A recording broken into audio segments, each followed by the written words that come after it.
right. Hello, everyone. So it's a beautiful, I think it's first day. It's a cozy first day. I'm a Yaman and Gava, your favorite catcher. Wait. Oh my god, I'm missing my intro.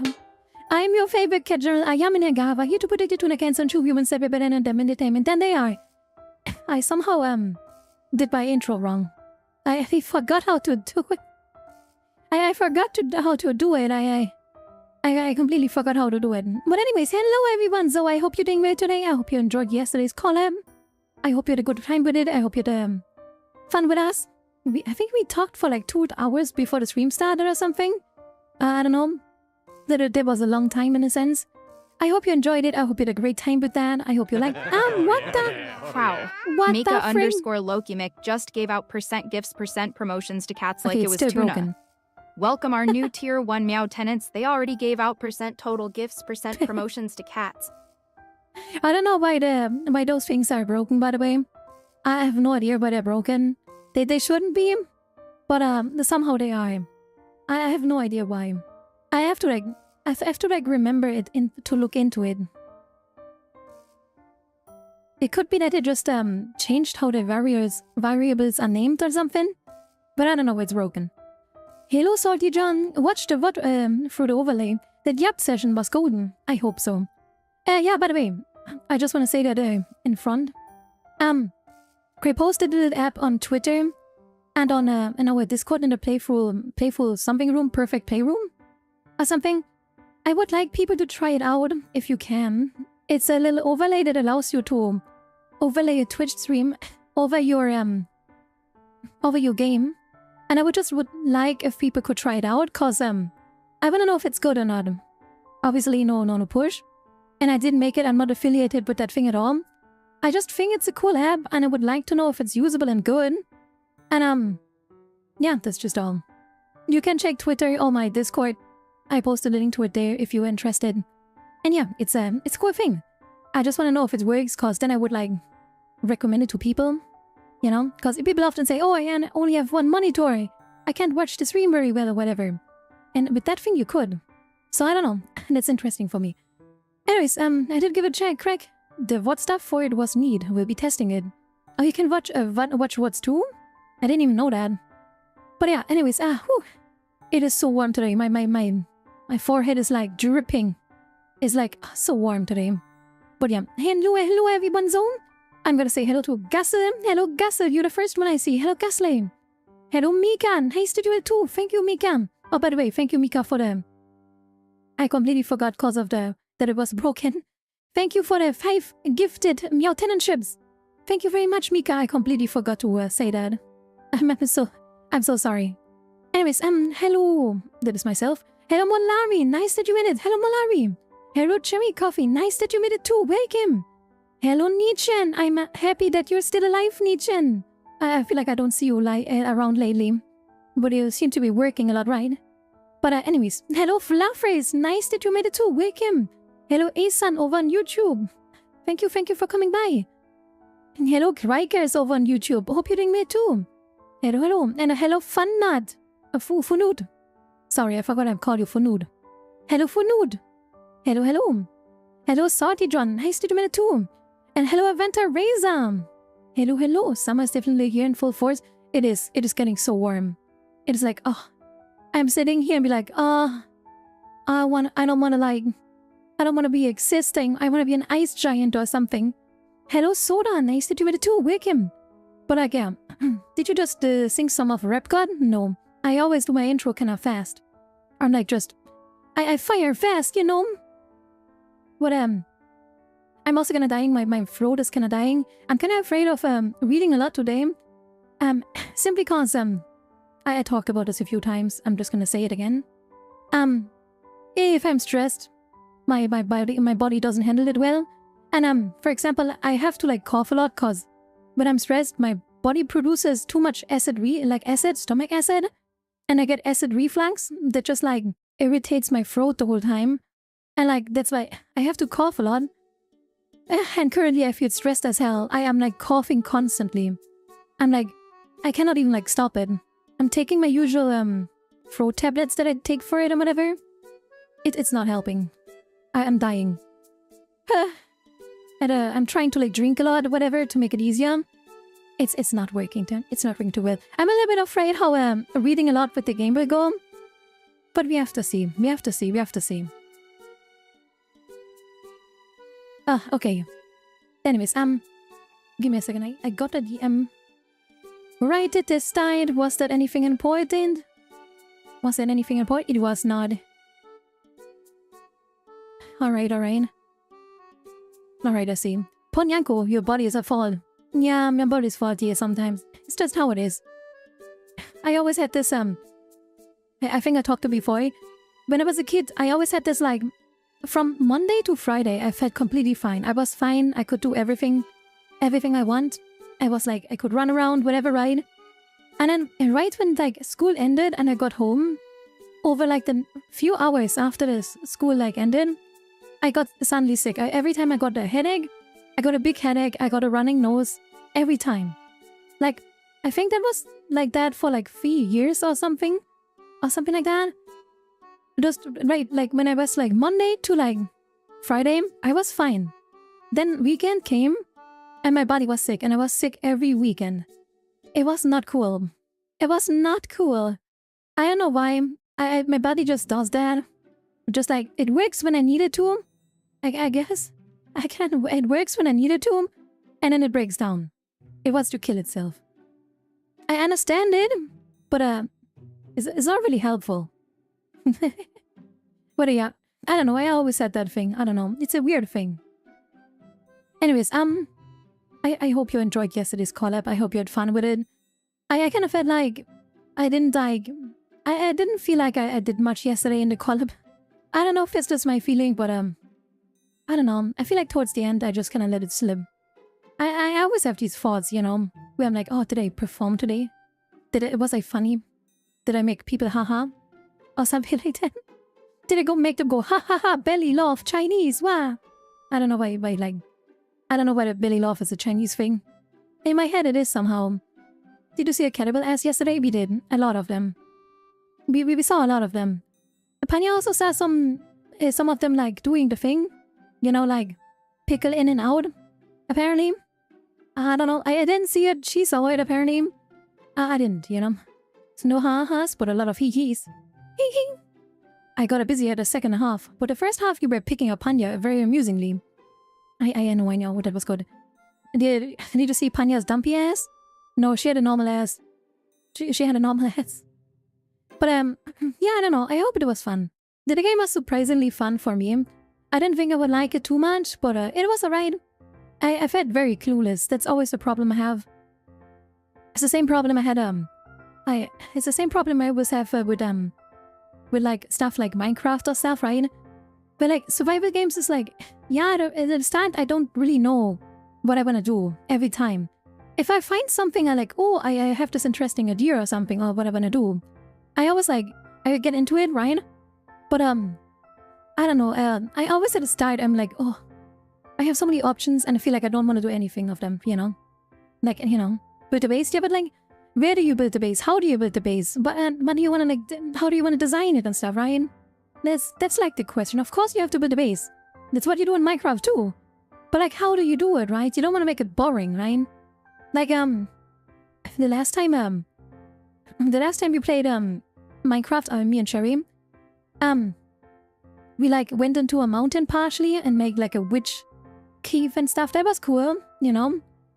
Cherry, you in a Trump and built a wall. We did build a wall. And we made a Trump joke out of it. Very, like, you know, very classic standard, you know. Anyways, give me a second, I will drink something. Okay, whew. And I might also take a tablet so I can eat or drink for the next 30 minutes.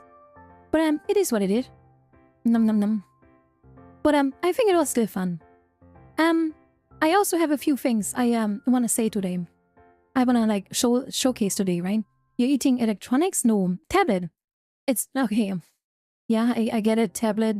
No, it's like it's a throat tablet that is supposed to like calm down your throat if it's irritated and stuff. It works very good for me normally. Lately has been not working too good. I feel like I'm it's just getting too worse, you know. And not a hee-hee at the to-do list. Did you read Hair of Cannibals to make them pay for it? Oh, we made them pay so much. We stole all of their stuff. But anyways, I have a thing today that I wanna first talk about. I'm trying to did I ever... I always laugh that I just start sentences and then I always start sentences and then I just don't end them. I'm gonna do something. I don't really... honestly, we don't need to show anything for that, I think. But, chat, we're gonna do if you are on the Discord, hello Fade Ricelon, by the way. If you are in our Discord, I would recommend joining, by the way. It's linked right under the YouTube or Twitch description. But I'm gonna do a poll, maybe tomorrow.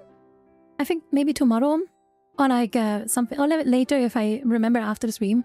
If someone reminds me after the stream, I can do it today. I just need someone to remind me to do it. Basically, what I'm trying to say is, I've been asked and talked about it, and I feel I feel like it would be fun. I think it was okay. No, I need to check. Okay. I want to know if people want to play Project Zomboid. If they would like to play Project Zomboid. Fluffers and a few other people offered that they will take care of mods and the server. And I've just been asked if I would like to play it. I am honestly in the mood. I honestly I would play Project Zomboid. But I want to grasp the interest, of people if they want to play it. I think Craig, for example, is playing it massively, right? I don't know if Craig is listening, but I'm just we maybe do I haven't played Zomboid in quite some time, good old days. You can join if you want to. But yeah, I want to know what people remind if I don't mind if I do. Yeah, you can remind me later. But just yeah, I'm going to do a poll where people can hey, I have interested or whatever else. I love watching Project Zomboid, not playing. Yeah, I get that. I want to do a co-playing thing as well. Yeah, we will see if you can do that. It would be... I feel like it would be funny if we can... I don't know if people would be up for it, but I kind of I don't know. I kind of wanted to do a character like Frank Hill from King of the Hill or something like that, or anything else. And imagine you just roleplay your characters every time you meet. I don't know if people would be up for it. I can't drink right now, Dormit, but thank you, Dormit. Thank you, ever pretend drink, okay? I don't know. Do I look like that when I drink? I don't know. Well, anyways, but if people would like to do a little bit of roleplay, basically you don't talk oh, you're playing a game, but you're talking as your in-game character and stuff like that. It's I kind of want to do that, I love role-playing in games, yeah. I'll answer for real. I can't drink right now, really, Dormit. I can't right now. I have something to drink, I just can't. I have medicine in my mouth, I can't. It's gonna take a while to dissolve. I can't drink right now, I'm sorry. But anyways, I thought that would be funny. I'm gonna do I think in the future, that sounds a little bit extreme. I have about 5 or 6 polls I want to do right now. Just question community what they want to do. And one of it is do we want to play Project Zomboid? Would you be up for it? Do you have interest? And or and also would you like to do RP or not? There's some other things. Chad, it is Chad, I have a sad news for you. I'm gonna do a poll maybe soonish to just check. I would like to personally continue. But I'm just gonna do a poll on Discord if we should stop playing WoW. I'm just gonna do that.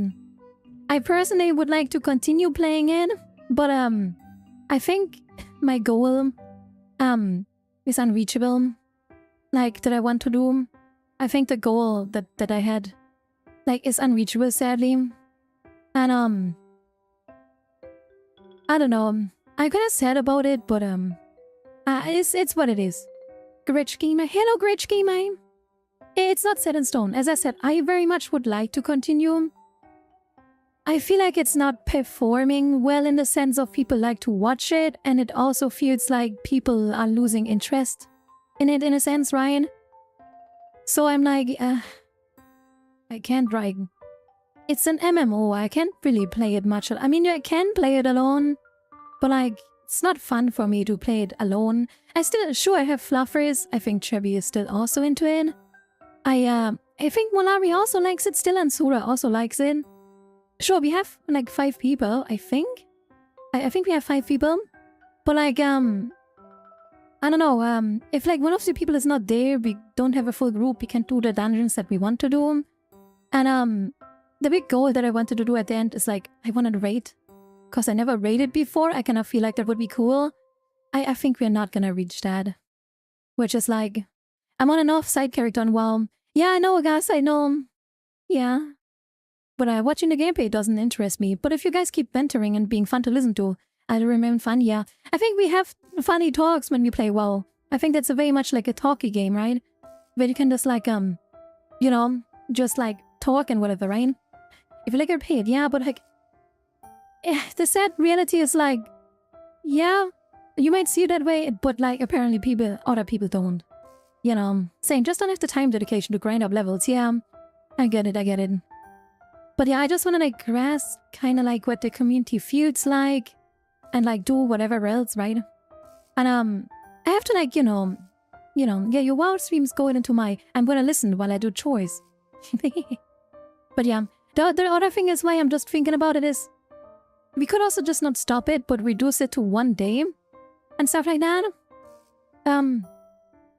Maybe we could maybe like swap the day for it. I'm also gonna do a poll. That was another poll that I wanted to do. If we like try out swapping the, I mean, okay, we don't really have to do, but like, if we try swapping Friday with Saturday, so community day would be, why would you be dressed like mein Führer? Is anyone in a military uniform exactly that to you? I have to disappoint you. I'm not that. But like, I don't know, maybe we swap from Friday and Saturday. So we do the community day on Friday.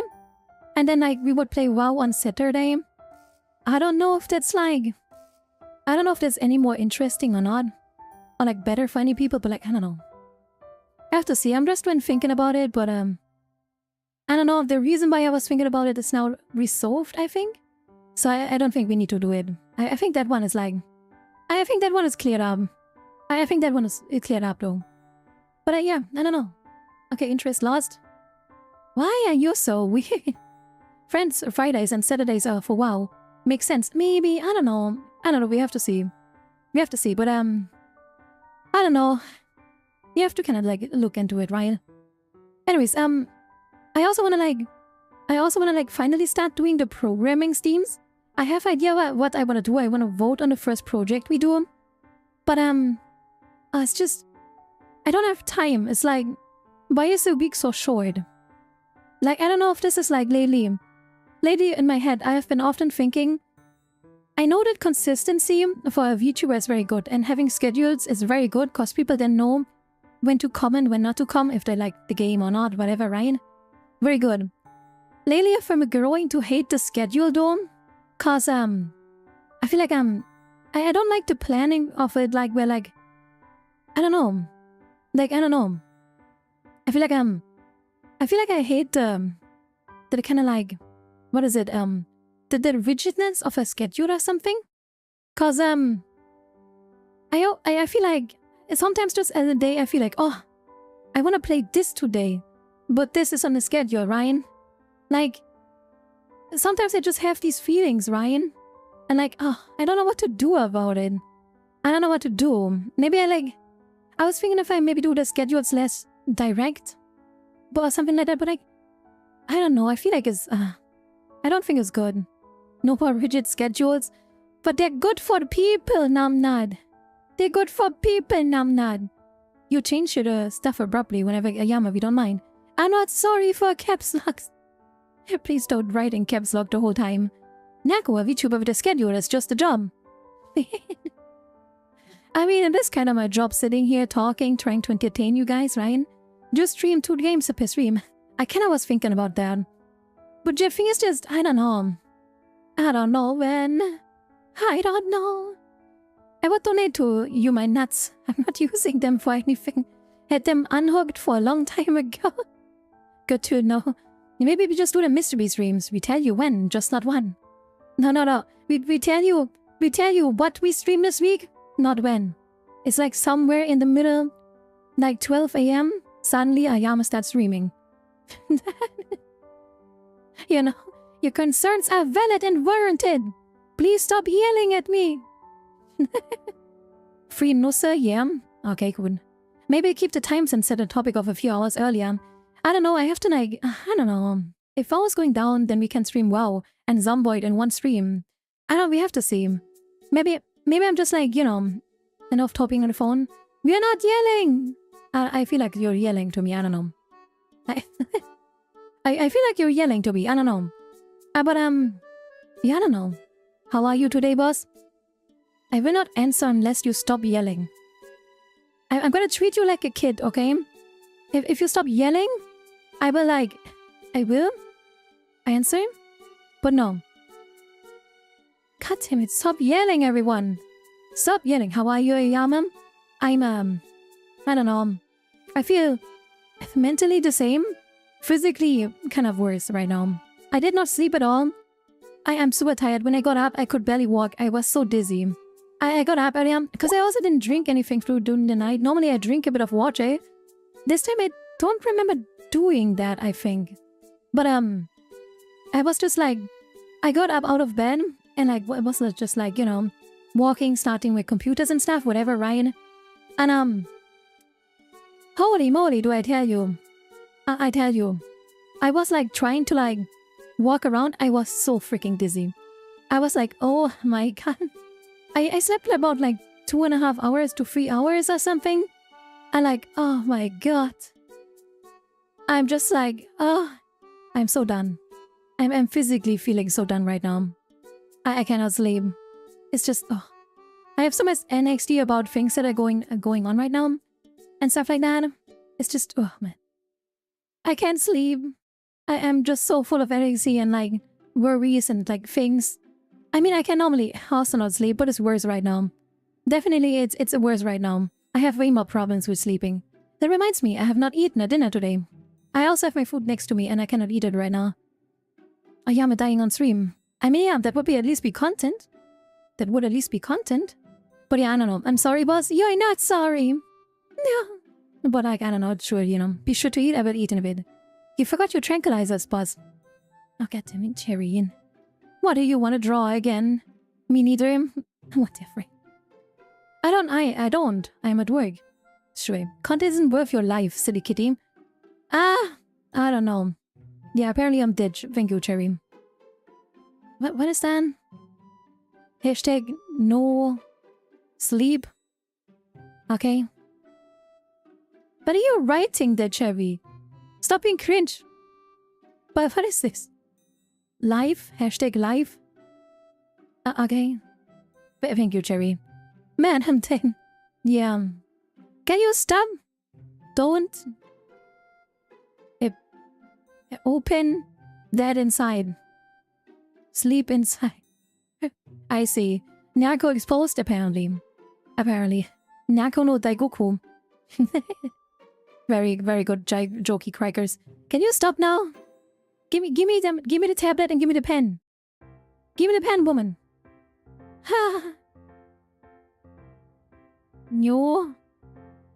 Give me the pen. Give me the pen now. Give me the pen. Stop and go away now. Go to your computer. Like, wait, I even forgot to like get that one. Oh, man. Yeah, hey Nyanko, have Cherry been watching The Walking Dead recently? No, she hasn't. Stop drawing now! Goddammit. I'm just here to enjoy the relationship vicariously. Sure. Give me that pen now, woman! Yeah, she just like comes over here. I appreciate it sometimes when she does it. But like not every time. You can't do it all the time, Cherry. I'm just here to enjoy it, yeah. I don't know.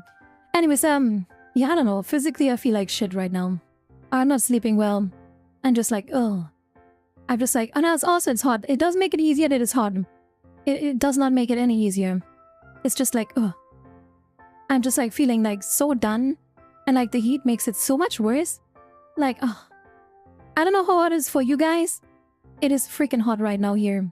Like, I'm literally like, sorry, but you just look too good. Shut up. Anyways, just like, oh. I'm just sitting here and like, oh. Especially at night. Oh, I don't know. If you're like from any kind of like Asian country or like whatever, South, or like whatever, Ryan. And you know what I'm talking about. Sleeping in heat is just the worst. Right? Like sleeping in heat is just... man. It's just... Oh, man. Because I do not like... I personally do not like... And I know this sounds stupid, but I do not like sleeping without a blanket. Like, I don't like being uncovered. I don't know if that makes sense. I just... It doesn't feel good. I cannot really sleep when I don't have a blanket on me. So I always have to have a blanket, right? And, it's just... No! It's like... It's just, it's pretty, like, annoying. Because I have to have a blanket, but that is, like, not good for heat. In Asia once, I had to sleep in 42 Celsius in heat. Yeah, that is, gets pretty bad. Falling asleep by the warm, oof, yeah. It's 90 degrees Celsius here. That is so cold, Craig! But say walking home on bushfire season is rough. Way too unnaturally dry and warm, oh yeah. Yeah, I get you. Same, it needs to be a proper blanket, not one of those fin shit, yeah. Which is like super annoying. Like it makes it so hot. I always like do this thing where then like I put the blanket between my legs. I always like do that. I like partially push it out to my side when I lay on the side, and then I just put my blanket between my legs. Cause it feels cool. I don't know why. I just do that. I keep doing that. I'm American, so I don't know what it is. It's Celsius. You know? I am weirdly irritable. I don't know why. I find it comfortable. I don't know why. It's just like, cause like it's cool from one side and stuff like that, Ryan. And you can just move your leg along your like blanket, and then you have different spots of coldness. I don't know, it just fits too well, you know? I could look it up, but I feel that make me slightly more European, and that offends me. What the frick? But yeah, I don't know. Anyways, that was the thing. Can you explain how making a healthy tuna sashimi can help to be better sleep and will keep you cool? Alright, I'm listening. Unya, a healthy tuna slushy can keep you cool and help you relax for better sleep. Meow. By blending tuna with icy vegetables like cucumber and a splash of coconut water, you create a refreshing treat. The coolness of the slushy can lower your body temperature, making you comfy during warm nights. The omega-3 fatty acids in tuna can also promote better sleep by supporting brain function. So slurp on that slushy and drift off to dreamland, nya. I don't think I would like to eat a tuna slushy. Like, nah, that doesn't, no, that doesn't sound, no, that does not sound very good, gonna be honest with you. Like, no. It does not sound very good, gonna be honest with you.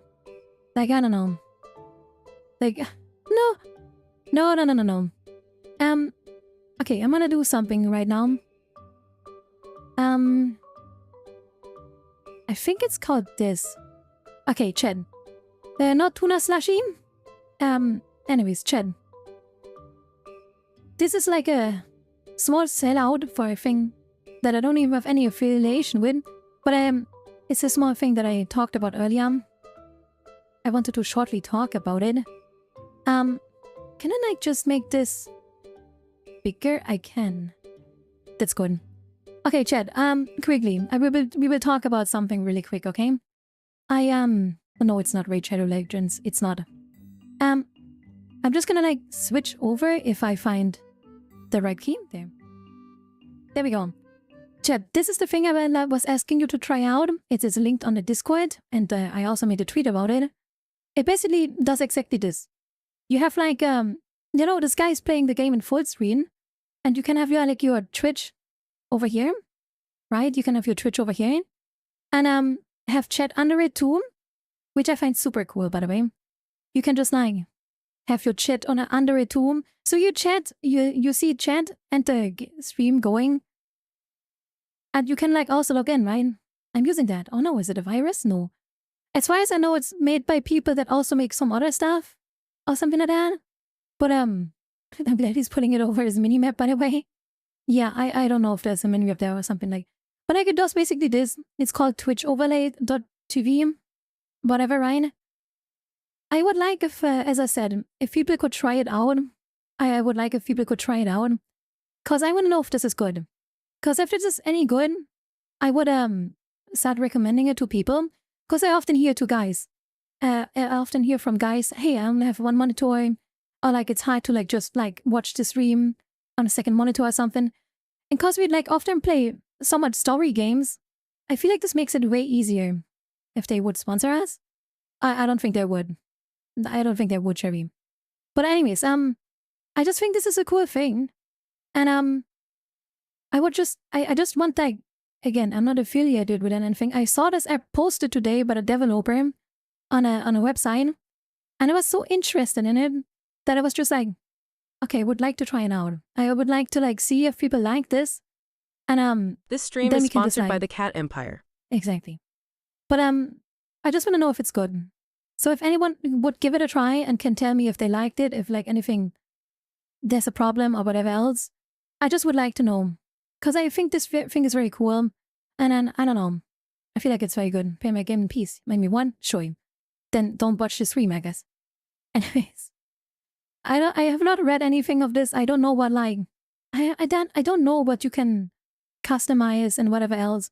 The only thing that I like, what I saw from the developer when I saw the post he made, he claimed that this is more efficient than having a window open on a browser on a second monitor.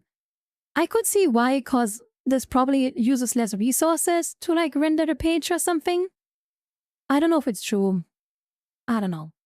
I would just like to know if like this is any good. That's just all.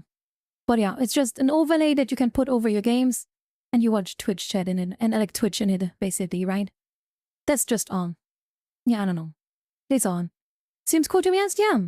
In my opinion also, seems pretty good. So that's why I want to know if it's any good. As I said, I have like no connection to them. I just saw randomly a post and I was like, oh, that seems cool. Because like we often like, I think like Molari, for example, has only one monitor and it was like, it's like a feature in mobile. Yeah, picture in picture in a sense. But like this does it, I think, better. I think.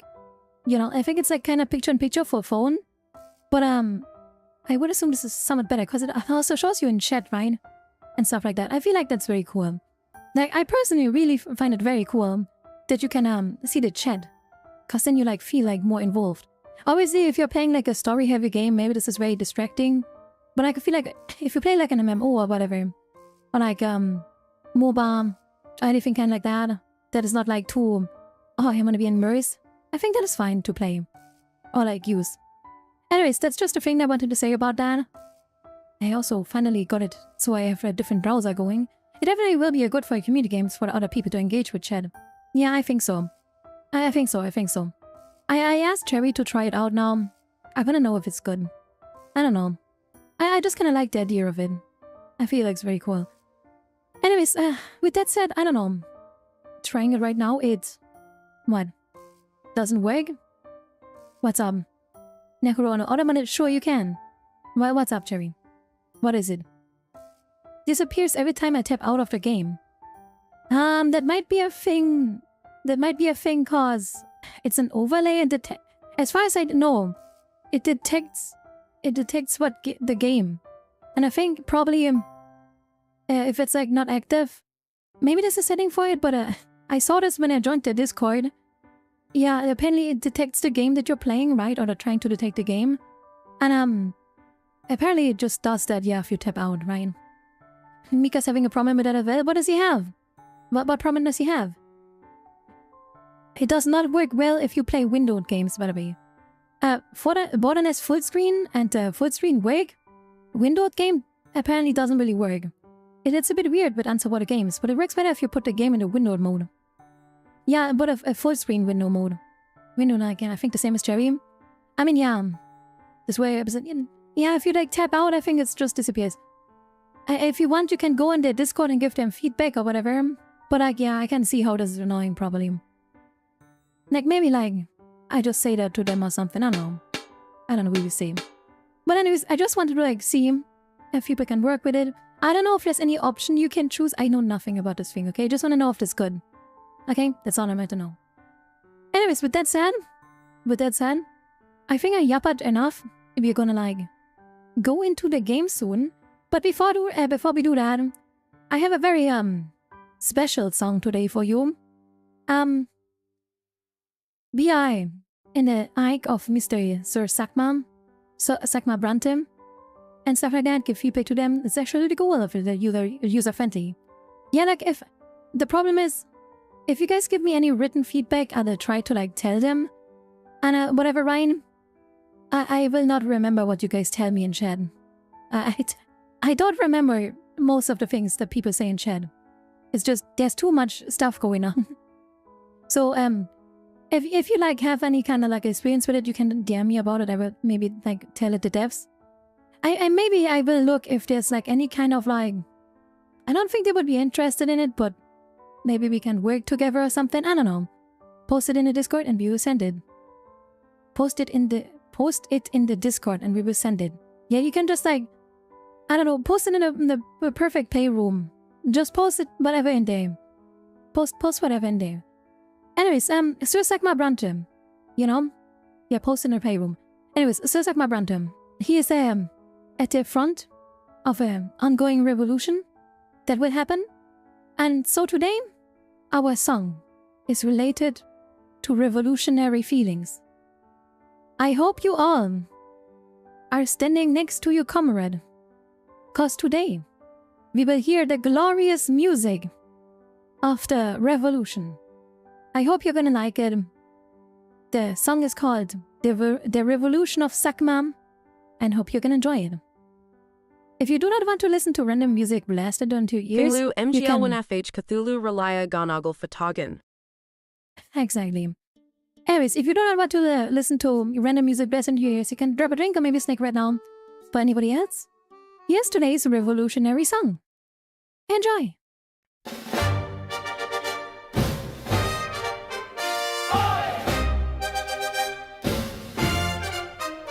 Oh my god, Cherry!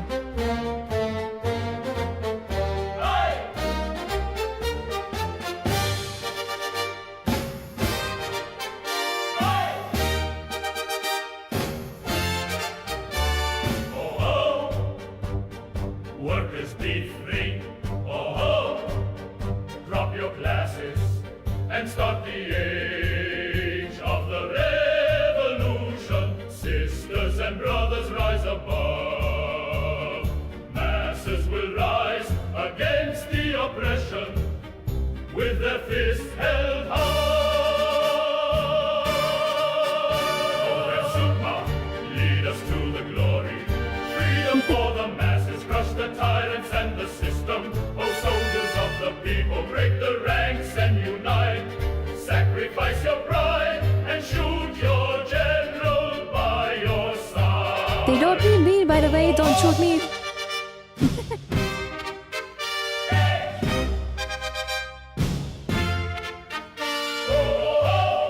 People of the masses, be of faith behind. No prince or king will save you. Don't leave your fears behind. Drop your chains of hatred, greed and fear. Free the people, free your heart. Forge the future with your own hands. Strike them down from their thrones. Comrade Sukma, lead us to It says classes. I don't know why it sounds like glasses. Tyrants and the system. Oh, soldiers of the people, break the ranks and unite. Sacrifice your pride and shoot your general by Not your me. side. Oh, the final conflict fought without our blood. A revolution will come to take their heads. Humanity united, we stand all the same. No comrade left behind. No slave system oppression has to end. No more classes, more equal to the rich. Do your duty, raise your fist.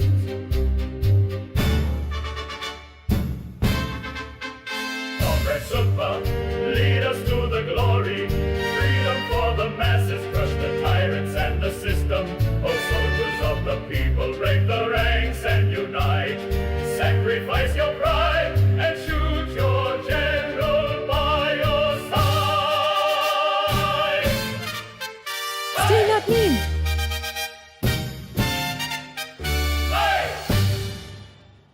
Alright, I hope you liked our revolutionary theme about Comrade Sakma. I hope you like it.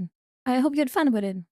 But it wasn't, I was trying to make it like a communist, like Russian propaganda kind of like song or whatever. I hope it like captured that nicely. I felt the communism.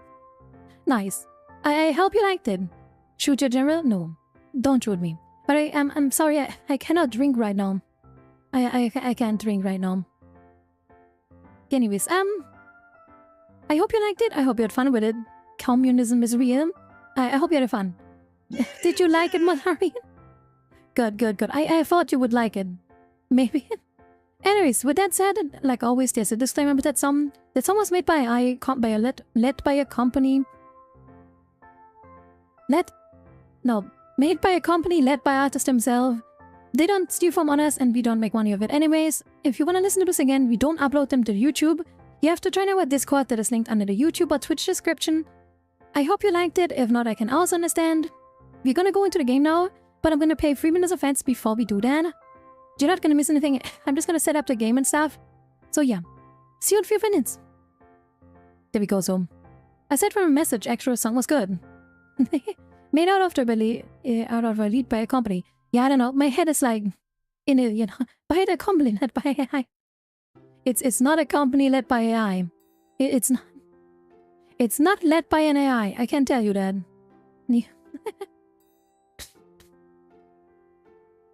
I'm like, I'm trying to like not die right now. I'm literally just constantly coughing. It's like, oh god, I'm dying, you know. What a great time to do a story reading game. It is like, oh, today will be something. I hope I can like get through it easily enough.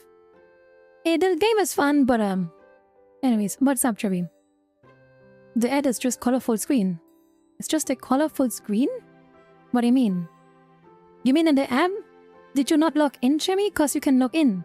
I don't know if you have not logged in. Cause if you logged in, you should not be seeing any ads in if you're talking about the app. Cause you can log in with your account in the app, and then you can just like not see any ads. At least you shouldn't. Bum bum bum bum. If she's not logged in, how does she chat? We're talking about the app that I showcased. And if she's using that to watch the stream, then of course she is gonna like, she can watch this thing. I don't know if you were here when we were talking about the app that I showed Sophia. Anyways, we're gonna go to the game now. And of course, gonna wait out the short ad break. I can't remember exactly where we ended. I think we ended after the witch woman. I didn't log in to see how it is. Yeah, I think you have to log in. Just arrived before you started the song. Ah, yeah. I talked about the little app that I posted in the Perfect Playroom. I asked people to try it out so I know if it's any good or not. You know? But like, yeah. If you're logged in, because you're a subscriber, you should not see any ads. Even on the app. Because like, it doesn't have ad blockers, obviously. But like, I don't know. Good night from Namnatum. Bye, my Namnatum. Anyways, I think we ended when like that woman came into our room and like, hey, talked about with us with you're now part of the revolution or something. I think, you know, I think like that. I can't remember the rest. I know we're at the university. There are people there like got attacked and whatever, and we helped them get out and whatever else, right? But the rest I do not remember too well. I mean, I do remember the story, but like, I couldn't like recount everything right now. There happened so much last time, you know, like Gloria, our sister, for example. We leaned to dark secret about her, right? The dark secret though. Good for night and fun not here. That's true. We will have women in our room. Exactly. Exacto. The girl had died. The girl had died. Yeah, that's a yeah. She's a witch. I don't know. Anyways, give me a second to reset my tracking.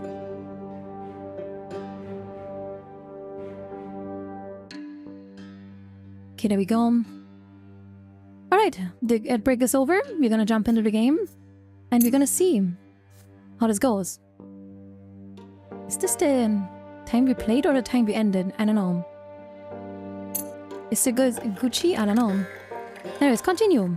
We are still in our youth. We are 17 years old now. Our name is Sakma Brante. And we are... I don't know what we are. We are sneaky criminal, I think.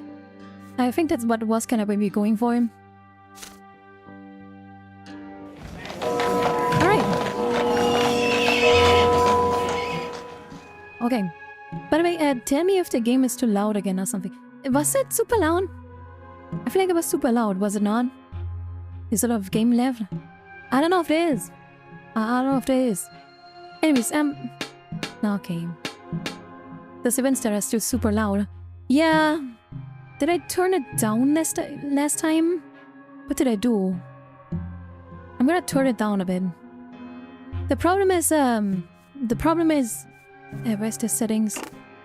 It doesn't really have much of a setting for anything. The game is very minimal. So, yeah, I don't know. The game is sadly very minimal in its settings. We are son of a lesser noble household, a noble of a mental, and nobles would who enter and nobody but eats. Yeah, I know. Anyways, okay. Alright, let us shortly go in here.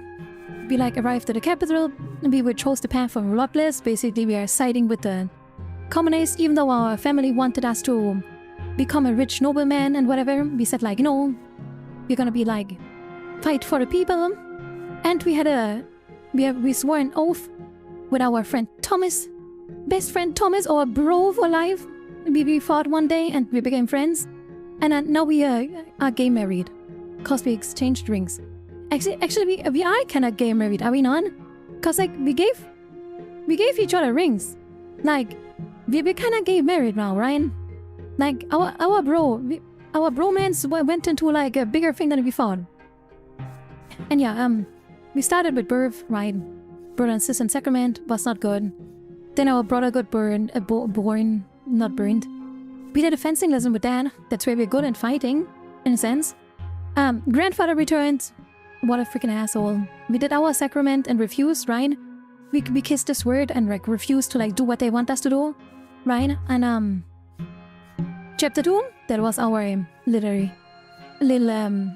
I think that was when we were growing up to be a teenager. We met Thomas, our best bro, that still doesn't look like a kid at all. He just looks like an adult man with a small body. I don't know. It's I don't know. Matters aside, yeah, right. We gave back that blue. Yeah, by the way, we have the avatars, the weird blue-skinned people from Avatar here, and we met a girl that is, I don't know. Apparently, we had romantic feelings for her. We gave her back her handkerchief. So I don't know. Grandfather's demise. Yeah, we killed our grandfather. You know, because he was an asshole. Then we learned about Gloria's secret. That the short story of his Gloria's mother got awarded by a noble. And cause Gloria's mom is very a commoner. Nobody cared about it. But our father that lost his own wife and was hey, you know what? I'm a noble. I will marry you. And I'm gonna take care of you cause I know nobody will help you. Our dad is a real bro. And yeah, our sister is, I don't know, shunned upon. And then we went away from home, you know, went here. And stuff like that all. And yeah, we are now here in the city. We chose to join the revolution and stuff like that. Our stats look like this. We are not very good with diplomatics. We have a high valor, so we are so far we are in a midi-core factory. If you get one more point in valor, we can be a seasoned warrior. I think that's good. We know nothing about anything but religion. We are horrible. We are eloquent. We are right. Eloquency, we are not that good. But we also not that good with manipulation. So no tricky things. But we are good with scheming, you know? We are like very, very good with scheming, you know? And we don't have a lot of willpower. We're like we're kind of depressed, I think. You know, we're kind of depressed. That's how it is, you know. Anyways, conspirator. Yeah, we're conspirator. We are state lowborn. Whatever. We have not died yet at all. I don't know. We have to see. And, yeah. We are looking meh. If it comes to this, our family tree is like, I don't know, things. Our relation... let's go over the relations really quick. Can be like... Who's Sophia again? Oh, Sophia's the witch. She's a witch. We like saved her and she's a witch. We made good friends with her. Thomas, our best bro, is joining the military now. So I don't know. Is it because we are too bad at everything else? No. We can use it, don't worry. I forgot who this was. Octavia Melendez? Oh yeah, that was a blue skin. We also have Jean? I don't know who that is. Oh, that was one of the nuns or something. I forgot who this Dorius Otten? Oh yeah, right, the guy that is looking for Sophia. That R-worded Sophia a lot. Apparently. And this is a Inquisitor. Which is just like a random dude. I don't know. The rest is like... I don't know, the rest is not that relevant. Anyways, let us go back to the scene. And go back into the story. Alright, But like Octavia, the others slapped her for returning her handkerchief. Anyways, this game seems interesting. It is interesting. Anyways, we go in now and see what happens now. The chapter title or whatever else is The Luckless. You cast one final glance over the room where you lived for so long. Here's the table at which you sat studying all those books. Here's the bed on which you dreamed on your dreams of you, Jane. Your things are packed. You walk down the stairs. The landlord's servant smile is gone now.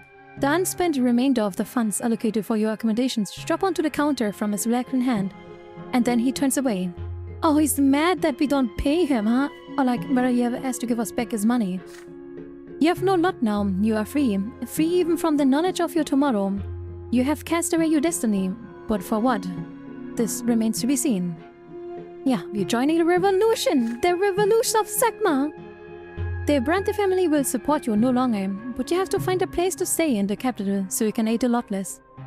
And so you seek Sophia. Sophia says, I'm afraid that I can't offer you a noble estate, but we found a basement in an abandoned house and made it to our home. What is this, Scooby-Doo? Like, are we gonna be like, oh, there's a ghost there too? God damn it. Why did I join them? Why are revolutionists always poor? Why can you not just be like, why can a revolution not made by the rich people? Why do they always have to be poor? God damn it. It's on a bank of Reglata, but a river point. It's livable. There's only one room for everyone, so bring your own bedding. But it's warm and clean, and we have food and place to keep our things. You'll be safe. Wow. The bare minimum. Great. After all those carriage rides, going through the city streets on foot isn't half bad. The bayside wind still gets under your skin, but it also cools you down on hot days. Oh, I wish. Not that you need it. You were born in an exode in a very southmost part of Empire, and the hot seasons to capital is nothing compared to the real heat in Magram. Okay, we're like gatekeeping like heat now? Sure. Little known fact, the revolutionaries are never poor. The poor class have no influence. They just get used by the revolutionaries. I don't know if that's true. You recall all the hot days in the garden, sitting with father and talking about the lots of your future in the capital. He used to look at you with such pride. I'm sorry, Dad. He was so confident you would follow in his footsteps. No, I can't be. Our dad wanted us to be a judge. Like, you know, be a doctor or be a judge. And we chose to become homeless. Our occupation now is homeless. Great. Great choice. Great choice. Sorry, Daddy. No. Anyways, a chilling gust of wind snaps out of you. Enough nostalgia, it's time to face the future you have chosen for yourself. The house where the Lottless live is close to the point. The basement entrance is hard to find, but you eventually locate it.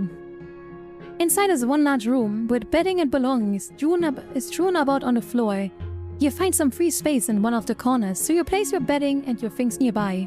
Then you take a good look around. There's only a handful of people in the building. You introduce yourself to them. They show you the utilities, a small kitchen, a room with a stove, and several buckets of water. If you need more water, the river is right nearby. You ask them how long they lived here. About 8 months, one of the luckless tells you. They took over his...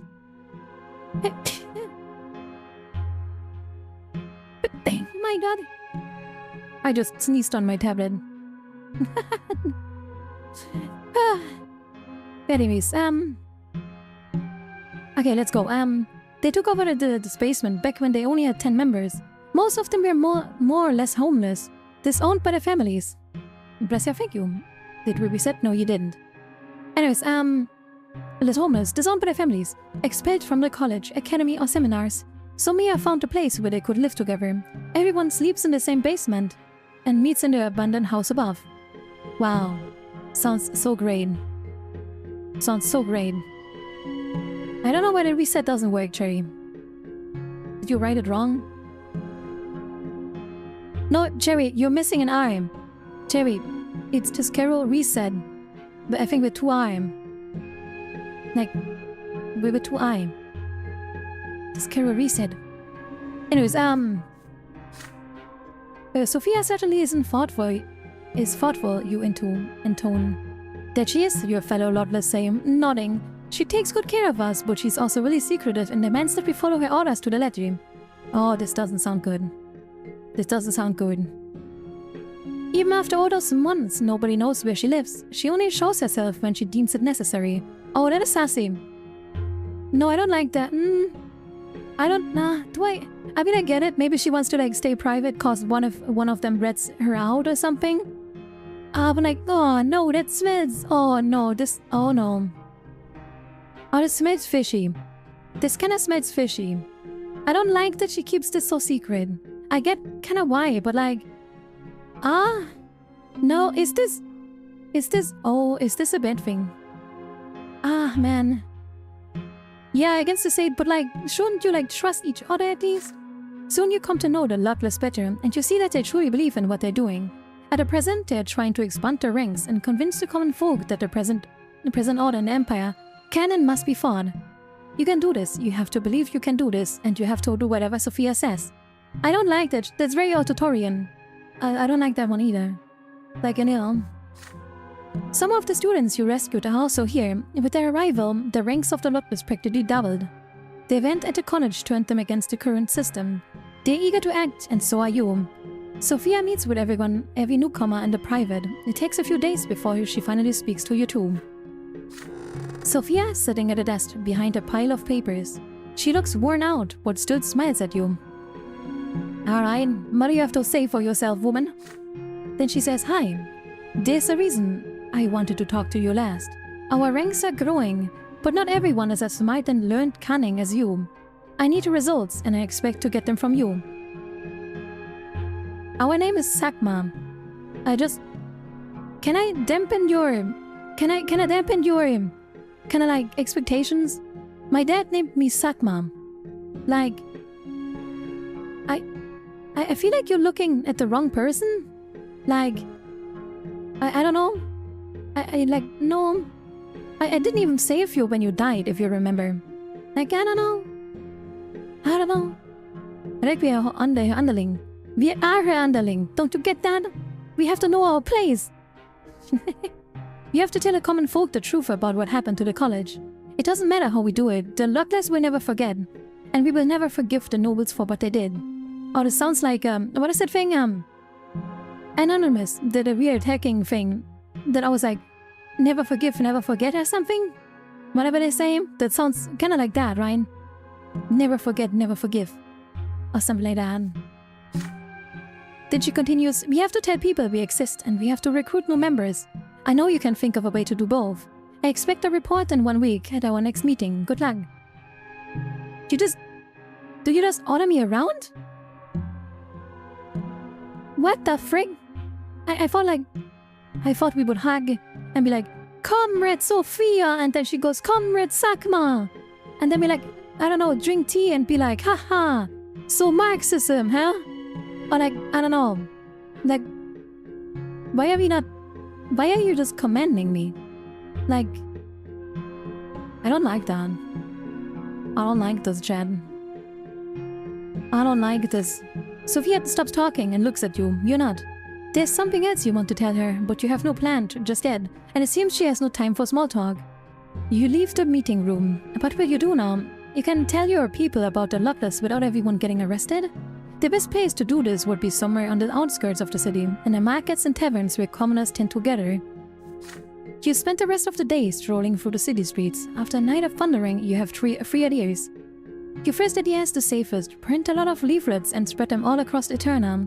Tiny papers are easy to hand out, and all it takes is a few printed words that hit home. And printing press. Can you ever find a print shop that will support your cause? Plan number 2. Talk about the lot list to anyone willing to lend an ear. This is a more reliable option. After all, people tend to believe other people more than words on paper.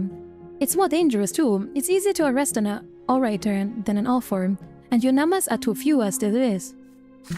And then there's a plan number 3. The city is still abuzz after what happened at the college. Somewhere out in the frantic streets are people willing to heed your call.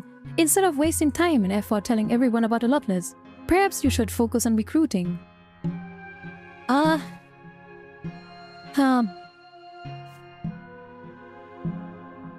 We can condemn the Lotless, You organize a group of agitators who will spread the truth and word mouth. Boy. I mean, you said combining the city's taverns and the prerequisite from more like-minded people. I feel like, yeah, we're not gonna get a lot of people with this though, Ryan. This is not gonna bring us a lot, Ryan. Yeah, with this one, we can't do it. We are not good.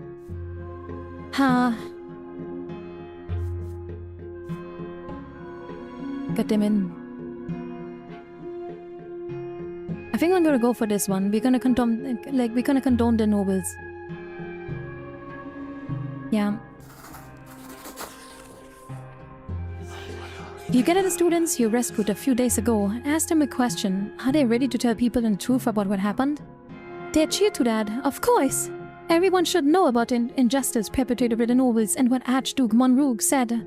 And those who experienced it firsthand at the college should be the ones to spread the word. You discuss the details of the plan together. Right now, all of you have to do is open their eyes, convince them that this has to stop, and get them ready. There's no need to identify yourself as the Lotless just yet. That would only cause the doubt and suspicion. You have to do this step by step. And step 1 is to make the commoners of Eterna realize how the nobles and Arcanians are treating them, and make sure they know about the incident at the college. Once you are certain that this has been done, recruiting new members will be easier. Right now, you should describe the Lotless yourself, as you would describe someone else. There was a group of people who rescued the students, and they risked themselves to save innocent lives. Okay. Sakmas used my massipan, we talked shit about the nobles. I mean, that's... Hey, I think that works well.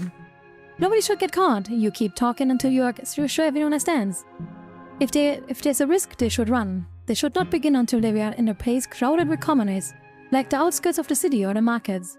The ex-students nod to you. Their faces are serious. One of them furrows his brow in concentration, as though he would prefer to write it all down. There are no questions, however. You spread out across the streets of Eterna. Early next morning in the groups of 3. The plan is simple. 2 of the members of each group will find a place in a market where they can be heard by the merchants and the passerbys, then start loudly discussing the college incident. Once they have attracted enough gawkers, one of them will get up onto the platform of some kind and loudly tell everyone about the incident. The 3rd member will keep watch as a ways away in case the gendarmes come. I'm just picturing you wearing the end is nigh bodyboard things and walking up down the street. Sure, but I feel like so far, I don't think this plan is very perfect, but there is a setup at least. But I think we lose members. I'm pretty sure we lose members. We're gonna lose. Some people are gonna be too eager to fight or careless or something. No, we're gonna lose members, I think. You meet back in the evening and share the day's result. 3 of you had to run away from gendarmes, but the other were more successful. One young man even got a few free drinks at the tavern, and his friends had to have him beg. You agreed to continue next day. Okay. 3 days of speeches is enough to fill the streets of Eterna with rumors. Soon you start hearing people talking. The nobles have done it this time. We better get do something. It's time for change. Okay. Okay, the virus is spreading. Okay. Corona's painted. The next time you meet Sophia, she rewards you with a reserved praise. She says, "Well done, Brante. I expect nothing less from you, and we're glad to have you among us." I don't trust her anymore. She's talking way too sassy. I don't trust her. Like, no. She talks like a commander. She's talking like she commands us. Like, I don't like that. She talks like she commands us. And I don't like that. No. Okay, we're 18 years old. We're of age now. Let's see. Year and winter, the trial of the 50. What?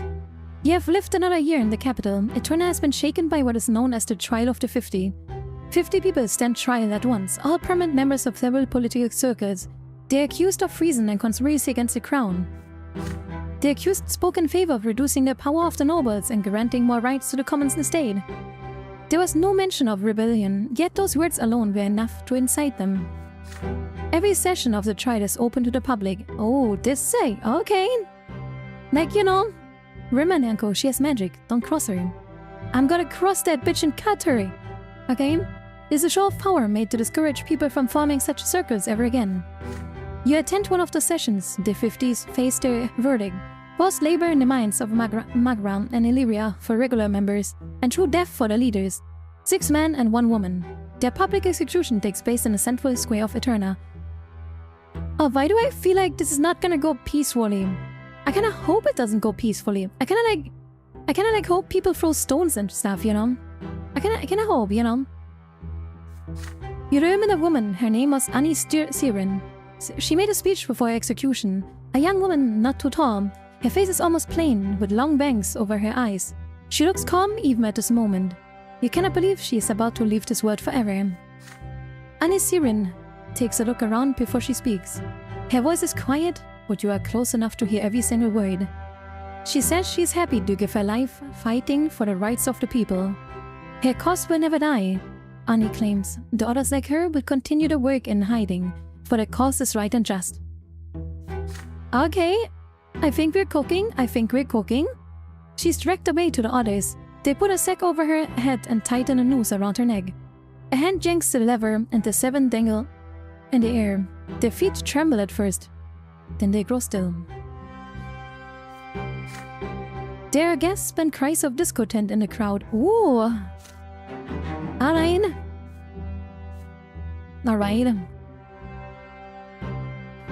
Commoners in power in... But we lost power?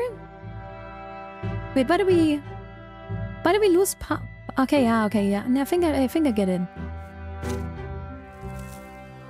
Okay, no, I get it. The ranks of the lotless are growing steadily now. It is getting harder and harder to breathe in your makeshift meeting hall.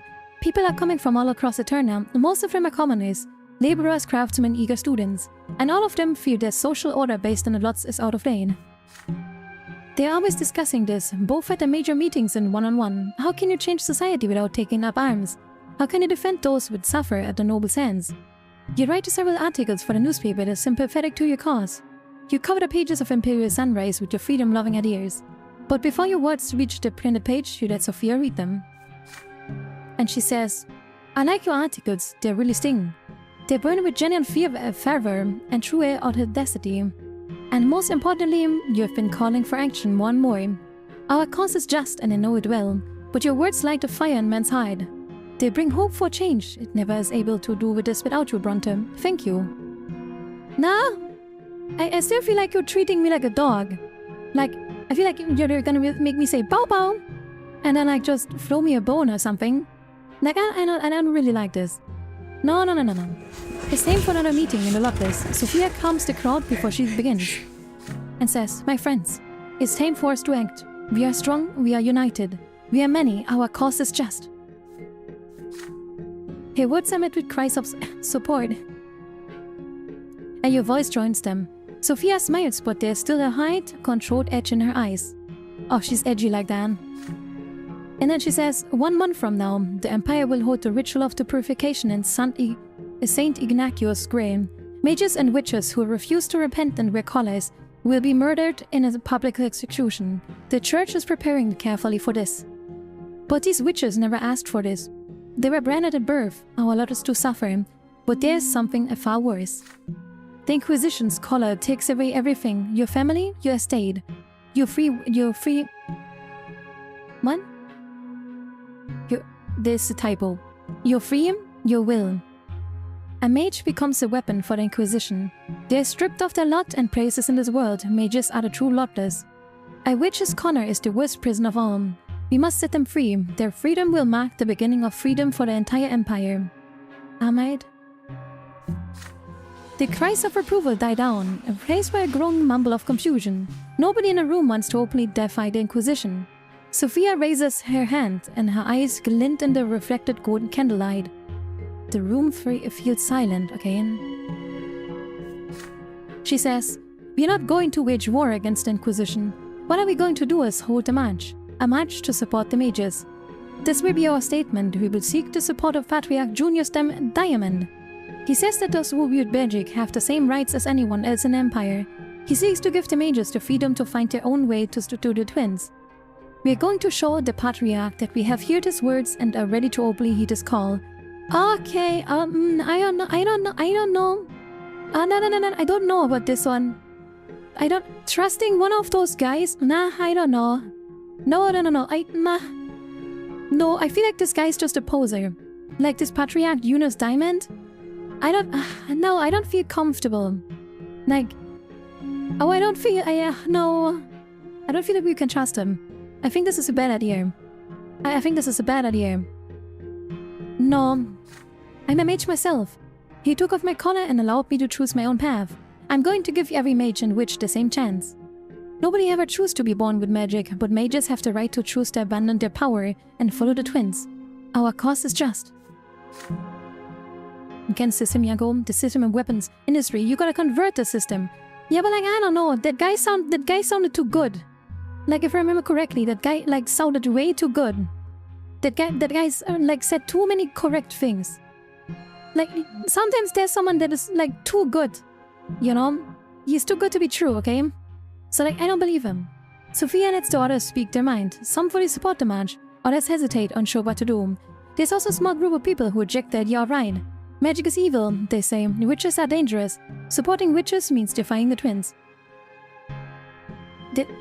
There's one standing right in front of you. Are you stupid? Huh? What is this? Is this like I have a mage friend kind of thing? I have a mage friend, it's okay, don't worry. But what is this? What? I can say the witch word. Don't worry, I have a witch friend. Like, you're being led by a witch. You can be like, magic is evil, witches are dangerous. Like, CS1. They're truly unblessed with the brains. Sophia leans over them, angry sparks dance in her eyes. I am a witch, and yet you followed me. You choose to trust me. There's no time left to doubt. If you're not ready to walk this road, and it would be best for you to leave the Lotless right away. Yeah, I think that's true. Well, but if the mages are free, then they get to wear big hats. I wish she would be wearing a big hat. Several people leave the hall, some of them ashamed, others grim. They all get parting messages from Sophia. Her cry rings through the basement and out into the streets. You will tell them nothing! Okay. We need to remove the nobility, root and stem. No patriarch left. We can trust them. I feel like... I feel like this is gonna be the thing that's gonna bite us. People are gonna be like, rotting us out. Everyone else grows quiet. This is the first time anyone has seen the leader of the Lotless shout like that. Sophia drops back into her chair and asks everyone except for you and 3 others to leave. You know these 3 Lotless. Sophia uses them for special assignments. You get ready to hear what she has to say. And she says, the goal of our march is to get Junius Diamond's attention. We need his patronage. It is essential that he hears about us and will support our movement. Without his aid and his influence, our fight is doomed. With that, Sophie starts giving orders. She sends a young man to get collars, tells a lively girl to gather people and prepare banners. and instruct a lean legion soldier to paint out the shortest route and the best location to begin the march. Then Sophia dismisses them. It's only you two left. Oh god. I mean, her saying to tell everyone nothing is fair. Of course it's fair, but I feel like they're gonna tell someone. I feel like they're gonna tell someone. The basement room as you use as a meeting hall grows empty and quiet, and you finally notice how tiny and exhausted Sophia looks. Dark rings encircle her eyes, and her skin is grey and parchment. She works so hard for your sake. After a moment of quiet, Sophia speaks to you about the Imperial Legion. She wants to talk in private. Hey, don't say that. She says, I don't want to scare the others too soon, but I think you know what I'm going to say. If they have trained legionnaires guarding the square instead of the prefecture against arms, the soldiers won't stand as on ceremony. Some people might die during this march. I mean, okay. Slips sink like Nicky. This is not a good. I think, nah. I get why she doesn't want to tell them, but I feel like you should. Cause they're gonna be freaking scared when they meet them. Everything is gonna go in panic. You're not preparing them for what is come. Nah. What must be sacrificed, it's clean. I'm not minding that they die. I feel like it's just a bad choice to do this in private. Cause if it happens, the people will freaking panic and are unprepared if she doesn't prepare them. Nah. You spend half the night planning escape routes in case you have to run for your lives. By the time the pen is finally ready, both of you are on the verge of nodding off. There's one more thing Sophia wants to discuss, however. And she says, many people have joined the Lotless over the past 4 weeks, but we still don't have enough members. We need to attract other people on the streets in order to make our march stronger. People need to see that we aren't just misfits. Sophia has 2 ideas for attracting more people to the march, but you only have enough time to implement one of them. You could call upon the commoners who support the doctrine of the Patriarch, Photus, to join the march. Plenty of people in Eterna had to suffer at the hands of the Inquisition back when the newer faith just emerged. Those who rejected the lots were treated like the heretics and punished accordingly. Alternatively, you could seek out support from the clergy and the nobles. Even among them, many have relations and friends who have suffered at the hands of Inquisition. Sophia looks up from her papers. The circles around her eyes are even darker now. She is barely reacting to the world around her. She is but a shadow of the confident young leader that the Lotless you saw speak at the meeting. She lights her pipe and throws herself back into her chair, her eyes half-lidded, looking utterly exhausted. It seems this decision is yours.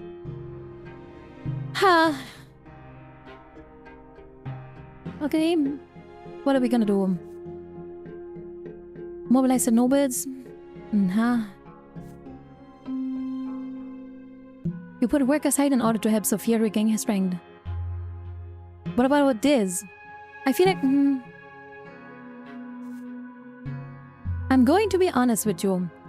I'm going to be honest with you.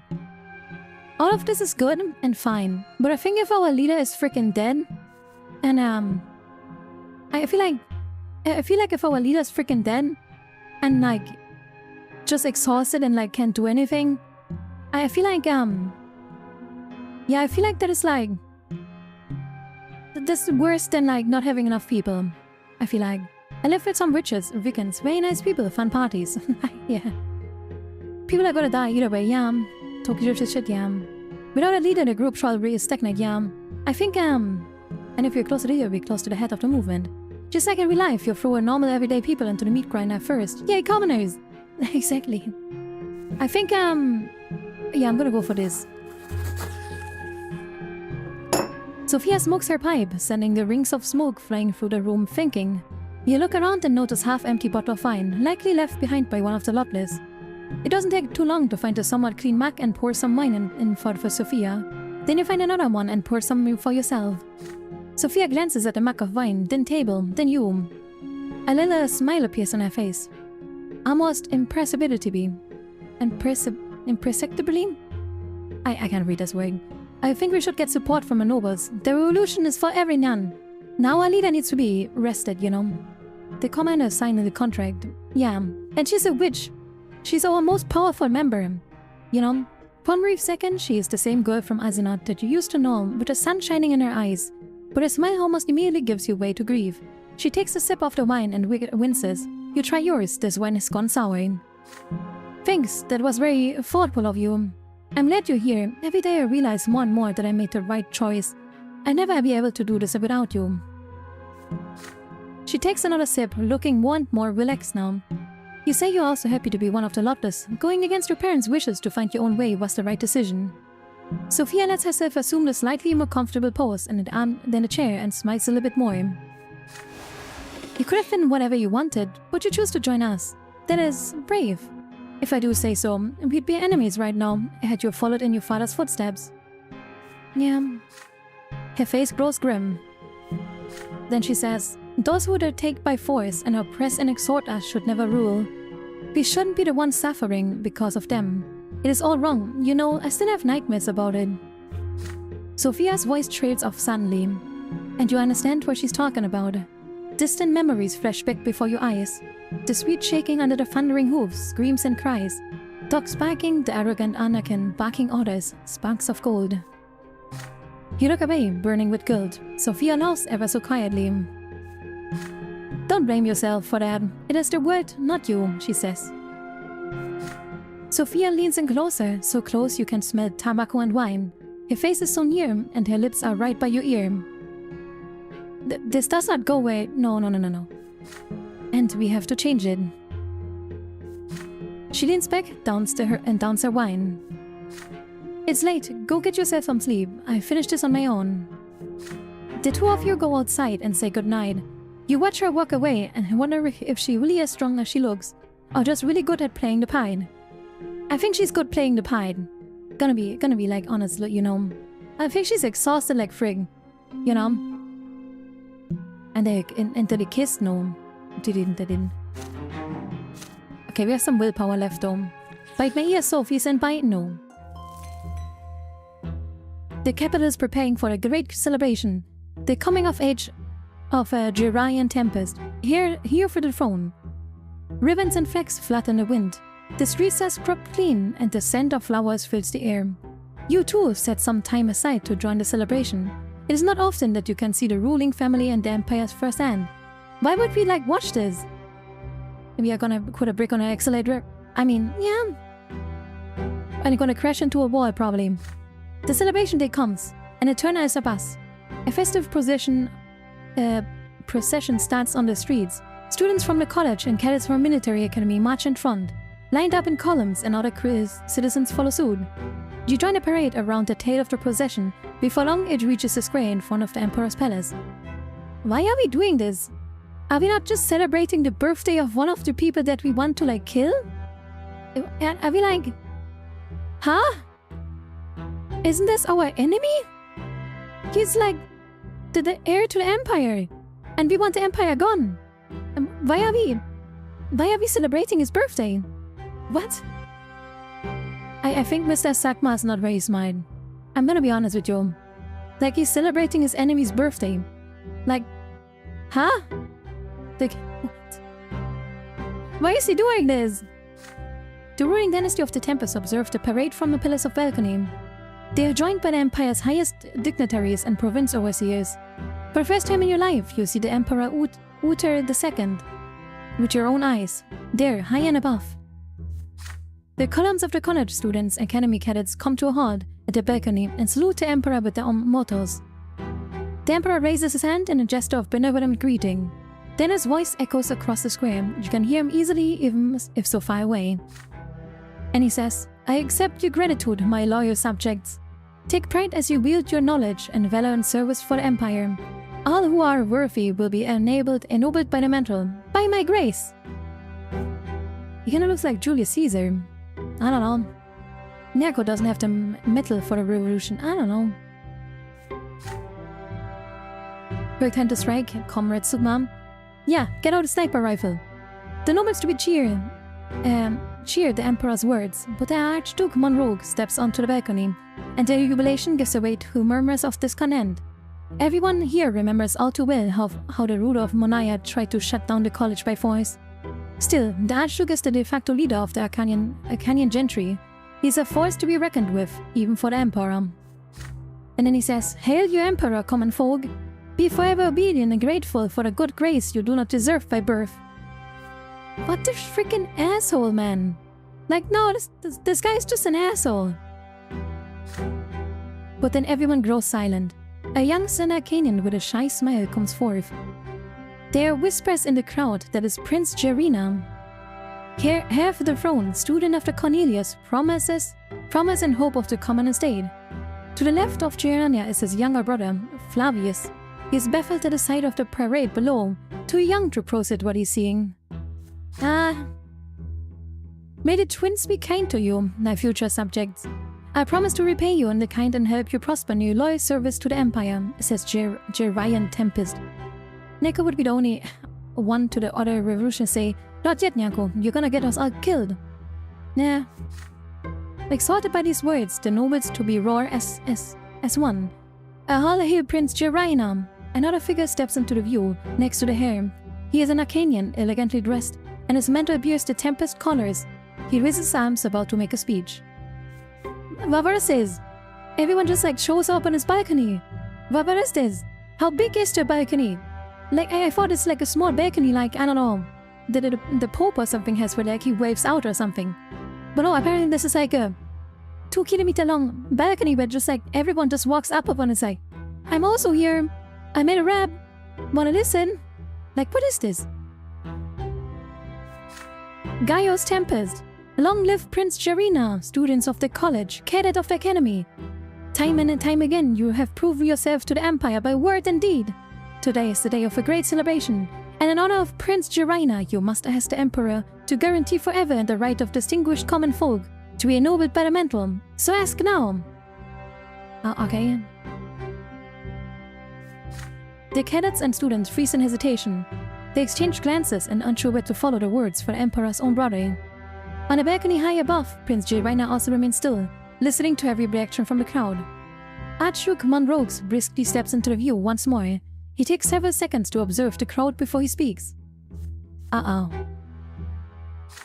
It says, Imperial subjects, what the Emperor's brother wishes to say is that you must always remember that you owe your status to the Tempest dynasty. The Emperor accepts your gratitude and sends you off with his blessings. You may now leave. Alright. Commotion and rumors spread over the crowd as some of the nobles-to-be refused to follow Archduke Monrogue's order. There are shouts heard here and there. The law! We asked for the law! The academy officers and the teachers of the college urged them to fall in line and resume the parade. But tension is rising. The crowd slowly grows enraged and unruly. An Imperial Guard cavalry regiment emerges from the palace. They start slowly advancing on the crowd, hands on their swords, pushing people out of the square. The commoners are now running left and right, and you too have to move away. This cricket quells the commotion in the square, and the cavalry withdraws. Emperor Ufer II appears on the balcony again. Archduke Monrogue stands by his side. The square falls silent at the sight of the sovereign. Uta II says, My subjects, I can see how overjoyed you are from Prince Gerina, but your show of reverence and gratitude was clear enough. Now obey my will, continue the parade, and sing to the praise of the Tempest dynasty that has given you so much. What the frick, man? The squares obediently lines up in the columns once again. About their defiance in the past now, then they resume the festive parade through the city streets. Glory to the Emperor Ufer, glory to Prince Gerina. Okay, I don't like that they constantly grow in power. This is good? I don't think so. It's a race now. No. We're smoking the revolt peg. Sorry, Prince Boy. Another one? A letter from home. Oh no.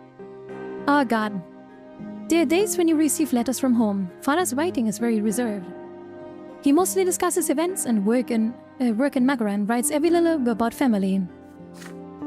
Robert Brante writes, It makes me proud that I have managed to teach Stefan how to handle our affairs at home.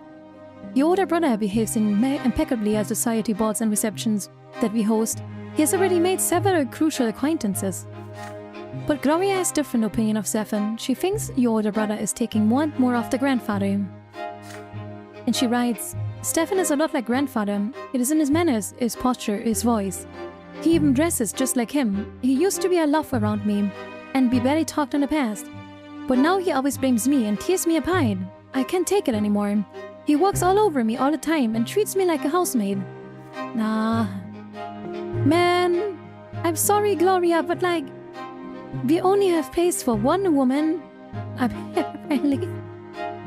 Okay, honestly, like, why does she not just, like, come and join us? Like, why does she not just come over and join us? Like, we could just be like, hey, you could come over and, like, write inspiring poems or something. I don't know. The crown's power is bad for us. We hated the crown, yeah. But, Mona writes to you. From her letters, you learned that Nathan just barely managed to graduate from school. It makes me sad to admit that Nathan has none of the talents we have. The other day, he told me he won't even try to study in the capital. He says he won't be able to pass the exams. I find solace in only the nights Nathan and I spend together reading our scriptures and our walks to the church by the silver tree. They comforts me every time. Your sister and younger brother write about Mother too, and they say the same thing about her health. She now spends more time locked away in her chambers to brood. Gloria does her best to accompany Mother when she leaves home, and Nathan letters mentioned that he has steps echoing in the halls in the middle of the night. Alright, she's losing it. Yes, and she's your sister. Why is that a problem? Just have Gloria marry a noble and act as our spy. I don't really like that one. There's one more thing Nathan mentions in his letter. Stefan and Gloria have been fighting very often these days. Stefan always tries to get under Gloria's skin, and she answers him in kind. Then Stefan calls her a lowly commoner to make her shut up. You always tremble in excitement each time you see a new letter with seal of your home province. Your fate is still bound tightly to your family, no matter the distance between you. Alright. Wait, what? What did I do? What? Why are you losing affection for me? What did I do? Why are you losing affection for me too? What did I do? My God. Gotta get some rest. We'll watch the one later. Fun and sweet. Bye bye, Gura. Gura. Sorry, my guess. Distance and time, I guess. I mean, maybe. March of the colors. Oh, okay, it's happening, Chad. It's happening, Chad. This is the morning you have all been preparing for. One of the houses in downtown Eterna is packed with a crowd of people. Everybody puts the collars on their necks. There are not enough for everyone, so the rest of them cover their necks with scarves and belts and anything else that looks dark against the skin. There are so many faces, even faces you have never seen before. People of all estates have come here today. Oh, it's going.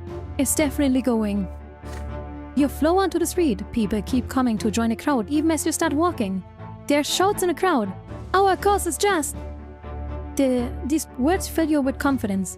Help you remain composed. Everyone is smiling. You march in the front row. Oh, this is gonna... Chad,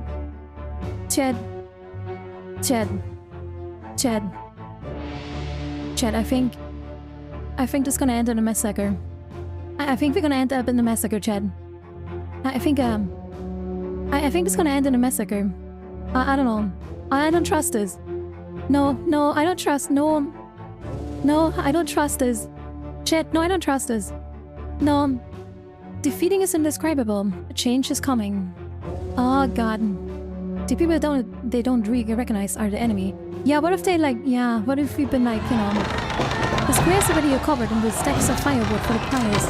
You see people in the collars, tied to wooden stakes, with inquisitions busy around them. The fire execution is almost ready to begin.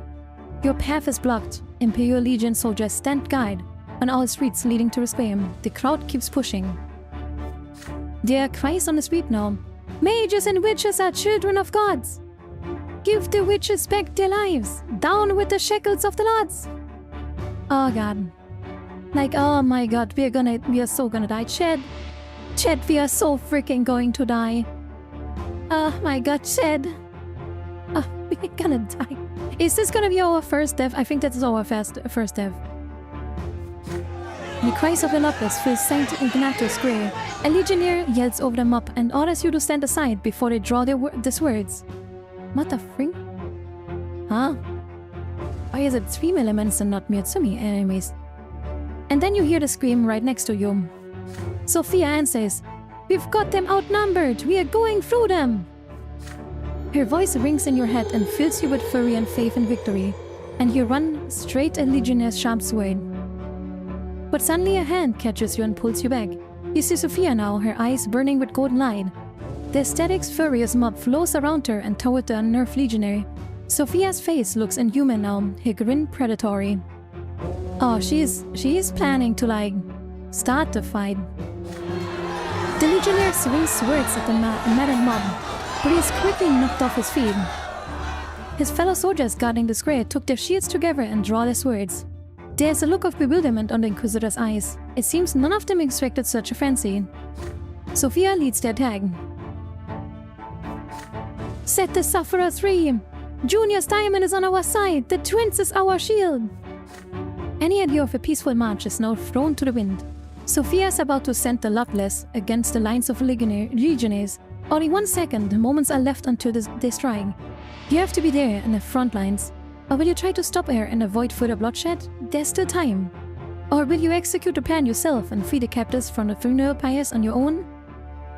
Okay,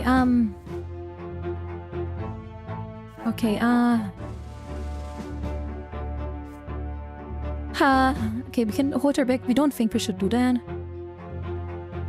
I don't know. Eloquence, I think we should do this. Free the captives mages on your own. I think I'm gonna do this. I think we're gonna do this. You resolve the rescue mages on your own.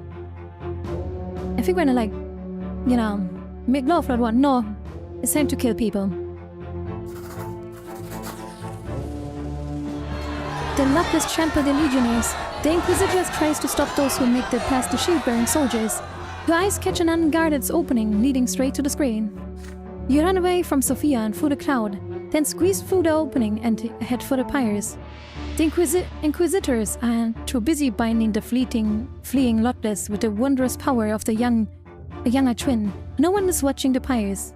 You turn over a barrel, looting the square behind the Inquisitor with time, and set it on fire. You are now trapped with the mob.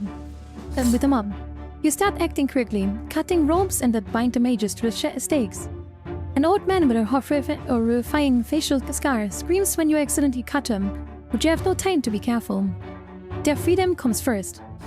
The last mage you free is a girl with a golden hair. Okay.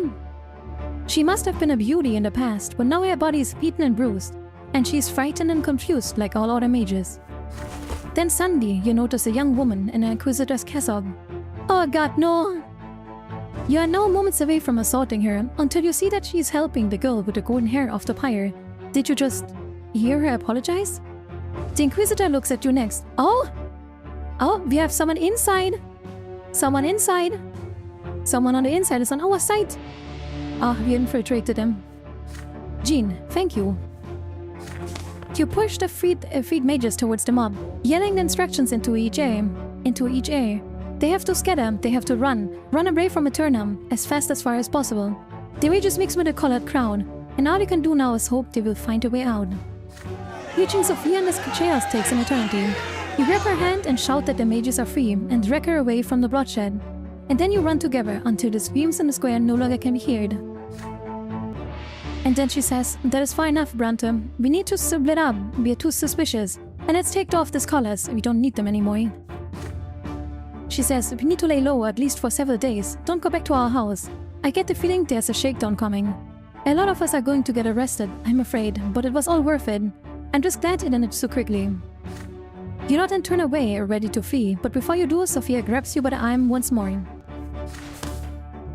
"Was that all you? Did you set them free all by yourself?" You nod. Sophia's eyes glow with awe.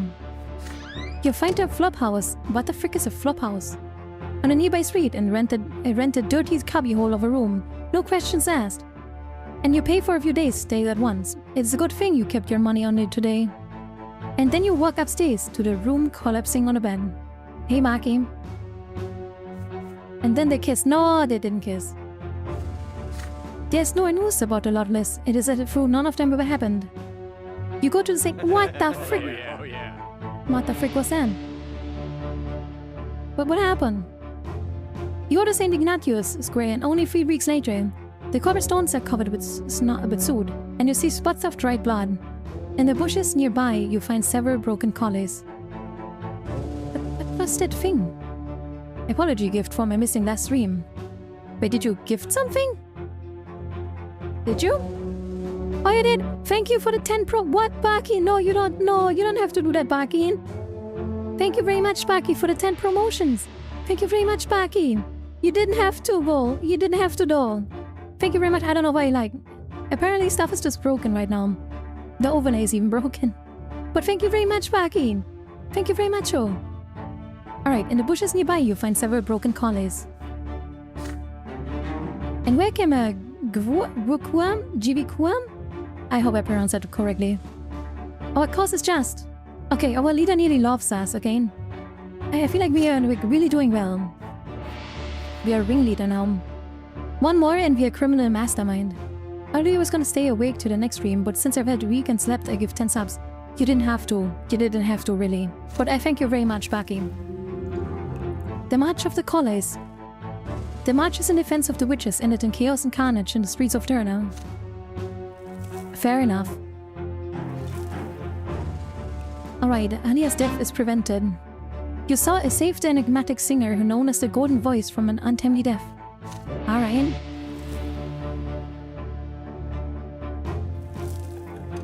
And now we are 19 years old. One more year, then we are done with the youth, I guess. The Overseers of Magram. Two major events take place while you are busy living your life. Firstly, Cornelius Tempest is no longer the great Chancellor of the Empire. He has been ousted and sent back to his province. Alright. His replacement... Oh, that is not good.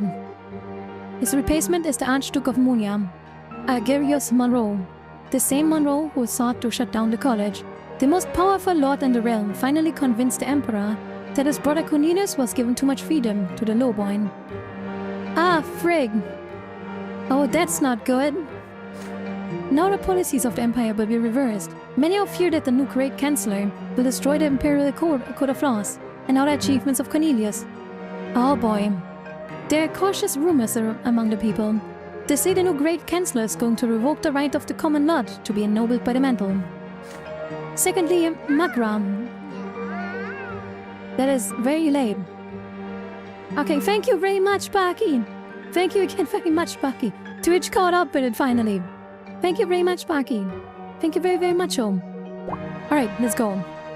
Secondly, Makra, your homeland, now as a new overseer.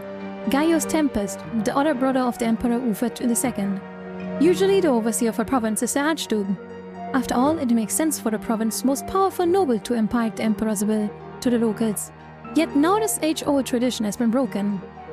And no one is surprised Archduke Tarquinius Melandus is absolutely furious. Alright. So I just had an issue with the call. Everyone didn't stop the streams a sound when I called Canon. So I found myself scrambling to close the stream. As a guy. Hey, I hope they like me. I hope they like I hope they like me. Gaius Tempest used to be the main supporter of his brother, former great Chancellor Cornelius Tempest. The nobles of the Emperor court say this is a stratagem by the Anakin gentry, want Gaius removed from the court affairs along with Cornelius. Either way, Gaius Tempest and Tarquinius Melandus will be at each other's throats over the province. This does not bode well for the future. My job is good. Lord, it was funny though. Almost asked the caller if they want to join the Cat Empire, but held back. Should have done it. Should have, like, straight up asked them. The only thing that is clear, Makara, your home province, is about to face great changes. Ah, man. Oh, we're getting power though. We're getting power. We're getting power. Like we had +1, right? And then like we wanna go to plus, right? So we were currently at -2? I don't know. I don't know where we are. Alright, we're gonna continue now. After a short 5-minute break, you can grab a drink, maybe a snack. You also become an Archduke. I don't know. See you in 5 minutes. Chat, can you point at the kappa? Write kappa in chat right now. Right? Kappa. Can you write kappa in chat? Chat, can you write kappa? Can you write kappa? Darius the Kappa! How many more kitties are there? I'm gonna call her boss. I'm gonna call her boss. It's me. That's me. I'm finally showing yourself to showing myself to you. That's actually me. Can I go through here or something? Can I go to your back entrance? Get it? Don't look at me like that. You wanted to. Huh? Don't look at me like that. I feel like most of the time it's better to do this, ignore what I say, okay? Oh. Hello. The child is here. Hello, we wanna talk about your mom's butt. What? How you doing today? Is it an American high school? No. There's no guns here. There's no guns here. It's all in Japan. So sadly, no guns here. No. Either she's playing really, really good or she really is not in on it. In our 3rd year of high school. Shows video of I had a hunch. Kaito twerking. You know, she was the victim of that whole incident.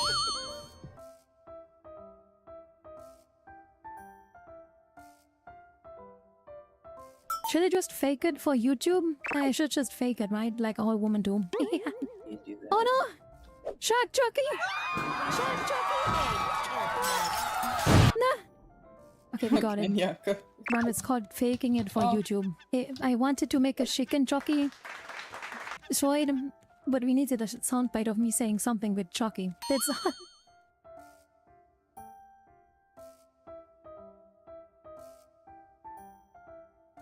But we have to I threw myself away. Don't worry.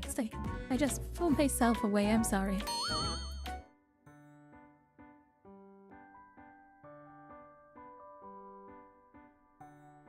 Hey! Yes, your favorite cat general pretending to be a bunny. For all of you who celebrate Easter, I wish you a happy time and lots of hugs. For those that don't, the Cat Empire nightclubs are also open today. I hope you all have a good time, no matter what. Happy Easter!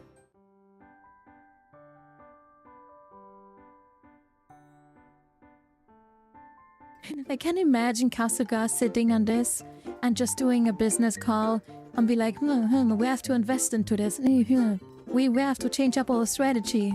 We have to short this stock and we have to long this stock. What is the exchange rate on this? And he's just like rocking on his little horse, looking super serious and just being like, oh yeah, I understand, I understand. At the same time, he's like licking an ice cream or something. Very realistic, I know. But yeah, I think something like that fits Kasuga very well.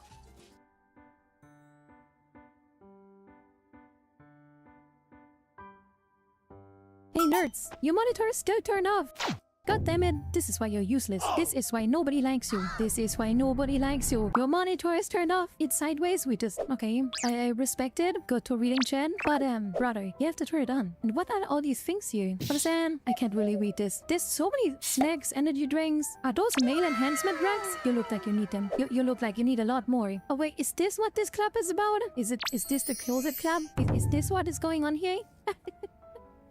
Well, okay, never mind, you know. You guys keep doing what you do, huh? At least this guy knows to turn both monitors on. See? Both monitors on. You get it? Don't look at me like that. Dude, testosterone doesn't work, probably, and he's on it with antidepressants. You call him a pussy? I tell him that he's probably romancing his friends here. That is what I'm saying. I'm saying he's gay. That was the point. He's gay, I'm sure. Yeah, he looks gay, right?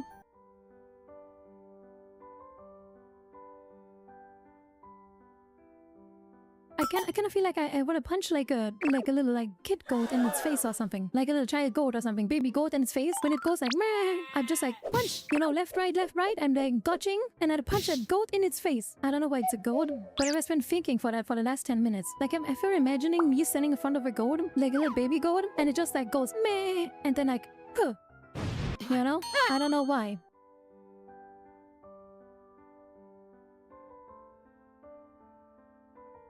Man, chat, vanilla is more spicy than my wife. Terry, I'm busy reading chat and stuff, and you're like, grab my boobs. You don't know how fast a Yama can talk if he wants to. Exactly, I'm basically Eminem, but tits. I'm rap goddess, do. You would not be trash-talking me if you would not care about me. That's true. We've still have comments on Cherry is roasting her. Or she calls it helping her with her flaws. I am actually. And when I'm like, hey, I feel like you're gaslighting me, you get super angry. God damn it. I think Toby's pushing for the fact that we need to make a wish foundation and not on me because he's like, I'm gonna be the first kid with cancer. Tuda also wanted to Wait, taste the wait, edge. what? Did Fluffers just have it in his arm or something? I'm gonna take my baby to the front lines to see what we do. What the frick, Fluffers? Wait, is what the that hell? right? Fluffers, what the hell? You can't bring your baby to the front lines? Fluffers, please. I love you, Cherry.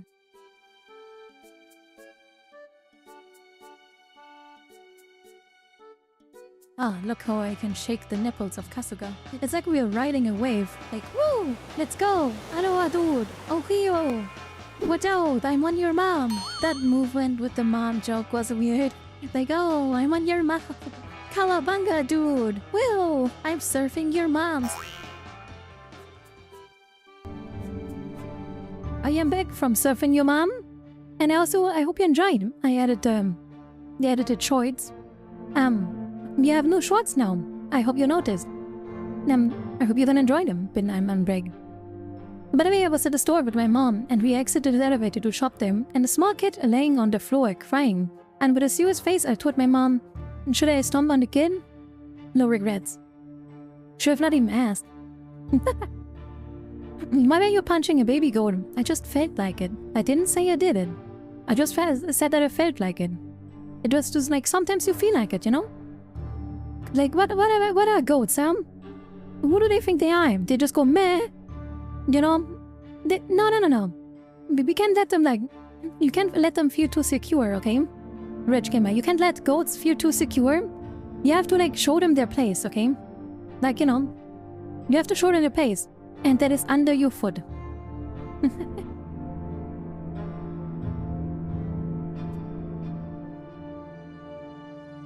My mom said was like, don't you have any shame? And I said, nah, I see. Bouncing around. Exactly. Anyways, we gotta continue now. With the trip springs. Oh god. Oh, that chapter name doesn't bode well. That chapter name does not bode well. Oh boy, I don't like this. Oh, I don't like this. The trap springs? Oh boy. That does not sound good. Weeks pass, the months, and not word from Dotless. You have to resort to odd jobs to survive. How much longer will you have to wait? Your hopes of seeing the Lotless return wane more and more with each passing day. You still recall the loss and bloodshed of St. Ignatius Square with pain. What happened to the others? How many of you managed to get away? And more importantly, what happened to Sophia? More days pass, you hear nothing. You keep returning to the same familiar city streets, glancing at the walls and windows, waiting anxiously for a sign of familiar face. Then one day, you finally see a sign. A yellow towel hanging outside the window. Widow Maya's window. That means tonight. We return to the basement. Only a few people are there. You look into their faces. There are fewer of you now. Some of the Lotless could not bring themselves to come, and others died back in the square. Sophia sits at the opposite end of the room, and like an actor on a stage, her pipe in her hand. A golden ray of sunset has just reached through the basement window to glint in her hair. But we had a chat with Ravi. People are sitting at a bench and leaning against the wall. You sit where you normally do, in the front row, almost in the middle. There are voices and there are questions. Where did our meeting stop? Where has Sophia been all this time? And what do we do now? Sophia stands up and looks straight at you, a golden light glowing in her eyes. Oh, what? Why at us? What? What did we do? Oh, I don't like this. She says, I want to ask you all for one last favor. Please, for your own sake, don't do anything foolish. Oh no. The golden light in Sophia's eyes come alive and flies through the hall, enveloping the others in vicious warmth.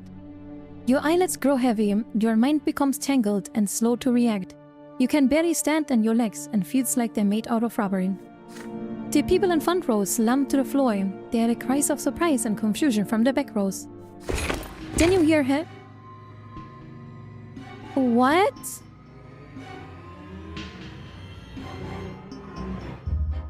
What? Then you hear heavy stomping steps. Armed knights, clad in black armor, enter the basement. The Lotless at the door draw their weapons and are killed instantly. The voice full of steel rings through the room. In the name of Emperor Wu II, you are under arrest. What? Alright. Is this where I said like, hey, I don't trust her? Your heart is racing, but the rays of sunlight will not release you from this stupor. You can do nothing but watch as your United Brotherhood perishes. This feels like a nightmare. Some run for the tiny windows, others get down on their knees and surrender immediately. Others stand or sit still, unsure of what to do. Oh, frickin' hell. You betrayed Sir Sakma! You will face my wrath! Your fallen unity is shattered. People you used to call friends and allies now kneel in submission, and those who don't kneel are quickly cut down. There are screams and flashes of steel, and then a merciless cry, surrender or face execution. Sophia is no longer glowing, her eyelids are red. She tries to maintain her composure, but you can see her lower lip trembling. Your eyes meet, and she looks away. You freaking bitch! Did you set us out?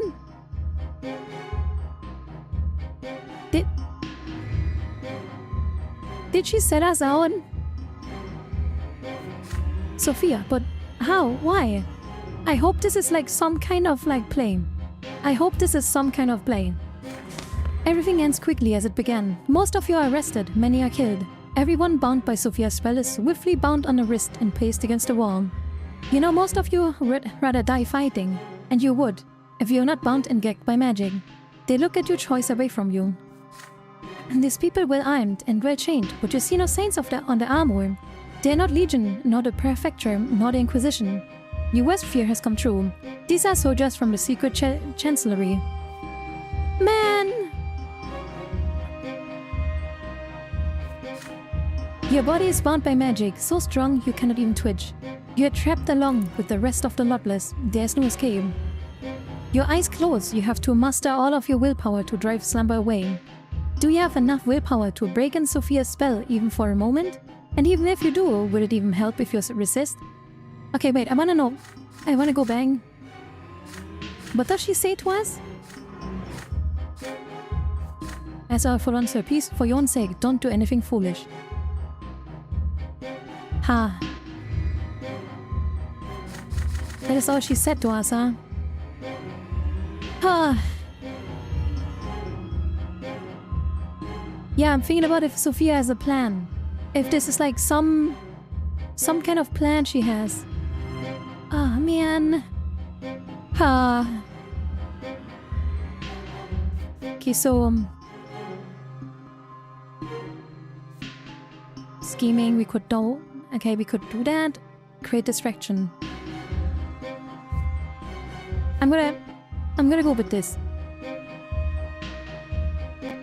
I'm gonna go with this. Create a distraction.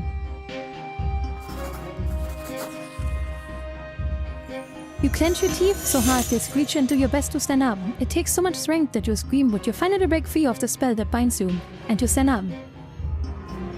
Neither Sophia nor the armored mercenaries expected that to happen. You take advantage of the confusion and knock down the secret chancellery knight at the door. Then you run for an oil lamp on the wall and smash it against the floor. A wave of fire spreads quickly. Several men in black armor lunges at you. You're bound again. Not by magic, but by heavy stomping boots. You hear screams all around you. Halt! Stop them! Your distraction gave some of the Lotless enough time to break the spell and escape through the door in the small window. The leader commanding voice stops the panic. Let them flee. You'll find them later if you order to. Tie up the rest. They tie you up and tighten the knot around your wrist so high that your fingers turn wide and kick you to the gut again and go for a measure.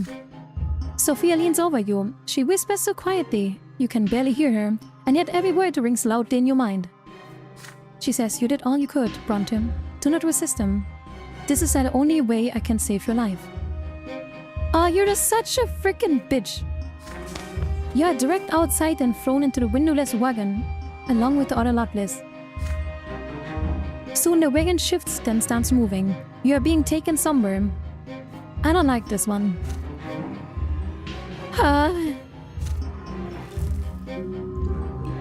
The secret society of the Luckless was struck down by the secret chancellery. Many of the conspirators were captured. Did she betray us? I don't know if she did. I think she's like, there's some kind of thing going on that we don't know about, and she tried to protect us. But I don't know. Maybe, hello Spencer. Something is going on. We're a criminal mastermind, yeah. Days are followed with nights, and nights are followed by new days. You can only tell because of the light coming through the tiny windows near the ceiling. You have to spend several months in this cramped cell. It is 5 steps long, 2 steps wide. These walls felt oppressive during the first week, but people can get used to anything eventually. Alright. They feed you twice a day. They do not answer any questions. They take away the food if you scream too loudly.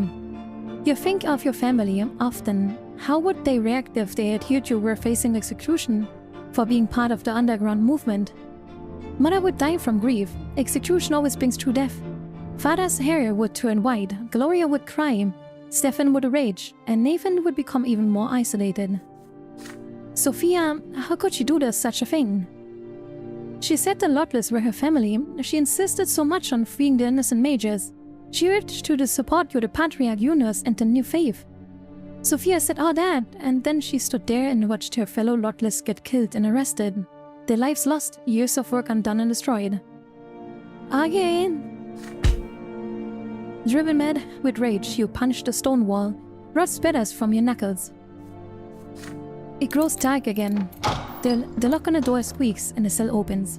They carry you out by the arms. But you no longer resist. You're sick of this. It's no use anymore. They seat you in the integration room. There's a man sitting across you, plain but well-tailored jacket. Pale face with a chiseled features, thick black mustache. Black eyes watching your very move from their deep sockets. When did the secret chancellery first start watching? When did they all become pawns to the game? Ariane. The nobleman keeps studying you with utter disdain. Oh god. Secret police. Ariane. Even grandfather never looked at you with such scorn. He wears a pendant in the shape of a wheel. Ah, this is not good. His gloved hands rest atop a table with a walking stick leaning against it. Behind him stands Sophia, her head down. God dang it. Felipe Alfaro says, I am Baron Felipe Alfaro, advisor to the secret chancellery. But I have to dislike for your titles. Call me Sir Felipe, that will suffice. I know everything about you, young Brante. Your father and grandfather are loyal servants of the Empire. Your brother is as noble by birth. When did your life take such a turn? How did you stoop so low? The advisor to the secret chancellery shakes his head, presenting you with a clearly false smile of sympathy. You feel like a student in front of a strict teacher, but you will not leave this room with a merry frogging.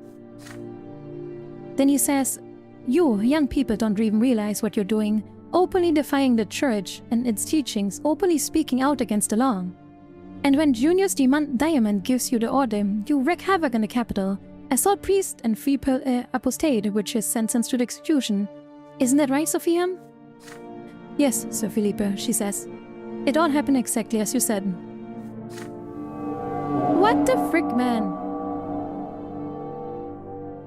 Huh? I think Sophia's just really into the witches and she doesn't care about us. I think she only cares about her own. I think that's gonna be the way it goes. Maybe. You shiver with disbelief. There was no order from Junius Diamond. That is not true. It never happened.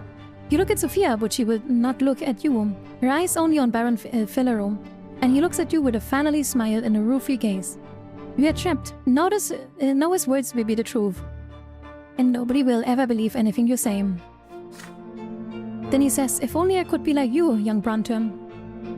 A mere boy who thinks he can change the Empire on his own. Yeah. But I suppose it's a good thing I'm not that naive. Otherwise I'd be in your shoes right now. And you'd be dealing with someone far worse than me. He continues, there are many things in this world that do not sit well with me either. But unlike you, your youthful rebellion, my goals are quite clear. My wish is to save the Empire. to save it from the likes of you, people who reject tradition and the laws given to us by the gods. Fools who keep seek to mages free, practitioners of the new faith that is destroying the church from within, even with their leaders, and is a patriarch and an Arcananian from an ancient dynasty.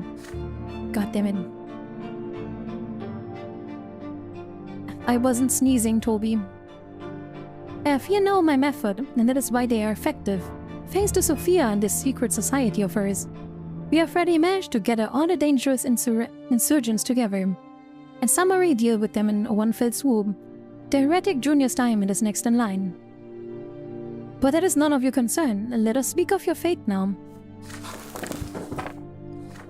Felipe produces a folder of notes and puts it on a table in front of you. The folder bears your name. Your hands shake as you flip through the pages. How you infiltrated the college during the siege. How you helped recruit more people for the Lotless. The articles you wrote for the newspaper. The advice you gave Sophia. Your preparations for the March of the Condors. Your life over the past 3 years is laid down on these pages. Just the records of your presence at the Lotless meetings is enough to sentence you to execution. But that is the least of what you have done over the 3 years. Your stomach churns. Then Felipe El Ferro says, do not expect your father authority as a judge to save you from this, Brante. He's just a second-generation judge. A brief note from me and you will face the true death. And then your father and the rest of your particular family as well. What do you say? Is there any reason I shouldn't just do that? Sophia interjects with, Sir Felipe,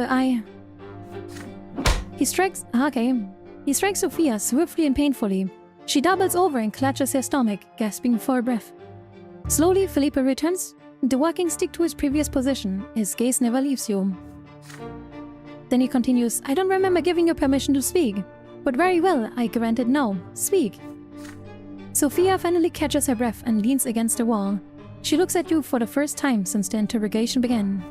And continues, Sir Felipe, Brante grew up in Anisode, like me. He's very bright and has proven himself to be quite capable since his very first days with the Lotless. You will find my description of him in my report. He will serve your cause in Magraville.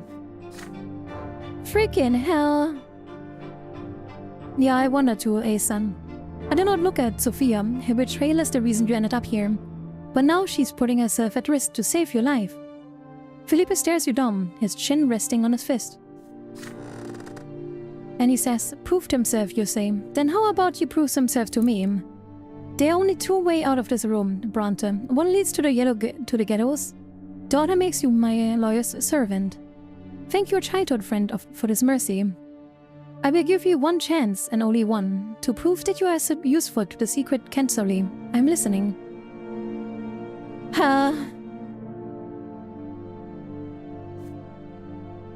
Alright.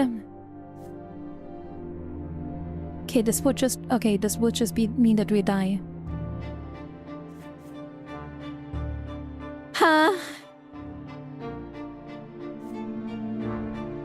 Can outwit him.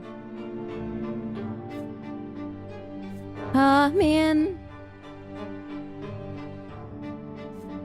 Okay, how about maybe we can play the long con? Maybe we can play the long con? I'm becoming part of the secret police. I don't like this. Okay. You pull yourself together and start thinking. There's only one way out of this prison and back to safety. You must prove that you're useful to the city hall. You have to prove to this noble advisor that you are more than just a lowborn malcontent. You have to prove that you can understand Felipe's intricate plans and play an important role in them. And so you start talking, and Felipe listens carefully to every word you would say. If you understand correctly, the noble advisor plan was to create a secret society. The Lotless, in the capital with Sophia as the leader, overseen and supported by the secret chancellery. The purpose of this group was to entice as many discontent young men commoners as possible to join in its ranks. Once that was done, the society would begin to peacefully protest to support the mages, but this process would quickly descend into chaos and bloodshed in Grey when it tried to free the imprisoned mages. However, you conclude that the Lotless and the March of the Colors were just barging ships whose purpose was to undermine the standing of the Patriarch Junius Diamond, who was famous for showing his support for the mages. Formond foment an act of rebellion that can be traced back to the powerful highborn leader of the new faith. That was the Sir Philipp's goal all along. Makes sense. All of a sudden, Sir Philip breaks into a satisfied smile. And he says, "You're intelligent indeed, Brante. I'm not sure what schooling you received from your father, but you'll make fine agent for a secret cancellery. You sure have an eye for everything that matters. Right, you are. The bloodless have outlived their usefulness. Soon we'll find a deal with the rest of those newborn wreckmuffins." Freaking hell. Color me impressed, but if you disappoint me, so much of worse for you. Now mark my words, from this moment on, you are my secret servant. This is your only lot in life now, as it were. You will obey me and not want no one else, and do not even think about mentioning this secret cancellery to anyone. You and Sophia will return to Anisode. Tell everyone you earned a small fortune in the capital, or made wealthy friends. You're a slippery young man. You just think of something believable, will you? Once you're there, open a print shop. Don't waste too much time on it. This is a job. It will be a cover to keep you looking busy in the public. My people will pay you visits from time to time and bring you instructions from me. I have big plans for your desert province. Ha, boy. My every instruction must be carried out immediately. If you ever fall or try to fool me, your family will suffer along with you. Here, this should be enough for the print shop. Now, you have something to bring back home. With a chuckle, Felipe drops a hefty pouch at your feet. It falls like a rock and makes a sound that only gold can make. Before you can say anything, he turns around and leaves. Once you are left with Sophia, she finally lets her emotions rise to the surface. I don't want to hear it. No, don't even talk to me. No, I do not have my pumpkin spice latte. I do not talk to you. No, I ignore you. No, I don't care what you say. No, I don't look at it. No, I ignore you. No, I don't talk to you. I do not talk to you. No, I refuse to read your text. You're a bitch. What did you think with this, huh? What did you think? Don't you dare call me a traitor. Of course you are a traitor. Do you think it was easy for me to watch my friends being killed? Nobody would have left the room alive if it wasn't for me. Okay, now. Okay, now it's like this, huh? Now you did what you could, huh? Yes, I bound everyone I could with my spell, because otherwise you would have died trying to fight back. I hoped I could get everyone out of there alive, but I only got you out. Huh. Wait, where's my mouse? Ah, frig. There's it. But I only got you out. And now Felipe is about to eliminate the rest of the Lotless, but we can do nothing to save them now. And as for you and me, Felipe has us on leash now. We have to survive like this. We can't run from him. If I don't do what I'm told, he'll have me collared and sent back to the House of Humility to be an obedient, soulless puppet. But we have each other now. We can do this. Don't lose hope. Do you think I don't even want to breathe the same air as you? You disgust me, woman. Ajila enters the room before you can say anything else. You're let out of the prison and into the yard. You wince at the light of the sun and shining pillar. A carriage takes you back to the flop house where you took refuge after the march of the collies. The driver kindly informs you he has orders to take you back to Anisode in 3 days. You start packing, and that feels like a dream. Everything will happen exactly as Felipe said. You have nowhere to run. If you try to flee, they will find you. And they will find your family first. In a blessed Arcanian's empire, there's no way to start over with a clean slate. The twins and the secret cancellery see all. Can't believe this. Your months in prison are in the past, but can you truly call yourself free now? You will be going home soon. You now serve the secret cancellery. Your life and fate are in the hands of advisor Felipe El Ferro. I cannot believe this.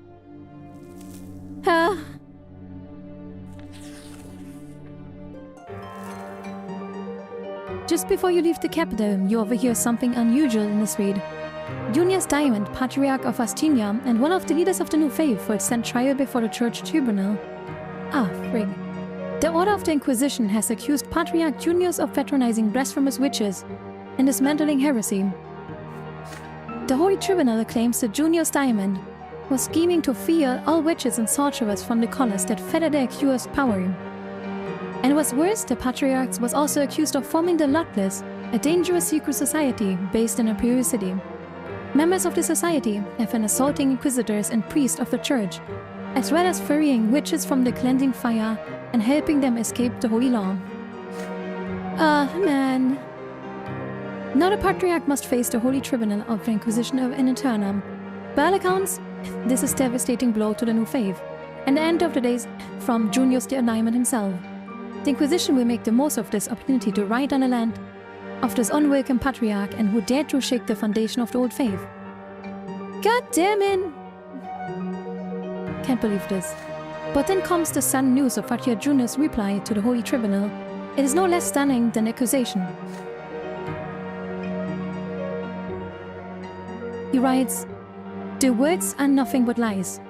I will say this to anyone who dares to bring this accusation against me in person.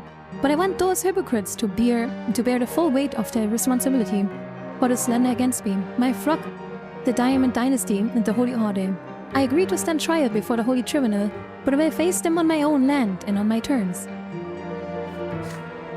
Patriarch Junius has already received strong support from Patriarch Luke and many priests across the Arcania. Parishes of the new faith throughout the Empire are now speaking out in support of Junius Diamond. The Church of the Twin Gods is about to be rent in twain. The Inquisition has no choice but to revoke the trial in order to revert the coming schism. The new official stance is that Patriarch Junius has been wrongfully accused, and the Holy Tribunal will now apply more cautious judgment during any further trials against the followers of the new faith. Following the teachings of Patriarch Photis is no longer seen as heresy by the Inquisition. I mean that's kind of low-key a win? Is it not? That at least publicly, low-key, that's kind of a win, I would say. That's like... yeah, I feel like this is kind of low-key a win. You were to rewind this game. Would you want to base your smarts move so you could outsmart Philippa? Maybe. The trial of Junius Diamond has been averted, but the divide within the church is only deepening.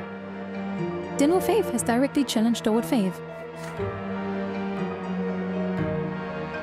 The result is uncertain depending who you ask. Some say Junius Diamond all but pled guilty, others believe in a patriarch and allege the rebellion against the church, as well as the Inquisition is nothing but a ruse. There are also people who think the entire situation sounds like one of the secret cancel's 30 deeds. One way or another, the Patriarch of Asetinia and co-leader of the new faith remains in his post. But for how long, and how will the old faith and the new faith clash next? Alright.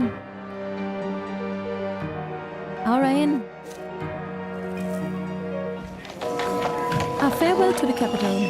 The Reglata and the Talina rivers met outside the city walls. You have barely left the capital since you came here all these years ago. A breeze is blowing in your face and the bright noon sun hangs above the shining pillar. Your stay in Eterna has come to an end. You arrived here a boy full of hopes and aspirations, driven by your family's expectations and desire to live your life as you saw fit. Where did your youthful ambition lead to you in the end? Eterna never became your home. To you, it was a place of turmoil and disappointment. You tried to change the course of history, but history broke you in half and threw you away. You were too young and inexperienced. Your entire life was wrecked by a single decision. What future could you possibly have now? All of your hopes are buried here in Eterna, and you must leave the city behind. Your hands clench into fists as you think about it. You will have to live two lives, a public life as the owner of a pin shop, and a secret life as a spy for the secret chancellery. This is the only path fate has in store for you now. I don't believe in faith. Mama used to say that humility and hard work are the strength of the common folk. Each new blow brings less pain and teaches you to get back up more quickly. All you have to do is walk in a path without showing weakness. But you're straight from the path of humility and graduated from the school of hard knocks. You learn to lie and manipulate others, to survive and hide and act in secret. As a teacher, Sophia had no equal. But what are you supposed to do now? Would you accept your role in the schemes of the chancellery, since it means the welfare of the empire? Or will you have what it takes to find another way and use the new position for the schemes of your own? Many things must have changed back home by now. You recall Gloria particularly fond the way she used to rebel all the time and defy her lot to write poems. She always fought hard to be herself, no matter what those other people of the law said. Give me a second, I will fill my glass, so... I can't believe this. I'm so sad. Man, I can't believe this. This is so sad. Let me play Despacito.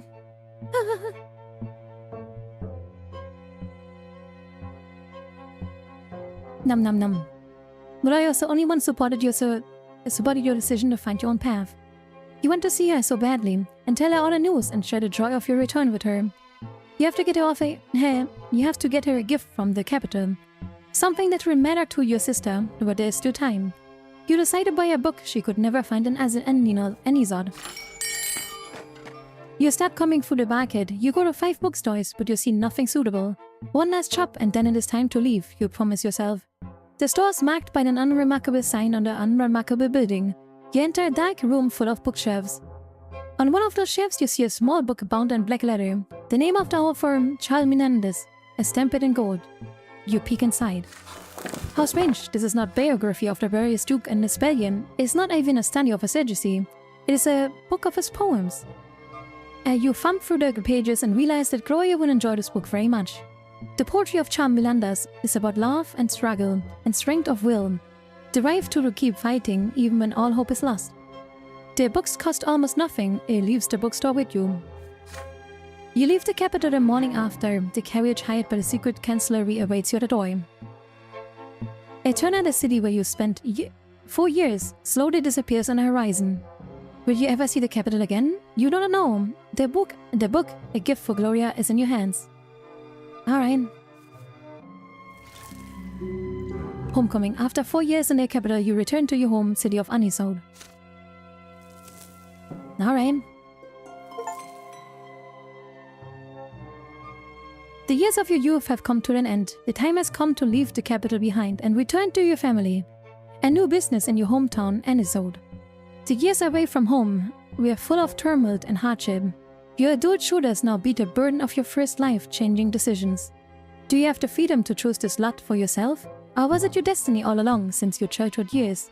All you can do now is follow the path that lies before you. Yeah. This did not go well. Not at all. This did not go well. Not at all. You know... I do not like this. I hope you can do stuff from the inside. I really hope. I really do hope so. Oh well, our stats are so low. I mean, we're at least a criminal mastermind though. Maybe that's good. We will see him.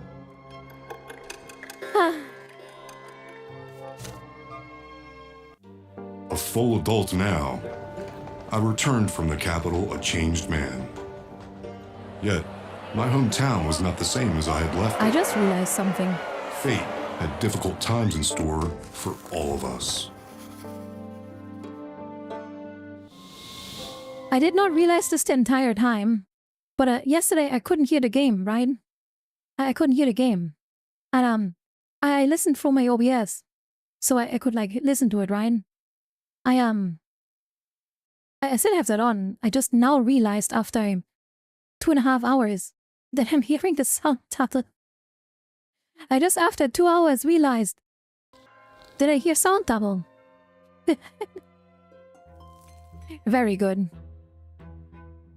Alright, the carriage makes its way along the road. You see the land Makra through the window, empty and desecrated by the engine magic. Your home, Anisod, is but a few hours away along this road. The carriage is stuffy and hot from the sun. Even with the thick blinds pulled at tight. It is a familiar heat, but you will not need to get used to it again. The heat weighs heavily on you, but it also reminds you of your childhood. You will see your family again soon. How will they react to you? Will they accept you after you have betrayed their hopes and trust?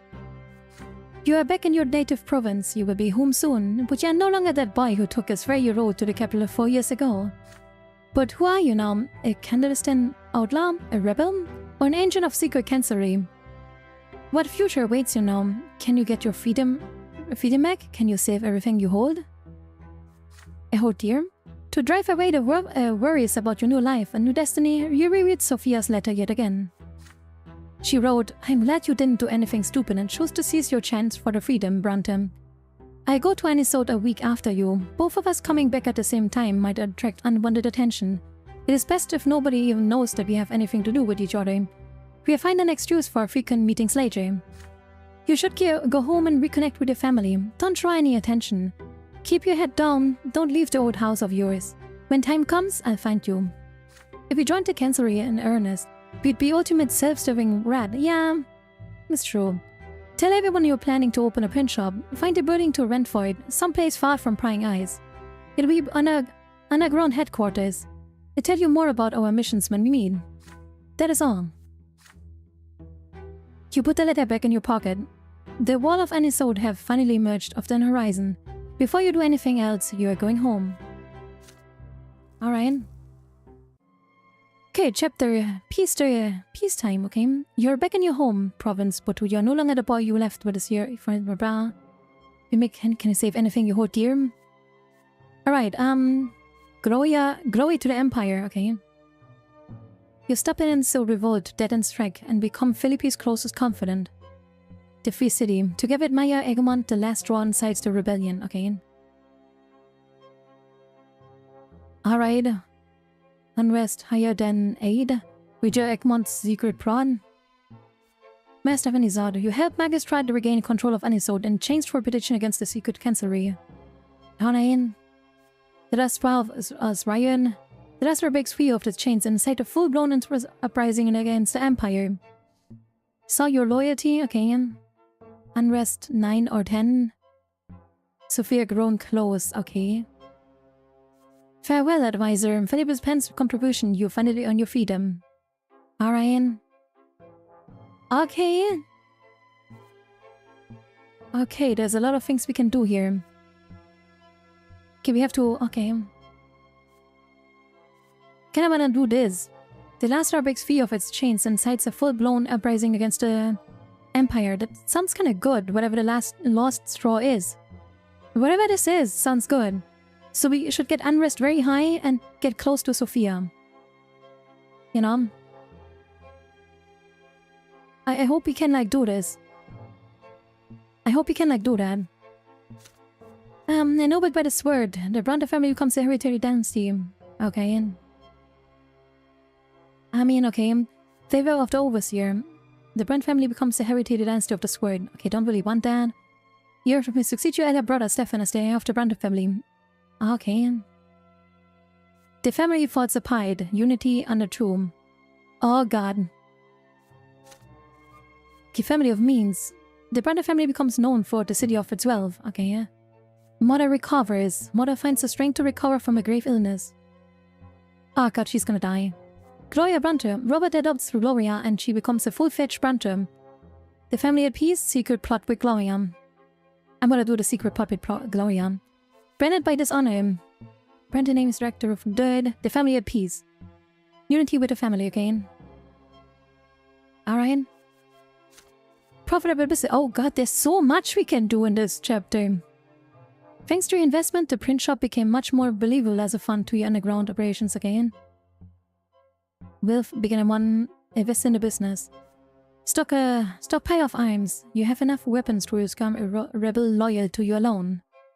Alright. Sophia has the gunpowder.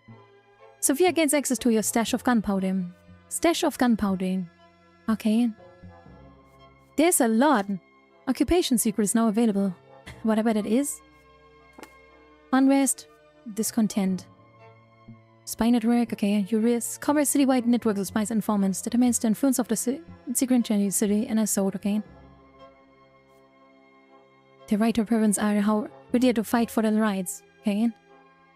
Okay, we need to get unrest up. Unrest up. We need to get unrest up. A lot. Alright. I guess we continue. Okay, we're gonna get this, Chad. We're gonna get this. We're gonna get this so much. Ah. Okay, what do we have? Homecoming. The carriage stops. The familiar gate, your bedroom window, the same one you used to climb out at the night from time to time. But you probably have to pretend to do your job too. Yeah. The well-tended garden is with its imported soil, delightful greenery, and mother's beloved violet irises. The porch you used to jump off to when you were little. You are home. You touch the handle of the front door and halt for a moment. It has been 4 years since you left for Eternum, but it feels like yesterday. The air inside is cool, as usual. Father cannot stand the stuffy room and insists on constantly airing you out of the house. Inside the house, the first thing you hear is the sound of someone running out of the library. Your sister Gloria appears and immediately throws her arms around you. Her joy is so strong, and you barely manage to stay on your feet. Gloria is dressed in man's clothing, okay? I mean, if that's her thing? Well, okay, I didn't expect that one, but okay. Agruda's a frock coat and a necktie with a massive pin. She's almost unrecognizable in her new attire. There's a dark circles around her eyes, as through lack of sleep or frequent tears. Alright. Brother, she says, I've been waiting for you so long. I'm proud to see you choosing your own path and decide to live in a way you want. You're actually going to open your own print shop? You're going to print books, even pottery? Poetry? Speaking of poetry, from in the inner pockets of your jacket, you produce a small book bound in soft black leather. Gloria gingerly accepts your gift. She notices the author's name, Milanidis. On the cover knits her brow, but after quickly flipping through the pages, she showers you with gratitude.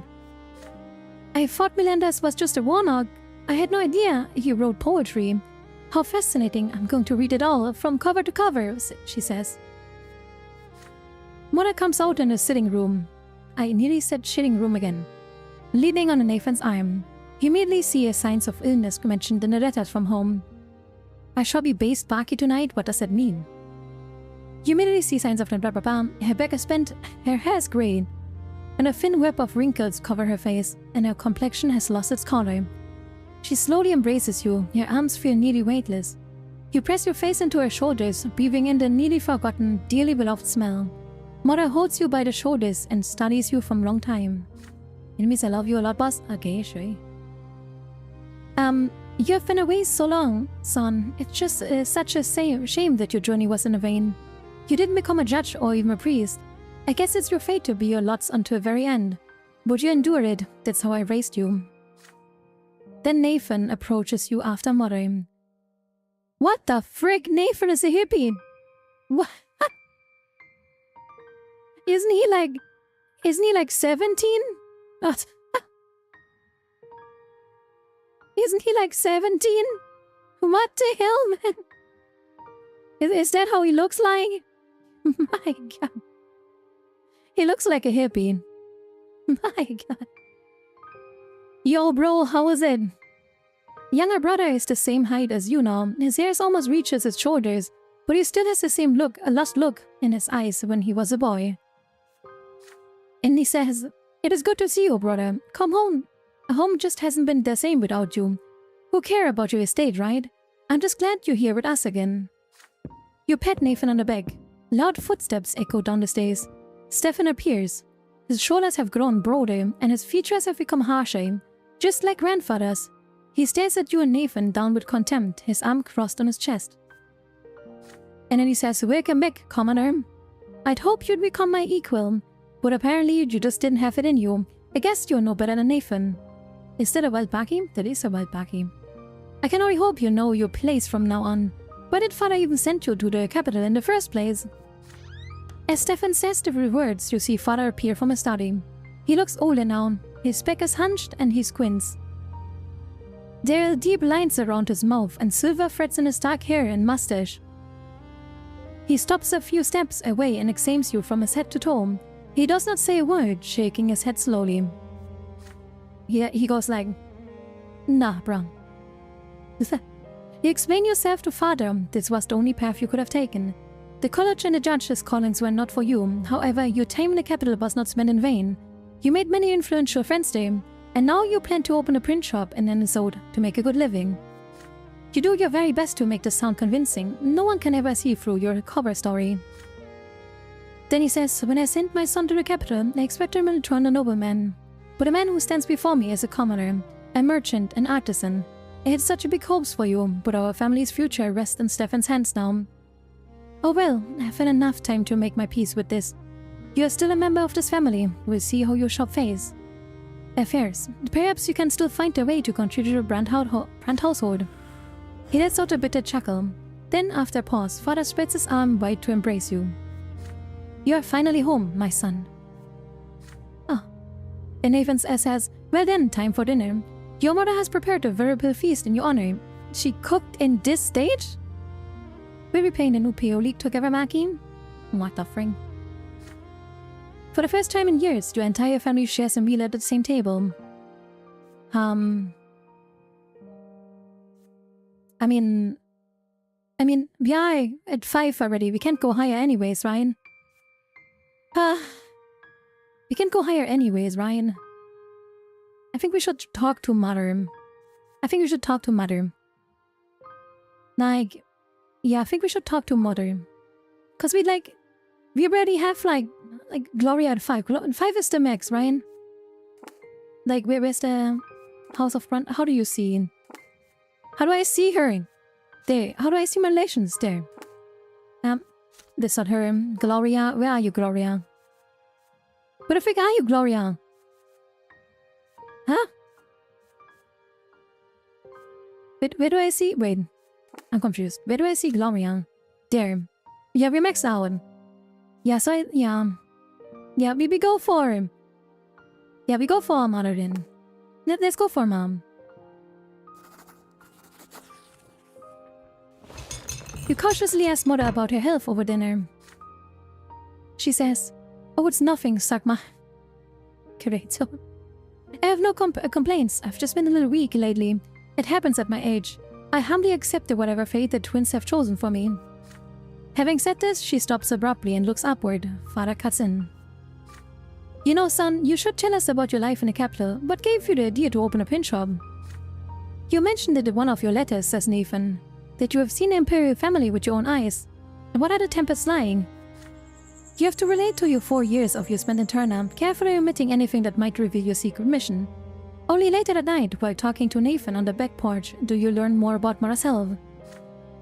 And he says, I be frank with you, Mother isn't doing so well. Gloria and I do our best to not leave her alone. You can ask her questions, but her answers often don't make sense.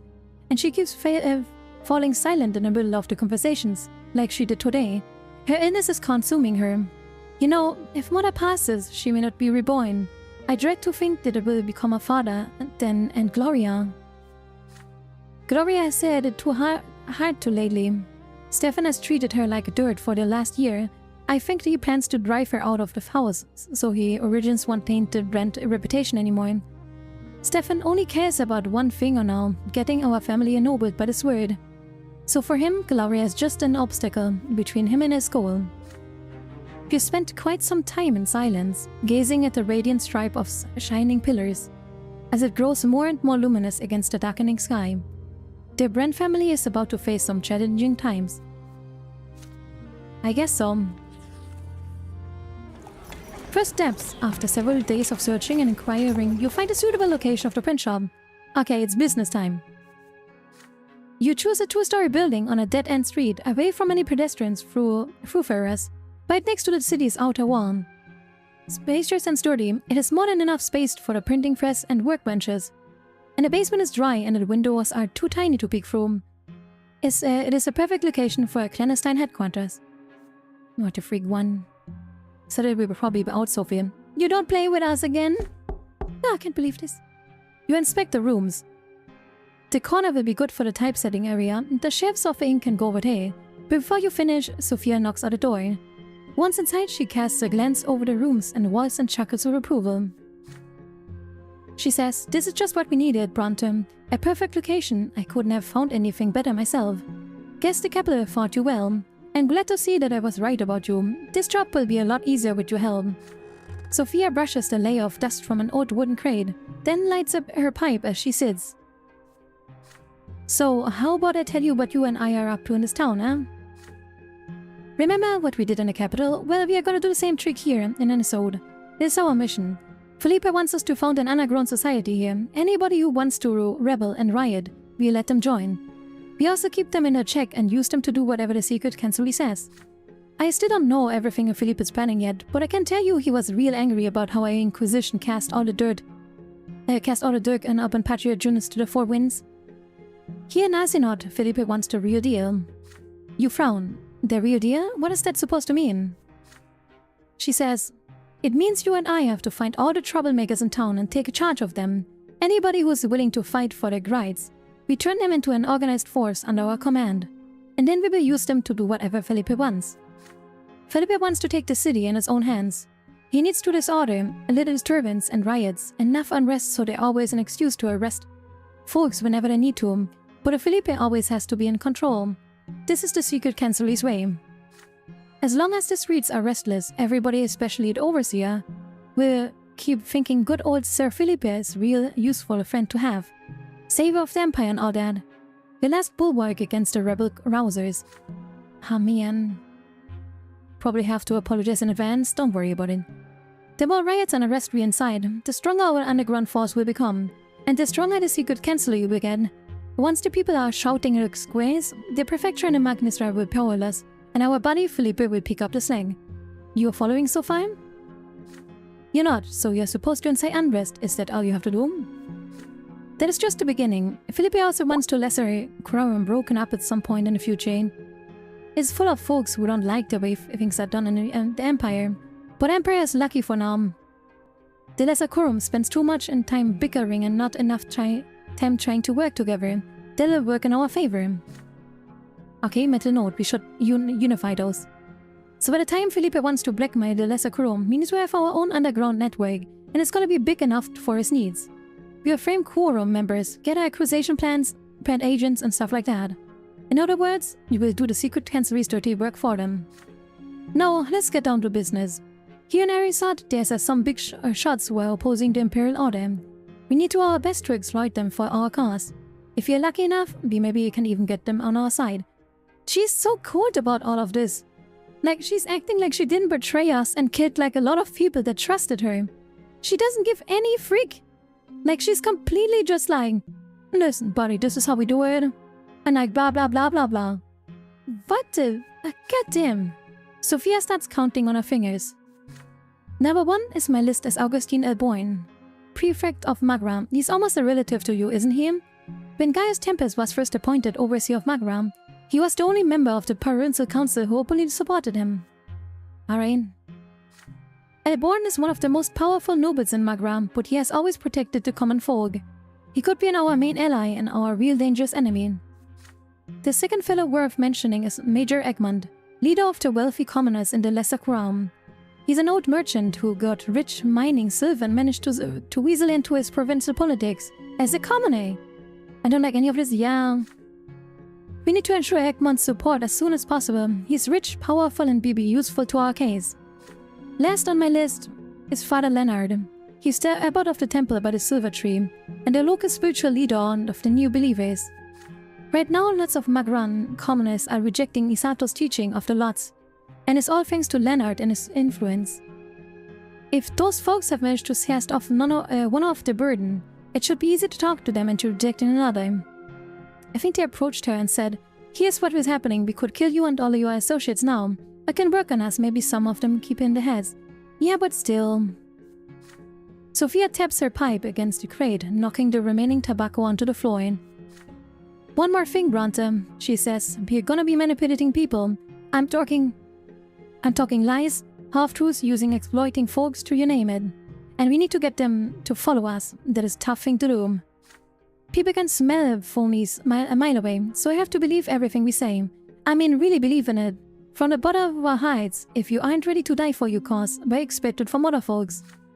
But you also have to remember who we are really doing all this for him. She trades off. You wait a moment and ask Sophia why she has agreed to do this. Why is she working for the Philippe? Can she run from him, use her magic to subdue him? Sophia's deep eyes focus all their attention on you. The merciless Magran sun fills the room through the narrow window, reflected in her eyes as a multitude of yellow spikes. Gotta channel the inner politician? Yeah, I hope we can turn this around. I really hope we can turn this around and get this country destroyed. Like good old revolution, You think I never tried it, Brante? Don't be naive. Magic will not help me to bring Philippa down. When I use my power, you notice it quickly, and Philippi notices even faster. If I try to enchant him ever again, I'll be collared and sent back to the House of Humility. I'm never going back there. Never, not ever. As for escaping, there's no hiding from the secret cancellery. Sooner or later, they will find me. The Empire is absolute, the Empire is eternal, the Empire is everywhere. We are all in the same cage, there's no way out of it, and so it will be as long as the Empire still stands. Man, I get that she's scared and shit happened to her. That valid, understand it. But man, she lost everything. That was like a spike of fire in her. So forget about running away. If you want to get out of this alive, just do what I tell you. Trust me, and I'll take care of you. Now let us talk about your next step. We need to shore up our cover story. Make sure it doesn't fall apart the first time Grand Jams take a closer look at it. Get his print shop to work, you need employees. You're good at picking the right people, just as good as me, so you do the hiring. Choose people who are loyal, people who do the job and keep their mouth shut. Alright, to explain why she was so often so cold, yeah. When Felipe gets here, we'll have to show him what we've accomplished so far, and you don't want to disappoint him. So, you'd better get cracking, we have got a lot of work to do. But then Sophia nods to you and leaves. You're left alone to paste the rooms of your future print shop. What do you do first, okay? Can't do that, okay? And we can go for, okay? I think we should go for this, maybe. Okay, can I go? Wait, I kinda like wanna check. What did we want? We don't really need anything, right? The store breaks free and chains and set to full-blown uprising the Empire. We don't need the spy network, like, you know. Common folk to fight for the rights, right? Peter, we don't. Wait, do we not even want glory for Empire, farewell advisor? Okay. Wait, do we not want to get any kind of like spy network stuff? Kinda, cause it kinda seems like it. Yeah, kind of like, yeah. Kinda seems like we should not go for spy network stuff. Yeah, it kinda seems like it. No, cause none of the outcomes I want. None of the things here is anything I want. With the things, with the spy network. We need to keep even under him. We need to keep under him. Under 6. So I don't really do anything, I guess. You know? Spy network. Yeah, no, we don't want spy network. Cause yeah, we want chaos. Occupation, wealth, scheming. Okay. Alright. Okay, then let's commit to the printing. Dun-dun-dun-dun.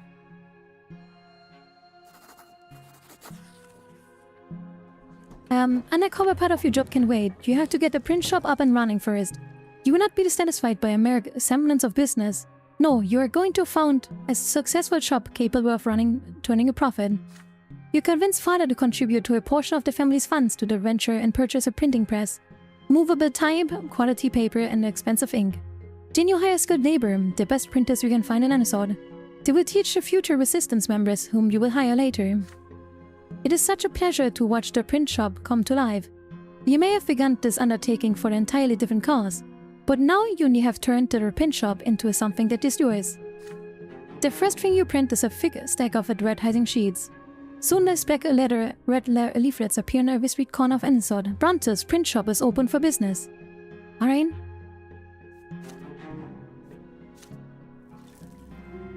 Open the print shop, okay. Profitable business event has happened. Investing in the business. Thanks to your investment, the print shop becomes much more believable as a front for your underground operations. It may actually turn profit sooner or later. Hope so. Hope we get rich. You know? Alright. And with that, we do a short 5-minute break. You can grab a drink, maybe a snack, or you make a profitable business. See you in 5 minutes.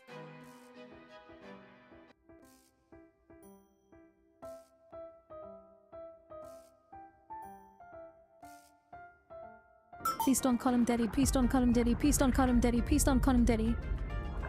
Daddy? God damn it.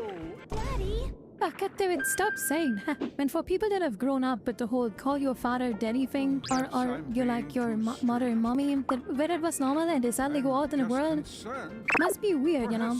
I told you not to leave the palace. Oh no, Daddy's angry. Daddy, no! Ah, stop saying that. Daddy, chill.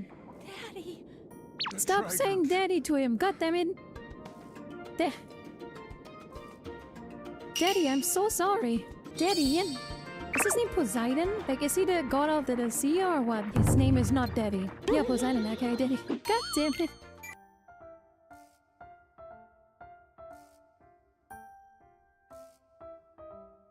Nothing. Weird cereal? Yeah, Poggies. What is that? Why do they... Nah, Chad. I cannot... Nah, Chad. No, Chad. Like, I cannot believe it. I opened this drawer expecting nothing. I cannot believe this. What the frick is this? Down with this.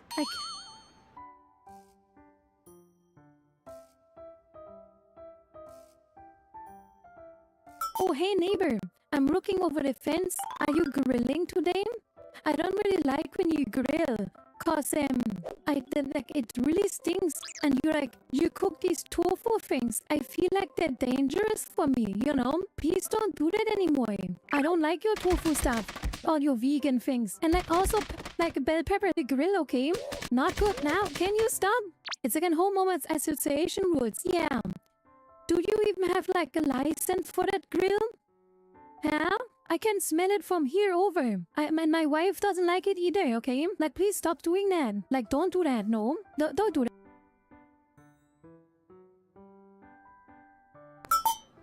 Yagami, you suck. I don't like you. And you look like you have a midlife crisis. What the frick? Use the door? But I'm leaving? Bye, I'm leaving. And then I hate you. Okay, I hate you, Yagami, okay? You suck. Wait, no, I'm supposed to use this door, right? Bye, Yagami. I'm leaving. I'm indifferent. No indifferency. Zoom. Zoom. Ah. Hello, do you have smokes? I want to kill myself. I mean, hello. Oh, that side profile is not beneficial to her. That, oh my god. That side profile is not flattering. That is...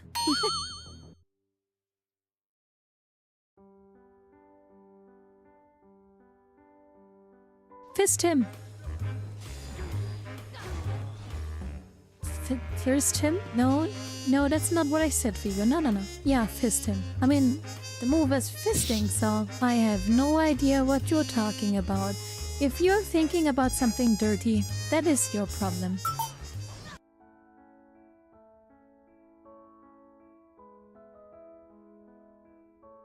You now have Cherry and me. Why am They're I so lesbians. much bigger than you? We now have her and we could roleplay, I don't know. I am dumb and I don't want to psychically bond with you. Okay, then I'm gonna search someone else. Hey Chad, do you want to psychic bond with me? Cause you're smarter than Cherry. I am Cherry, I'm so dumb. I'm gonna go now. And I'm gonna delete myself. And then I'm here.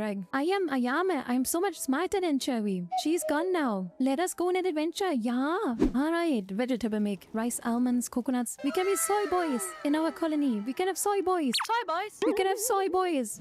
Okay. She's gone apparently. God damn it. Hello, Chet. You'll live with me now. Okay, I got him. No, I'm not. Please don't. Please don't. Naruto, Toyota. Suwazish is making me want to commit Honorable Mitsubishi. Ah, Subaru. Tokyo, Kyoto. Can you just stop?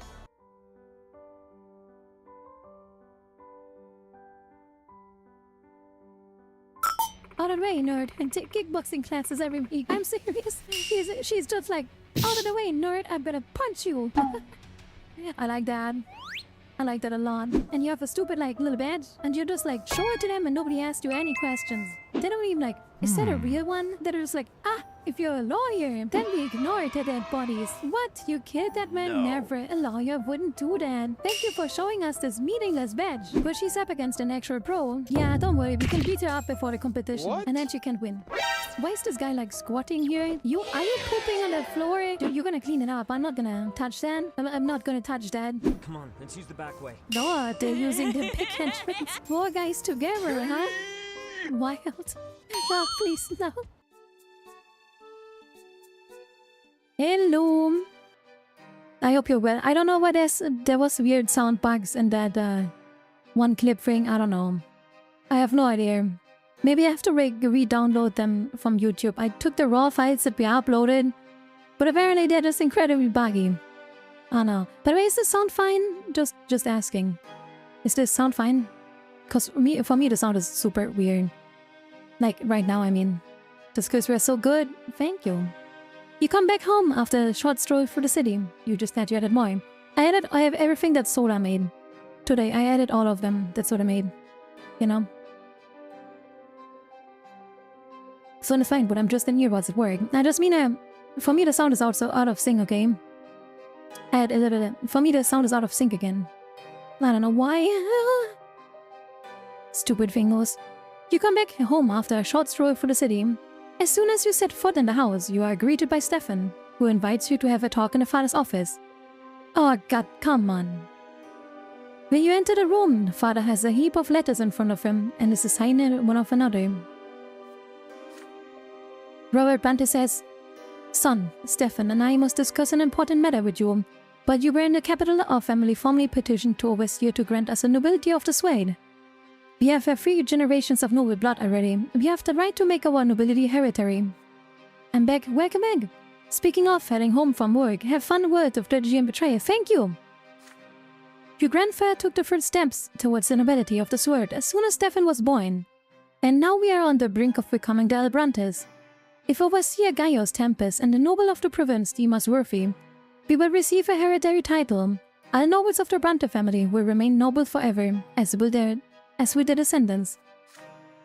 Father and I do our utmost maintain the family's position, says our brother. But our goal can be reached but only if our reputation remains unblemished in the eyes of the high society. The nobility is watching our every step. Father lays a hand on your shoulder. Goddammit, I hate that dislike. Okay, and then he says, now this is your cause too. The future of our family depends on it. We need an estimable reputation and wealth. Everyone is bearing the name of Brante affects it. I remember that with every action you take, Sakmam. No. As Stefan adds, you will have to appear before unsealed high society. We are going to host a reception for the nobility at our home soon. You must uphold the honor of our family, brother. You will relate to the news from Eterna to our guests and present yourself as a favorable light. No, I don't think I will. With Stefan at the helm, the entire family spends a full week preparing for their majestic reception. The house is flooded with decorations and new up tableware. Delicacies are cooking in the kitchen, around the clock, and the napkins now be an embroidered oak branch and chains. The Brantes family's crest. Gloria is the only one to neglect the common cause. And she says, were it up to me, I wouldn't be seen at this hybrid gathering, but I don't want to let Sir Robert down. He's the only reason I plan to stay for the event. The evening of the reception has come. Dignified conversations and the clanging of glasses filled with the house. Among your guests are the many high-born, powerful people. Your father and Stefan dance from guest to guest, making sure nobody is overlooked. And Augustina born, that guy. Young Sakmam. How splendid to see you. So what was your time in the capital like? We exchanged pleasantries with a high-placed relative. Meanwhile, Gloria and Mother spent the evening on a settee by the wall without drawing in any attention. Neither your father nor your elder brother introduced them to the noble guests. Still, one of the guests, a young nobleman of the sword named Jose Pelletier, keeps staring at Gloria in fascination. Your sister averts her eyes, bemused. Oh God. Oh God. Why does he have to look like a... He cannot look like an ice cream or something that you licked or something. Like his hair just... God, why? Why? Why does he look like this? Why are you born like this? Lady Gloria, you are the true gem of the evening. You look so marvelous, daring. I haven't seen you like even the capital. When you walk past Gloria, you hear her hurled whisper. Sakma, please talk to me. This Sir Preacher keeps following me. I feel uneasy. What does he want from me? I'm just a lowly commoner. Come with me to the other side of the room, although I'm probably just still stand among all these refined nobles. Look, it's Brante the painter. I wonder what's brought him so far from the capital. It would be fabulous if he could paint our family portrait. We should all be on a canvas together. You're one big happy family after all. Yeah. So happy. Wine glass in hand, you cast a look across the crowded room. It's time to choose how you will spend the evening. I have no choices. Okay, yeah, I have no choices. Okay, unity, reputation goes down. Oh, man. Reputation goes down to 1. Ah, brother. Okay, I guess we do it. Take your mother and sister by the arm and lead them to the middle of the room. Yes, if you can have everyone's attention for a moment in order to present the hostess of the evening. May I present Lydia Brante, wife of Sir Robert, and their daughter Gloria. Oh God. The guests avert their gaze in confusion. Mother bows with difficulty in response, but Gloria supports her by the shoulders. And she says, "My esteemed guest, it is a great honor for us to have you in our home. Although we are not all of noble descent, the Brante family will have you strive to give you the welcome to deserve." Father, dumbfounded, walks up to Mother and takes her hand. You order the musicians to start playing. Father has no choice but to dance with his wife. The guests whisper disdainfully to one another, but maintain decorum and join the dance. Stefan furious rushes up to you and says, "How dare you! You are not a child anymore, but you are.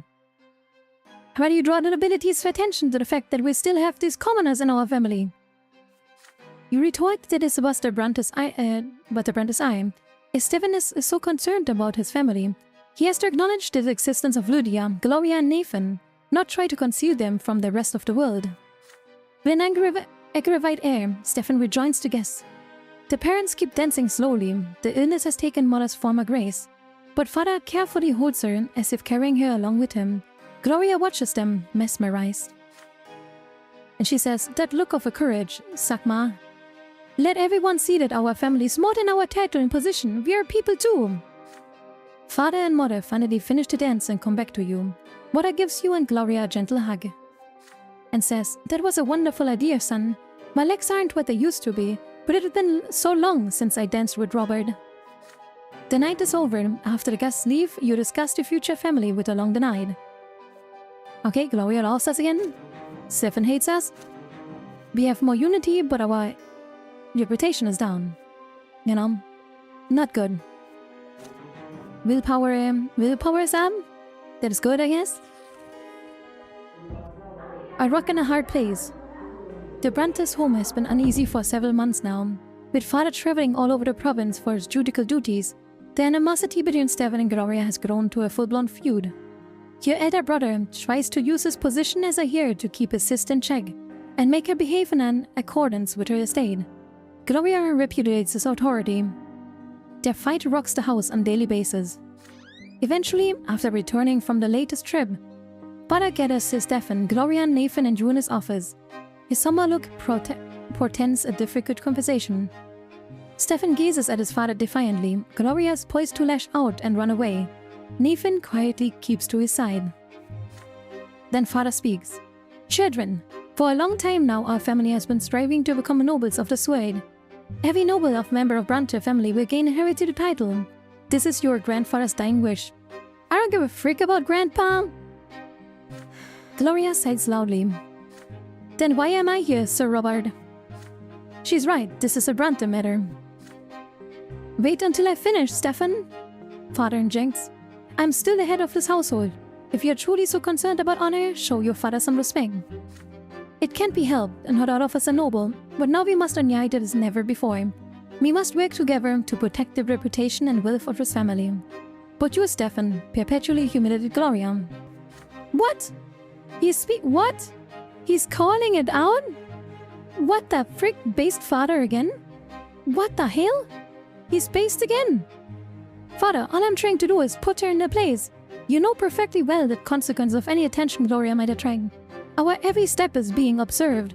The Novids will make pariahs our family for all eternity if they remember Gloria's filthy origins and your reckless marriage to Lydia.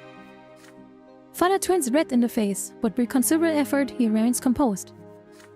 That is so, he says. Stefan goes on, our grandfather did everything in his power to remedy your mistake. Please, Father, don't repeat them. Gloria speaks up.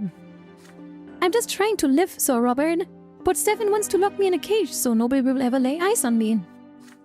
Stefan responds, that's not it at all. You're a lowborn, but you don't live by your lot. You do whatever takes your fancy. You're constantly grumbling about the orders of things. Did you know, Father, that she defies all prohibitions by continuing to write poetry? And Gloria responds, as far as you're concerned, anyone who contradicts you is an insurgent. And again, brother goes, when will you grasp the idea that you may not argue with the problem, a nobleman? I'm the heir of this family, and my word is your law. God, I hate this guy. Purple with rage, Father slams his fist on the table. It is rare to see him so furious. Both you elder brother and sister instantly fall silent, frightened. Nathan shrinks into a corner. Robert says, Ho-Chu-Chan, both of you. Let Sakma speak. He had witnessed your quarrels. He should know best which of you is in the right.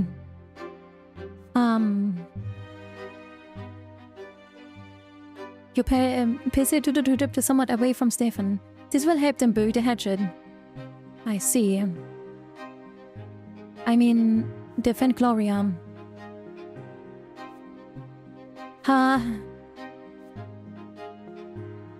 feel like if you send her away, be like, I don't think I want to send her away, but like, we have to go on a trip somewhere far away from Stefan. This will help them bury the hatchet. Okay, now we're gonna send her to Valona.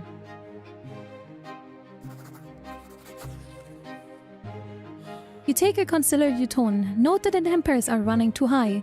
Your siblings would benefit from spending some time apart. They need to cool off, then try to settle their differences. From what you hear, the town of Valona and the southern part of province has an excellent resort with heating springs. What if Gloria took a vacation there for a month to improve her health and have some rest by the sea? Gloria shakes her head hesitantly. Are you trying to get rid of me, Sakma? So I won't be in your way? What am I supposed to do at some twins' forsaken spa? He patiently explained to Gloria that she'll be able to enjoy some reading, find inspiration completing the waves, and ponder on her future. And then when she comes back, she and Stefan will calmly discuss their issues. Finally, Gloria gives in. Stefan responds, a trip to Valona will be costly. I'd like to know how you will pay for it. Speaking first and foremost to your father, you argue that the peace in the family is worth any expense. And he says, the two of you should indeed spend some time away from each other. Let it be as you suggested, Sakma. Gloria, start picking. Stefan, please send a note to Valona and hire carriage for your sister. Alright. Gloria reluctantly heads off to the coast. This trip forces the family to spend a hefty sum. But without the constant bickering of your brother and sister, the tension at home quickly dissolves. With no one to keep an eye on Gloria, Stefan devotes himself to an isolate social life. Gloria returns surprisingly serene. After a month in Valona, her temper has mellowed for a time. She's engrossed in her own affairs and does not draw her brother's ire. Alright. We got manipulation and eloquence. I kinda like that. We can speak clearly. And we are still naive, sadly. Which I don't like. Didn't anticipate this game, hated Gloria and loved Stefan. But Stefan is an absolute asshole. What? How would you like Stefan? Thank you, Dormit, by the way. The past few weeks in Isolde resembles your first year in the capital, when you and Sophia were recruiting people to join the Lotless. You were so full of hope and ambition back then. Slowly, you both begin to make useful friends and acquaintances in the city. You walk the path of nobility. Stefan becomes your true bro. Nah, he's a freaking asshole. Gendarmes and peddlers, merchants, laborers, vagrants, and each of them require a unique approach. The technique used in Eterna work here as well. You look for the people and you need to plan. You need plan secret meetings and make sure everything is secure. Sophia delivers one ardent speech after another, berating the Imperial Order. But so far, only a few people have stayed with you after these meetings. You have to hunt for each new member and all over the city. Commoners are too afraid. Only the most desperate or insane are ready to join you. There are two members in particular who stand out. One is Father Fuad, a creaky old priest with fire in his eyes. He introduces himself as a commoner who has chosen the preacher's path. Does he mean the new believer? Fuad scoffs at the question. He says, I put it this way. The only words that are true are those that the twins tell you themselves, and I've heard their voice plenty. But the priest would just cook up some nonsense and call it divine law. They're either crooks or fools. All of them, and the East is the biggest crook and fool of them all. He had lived in any other city empire, he would already been burned and staked for the wards. But he and his sword Fuad freely preaches in various taverns and squares. Moreover, the old man is well educated, so you hire him as a typester and even let him sleep in a storeroom. When the time comes to assemble him up or spread some rumors, he will surely come in handy. Daughter is Alida Sirin. Elidia Sirin? Who works at a print shop as a bookbinder. A quiet and innocent and cautious woman. She nevertheless believes in your words and you struggle with all her heart. An innocent appearance hides an ardent will. Why would she choose to fight against the Empire? When Elidia explains, you do not expect to hear cold steel in her voice. My sister was hanged in Eterna after the trial of 50. I know, I might sound like a weepy little girl, but I'm not looking for pity. I just want her murderers to hang. That is it. I mean, hello Severed Sky, hope you're doing well. Sophia's speeches are always brimming with passion and sincerity. She speaks out against the injustice of the Empire and calls for the people to fight with such intensity that sometimes you find yourself getting swept up by her words, nodding along with the rest. When she speaks, Felipe's plans in the secret cancelry disappear, replaced by a vision of new world where just justice and freedom reign. But this is an illusion passes every time, and when it does, the truth about your conspiracy always feels more crushing than ever. Thank you for the headband. You gave all your employee a day off today. Sir Felipe Alfaro is coming to Anisode. Your print shop is the first place you will visit. Sophia stuffs the tobacco into her pipe, over and over again, trying to look calm beyond the smoke. You hear the sound of hoofs and wheels the cobblestone. A carriage comes to halt. A man walks past the windows and knocks at the heavy front door with the handle of his cane. You open it hurriedly. Felipe is not alone. He's accompanied by a man with sinewy arms and the face of a predator. Once inside, the secret cancelry advisor slowly takes off his cloak, then inspects the premise with care, and says, Sophia was right, excellent choice. Well done, Brante. I had my doubt about you, but those doubts are gradually being erased. You are indeed a man of many talents. Speaking of talents, allow me to introduce you, Oliver Mose, an old friend of mine. I brought him all the way from Eterna to help you out. His skills are even more unusual than yours. Brante, it's amazing how much a person can learn to do when he's well paid. Oliver grins at Felipe's words. The toothy smile cuts through the face like a gruesome sky. And he says, You flatter me, Sir Felipe, but you're right, coin works wonders. Felipe chuckles at that. He reduces a small flask from a pocket and takes a little sip. God damn it. Felipe says, What you, Sophia, you disappoint me. I expected to see a functioning organization. But I'm told that what you have here is not a secret society, but a miserable rabble of worst people in the city. Just look at this self-proclaimed priest Fuad. Viana Anisode, this hotbed of heresy and rebellious ideas. How come you aren't able to find skillful conspirators here? I need a nice little revolt that's easy to suppress. I need a network of spies to dig up the dirt on anyone who may stand in our way. Is it too much to ask? You did this job perfectly. Well in Eterna. What is the matter, Sophia? Can you do the same thing again? Sir Felipe, Brante and I are going out of our way to get more people into our ranks, but things are not looking too good for us right now. The province has a new overseer. Citizens are hopeful. They expect change, so the only people who come to us are from the very bottom of life. This rebel is dangerous, he says. They will ruin my plan and they will bring you and Brante to the gallows. And this time I won't be able to do anything for you. Get rid of them and find a conspirator who can be trusted with real work. I have too many enemies here in Anisode. The local magistrate alone is a huge thorn in my side. You have to act faster. Time is of the essence. Oh, I hope he dies. Or maybe you have more important things to do than serving the Empire? Sophia responds, we are doing everything in our power, Sir Velibe. But in order to prepare our plan, we must recruit many people as possible. And this is what we are doing. He responds, don't try my patience, Sophia. I said get rid of the rebel. Find real conspirators. Carefully vet each of every one of them. Sophia lowers her head, unable to further argue with a powerful advisor. Philippe suddenly turns to you and says, Brante, you're the main recruiter of the sorority. What do you say? Can you do this job for me? Frig. Oh, goddammit. Nah. I can only side with her, but I'm sadly. You readily answer that you will follow Sir Philip's order. It is dangerous and stupid to recruit strangers without any vetting. You will make every effort to select only skilled and reliable conspirators. You and Sophia made a mistake, but you will fix it. Sophia scoffs at that. Sir Alfaro, however, pats you on the shoulder. Well said, Brante. We'll do just that. As for you, Sophia, I don't suggest testing my patience any further. You're one straw away from breaking the horse's back. Speaking of straws, I believe your secret society still needs a name, right? The last straw will do just fine. It's cheap, grim, and pompous. The low one ought to like it. Oliver, I'm leaving you under care of our rebels. Show them how real secret Cancelliere engines do things. Felipe downs the last of his flask and walks out of the pin shop. Sophia follows him without saying a word. You're left alone with Oliver. He looks you over. I don't like Oliver. And he says, we're gonna get along just fine, Brante. Don't you worry. I don't know about that. Full power again.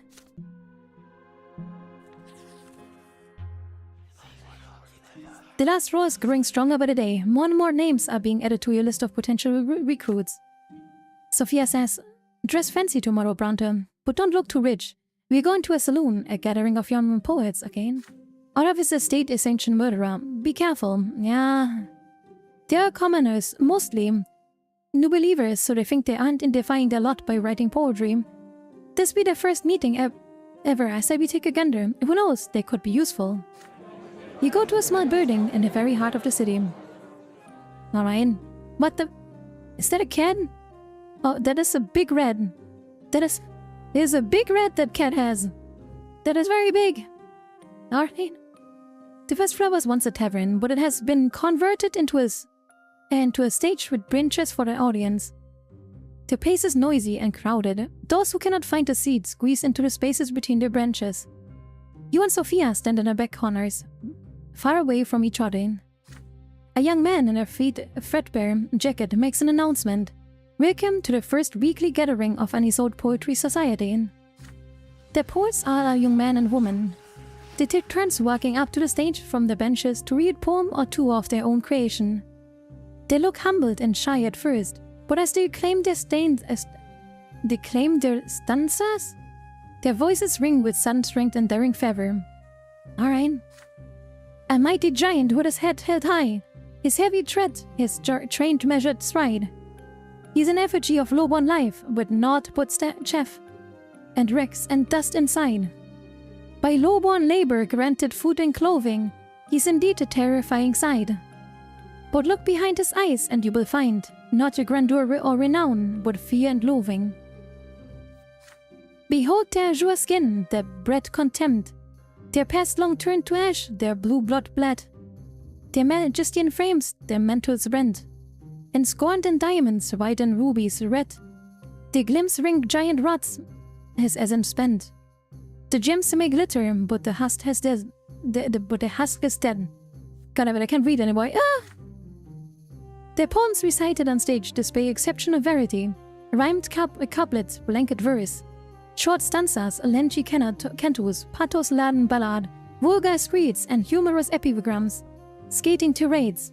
But in each and every voice you hear the same pain, the same very age born of the servitude, the gnawing grievance with the gods, this simmering rage against the empire, and dreams of another destiny, another life, another existence. A commoner, the word is like a brand. The twins themselves once told me to be silent. I want to scream. I can't take this anymore. The misery around me knows no end. The gentle folk just beat us and demean us. The young, the old, the poor, the sick, the tired. They treat upon us, gazing at the heavens. That feed upon our sweet-soaked suffering. Alright. Every poem fills the room with loud applause. Every line resounds in people's hearts. This is much clearer from their faces. Some mark every word and verse with a nod, while others cannot hold back tears. But okay, that is dramatic. Okay, you just sit there and start crying because someone is saying words? Okay. With the zeal of preachers guiding their flock of their lot, these young poets chastise the ills of the worldly life with every word they utter. You join in their applause, like it or not. Their poetry hits home. Some of the poems are crafted so well, you find yourself eager to read them. This kind of poetry would be in grand demand here in Anisode. What a shame no print shop will agree to publish it. A weekend Fabler said. Later that night, you rejoin Sophia to discuss what you have seen. I've never heard anything like that before. I'm used to nursery rhymes and body drinking songs, but this is something else. You cannot help but nod. The meeting was like a ceremony, and the poet's word hit as the heart as true as the sacramental lash. And the audience, you recognize the look in their eyes. People look at Sophia just the same way every time she uses her magic. The thing is, they have no magic, but they can see the truth, and they talk about it so well you can even stand it. Well, what can I say? I'm glad they went. Those kids could easily spark a riot with just rhyme or two. But the question is, what are we supposed to do with them? It's a good question, indeed. A difficult question. Is it really lying? Is it really a difficult question? I don't think it is. Alright, wrong. What are we the art of would be playing with fire. You could recruit them, but it would not be easy to use them. Alright. Give me a second. Is my chat bugged? God damn it, I wanted to play. I think my... Oh, okay, there it goes. There we go. If you cannot keep the dam in check one day, they will really incite a rebellion. Maybe pretty wiser to nip this in the bud and put an end to the society now. The secret council could easily deal with them, but you could also report them to the prefecture. The gendarmes could take care of them in no time. Or maybe you could pass the case along to father. It might do his career some good. Or perhaps this all seems so new, so unknown. Is there any other way you could harness the strange new force of nature? I would like to do this. Manipulation. I don't have enough manipulation, no! Recruit your poets. You convince the most gifted poets to join your underground society. Man. Okay, I guess we go for that one. I need more manipulation! God damn it. Okay, you know, let's recruit the poets, I guess. You are sure, Sophia, that your underground society could use this gifted young man and woman? They're still so young, so trusting, it makes sense to recruit them. Sophia says, okay, I'll let you handle this. For the next few weeks, you diligently attend every single meeting of the Poetry Society.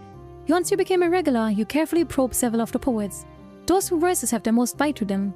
It is a simple matter to convince them to come to the last straw and hide out. You brutally endow recruits eagerly to join the ranks of the society. They quickly become a cornerstone of the organization. Their voices turn to dissonant gaggle of voices in a heartfelt chore, eager to act, eager to riot. Their poems are cued more and more often by the last straw members. They are declaimed by the young people in their disgrace. On the streets, they are put to music and sung in the taverns. They are written in paint and sewed on the walls. More and more young people recite them instead of prayers. I want to scream. I can't take this anymore. Sophia says, Brante, you were right about recruiting them. They never cease to amaze me. They're so sincere, it's infectious. When they speak, sometimes I even forget about the sleazy game we are playing. I hope you forget more about it. Okay, we have eloquence now. Risen. Let's see what happens now. Oh, you want your passes, okay. Is that all? Two powerful lords have been struggling for power in Magra for over 2 years now. The new overseer of the province, Gaius Tempest, cannot seem to rein the obstinate spirit of Archduke Teikidus Milandias. Although unwilling to accept that he is no longer the overseer of Magra, the Archduke still stubbornly continues to assert his right to rule the province. Most of Magran gentry, who swore allegiance to him generations ago, remain loyal to him even now. Gas Tempest has publicly demanded that the Archduke recognizes the overseer's rule as legitimate. And he says, "I'm the voice and the will of the Emperor Ufa II. In the province of Magra, all lands, deeds and titles notwithstanding, Archduke Milantis must obey his sovereign's will, and heed his decree. I hereby extend the Archduke's offer to peace.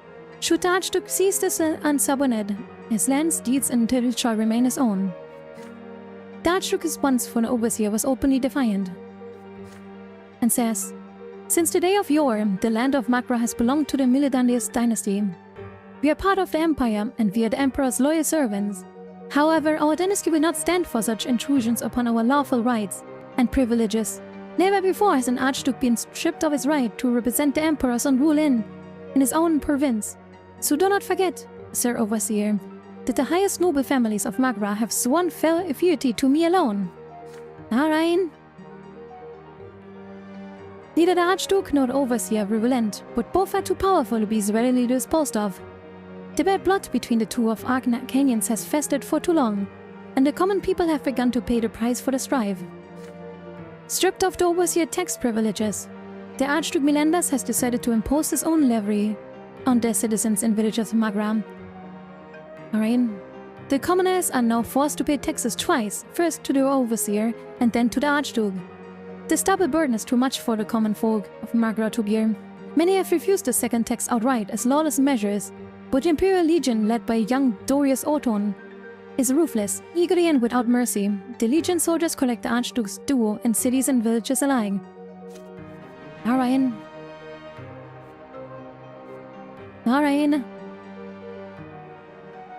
That's not good. The commoners should be in power.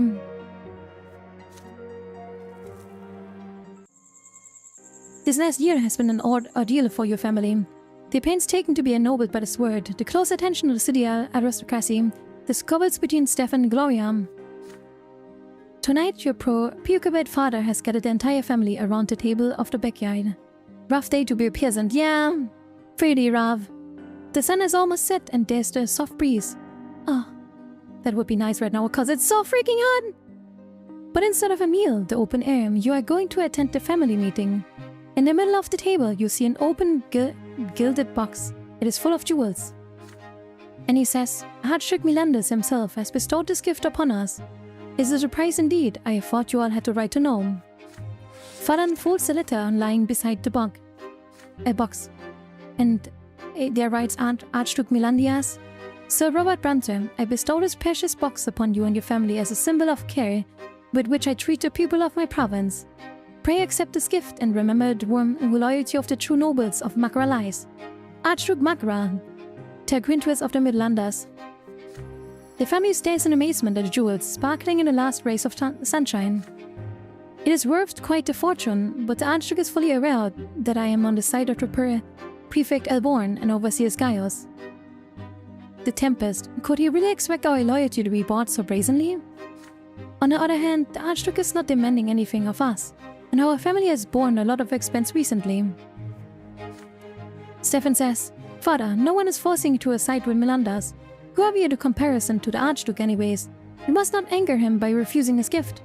The jewels are certainly welcome. They are worthy of being shared with the rest of the families in Annisode. They will pave our way to middle you of this world." Mother shakes her head glumly. "Oh, Robert, I have a feeling that this gift spots ill.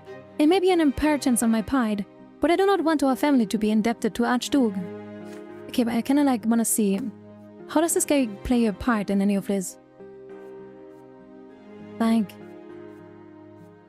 Mixed rate regain control is, cause so we can get control again. But the rest is not really needed, Ryan. No, the rest is not really needed, Ryan. Yeah, it's not needed for anything else, Ryan. No.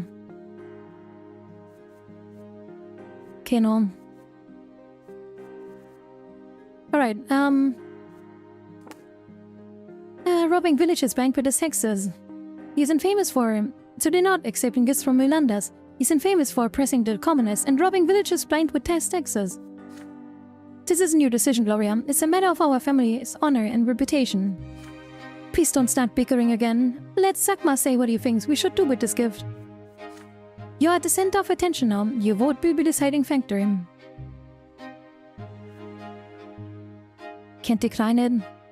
Give the jewels to prominent nobles and gifts. I see. Can't do that either.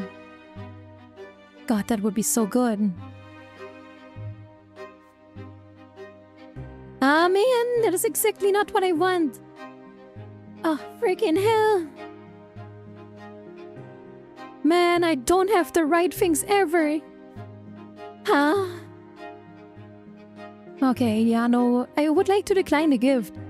But we can't. Because I don't have the relationships to the dad.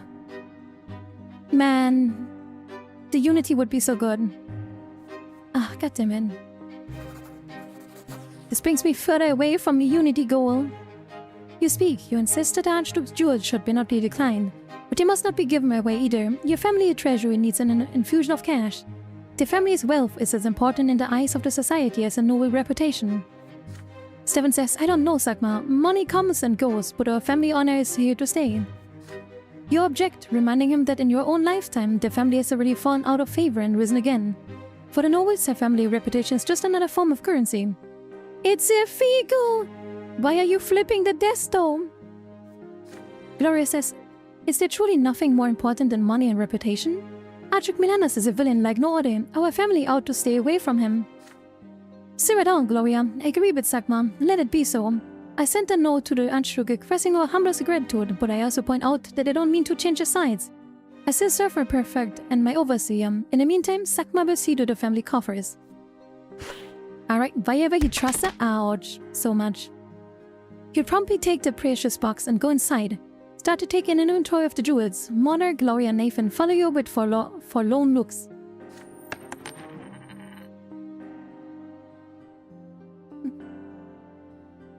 You sell the jewels and easily amass a considerable sum.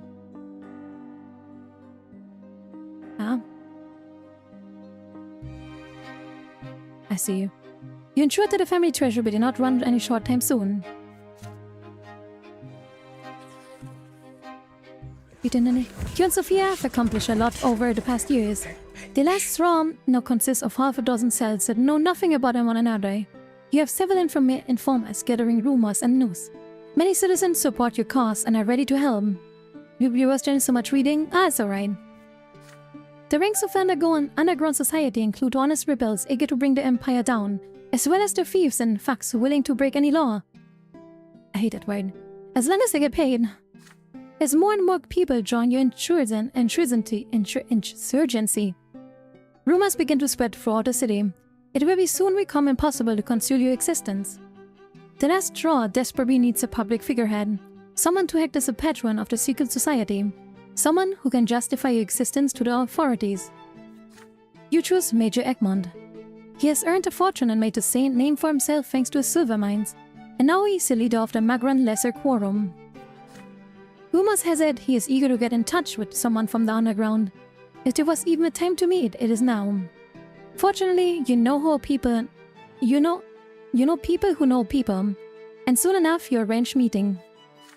An empty warehouse late at night. All the workers have gone home. A dim lamp is the only source of light in the spacious facility. The two of you are alone here, free from prying eyes.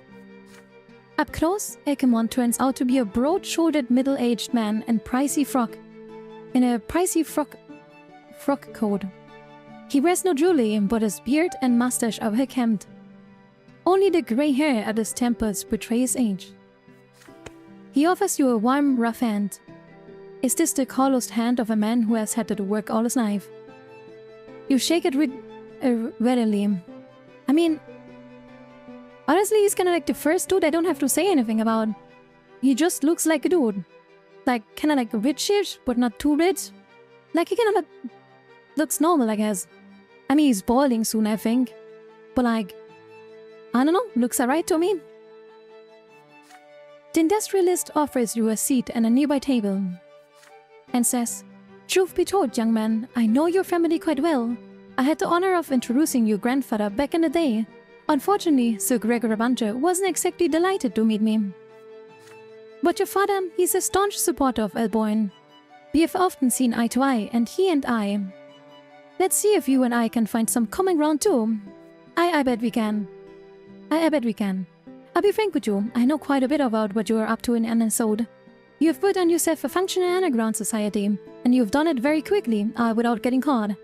I'd say you got an eye for business. But tell me, why are you doing all of this? What is the goal? What are you trying to achieve? Please, be sincere with me. I'm the last man who wants to see you reported to the secret chancellery. If you only would know. You're talking to the secret police right now.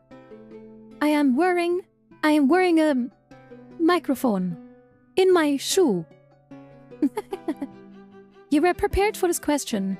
Egmont listens carefully as you give him a short speech on the coming rebellion against the Empire, first in Isode, then in the Magram. When you are done, the industrialist lets out a sigh. Ambitious, determined but utterly senseless. Let's say you do a managed form an uprising against the Archduke, against the Overseer, even the Emperor himself. Well, what then? What are your demands? Who do you want to listen to them? You ever negotiate or make a deal? Then who you will do it? What about your terms? And what will your relationships with Emperor be like if your revolt succeeds? So far, Sakma, I've yet no answers to those questions. To be honest, I'm quite confident you don't have any answers. But fortunately, for you, I do. There's also one self-evident fact that I like to bring you to attention. Whenever someone misuses authority or power within the Empire, there's one thing that never seems to raise any doubt. Prefects and commanders, magistrates and overseers, they're always nobles. Any position of power, only for the nobles, landowners, always nobles. Who rules over Anisode, Overseer, Tempest, Archduke Milandas? No one can say for sure these days. Either way, no matter who they are, nobles rule the city. But a city isn't a castle or a fortress. A city is more than a sum of total of its walls and buildings. A city is its people, the common lives who work and trade a life there. There's always been there. They always have been and always will be more of us than the nobles. We are the city, Brante. You've never been into a meeting of a lesser quorum, have you? I won't bore you with the details. Let me put it this way. It's the only place where the common estate has the same rights as the nobles. Sure enough, they're arguing, there's contention. There's a fight every time we meet. Whereas we argue, we contradict each other, find a new way, and one that takes everybody's interest into account. But, unfortunately, right now, the Lesser Quorum only has the authority to discuss issues related to the taxation in the province. But if you and I come to an agreement, this will change. I've spent most of my life making the idea of the Quorum a reality, and I swear to you on my life that it works. This is the only way to bring something new to the Empire, by giving the commoners and the nobles the same power. Egmont is shouting now, his eyes shining with excitement. He's utterly engrossed in his idea, and you feel he actually believes what he says. You know, now that I kinda notice it, I don't know if this is me, but does he kinda look like Karl Marx? Like, does he look like the Mr. Marxy? Like, does he look like the Marxer? Like, I feel like kinda he looks like it. Like the face structure and the beard. Like, I just noticed that. And here in Magra we have the chance. We had no way to do it in the past, back when Archduke Milandas was in charge. But now Gaius Tempest represents the Empire's authority in Magra. Tempest still can find a way to share power with Milandas. He needs all the support he can get, and you and I can give him that support. And Sakma, are you aware of how Gaius Tempest ended up becoming the overseer of Magra? He was too progressive for the capital and his fellow Arcanians. Hello, Lost Shadow. Why are you in love with commies? I'm not, I'm just like noticing. He went too far in his attempts to make nobles and commoners equal under the imperial law, and he was exiled to Magra for his troubles. And yet, Gaius Tempest has never abandoned the idea of making the state equal. He was the one supported by the creation of the Lesser Quorum.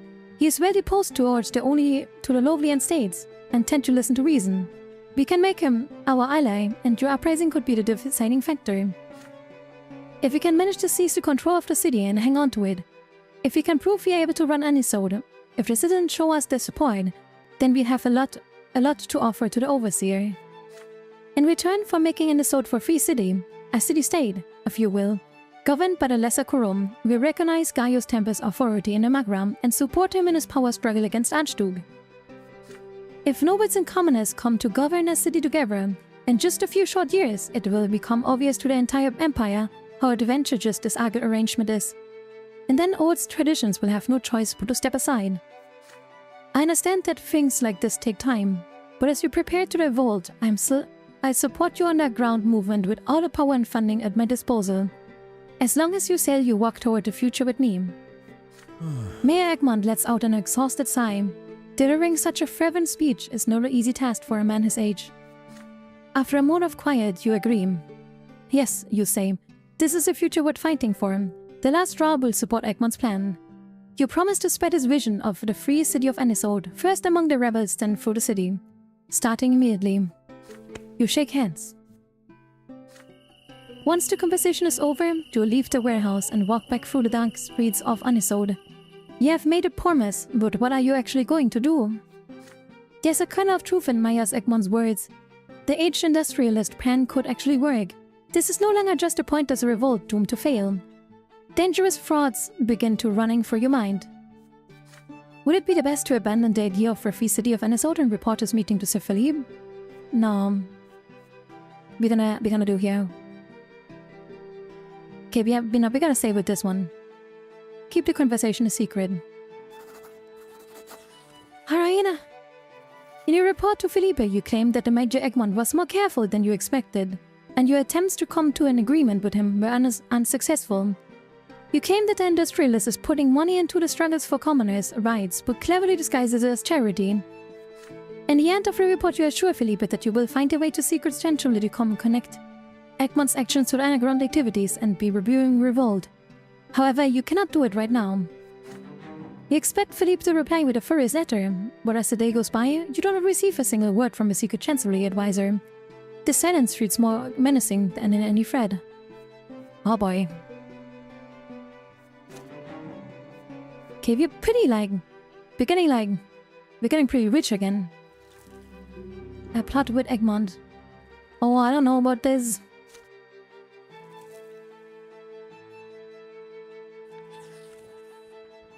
Alright. It is time. We do another short break. You can grab a drink, maybe a snack. Or you make a secret plan with me. I don't know about what, let me know later. See you in 5 minutes.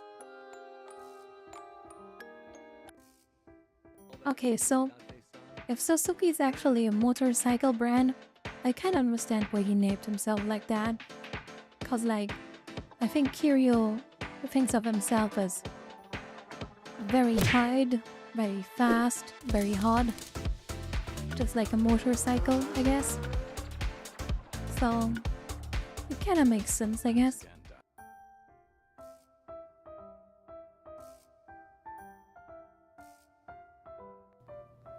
Well, by the way, yes, you can. Dude, I don't know what to do. I don't know what to do. Oh my god. You okay? Oh, dude, look at how low our sanity is. Okay. I think that helps.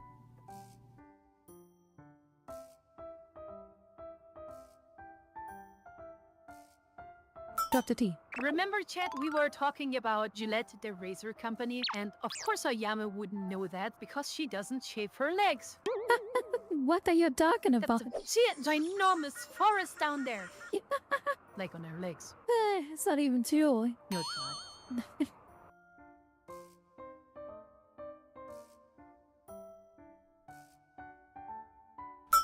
What up, my dudes? Captain! Although this may be presumptuous of me to say, that place is by your side. Okay, I don't remember you. When we clashed in that battle, I also met my soulmate. Okay, this is so gay. It'd be nice to spend more time like this, if possible. So gay. Well, we can enjoy some quiet time. Just you and me. I can't even like... I can't make this up, right? I was gonna say Lubu, but then I realized Lubu was gonna shove a spear in you. Never mind, he's gay. Oh no. He later like... I have seen screenshots of it. Later when Lubu talks about he dreams about us, he wants to touch us. He has desires for us. Lubu is the most gay character. The guy is like, I'm a war machine and my machine wants to enter your void. Okay, no, don't. Listen, our character has so many boyfriends already. Not interested, okay? Like, sorry, but like, our little twink guy here is already so full. Context, but like, no. You know, like, no, you have no time for another one, okay?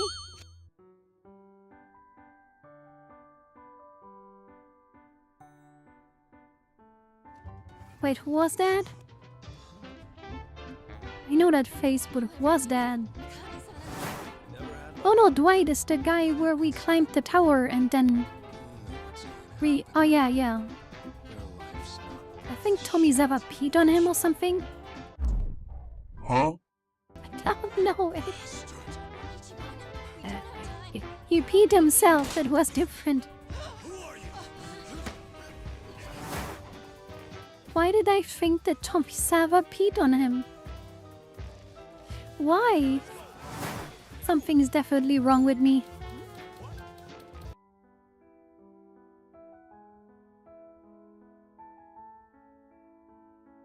So, it has come to my attention that new things have surfaced to me that were previously not revealed in the Cat Empire. And I regret to inform you that the Cat Empire, through local and foreign intelligences, has discovered a devastating fact that I don't know how we will deal with. I hope that everyone who's watching currently is sitting well in a safe and very secure environment, because what I'm about to say will shock you deeply and might kill you.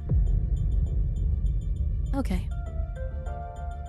The following message is relayed to you by me, Ayagama Niyagawa. We have found out that Umaru Polka is not a bunny. I somehow thought over all those years that she's a bunny, but she's a fox. She's a fennis fox? She's a fennis fox. She's not a bunny.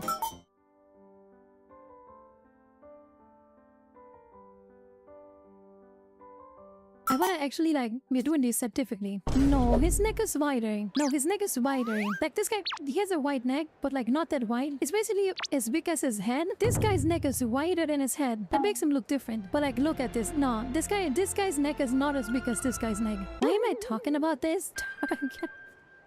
They're pictures. Look at them. They're great. So many great pictures. Oh my god. There was the guy that drove me over, right? What other pictures do I have? Oh, that is beautiful. I made high quality art. Oh my god. Oh my god. Some of these things are great. Do I order great pictures? No, this one. Oh, look at Goro. Oh. So many people. I want the pictures of Spider-Man!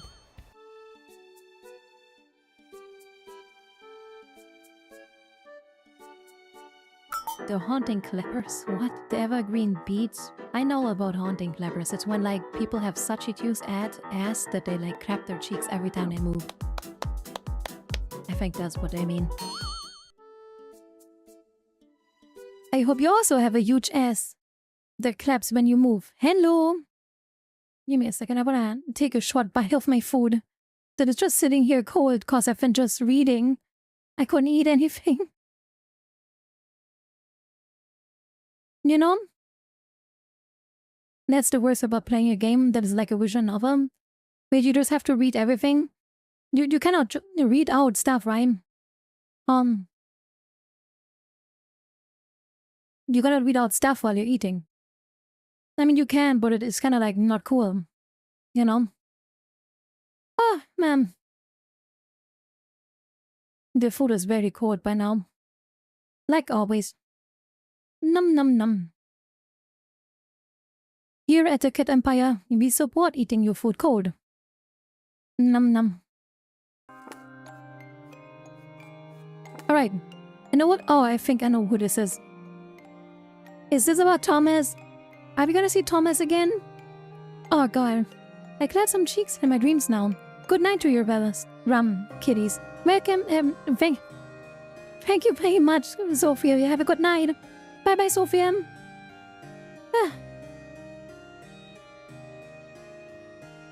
Night is falling over any sodom. The stifling heat gives way to an eagerly anticipated freshness. After a day at work, you stroll home at leisurely pace. You turn down a side street that you have known since you were a little boy. Hello, Bream.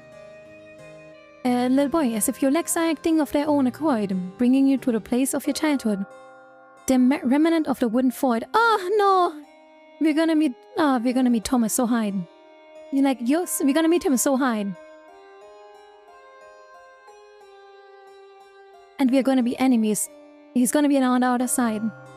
Can't believe it. So much has changed since the days when you used to play here with your little friends. Engrossed in your memories, at first you fail to notice that you are not alone here. A tall figure in the uniform of a Legion's officer approaches you. You see unruly brown and twinkle in his eye. It is Thomas. Ah, goddammit. Thomas Guerrero. No, that is a surprise. Hi, Brante. Fancy running into you at the moment I'm back in the town. Your childhood friend puts an arm around you. Thomas says, our better Leon got transferred here recently. We are under the command of Makran Legion now. I'm keeping the peace and maintaining order in my very own province. Ah, goddammit. He's so cool looking. Nah, I don't know. Kinda looks like one of those 70 like shows with cops or something. He has this haircut, you know? You know what I mean? I can kind of like see the car jumping on a ramp right here. Then there's an explosion on his right side. Like something like that. I can't really see it. You know? Well, why don't we catch up? Let me buy you a dinner. We'll have a little chat to remember the old days. Thomas cuts himself short. You suddenly notice how much older he looks. His face has become sharp and rougher, and his eyes are filled with exhaustion rather than usual mischievous sparkle. Yeah, like I said, I don't know about that one. I should warn you though, Sugma. I ain't the best company nowadays. I've managed to get myself some powerful enemies already. I'm a friend who could taint your good name. So if you'd rather not be seen with me, well, I understand. The smile on his face starts to fade. Ah, frig. No.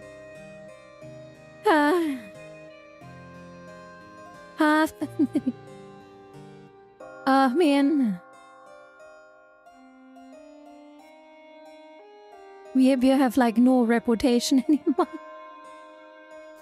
Oh my god. You give Thomas your hand. You shake hands firmly. So you haven't forgotten your old friend Brante. What is the way? That's the way it ought to be. Welcome home then. I mean, it's our bro, right? It's our bro, right? You go to a tavern reminiscing about your childhood and takes these very streets along the way.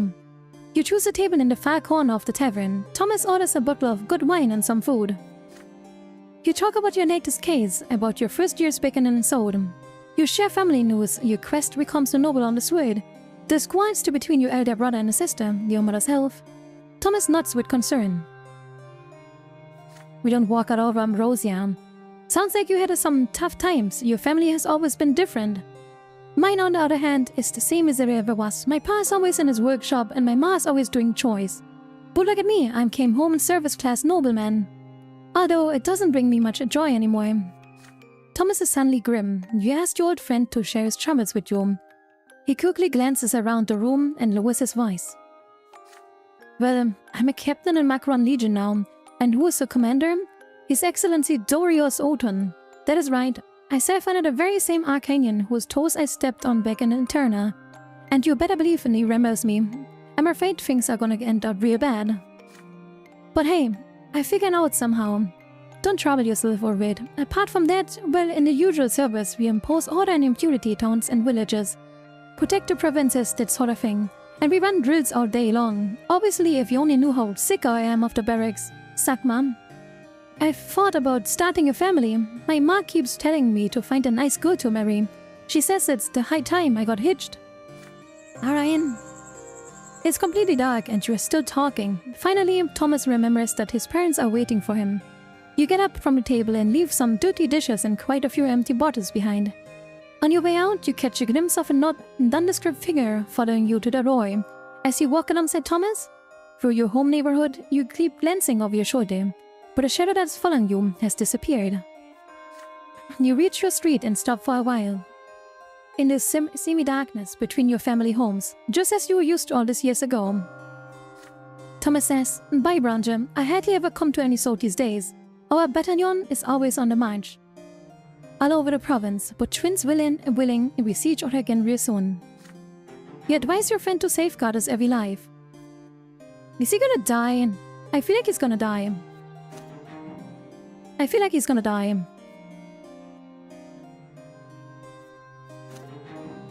I feel like he's so gonna die. The gunpowder plot. You are sitting on a solitary bench in a gazebo in an archduke's garden. Tall lanterns lit in the dim glow in the cool evening air. When Gaius Tempest became the overseer of the Magram, one of his first edicts granted a commissary entry to Archduke's garden. At the time, many Magrans saw the gesture as a sign of future change. Alright. But unfortunately, the right to visit the Archduke's garden is the only new right the commoners now enjoy by the grace of Overseer Tempest. It does little to ease the burden of double taxation or the need to work in the mines without gunpowder. The serpentine stone paved the road leads to the gazebo, and many flowers beds are nestled in the bends and coils of the elaborate path. No, bro, he's gonna die. He's so gonna die. In the distance, on another path, you finally see Sophia's silhouette. She takes a look around, then steps over the low fence and walks to you through the flowers. And says, I had trouble finding you here, Brante. Let's meet in one of the usual places next time. It isn't safe here. You agree, although you're sick and tired of the stuffy basement rooms and trash-filled rooms where you typically arrange to meet leaders of the last raw cells. Sophia says, okay, let's get to it. The last raw needs gunpowder. We could really use some. If you had gunpowder, we could blow up the Emperor's statue in the Golden Square, or the well or one of the city armory. There's all kinds of stuff we could do. The thing is, you can't find it anymore. Even owning is forbidden, thanks to the Overseer. Macron's industry has to swallow the bitter pill and trade the fancy new gunpowder for good old shovels. Except, not everybody got rid of it, luckily for us, Ryan. That new friend of yours, Mayor Egmont, he's a resourceful fellow. He started buying gunpowder by the barrel some 20 years ago to work the mines. They still use it in his mines, but late nights so nobody finds out. There's a warehouse where they keep mountains of that stuff. Brante, we need to get our hands on it. If we can get the Major to hand it over on his own, all the better. But if he digs in his heels, and we'll just pay the warehouse a visit and grab it. Grab it, done deal. What are you saying? Can we make a deal? We can't, okay. So okay, we can't steal it, okay. Cost us willpower, but we get a valor. Okay. Let's steal some gunpowder. I want it. As much as you regret this, it cannot be helped. Egmont does not trust you enough to just hand over the gunpowder if you ask him. Stealing from his warehouse is much of a safe option. As I expected, okay. We're going tonight. Our scheming is not coming to play enough. I mean, we literally just used it, I think. Night falls. Father Ford sits on the high bench of a large, windowless wagon, waiting for us to drive up the warehouse. Alida Seren is up in a tree, watching the roads. If anyone shows up, she will let you know. You, Sophia, and an unusually quiet Moss... Wait, unusually quiet Moss? Who's Moss?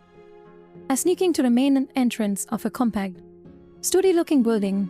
The guards are few and the darkness hides you well. Sophia signs for you to stop. Her eyes glint with a golden glow. A guard by the warehouse entrance slowly collapses to the ground. Sophia says, he sleeps. Deep sleep. Get him away from the gate. You grab the sleeping guard by the wrist and drag him away from the building. Meanwhile, Oliver Moss convinces the door hinges to let you in. His crowbar works quickly and quietly. When he is done, you push against the door and the warehouse is open. You'll find dozens of waterproof barrels lined up against the wall. Open one of them, says Sophia. Oliver punctures a barrel. Black powder trickles out of the wound and onto the floor. Gunpowder. Oliver squeezes several grains between his fingers. He looks disappointed and says, so that's what it is, huh? Don't look so dangerous to me. You give a sign with a lantern. Father Ford drives the carriage up to the door. You squinty into it, trying to carry as many barrels as you can. But he says, faster, my friends work faster. You have got no excuse for sluggishness at your age. The wagon is only half full when you suddenly hear a long whistle. A leader has spotted something or someone. You flash Sophia a wary glance. Should you risk it and fill the wagon with barrels? Sophia says, Brante, drive off with Fuad. We need to keep this what we have. Moss, you are staying with me. We need to hide our tracks. I'll take care of our leader. Go. Does she kill her? You hop into the wagon. Father Fuad flicks the reins. Several long frenetic minutes pass as you ride along the edge of the road as quietly as you can. The blood pounds in your ears as you listen intently for the first sound of pursuit or Sophia's cry. Okay. Silence. Oh, why walk?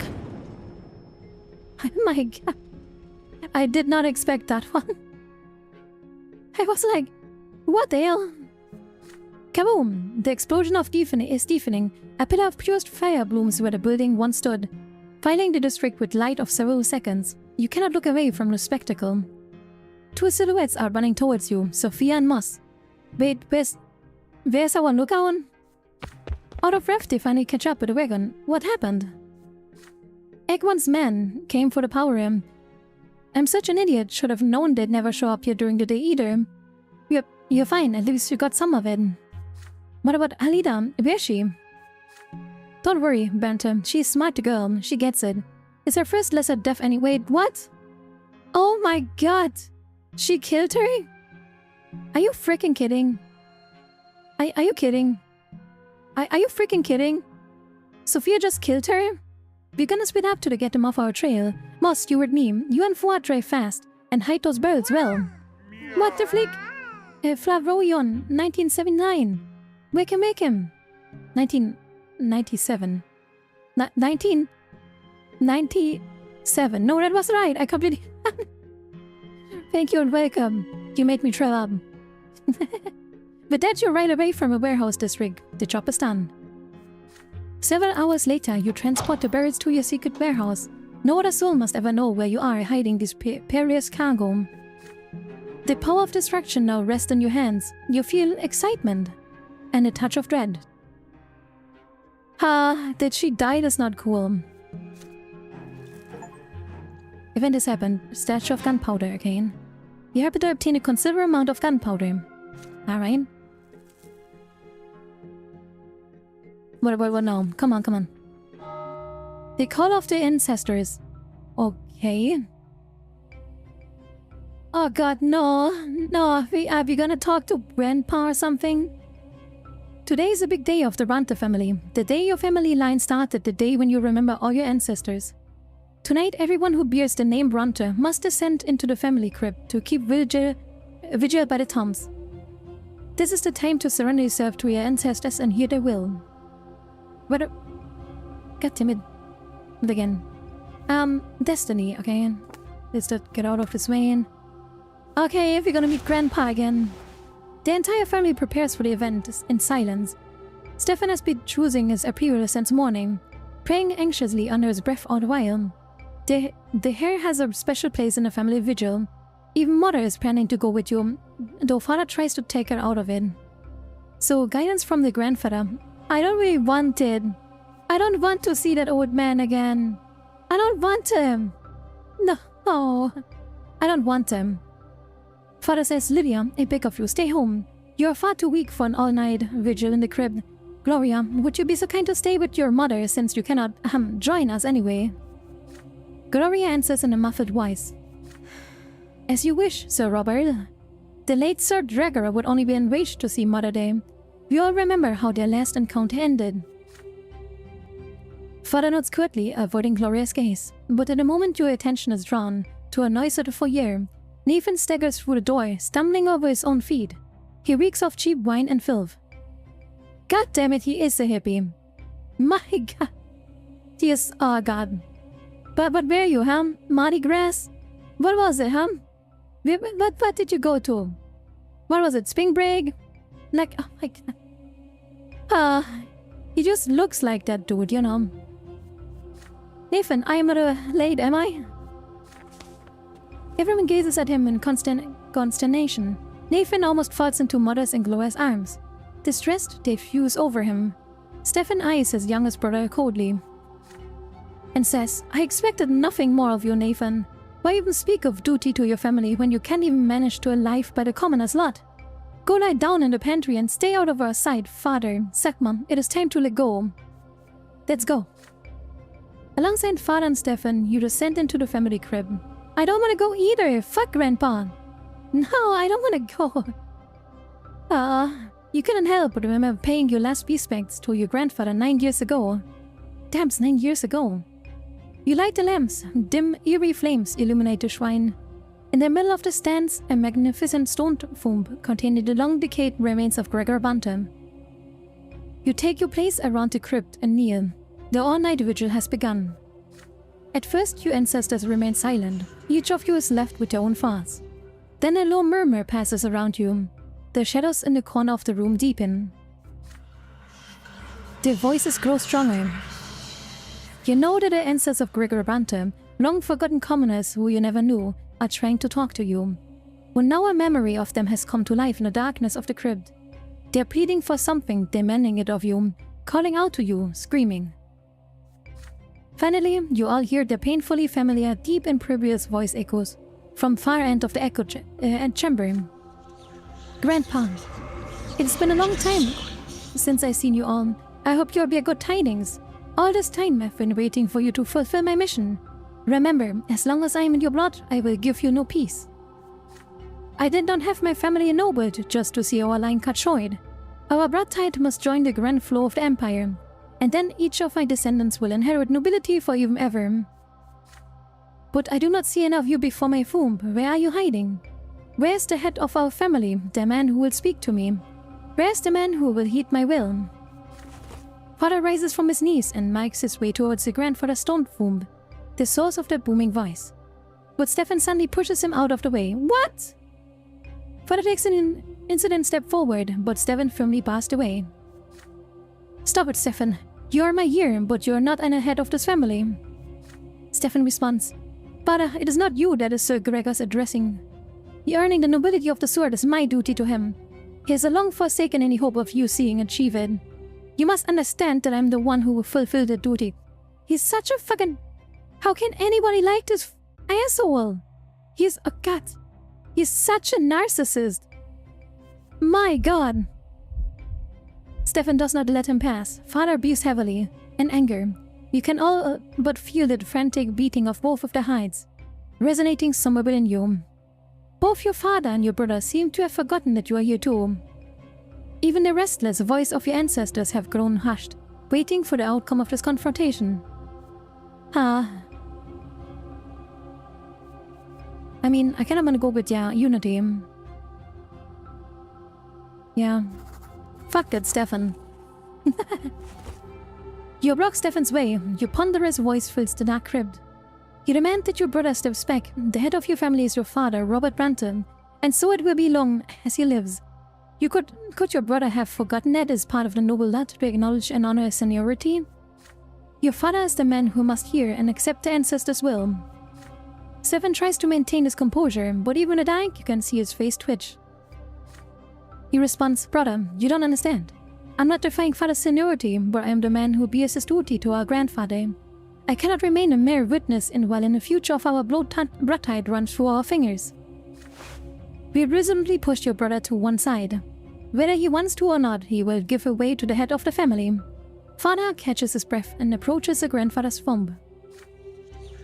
Gregor Brante responds, So it is you, Robert. Have you come to disappoint me yet again? Stefan is right. I have not put my hopes in you for quite some time. If anyone lead the Brante family to glory, it will be my grandson. God damn, why are they both such assholes? I cannot believe this. Stefan clenches his fist and whispers something to himself. Robert Brante replies, I'm doing my utmost, Father. We are closer to becoming nobles of this world than ever before. The Overseer looks upon us with favor. Just a couple more years and your dream will come true. Hello, Jesus. And Grandpa replies, This must be your dream, too. Robert, but you still cater to your foundlings, Lydia and Gloria, risking your permanent blemish upon the Brante name. My name? Alright. That Dead though I may be, my will lives on heat in the last. Get rid of the parasites, Gloria, and devote yourself to your true family. Otherwise, you will lead your family to shame and ruin. Father hesitates for a moment. No, Father. This is impossible. Even if I must defy your will, I am responsible for Gloria. My honor and my conscience will not allow me to do that what you demand. You must accept this or keep on fighting me for all eternity. The voice of your deceased ancestor fades away. God dang, he just disappeared. He's just like, peace out, and fades away. He's like, no, I'm out. He seems to have left his realm, but then his voice suddenly booms from the crypt, from the other side of the crib. How are you? Doing alright. He vented. And he says, Stefan, you're the hero of this family. Your duty by blood is earned as a place in eternity. Do not take after your spineless father. Do what must be done. Cleanse our family of wickedness. Hello, Gonjum. Hello. Stefan is shivering. He replies in an unsteady voice. But, Gloria, I can't. Stefan shakes himself. I will do my duty to my family, Sir Gregor. Whatever the price, I will pay it. Wait, what did you demand of him? Is here really? Do what it must be done. Cleanse our family. Wait, what? Stefan checks himself. Okay. The crypt is completely silent, and once more, you are alone again. You see tears glistening on Stefan's face. Without uttering a word, he goes outside. Nah. I don't think he's gonna throw her out. I think he's gonna kill her. Nah. Father clasps his arm firmly around you. You feel him let a lot of sigh of sorrow and relief. The vigil is over. Oh boy.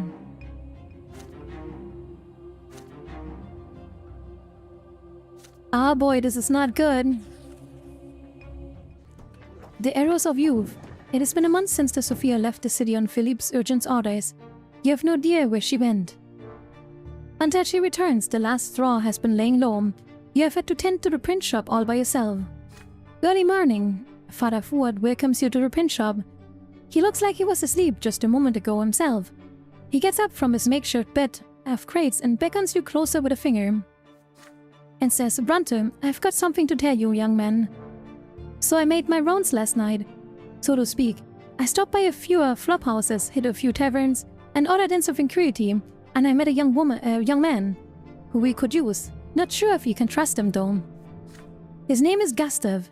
He told me he comes from Eterna, says he's on a run from a secret chancellery. Gustav? Do I remember anyone by that name? No, I don't think we hear this, right? He insists he was with the underground there in the capital. The Lotless, they are called. They were responsible for that march of the Collars 4 years back. So Gustav tells me all the Lotless were named by the secret chancellery Spook. Spook after their march. He thinks the Ancizode underground could be in danger too. The trouble is that all he told me, he's not exactly trusting fellow. Arian, think of what I was talk to him, find out who he is and what he knows. He looks shady if you ask me, but maybe we could use him. What do you say, young man? You think forward for the information. You will think about how to meet Gustav yourself. Just give me the word, young man, and I'll set it up. Word bows and stretches and works off the printing press. You sigh, trying to steady the furious beating of your heart. Gustav was one of your trusted agents back in the Eterna. If he gets too friendly with the last straw on his own, your name will come up eventually. You do not think that Gustav ever found out that Lotless were established by Philippe's order, but still, he knows that you were deeply involved in the march. That alone might be enough for him to dismantle your cover into story in an episode. You need to deal with this problem as quickly as possible. Ha. Okay, Spined would go down. Willpower would go up, but we lose some wealth.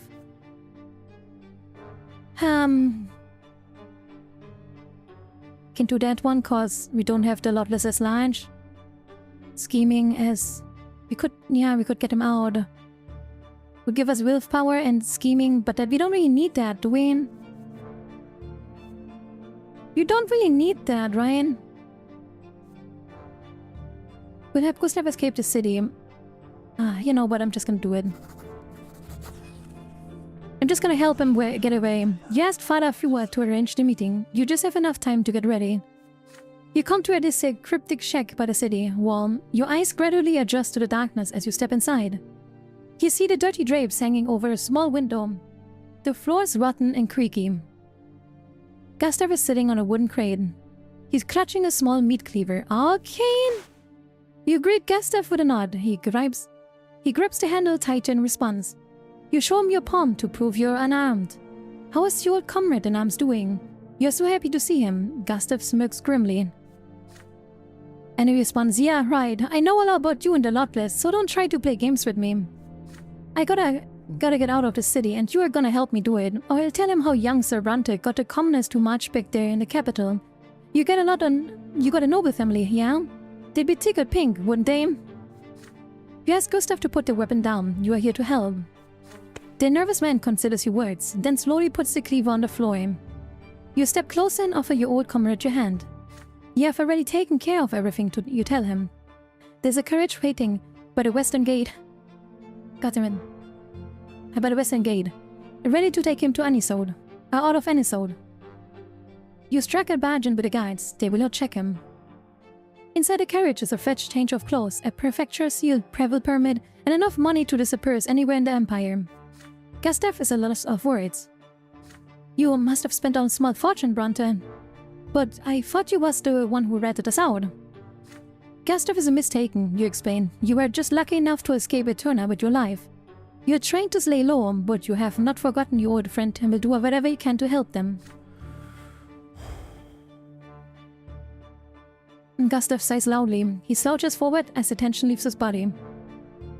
For a brief second, you notice tears in the corner of his eyes. He wipes them away and smiles sadly. And says, thank you, Brante. I see I was wrong now. I wanted to blame somebody, but I pinned it all on the wrong guy. Sorry about that. You won't have any trouble from me. I'm leaving Makra, and I ain't coming back. Farewell. You don't know if it's really gonna be the last we see him, but maybe we do. You never hear from Gustav again. His fate remains a mystery. Alright. However, your former associate's sudden appearance leaves a dent in the family coffers. The money you spent in saving him was earmarked for emergencies. When the expenditure is covered, you are unable to offer your family a decent explanation. Long and bitter fight ensues. From now on, no one else can spend their family's funds without father's permission. The quarrel only heightens the mounting tension at home. You do your best to steer clear of your family. Nah, that's alright. Alright, next year. I really want to see if we can finally make this powder keg. The event is consequence of your previous actions. Conditions met. Unrest. Bigger than 5. A stash out of gunpowder. Powder keg, there's Trilly. The sun has set. You make your way towards the city walls. Avoid busy streets. There's an old grain warehouse. You have an appointment with Sophia. She wanted to speak to you face to face. Is she afraid of being overheard? She is already there, leaning on the old wall and smoking a pipe. She greets you with a nod. And she says, I'm glad you got here quickly. Listen up. We've been in Anisode for a while now, and I've seen how you handle things with the last draw. I think I can trust you. I need to ask you a favor. It is for the last draw, but Philippe can never find out about it. I need gunpowder, and I need it now. I let you do the stuff, and now I want you to tell me where they're hiding it. You ask Sophia what she needs the gunpowder for. The young woman squints and looks you in the eye. Okay, no. I don't really want to trust her, but if she has any kind of good explanation, maybe I give it to her. If she doesn't tell me, no. No. To get people right up, to start the revolt. Don't expect any details, you know how it goes. The longer the chain, the easier it breaks. You'll find it out soon enough. For now, the question is whether you trust me or not. Just give me a gunpowder and keep your trap shut. Think you can handle that? Order is down. Unrest would rise. I kinda like... I mean... I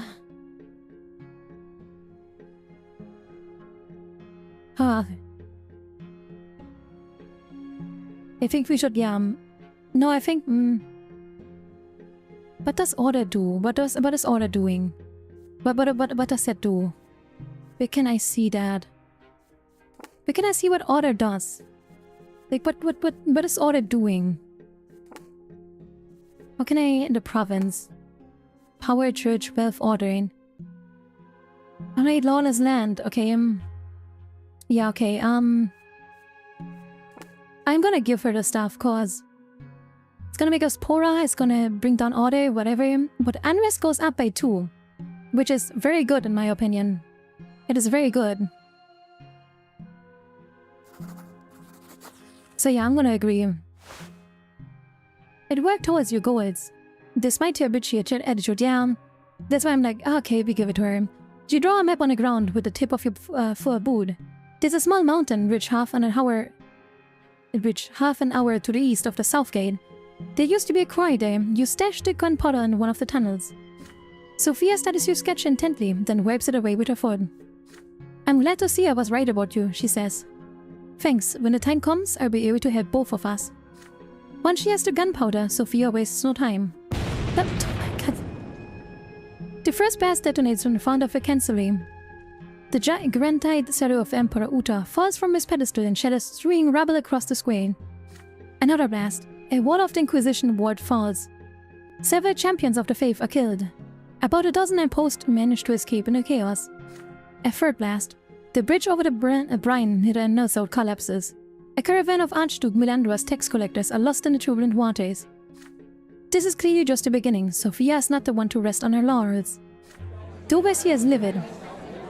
The prefecture raids manufacturer and mine owners, but cannot find a single superfluous gunpowder keg. The citizens are agitated. Rumors about the bombers run rampant. Some say they are criminals who escaped from the mines. Others are convinced that witches are behind the explosions. There's also a rumor that the explosions were set off by the enemies of the Empire. But everyone is equally horrified by the deadly, merciless force of the gunpowder. It spares no one. All equal before it, noble die in explosions just like commoners or clergymen. The fear that has paralyzed the people begins to erode. The commoners are now armed with a weapon capable of destroying an entire army. It does not take them long to come to grips with this. The last straw ranks continue to swell. Those who had doubts are now free of them. The call of freedom rounds louder and louder on the street of any sort. A few powder kegs were enough to shatter the illusion of the Empire's invincibility. Sophia's plan worked. Nice. Alright. Alright. Unrest. People are ready to struggle. Alright, okay, we need reach to reach 9. We need 2 more. Alright, event has happened. We gave her the gunpowder.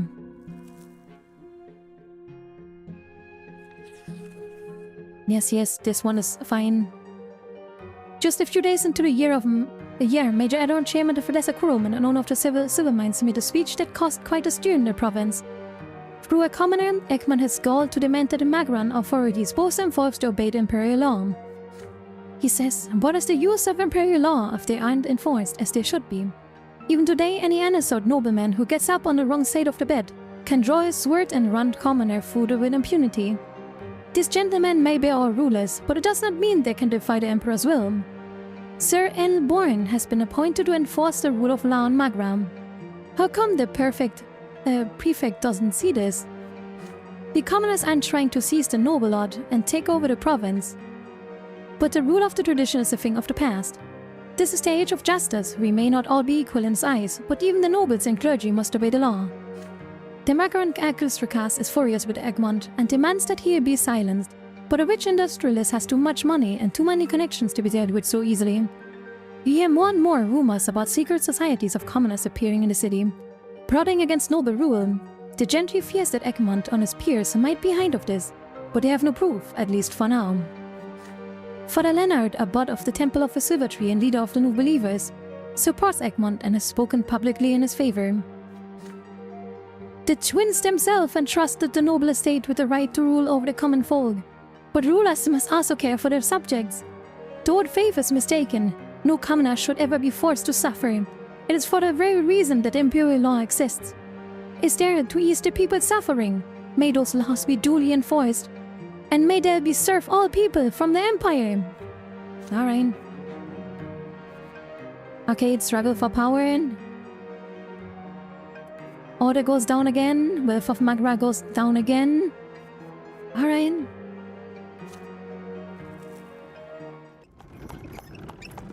You assume I want to get rid of that. Your heart is pounding madly in your chest. You gasp desperately for air, paralyzed by fear. Two burly young men have just pulled a sack over your head and shoved you into a carriage. Okay. Who could have done this? Are they Philippe's men? Member of the last straw? Someone else with a grudge against you? Where are they taking you? Can you even hope to survive this day? Oh god. The carriage comes to a stop. They drag you out, get you on your feet, and force you to walk. You march down the long hallway in a complete silence. Then at last, they sit in your chair. Rem-El Varman. Get that thing off his head. I can't talk to him like that, can I? A hand wrenches the sack of your head. Light stabs you in the eyes as you gasp for air. Were they being abducted? Probably. Once your eyes adjust, you see a dining table covered in years of dust. There's nowhere mentioned a pendant long ago. The paint is peeling, and glass glitter is cracked and faded. The one magnificent furniture is covered in rust and cobwebs. I can't even talk anymore. In the midst of this weather splendor, you see a man who is known to all.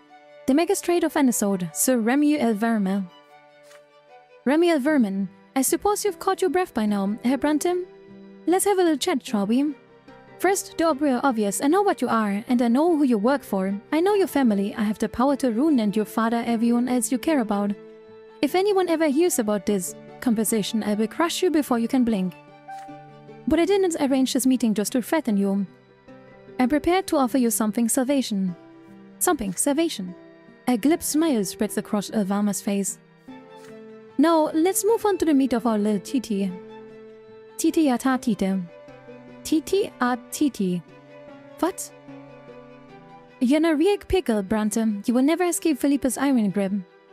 He will continue to use you as long as you remain useful, and the moment that usefulness ends, he will deem you an obstacle and eliminate you. However, I would like to extend you an offer to protection. If you help me, I will keep you safe from Philippa Industries' secret chancellery. I'm aware of Philippa's scheme to obtain special authority from the overseer. The old dog is hungry for power, but I have enough of my plate as it is with the Elborn's prefecture and Egmore's lesser quorum. The secret chancellery is supposed to safeguard imperial rule, but instead Philippe is playing a game of his own in my city, and his oath does not need another man who treats it like a plaything for acting out his utopian fantasies. This is a disaster waiting to happen. If the secret chancellery ever gets discretionary powers, no one will ever be able to stand in this way, especially commoners like you. So here's the deal, Brante. You help me rid of Anison's leather chrome and all the other rebels and rebel roses, and I save you from Felipe. Ah, man. Nah. I'm not doing that. I'm not doing that. I am not Sophia. I will not do that. Nope. Nope, nope, nope, nope, nope, nope, nope, nope, nope, nope, nope. I already know that Major Ekman and his cronies are connected to your secret network. And I know, and knowing the secret chancellery, I'm quite certain you have made a note of Ekman's every last misdeed. Once you have enough evidence to put good old Major behind bars, on the news, bring me everything you've gotten on him and the other upstarts. Philippe will be left empty-handed. With Egmont out of the picture, I'll be free to spend the lesser quorum and rule the city in peace, and then I finally drive Philippe out of Anisode. We also like to get out from the under Philippe, that's true, but not with us. No, which means that you will go free. I will rule as I should, and the city of Anisode will return to normal. No blood will be shed, there will be no more plotting, and no more need to pretend. What do you say to that, Brante?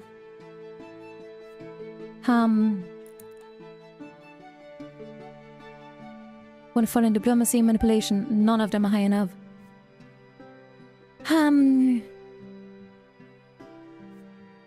I guess I go and, deny it. Refuse outright. Trying to undermine Philippe and the secret chancellery would be suicide. Besides, how do you know the magistrate will not get rid of you just the same once the job is done? You have made too many promises as it is. You will not put your neck in a noose, woman of betrayal and lies. You rise to your feet and speak. No, you cannot accept this proposal. Everyman cringes at your words. How very foolish of you, Brante. What is this, fear or a sudden attack of loyalty? Who cares? I've lost an interest in you. Get him out of my sight. A pair of hands stuff your head back into the same sack, then seize you by wrist and drag you outside. You endure another eternity in the same rickety carriage. You fall to the ground, skinning your palms. You have made another enemy today, however, you are still breathing. Perhaps the magistrate of Anisot is not quite as well powerful as he might seem. Alright.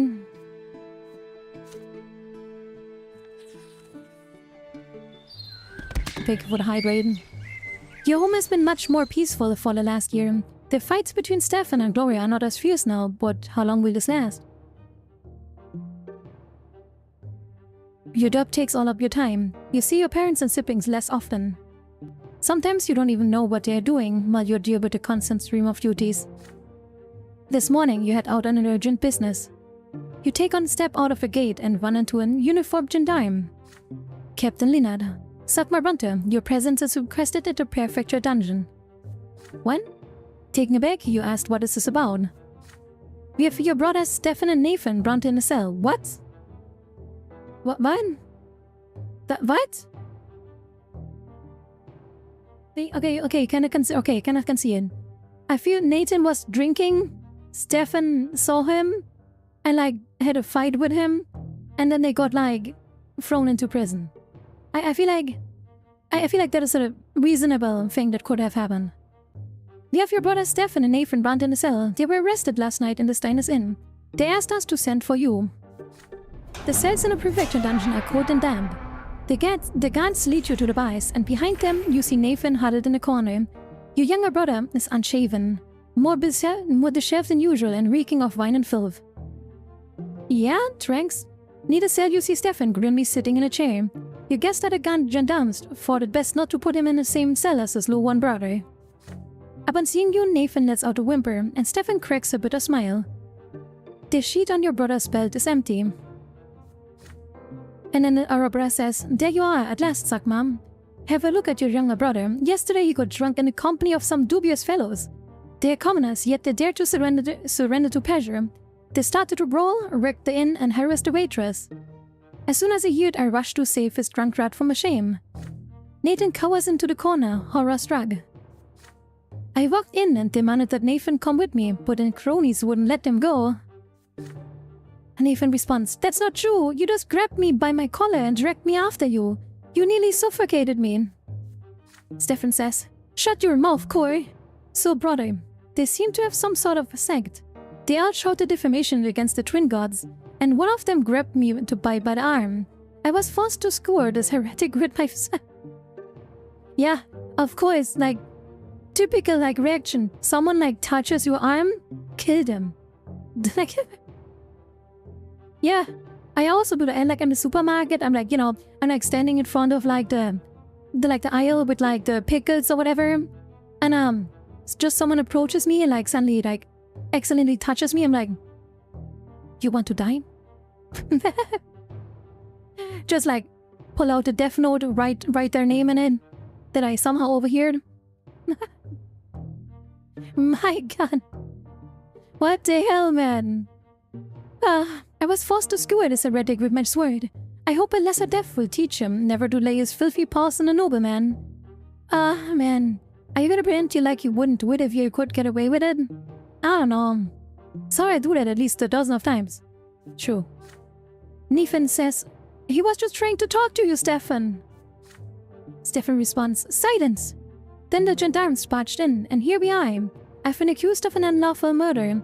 Apparently, the new laws allow killing a commoner only if he attacks you first or wields a weapon. They say that in the event of an assault, I'm supposed to file a complaint with the prefecture. So now they're going to seize my sword for a whole year. What a shame, and it's all your fault, Nathan. Stefan gives the bars a furious kick. Nathan covers his face with his hands in despair. "Sagmar, brother, you are our only hope. Get me my sword back and get us out of here. And fast. We have to bury this sordid affairs as deep as down as we can. Before anyone finds out, save our family of shame." Oh my God. Man. I mean, we can't do anything. We have nothing.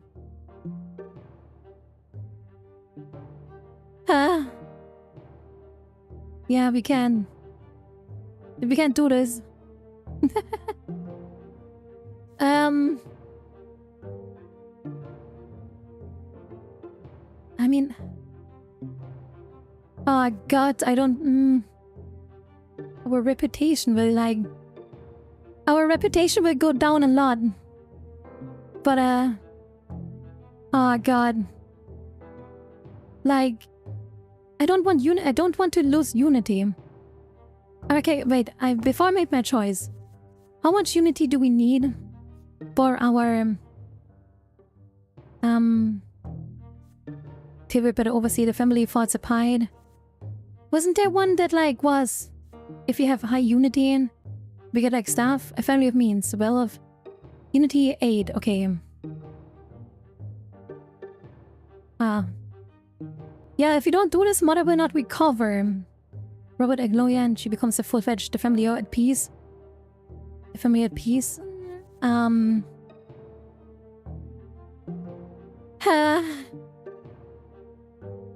Unite the family. Oh man. How do we unite the family? What is unite the family? Is that a thing I should have done earlier? Can I not do this? Hit in a duel. Secret plot. Wait. Huh? I mean... Huh? I don't know what to do. I don't know if I can get unity back. Because if you lose it, our... Unity family needs 7, yeah, but I need 8. But does it? No, it doesn't say that, does it? Unite the family doesn't need 7. This one is the family at peace. That one needs 7. But it also needs unite the family. I don't know what unite the family is. I think it was something that we could have done earlier. Maybe. Is it something like... No, it's not. Where's the unite the family? Was that something we could have done earlier? No. But is unite the family? Huh. I have no idea what unite the family is.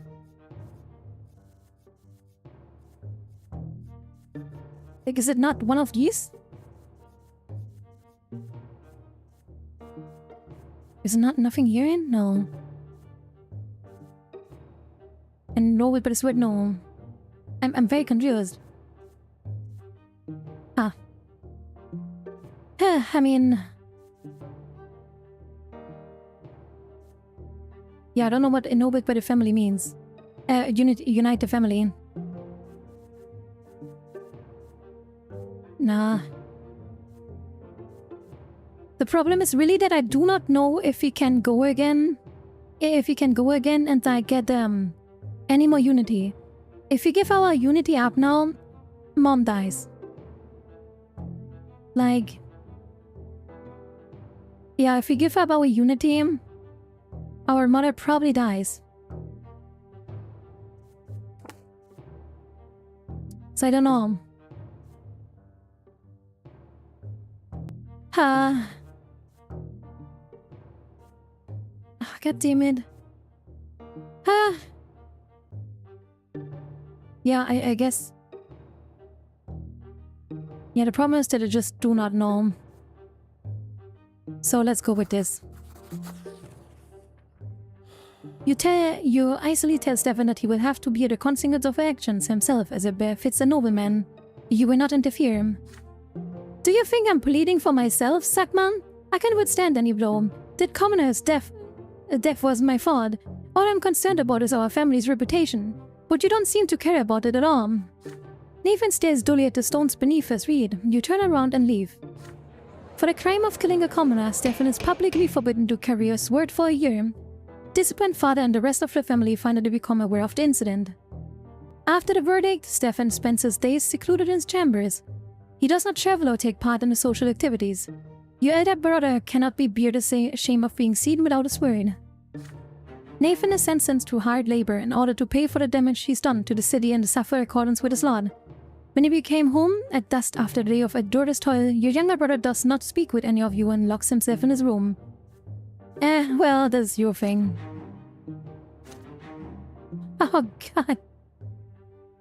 Holy shit, our reputation is gone. Oh man. Freedom of speech. Your print shop has been graced by an unusual guest today. A short man, considerable age, dressed in brown cassocks of a priest. A smile appears on his round face. Father Mike, good morning, young man. You must be the owner of this splendid print shop. I've heard so much about you in this wonderful place of yours. You ask the visitor his name and what brings him to your print shop. He says, yes, my apologies.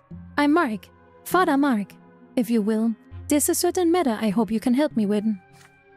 I have learned so much during my many years in this world, but alas, our time here is short, and like everyone else, I will eventually have to face the ruthless scrutiny of the twins themselves.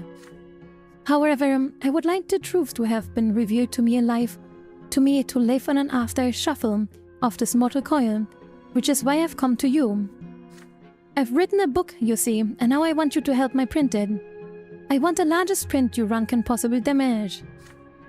The old priest is clearly not giving you the truthful picture. Why has he come here, of all places? And he says, you see, young man, my teachings are a bit of both for a realm that has endured 1,000 years of the twins' tyranny. Even the new faith sees the truth I preach excessively blasphemous. But your print shop is known for its, shall we say, open-minded approach. I believe you have the fortitude to appreciate my teachings and courage to accept my order. Would Father Marx be so kind to explain his teachings to you? Another smile, kind-hearted and sly, appears readily on the monk's face. But he says, of course, my son, by the will of the twins is my lot to preach. How could I refuse to instruct those in need?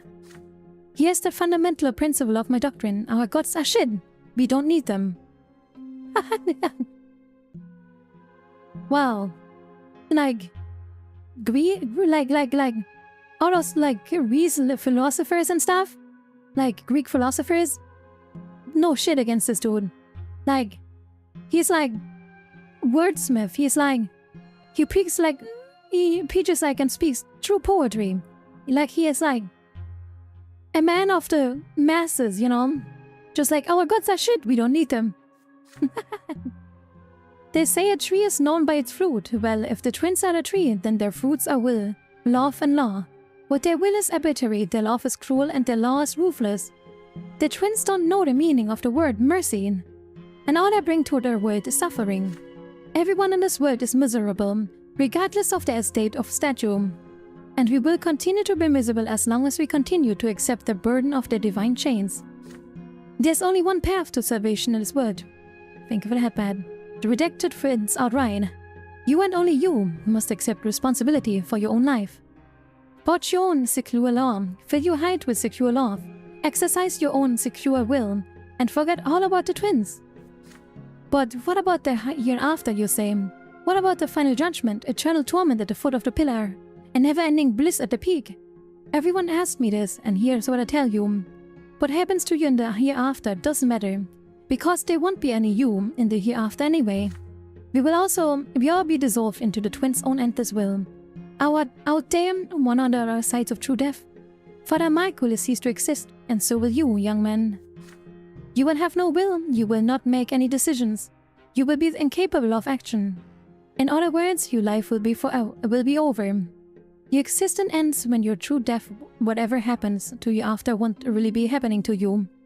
So, who cares? So, let's all tell the twins to take their bullshit law, their bullshit will, and their bullshit love, and shove them straight up the divine asses. Mike. Let's cast away the yoke of the gods, and live outwardly. Outwardly lives free of the despotic, the ruthless rule. Orion.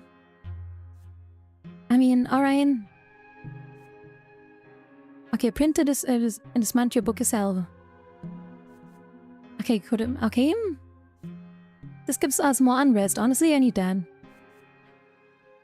Anything better? No. No, I think we're good. Let's do this. You painted it secret. The reject twins is to deny their law, their will and their love. The reject twins is to die their empire blessed and absolute. To reject the twins is to deny that the tempests are chosen by gods, themselves to rule. If these teachings begin to spread, there will be unrest like the which province has not seen since the emergence of the new faith. You accept Father Mark's and manuscript and promise to print the book as requested. You only have one condition, complete and total secrecy. No one must ever learn of your agreement. Most certainly, young man. If the years have taught me anything, it is how to know when to preach loudly and when to stay quiet. You get to work to ensure that all goes well. You do most of the work alone. Only sometimes do you ask your employers for help, and even you make sure they never work on a book long enough to glean its true nature. After a month of work, Father Mark's print run is done. And he says, "My thanks, young man. I hope my ceremony has found a place in your hide. Do not waste your worthy life in vain. It is too short. Only here in this life can we truly change anything. Only here can we truly feel alive. Be bold, be audacious. Every single one of us is doomed. So do not fear the wrath of the mighty and live free of their chains. Set yourself free and live every day as for the years last." You may have helped propel Father Mark's teaching into the future. These thin little volumes and the cheap leather bindings will spread across the empire like wildfire. You have placed another bundle of candle on the bonfire. One day, sooner or later, it will catch fire. Alright.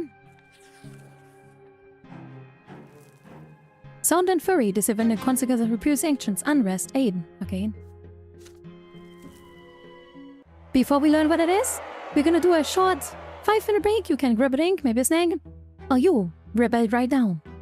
And the unrest! Loop on the map or the screen that Here, Chad. rotates. Hail the Subway cube. Surfer. You can watch Subway Surfer now. You can enjoy now. It's even looping. Why don't you know? put it in front of your face? Yeah, how about this is content now? I'm the content now. I'm Subway Surfing. It's not even the brain rot knockoff. No, it's Hey, Subway surfing Surfing. your mom.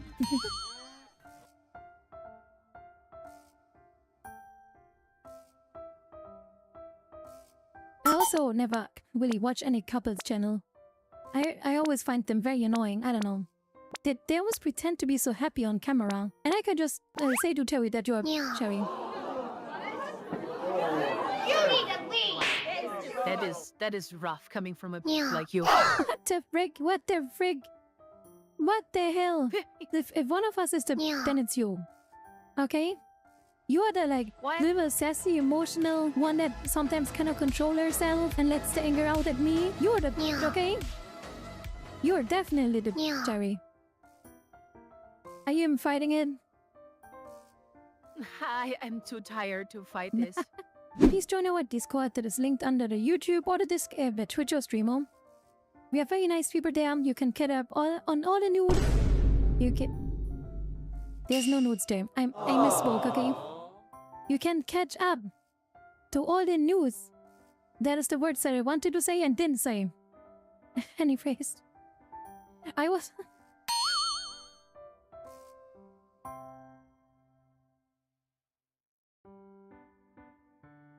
Don't you want to join them?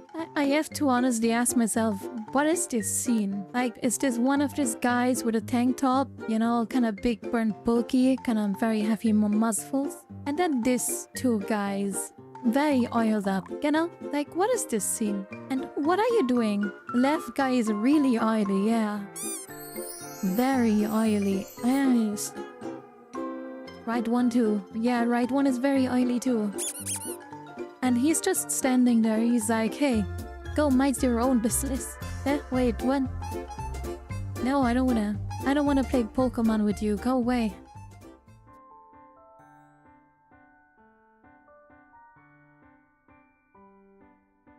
Keep us in the loop too. Sure, I can. Sure. Fucking chill, Akane. Yeah, you on your period or something? Like Oh my god. And I'm looking. Who the hell are you? I never noticed there's a security guard here that doesn't even care that I'm here. Hey, I'm here. Do you care? Apparently not. You could just break into the school and nobody would care. Oh, Cherry.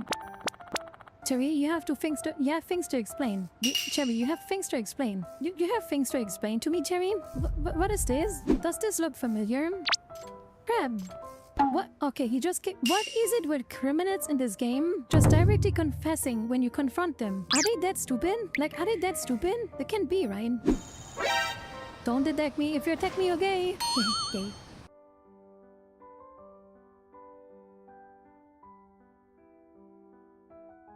Hey, it's your favorite cat channel, Nyanko. Today I have a special message for all of you, coming straight from me to your ears. I want you all to remember to be nice and fluffy to others, as you might never know what catastrophes they're facing. Remember, within us all beats the same meow meow.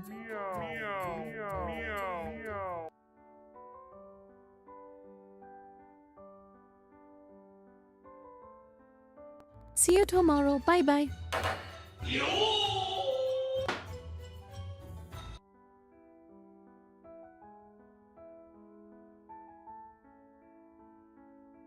My name is Ichiban Kasuga, and I am here to bring you Hawaiian good vibes and protect all the cats of the street in Hawaii.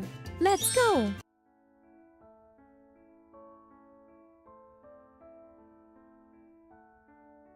The only issues I kinda have is like, I tried to sleep a bit before streaming, so I took some stuff to really try to get some sleep, and I still feel very groggy from it right now. Like, it feels like my head is very open, but very cloudy. Like, I feel like, I don't know, I could say stuff like pizza randomly, whatever. And I don't know. Why is the word pizza stuck in my head right now? What is going on? Like, are we on a Mario hunt or something? And I don't even know what Mario has to do with pizza, cause he's a plumber. Well, he's Italian, I guess, but well... Anyways, like, makes no sense, right?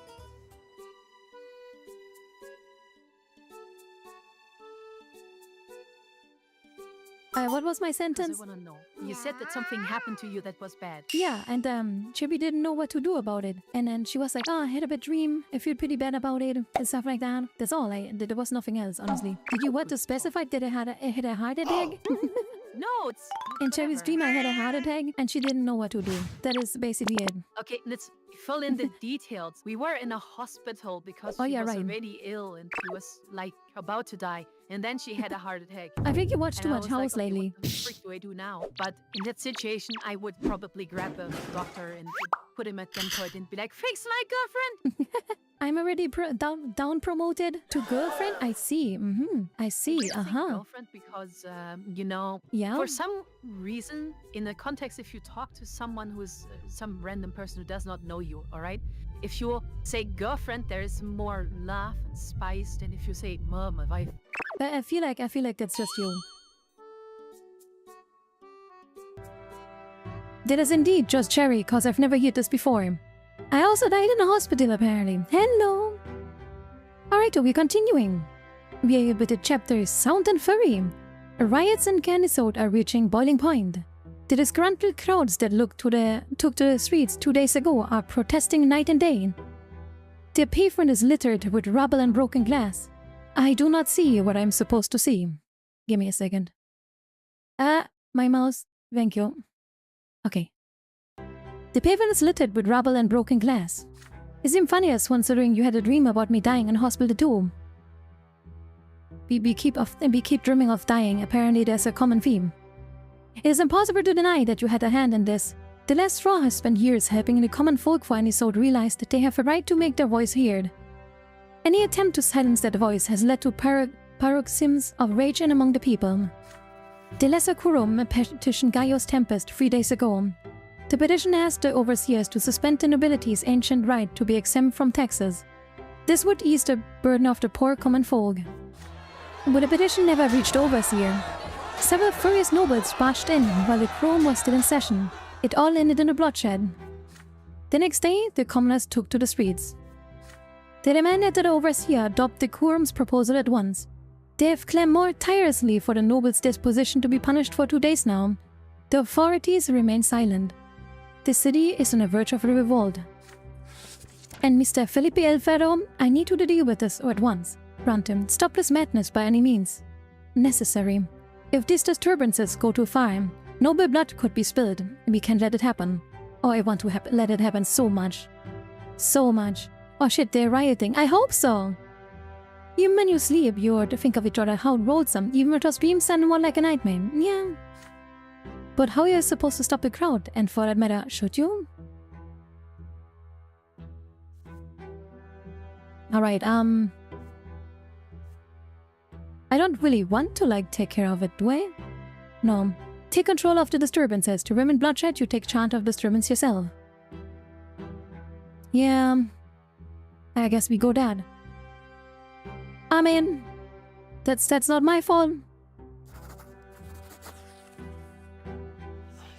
The only way to avoid bloodshed is to take good charge of the disturbance yourself.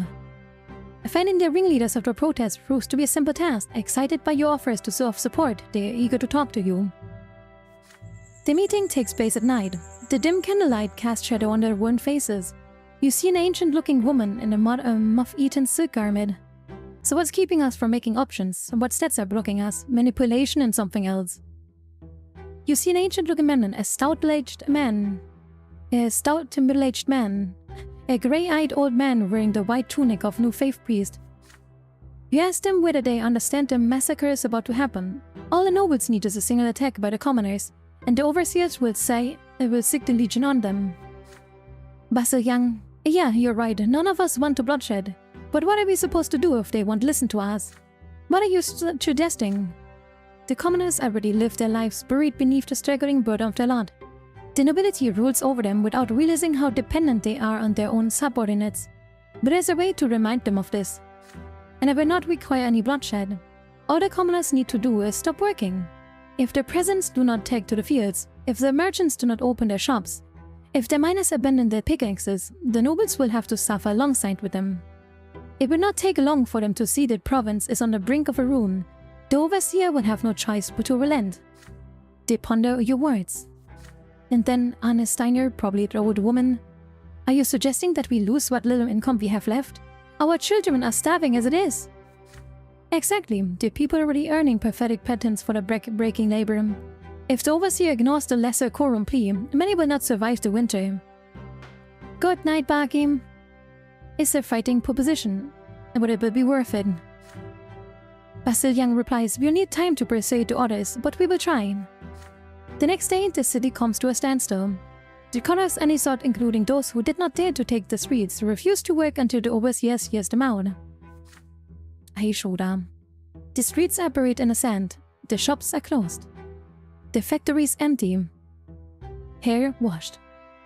The unplowed fields are choked with weeds. Many nobles resort to force in an attempt to make their servants return to work. But the common folk do cheerfully accept their punishment without resuming their labor. Overseer Tempest refuses to send the legion against the people, who have not even attempted to arm themselves. Confronted by their own helplessness, the nobles ask the clergy for aid. But to their surprise, the priests of the New Faith, led by Abbot Leonard, support the common folk. Father Leonard replies, the people of any sort who have chosen labor as their lot must be justly remunerated for it rather than exhorted by the taxation and death penalties. Penniless, what kind of obedience can you expect from starving people? Only a week passes before the nobles of any sort are ready to negotiate with the lesser quorum. The petition finally reaches the overseer. The Magistrat L. Verman has the honor of announcing the response. His Grace Cassius Tempest has learned of the hardships of his people. Now hear his will. And he says, an appeal from his people of Magra has reached my ears. The misery of the lowborn is great indeed, and an honorable governor must support his subjects. I hereby command the noble of any sort to pay taxes to the treasury of Magra for the next year. During that same year, the taxes of the lowly estate shall be halved. Oh, that is okay. That is not bad. You return home to find Father bent over his ledger. As a nobleman of the mantle, he will be one of the first to pay the new tax. As if, you know, this is the first real victory for the people have ever achieved. It may not be a revolt, but it demonstrates that the city's citizens of Anisot are ready to fight for the future. In your note to Felipe, you remark that you have avoided bloodshed just as the Vizier wanted. Alright. Okay, unrest is really high. Okay, and we're like...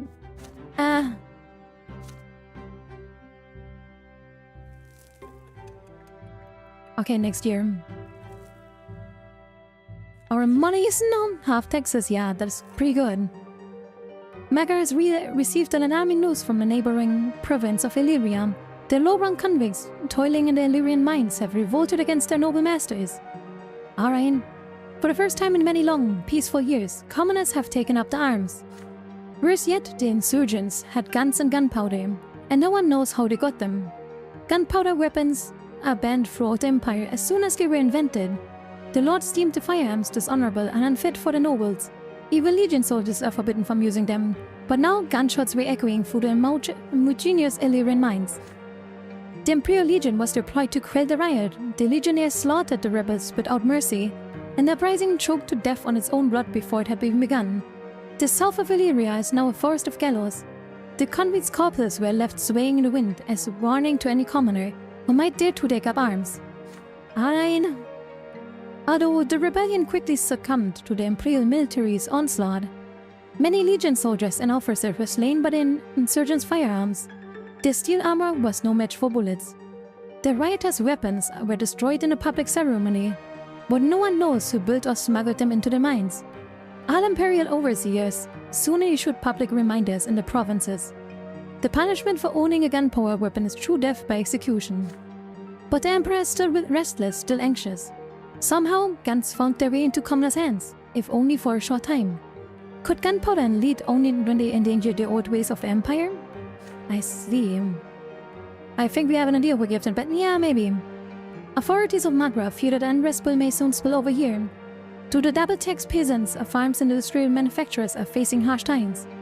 The province's wealth is steadily declining, but the discontent of the commoners is still held back by the internal lot that demands they accept their suffering.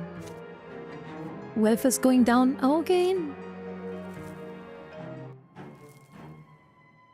Chapter Peacetime ends soon. Examine the possible chapter endings to check which way you're headed.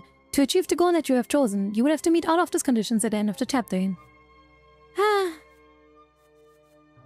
I mean, we have a free city. I just have to grow close to Sophia. I don't know how to do that.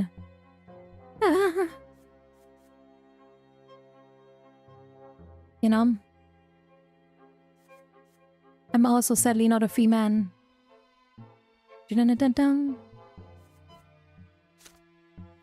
There's a love condition, yeah. It's been 4 years since Archdukes Milinandas and Overseer Tempest first clashed. Each claims the right to collect taxes in provinces. Now, for the 3rd year in a row, they are each collecting their own tax, and the province is sinking deeper into the poverty. The people who have been hit the hardest are miners, diggers, and anyone who owns and manages mines. When gunpowder first appeared in Magra... Oh my god. First it didn't come, and then it came. Context. When gunpowder first appeared in Magra, mine workers felt hope for a better future. For the first time in years, but the ban soon followed and those hopes died. People have lost their jobs, industrialists and manufacturers have lost their fortunes. The silver industry is in decline. The Lesser Quorum, led by Major Agmon, has been fighting to stop double taxation and reverse the ban on gunpowder for a long time now, but to no avail. The common people blame Magistrate El Vermin. He has opposed the gunpowder ban from the very beginning, branding it too dangerous to be handled by commoners. This friction is throwing sparks everywhere. You have always known that unrest would flare up on one day. But oddly enough, it all begins with a celebration. It is early in the morning. You are eating breakfast with your family. Stefan is excited. Your brother has been invited to a ball at the Chancellery and has been getting ready ever since he woke up. Okay, I can afford. What the fig is this? But that's Nathan. I was like, what the heck is this? Our father says Magistrate Elvern is a sly man, Stefan. I'd be wary of him if I were you. Some friends in high places can take more than they give. Num num num. Stefan says, enough, father. I really know that, but if we were to want to be ennobled by the sword, We have to take advantage of every opportunity that presents itself. There will be nobles for the highest rank from all over the province.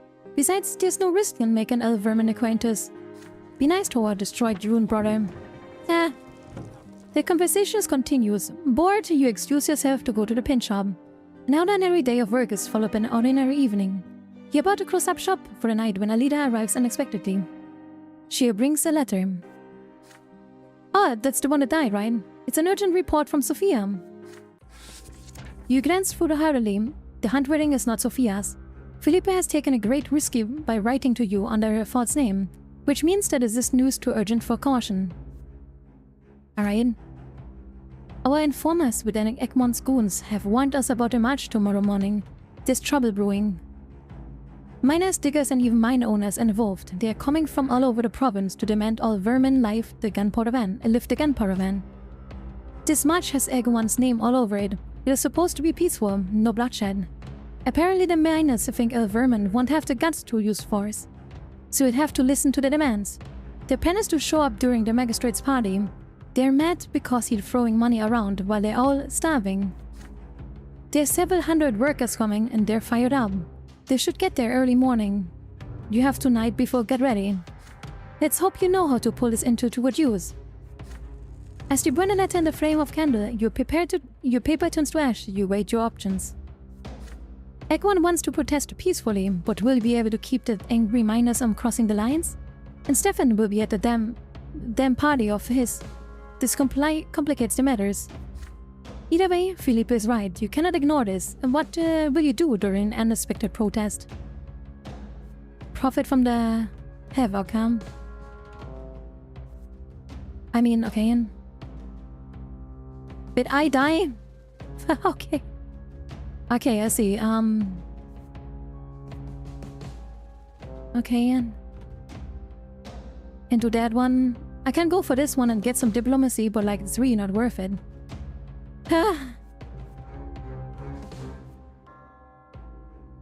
What does that do? Unrestricted, but I would die once. I don't think I should go die.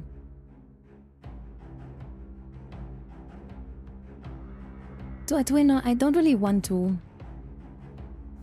I'm gonna profit from the thing, I think.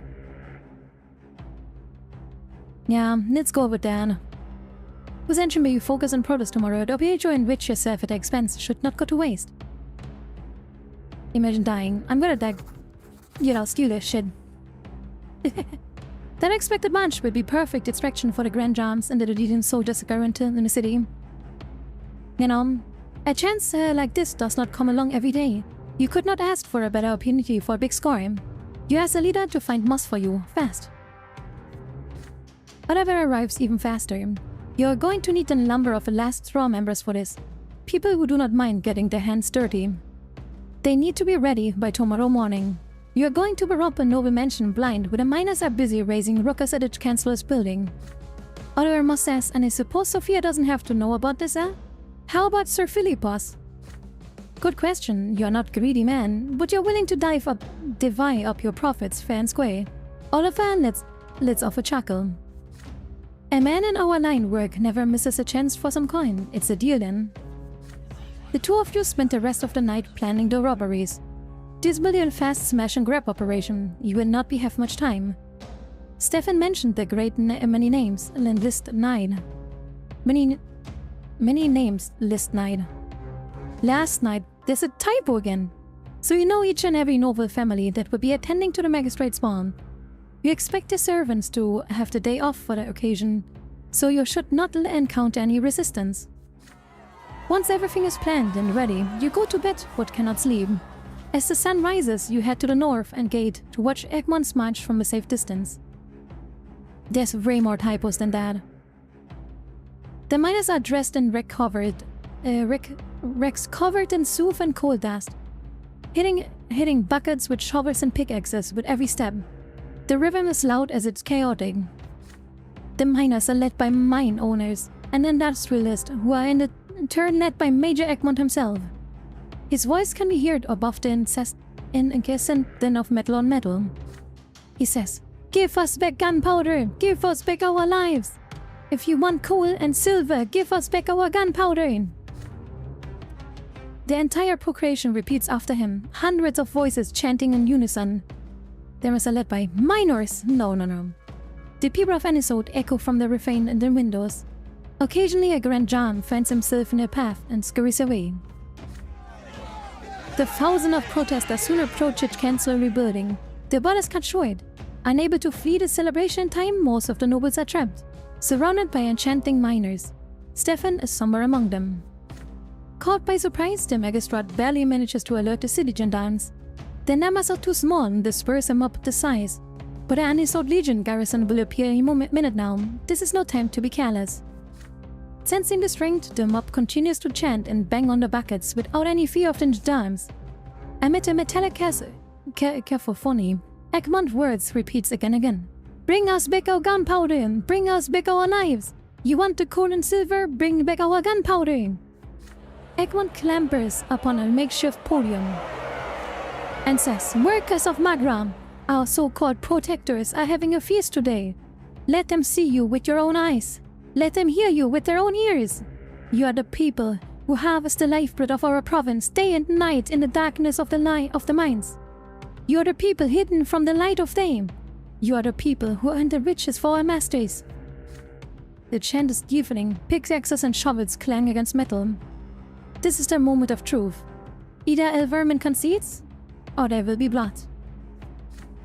To the magistrate's credit, he has the composure to face the people himself. The crowd goes quiet for him to speak. He says, I understand your plight, but I will never accept such lawlessness in my city. Leave any sort immediately before the gendarmes in the Legion force you out. People crowd murmur in discontent. The people are on the verge of a riot. The magistrate feels it too. He raises his hands. However, I cannot promise you an end to the ban, but I'm willing to procure a grain and wood with my own funds and distribute the supplies to everyone in need. This is a pittance and a significant handout designed to keep the people at calm, but is all they can hope for as long as the nobles remain in power. Judging from Egmont's face, he understands this too. Magistrate, we accept your offers. We are leaving the warehouse and accept the food wagons to arrive there by tomorrow. Once the miners have their supplies, they will leave the city. The mob disperses, some leave feeling victorious, invigorated by the triumph of justice. Others, however, walk away feeling dejected and powerless. Moss arrives at the print of the shop, an evening, placed in a hefty pouch in front of you, and says, we had a pretty good take. A few of those boys got too greedy. The gendarmes got them. But don't worry, they don't know much, so they ain't a problem. We just gotta find some new dopes to replace them. The glint of gold and silver calms your nerves. The shouting mob and the Egmont's bitter crisis seems more distant now. Even when the history is happening before your very eyes, it's always important to look out for number one. Alright.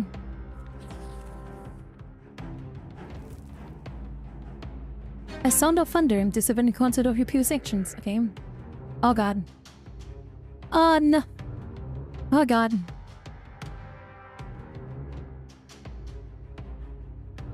This does not sound good. Late one night, you send all the print shop employees home. Philip El Ferro wishes to see you in person tonight. You sit behind your desk, anxiously attentive to every sound. You hear quiet stomping outside. Several men enter the room, led by Moss. Hello there, Sakma. You are all without a doubt armed. They stop at the door. You hear a cane tapping on the floor as Philip walks in. He sits at your desk and squints at you without saying a word. So Brante, how is our spy network doing? You open your mouth, but then the advisor cuts you short. His voice is utterly hostile.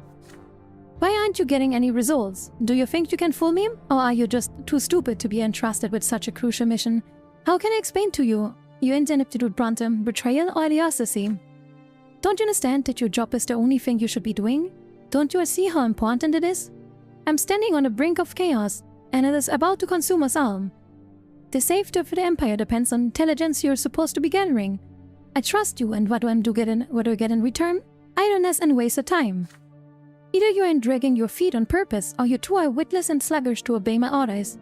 I have no use for traitors or fools. Was I wrong to believe in Sophia? Should I just dispose of you and find someone who can do better? We can promise, oh no, that would, no. Frick. Ha. We would die once, Ha.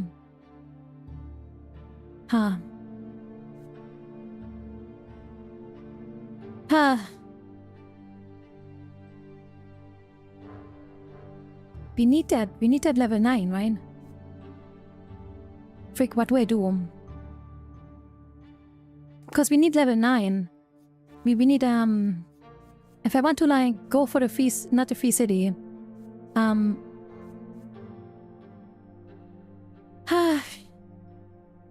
if we want to go for the free city and, the last raw Ryan, we have to stay between 9 and 10.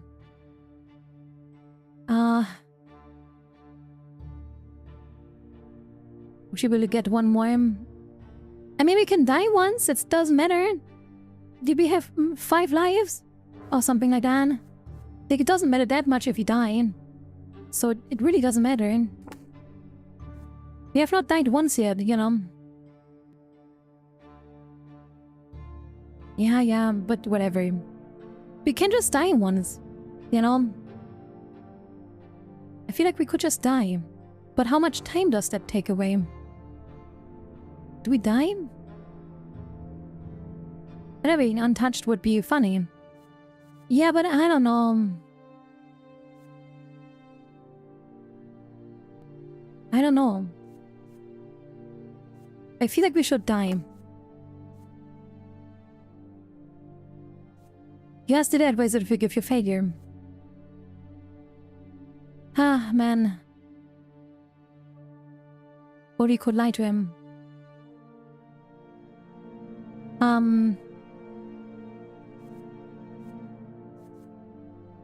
I think I'm gonna die now. Yeah. I'm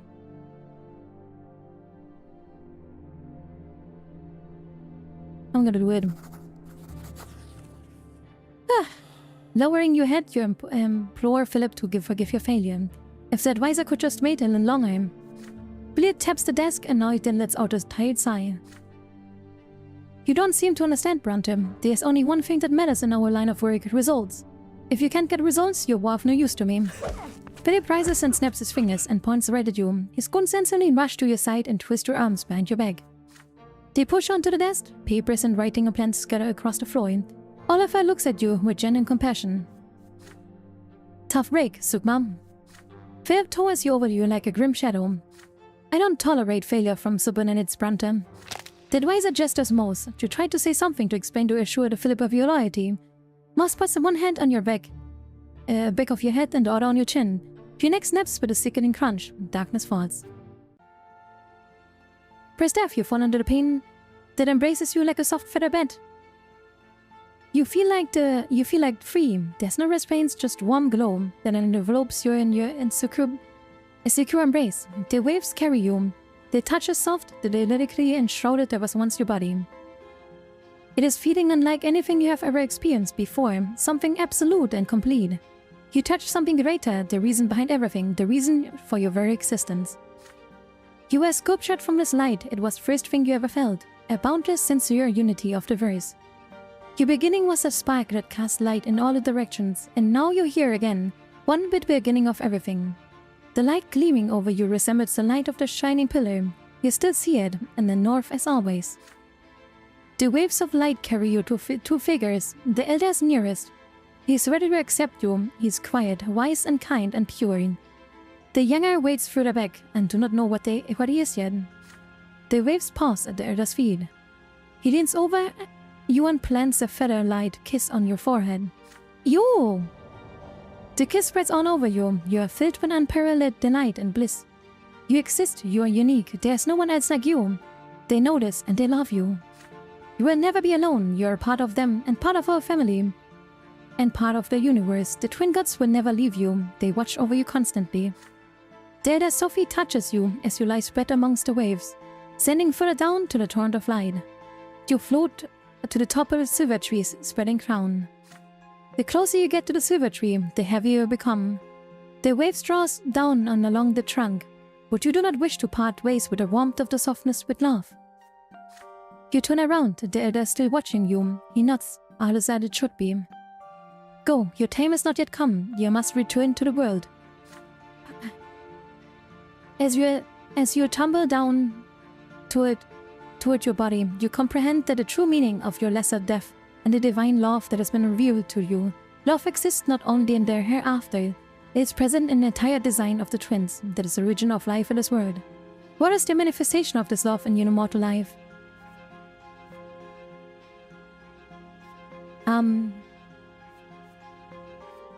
Within the Empire, the twin gods cared for all the living creatures. The love gods have for you is so great that they allow you to change the world they give you created, to influence it with the deeds. So whatever your mission is, it's the proof of the twin gods' love for you.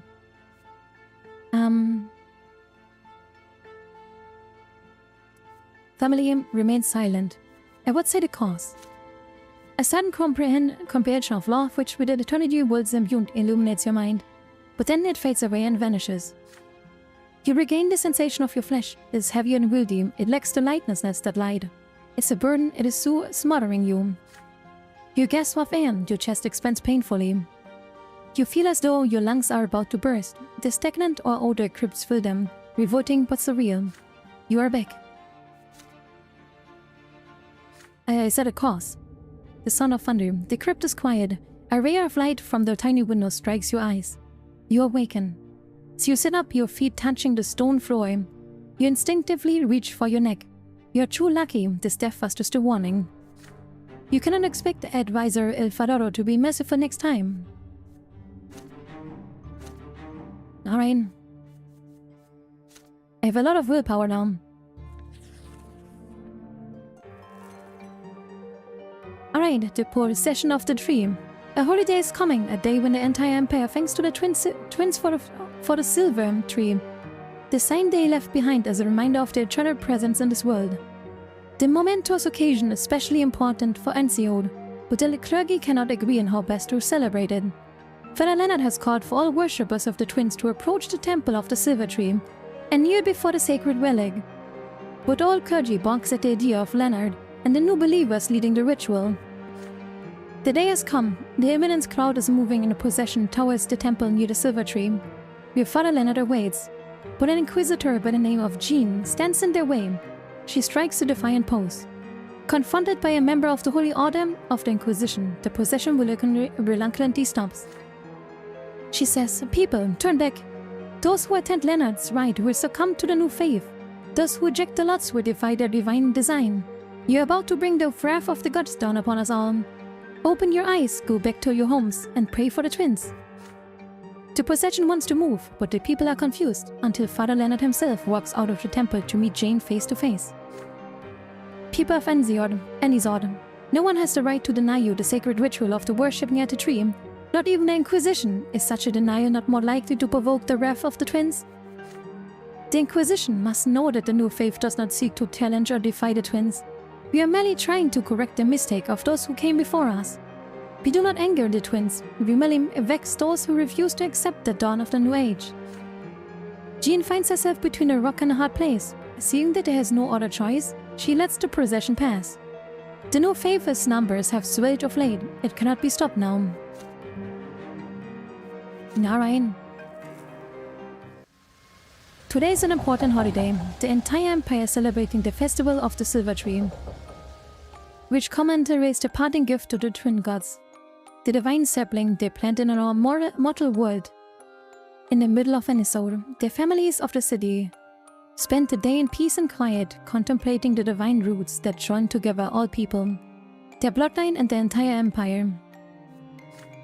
Mother always oversees this holiday. The day before the festival, she seemed to have shaken off her usual apathy and engaged in the preparations with excitement. It was as food her illness has loosened up its grip. Mother gathers the entire family for the holiday meal. Father is in high spirits today, sharing jokes with you and Nathan. Stefan is trying to suppress any typical aggression. Gloria is the last to join at the table. She's wearing new breeches with a high stocking and a yellow vest. Mother says, "Gloria, you're wearing men clothes again." Gloria responds, "No, Mother, I'm wearing clothes women are forbidden to wear." Father gives Gloria a stern look. Stefan rolls his eyes but says nothing. Suddenly, Nathan speaks up. And he says, "A few days ago in the market, I saw a grocer dressed as the overseer Gaius Tempest. He had a huge carrot for a scepter, and he got a sound trapping of coins, but in 10 it was quite a hood." Everybody laughs at the ridiculous story, relieved. Even Gloria has a smile on her face when she sits down. The feast commences. Your home finally feels warm for a moment. Mother says, "It wasn't so long ago that the 4 of you couldn't even reach up at this table. The first word you said, Gloria, was, 'Gimme!' Nathan used to clinch to my skirt all the time, almost tearing it. And you, Sakma, you couldn't talk at all again. But your piercing stare was so expressive, it felt as if you were talking to me." Mother looks at Stefan and suddenly grows quiet. When I met Stefan, he was already 3 years old. He was so serious and a smooth talker to boot. I remember that he had a music teacher, but he was too shy to play in front of me, so I used to listen from the next room. Aww. Seven face twitches. Your elder brother rises and moves to the old harpy sword. His fingers fly gray. Okay, what? Man, what? What a moment! Okay, your fingers fly gracefully over the keys. A melody filled the house, melancholy and sweet. The last note lingers in the air, then silence falls. The family is awestruck, words fail you all. Gloria says, "Who wrote that? A nobleman from the capital between drinking a glass of wine and beating a servant?" Your sister's cutting remark puts an end to the warm, cozy atmosphere. Stefan calmly turns to face her. "No, it was I who composed this piece of music. It is called Mother." What the fuck? Stefan, stop bullshitting. What the frig? Mother rises to her feet. She would have needed to help to do this just recently, but now she treats unassisted towards Stefan and draws him close. Stefan puts his arms around his stepmother's waist, then detaches himself awkwardly. "May the twin gods bless you, Lydia." Gloria considers the scene with thinly veiled fury in her eyes. Of course, highborn nobles like Stefan are made for the eyes. They're the only ones lucky enough to have the soul and experience inspiration. Unlike us, the lowborn, we aren't supposed to feel anything but suffering, let alone express it in poetry. Here's an idea. Stefan plus Gloria. What? No. They're like half brothers, sisters. No, they're half siblings. No, Jerry. Don't do that. Everyone notices Gloria's clutching pages filled with writing, her poems. Your sister casts a mournful glance at the family, and her eyes rest on you.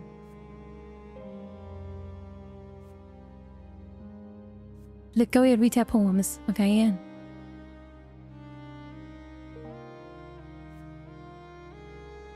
Okay, we can go up at Unity at home. But Gloria,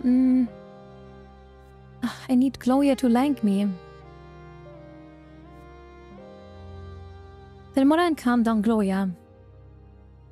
Amen.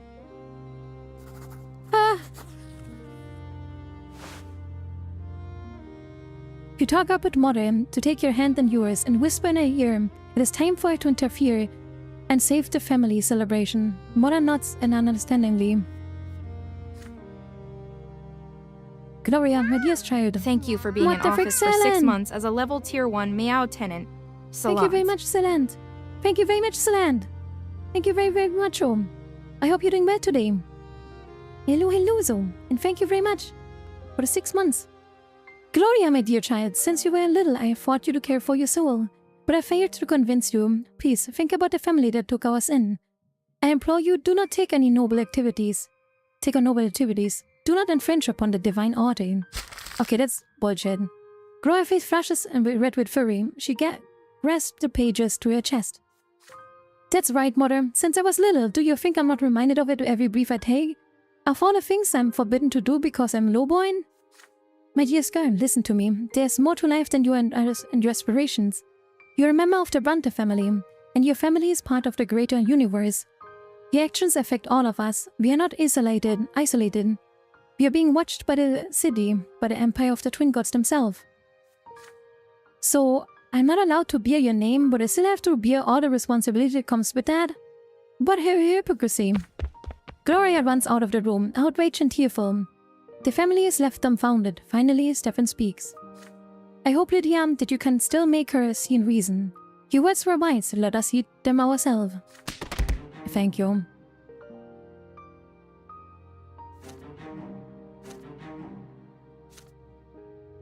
Num num num. 24 years old. Hello, Ginger of Brado. I hope you're doing well today. Hello, Zo. News from the capital quickly reached every corner of the empire. Jerian and Flavius, the heirs to the throne, have left the emperor's palace for the province of Munia, which is ruled by Great Chancellor Agarius Monroe.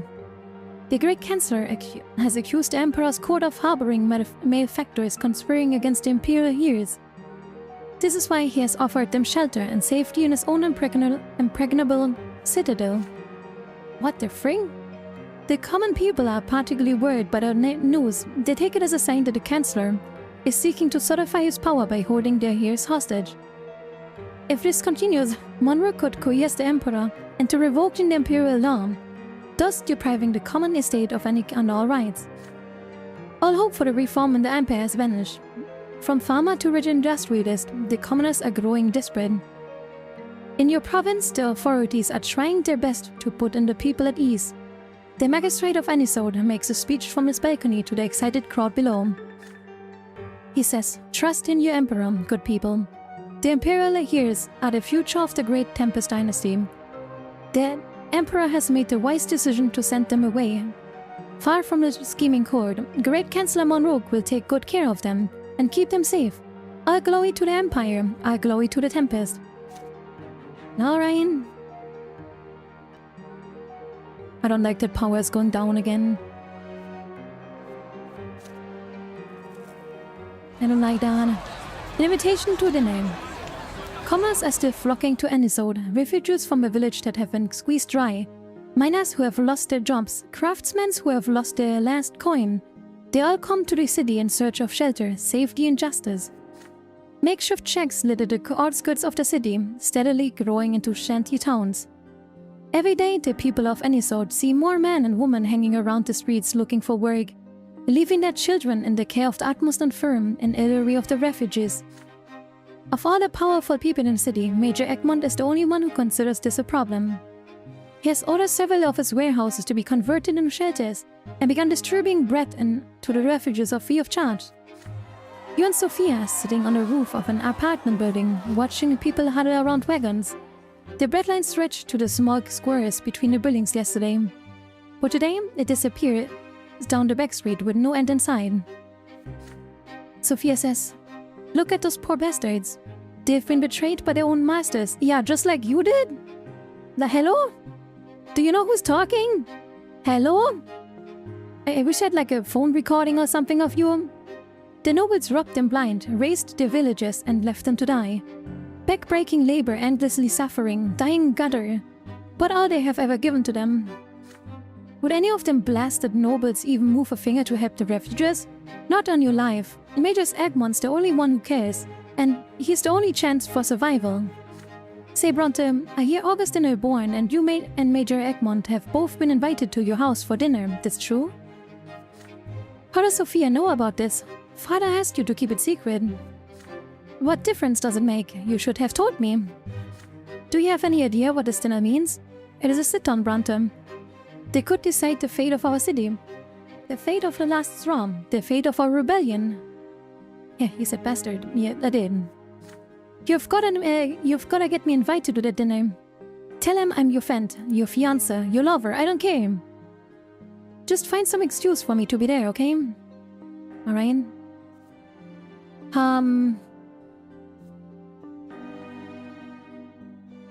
mean, okay, invite Sophia to the dinner. Alright. She would be a 10 and willpower in. I mean, I guess, yeah, I guess we go with this.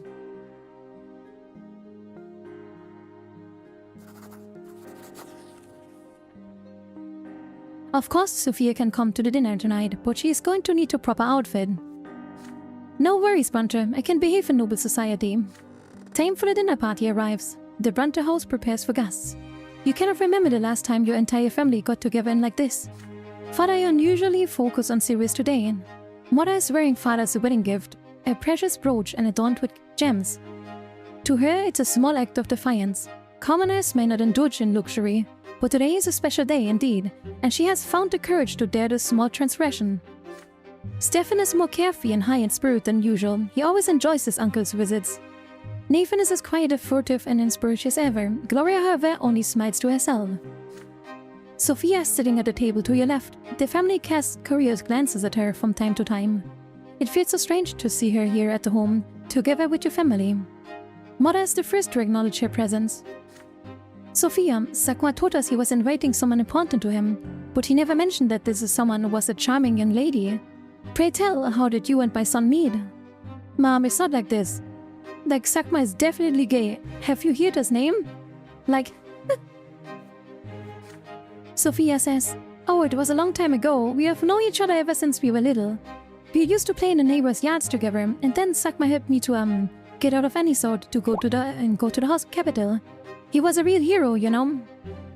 Thank you for the headbed, Nathan. You see dubious recognition in your family's eyes. My brother mentioned meeting an old friend in the capital, so that was you? Why yes, our path crossed again in the Eternum. What a wonderful city. I have such fond memories of the years I spent there. I was so lucky to have Sakuma by my side. He helped me a lot. And father says, is it so? Then I don't suppose you could shed some light on what happened to him there? What was my son doing in Turner all those years? He came home with a small fortune, but he refused to tell us where it came from. Sophia responds, I'm afraid I don't know much about that myself. All I can say is that I was fortunate enough to introduce your son to a very important man. Sakuma proved himself and earned the man's patronage.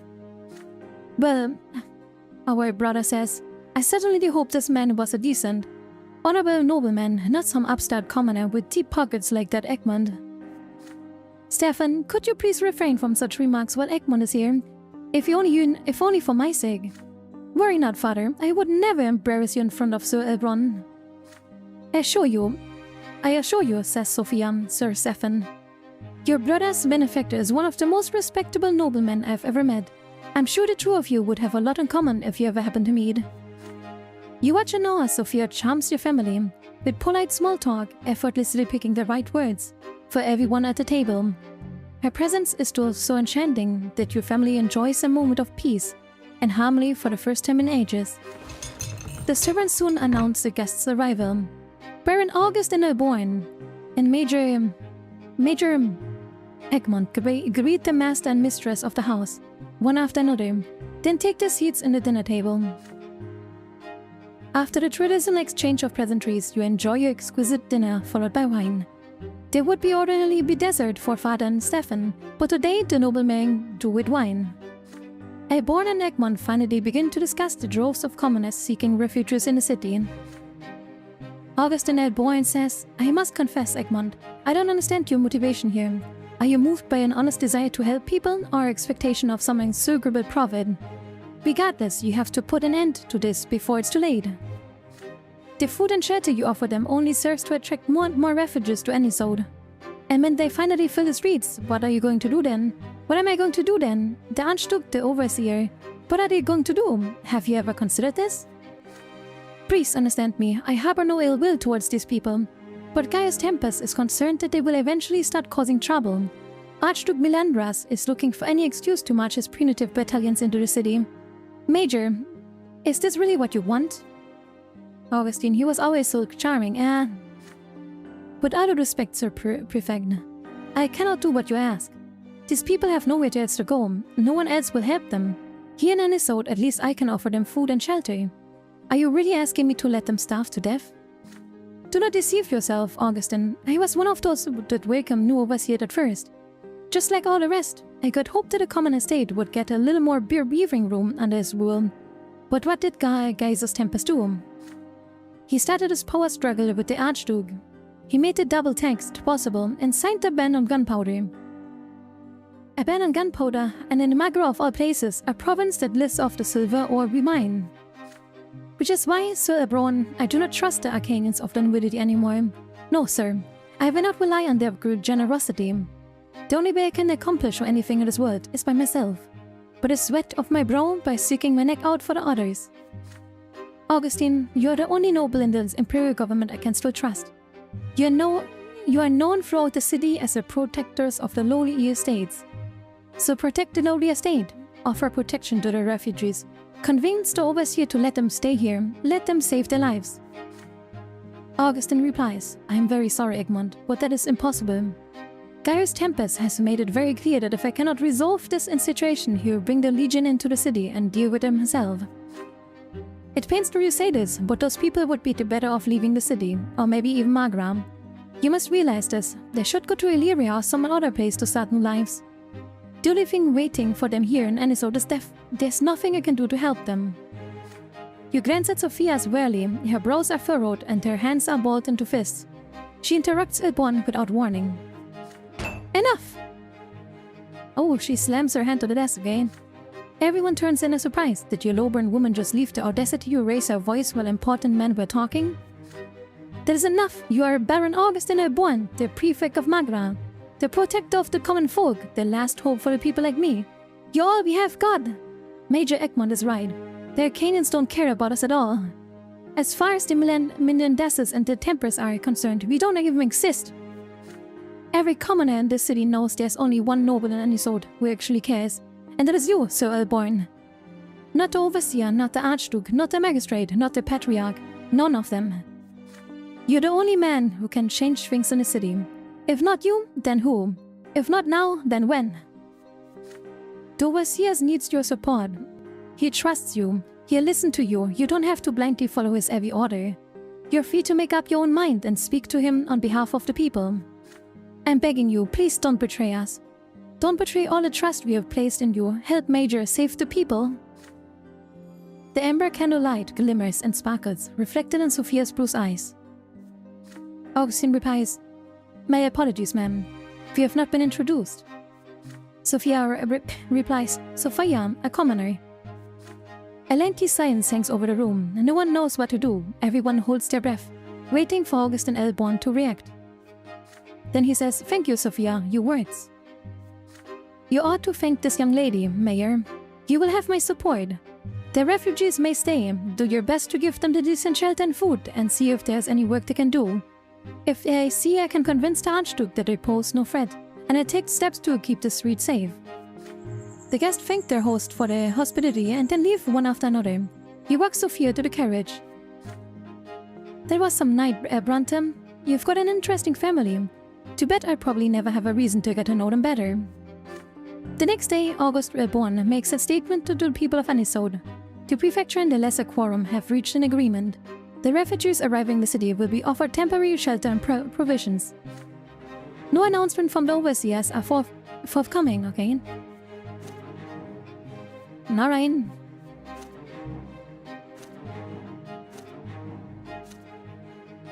Sophia, you're so cold, yeah. True.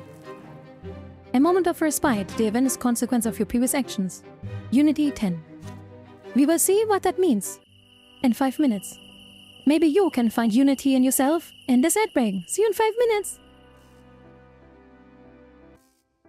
Hey, you all know these weird conspiracy theories, right? Where people claim the earth is flat and all of that stuff, right? We all know that's just crazy talk. Nobody believes it. But what if I told you? What if I told you there's actually a conspiracy theory that they're trying to keep you from knowing cause it's real? There's a real wrong thing with our Earth and nobody talks about it cause they don't want you to know. Look at the Earth here. It's being orbited by the sun. Just normal, everybody knows that, right? But what if I told you the sun doesn't actually exist? What if I told you the sun is actually a giant desk lamp and we are just a globe spinning around it and there's like no sun? And if there's nighttime, they just turn off the desk lamp. That's all it is. That there's no whole universe around us. No, it's just a giant desk lamp. Trust me, you have to get this information out because they will come for me. Oh no, wait, no,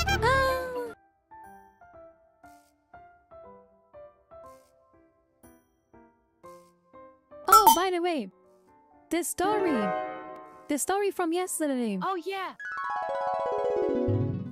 The lost groceries. We found them. They were not lost. They were not lost. And also, they were lost. I was there. Shut up. They ask you how you are. Yeah. First and foremost, would like to thank my party members for the amazing opportunity of voting me into the presidentship of the Cat Empire. I am honored and happy that I can fulfill the presidency of this office, and I'm looking forward to an amazing 4 centuries of cats and rule. Thank you very much. Okay, and that is all we have time for. We have news that the Cherry apparently lost her mind and thinks she's president now. So, we will report on that later. More news at 11. She left the game.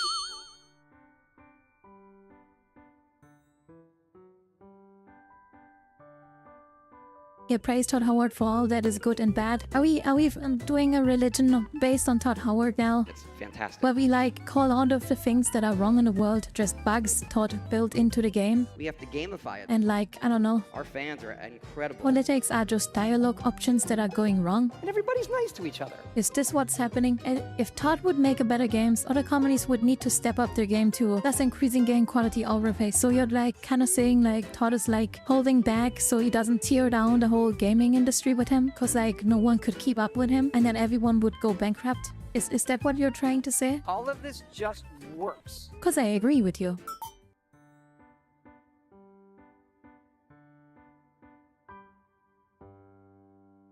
It detected the dead body? Where are you? Oh wait, you're standing right in front of me. That is good. Goodbye. He saw you being sneaky and wanted to do that to you. He just saw me next to him and was like, "House, is this a new trick I'm gonna learn?" And just followed me along. I was like, "Oh, I wonder what we are gonna do next." Oh, somehow there's something itching in my side. Oh, I'm losing blood. Ah, I'm dead.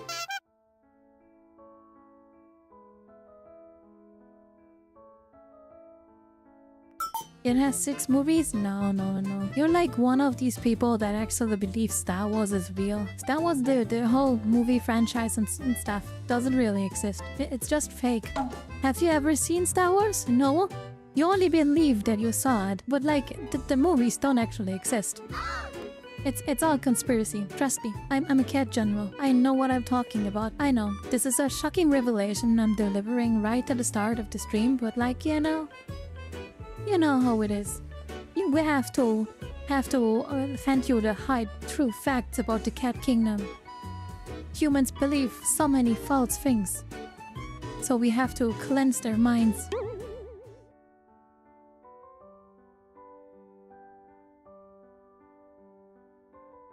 Dum dum dum.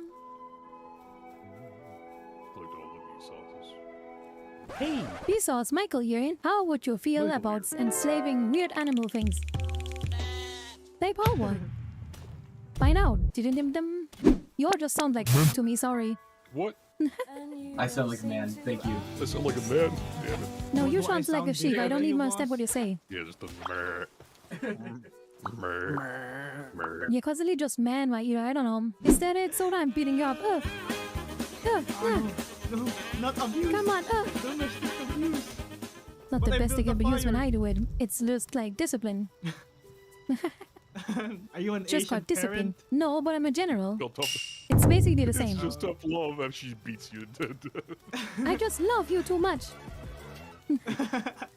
I want you to be better. I want you to I do improve. this to you because I love you. I did indeed do that to him, cause I love him. Hello, we are back home. And we go on. A moment of respite. Your work for the day is finally done. You hurry to the family home, where peace and tranquility dwell against at last.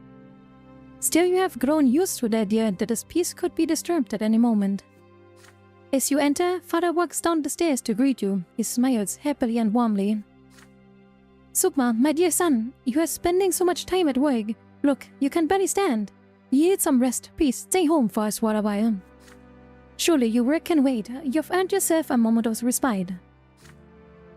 Oh shoot, welcome back, hello. You consider his words for a moment and agree. Overjoyed, Father takes your hand and leads you into the sitting room. You spent your several days resting in the family home, where your trouble are distant and your family is close. They tell you their news, you carefully share yours. You spent the evening evenings together on the porch. Just like in the good old days, listening to the father's stories of your family's history. Sharing laughter over memories of childhood.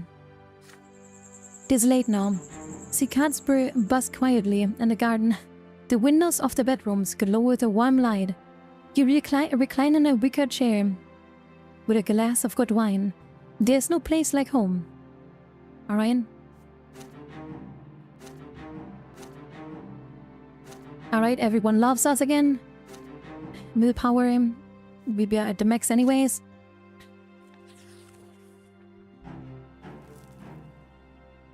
Okay, you and Gloria, Christians met Gloria, Stefan Brante is wie geplant. Okay. The illegitimate girl. Okay, what is happening? What's gonna happen? Your home is quiet tonight. Father is away, arbitrating the disputes migrant villages. Stefan is visiting in one of his high-placed old patrons. After dinner spent in silence, everyone retreats to their chambers. You're about to retire for the night when Gloria calls out to you. Oh, is that? Is she gonna ask? Sakma, wait a minute. You have an important favor to ask of you. Your sister leads you to a long-time refuge, the library. Here in the shadows between the bookcases, it will not be overheard. Gloria says, Brother, I wish to speak with you before Stefan returns. His scheming has become unbearable. It is beyond Sir Robert's power to stop him. Let alone Mother or Nathan. You are my only hope. You shrug. All families argue from time to time. But every quarrel has to end sooner or later. Man, I should drink more. My throat is dying now. It has to end sooner or later. Yes, it will end when Stefan finally gets rid of me. As far as he's concerned, I'm just a stumbling block and a stain of his father's good name.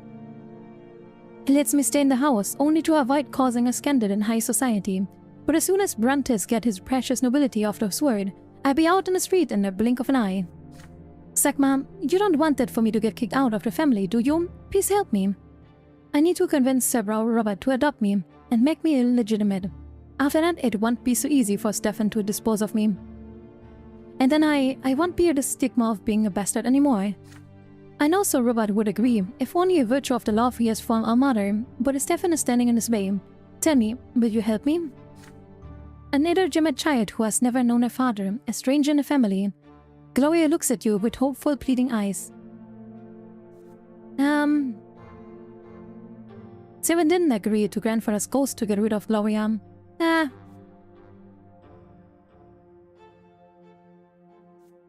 mean, okay, yeah, sure, I help her. You give Gloria a firm embrace. Ever since you were children, she has always been by your side.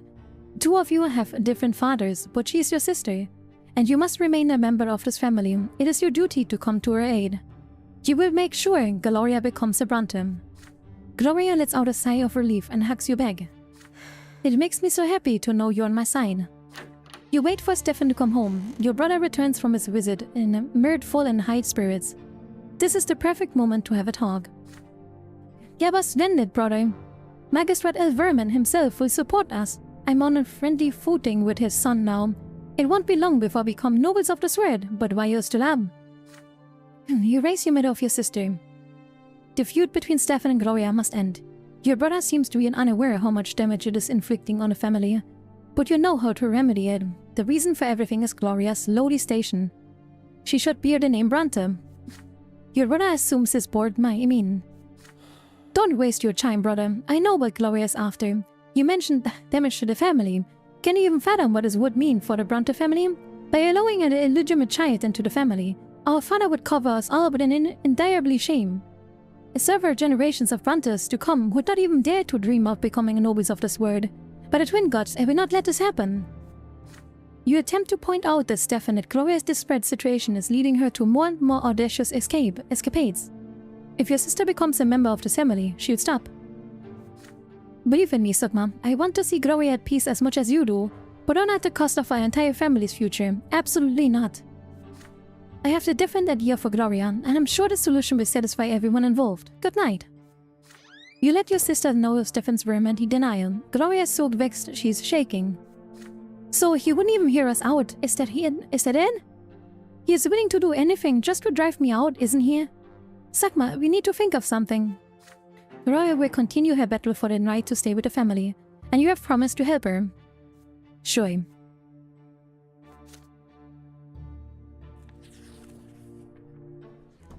Getting even. Felipe left Anisot for the capital last night on urgent business.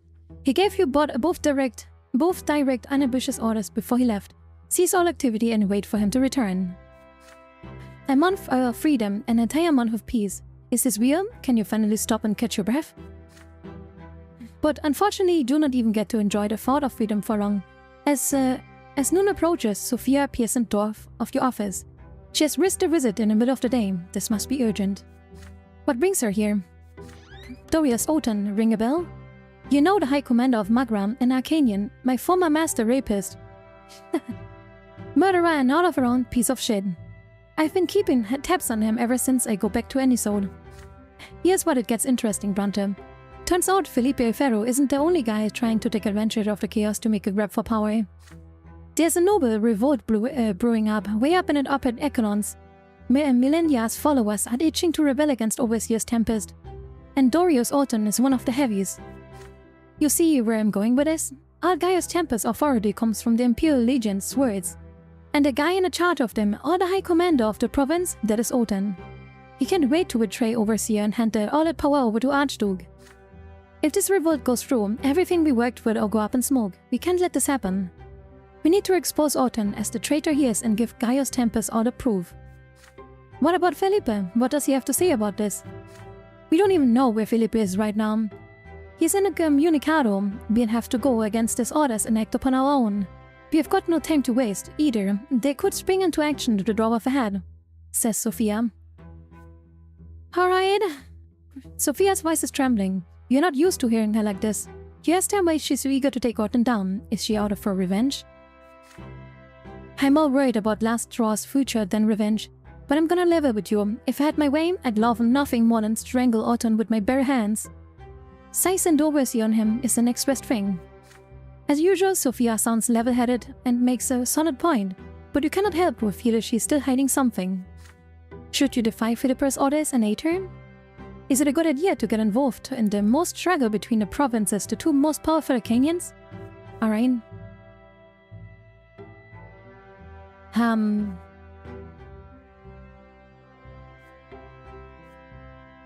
Shadow down.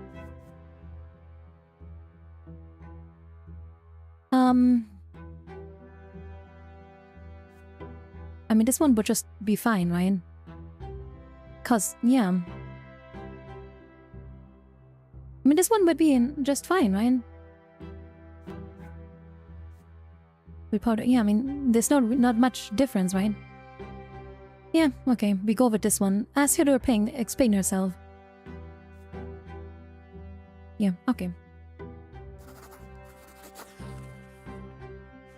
Of course you will help Sophia with this, but she's doing herself a disservice by keeping her friends in the dark. Before you go through with this, you would like to explain it all to you. Sophia's eyes narrow as she studies you, pondering your words. Nyanko, would you do more of a solid and read the choices you're gonna take? I'm reading and doing it already, why? Medicine in the kitchen would be so grateful. Ah, that's what I mean. I don't know what I chose. I said, yeah, I will help her, but she has to explain herself. That's what I do.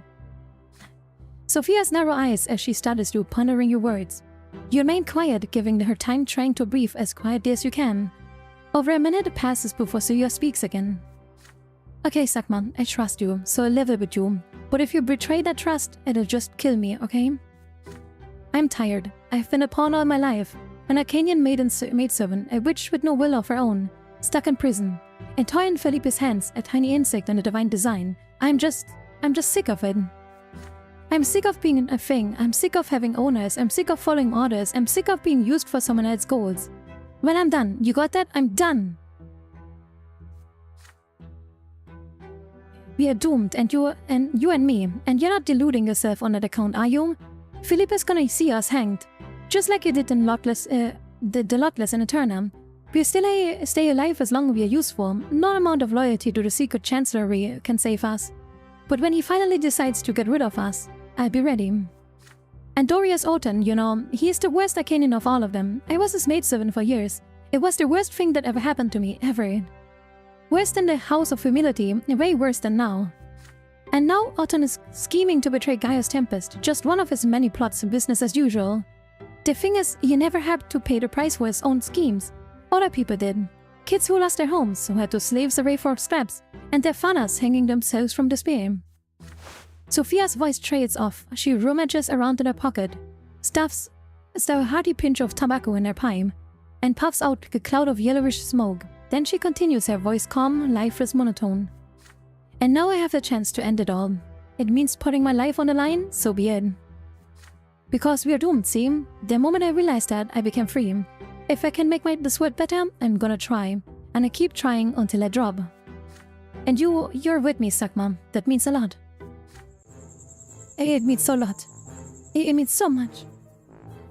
For the next 10 days, you watch Oton's house, memorizing the guides, schedules, studying his layout of mansion, planning escape routes, until finally you have the opportunity to act. When night falls, the two of you go there together. There's a carriage at the gate. It looks all too familiar. Is there a guest at Oton's mansion? Who cares? There's no turning back now. There's no time. You climb over the tall stone wall and disappear into the dark garden. The sprawling shrubbery conceals you. Perfect timing. A few seconds later, two night watchmen turn corner, about to walk past. Sophia's eyes flare with burning yellow light. The guards fall into deep sleep and collapse on the spot. You drag them into the shadows once you have their keys, and your drag finishes them both off. Your bodies dissipate, the two lesser deaths. Once inside in the mansion's kitchen, you prick up your ears. You hear footsteps on the muffled voices of Otten and his late-night guest. They are too far away for you to recognize a single word, but their voices are coming from the sitting room. This is promising. You need to make your way to Otten's study on the second floor. You sneak in the stairs, shrouded in total darkness. Their voices are clearer now. Dorius Otten. You're trying too hard to please both the Overseer and the Archduke, Magistrate. You ought to stop that before you lose the seat to someone else, unless you side with the right people, that is. Remiel Vermin, that asshole. Sir Otten, I would hardly share the Archduke's anger. With a revolt, the city will suffer immensely. So you're just a coward then, huh? Coward then, human. You have wasted enough time on this. You sneak on the upper floor and conceal yourself in Otten's study. Sophia says, it is all true. Otten is a thing to up to his eyeballs. We are almost out of the time, Sagma. Look for papers, anything with Blanda scene on it. We're gonna put the screws to the spring. The two of you hurriedly rummage around the bookshelves, drawers and cabinets. Any note or letter you find that seems remotely useful, you stuff in your bag. The floorboards creak, the footsteps grow louder, closer. Sophia says, the window! There shatters. Sophia jumps through the window frame. The door behind you slams open. Otten dashes into the room with inhuman speed. He grabs a sword from the wall and rushes at you. Out of options, you leap outside just as cold steel slices through your skin on your back. But you are already falling. Sophia heads you to your feet. Don't let them get away, Dorius Otten yells. But the High Commander's order is future. No one knows the streets and otherways and is better than you and Sophia. Several hours later, you finally reach the door of the pin shop. Take your shit off. I need to wash that wound of yours. You got lucky, real lucky. He almost had you. What now? What will she do next? She says, oh, I've sent the Overseer a little gift. I'm sure you will hear about it, Otten, real soon. 3 days later, the papers find their way to Gaius Tempest. He issues an order to relieve Otten of his duties as the High Commander of Magram. Soon after that, the disgraced Arcanian departs for Castle Serpenverda, the citadel of his master Archduke Milandas. That fateful night has left you with a treasure to trove for dangerous information enough to tarnish the reputation of many of the noble complicit in the plot. You wisely keep the intelligence to yourself for now. It just might come in handy one day. Alright. Dishonor to came. Alright.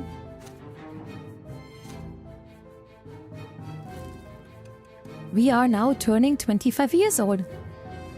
What do we have now? What is it? Oh, an event.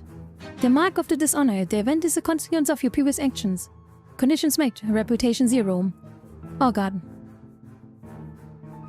Oh god. Ah, no. As modern history and events have taught us, blackmail is ultimate power. True. The mark of dishonor. Recent events have dealt 20 years and so many events already. Yeah. Recent events have dealt crushing blow to the reputation of the Brante family. You have just slipped into the realm of infamy and disgrace. So far, the noble families in the city have patiently endured your transgression, but now you have lost their face in the eyes. Noble society is eager to bring your every dusty scandal back into the light. Old offenses, ancient grievances, and naturally, father's marriage to Lydia, Brante, and Gloria's ignoble origins. And they have surely not forgotten that the sons of Robert and Lydia Brante, Sakma and Nathan, were born out of wedlock. None of the nobles will ever say this to your face, of course. Their behavior will seem perfectly ordinary on the surface.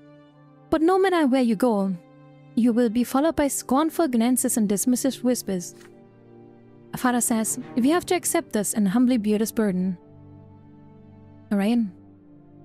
All hope of being a noble but his word is lost. No matter what we do to restore our name, we will never wash away this mark of dishonor. Oh god, we lost unity. That's not good. Alright. Yeah, whatever. Okay, our name has been dragged through the dirt and can't be recovered. The last straw. Rumors are running wild in Anisode. People say that a mysterious clandestine society called the Last Straw holds the eternity of the city's seedy underbelly in its clutches. With men and safe-force all over Anisode, plotting and scheming against the nobles and the rulers of the province. The leader is a woman, a ruthless criminal by the name of Sophia. She has evaded all attempts at capture. I turn the whole system upside down if I get my way anyway. Of course I do. The common people both fear the Last Straw and sympathize with their cause. If rumors are true, the city finally has someone who will stop nothing to help the people claim their rights. But who would support this secret organization, and how did the insurgents manage to survive this long? No one in the city knows the answer. Magistrate Alverman must assuage the people's fears once again. The vile mutineers and heretics who call themselves the Last Straw will be caught and executed very soon. Anyone who has given them money and shelter will meet the same fate. The secret chancellery will make sure of that. But even facing a manhunt, the Last Straw still endures. Slowly but surely, the influence of this underground organization is spreading throughout the city. Alright, power of the lowly people are like going up. Alright, good. The hard goodbye. Alright. We are at the hard goodbye. I really wish this wouldn't like glow all the time. It's just weird for me. Night falls upon the night, shrouding in its darkness, dotting the skies with stars. The din of the streets dies down slowly. Soon, heavy footfalls, gendarme patrols are the only sound. You are at the print shop, tying up the day's loose ends.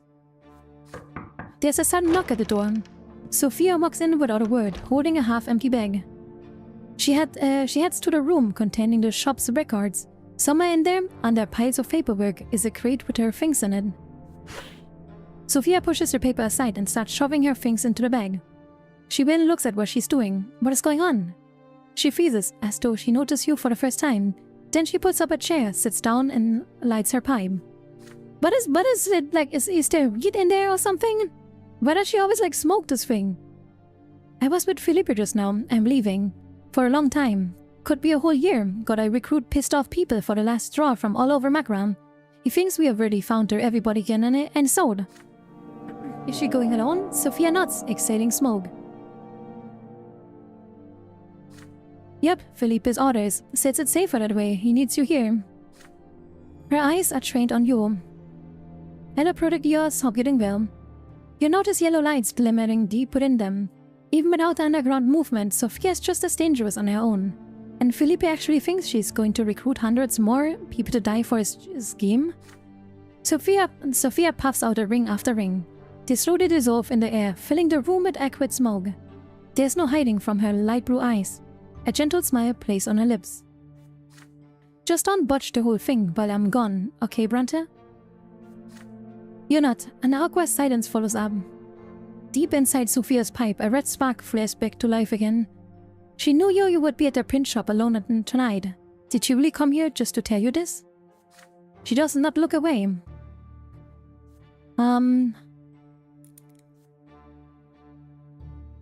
Confess your love for him? Wait, what? I mean, I think this is like the requirement for the last Straws riot, right? Yeah. Breaks free from his chains and incites a full-blown repressing against the Empire.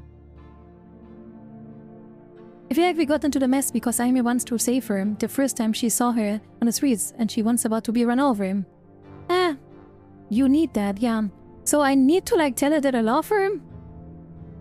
I need to tell her that I love her? I don't really... Like, she's alright, but she also kinda like betrayed us and stuff. Like, I don't really love her. Like, she's more like a cat or something.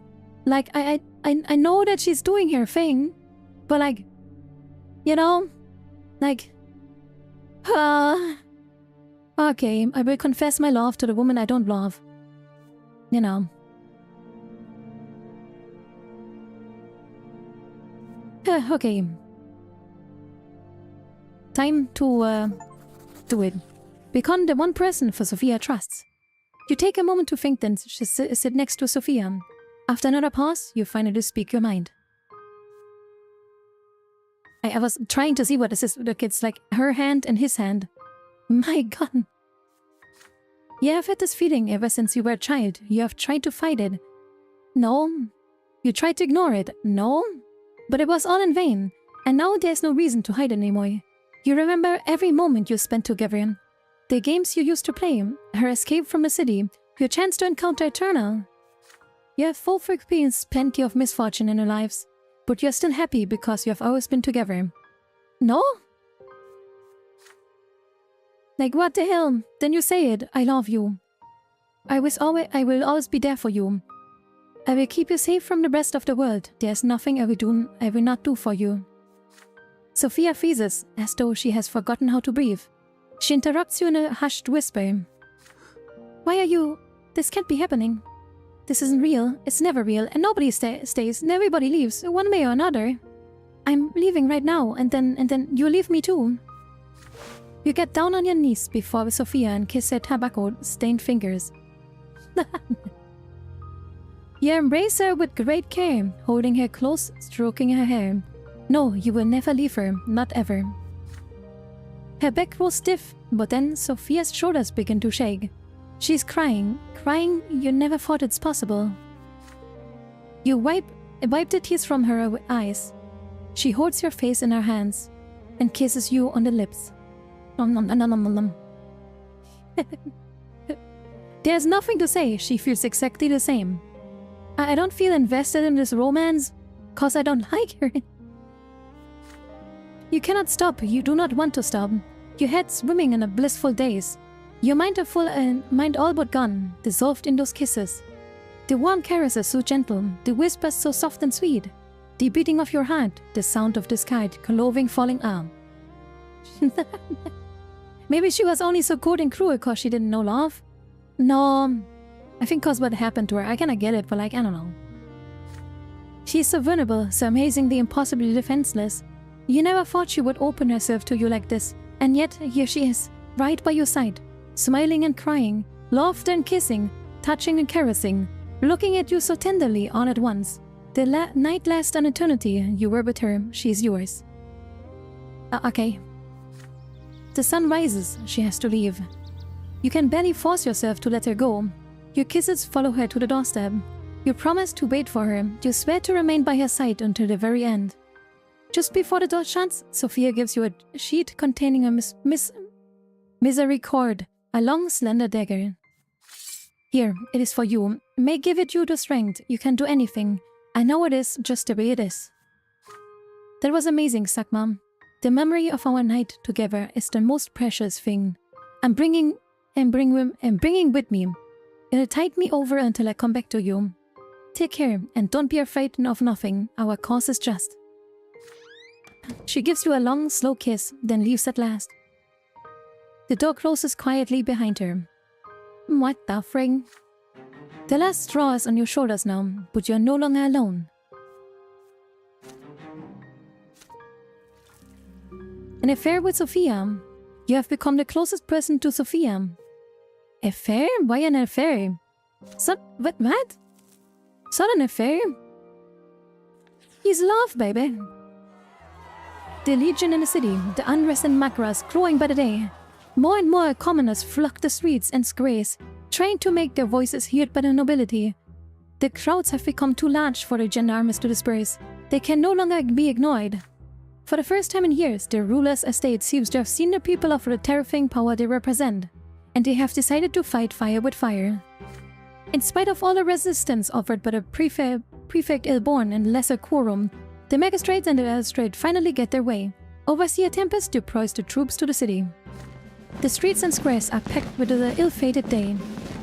Hidden in the crowd, you watch the battalions of the Imperial Legions march triumphantly down the street of Anisode. The banners of Makra and the Tempest dynasty soar proudly above the soldiers' head. What the frig? Gallus Tempest leads the battalion himself atop a white Monian stallion.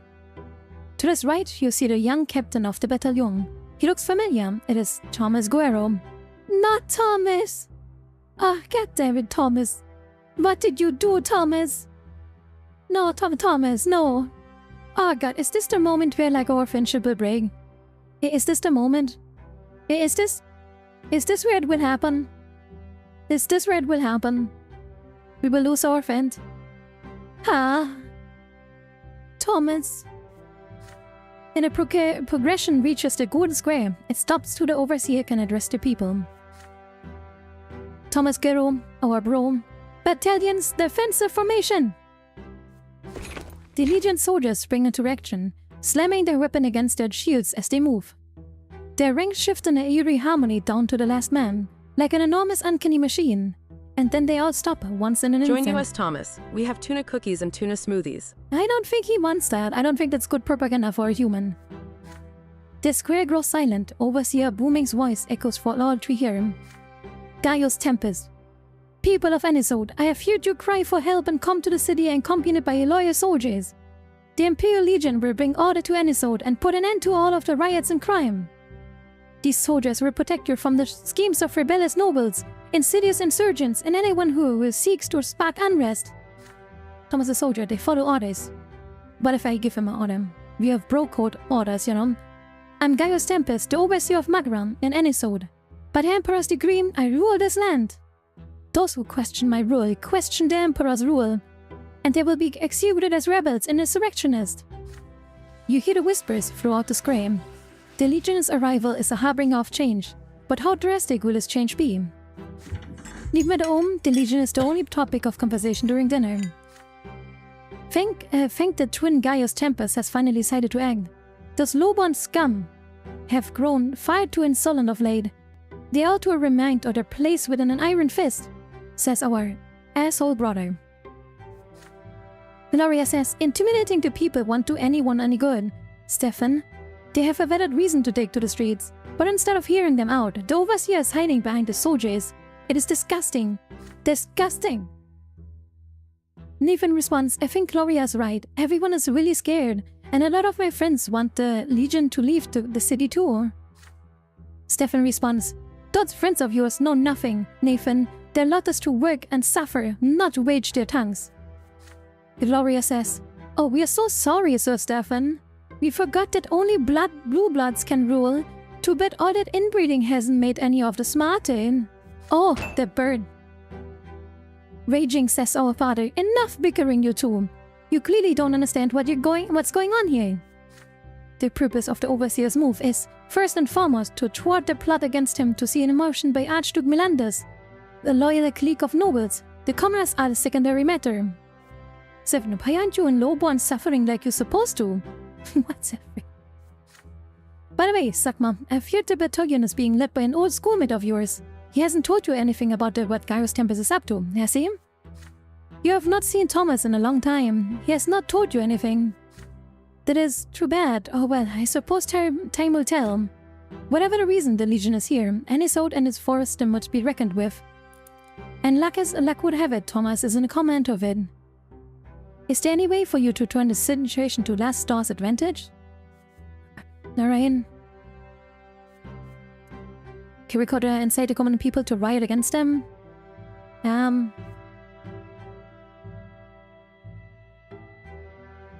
Okay, we could like... Better could time you prepared to give us Thomas the names of the commoners? No. Arcane. Power, gain, reputation.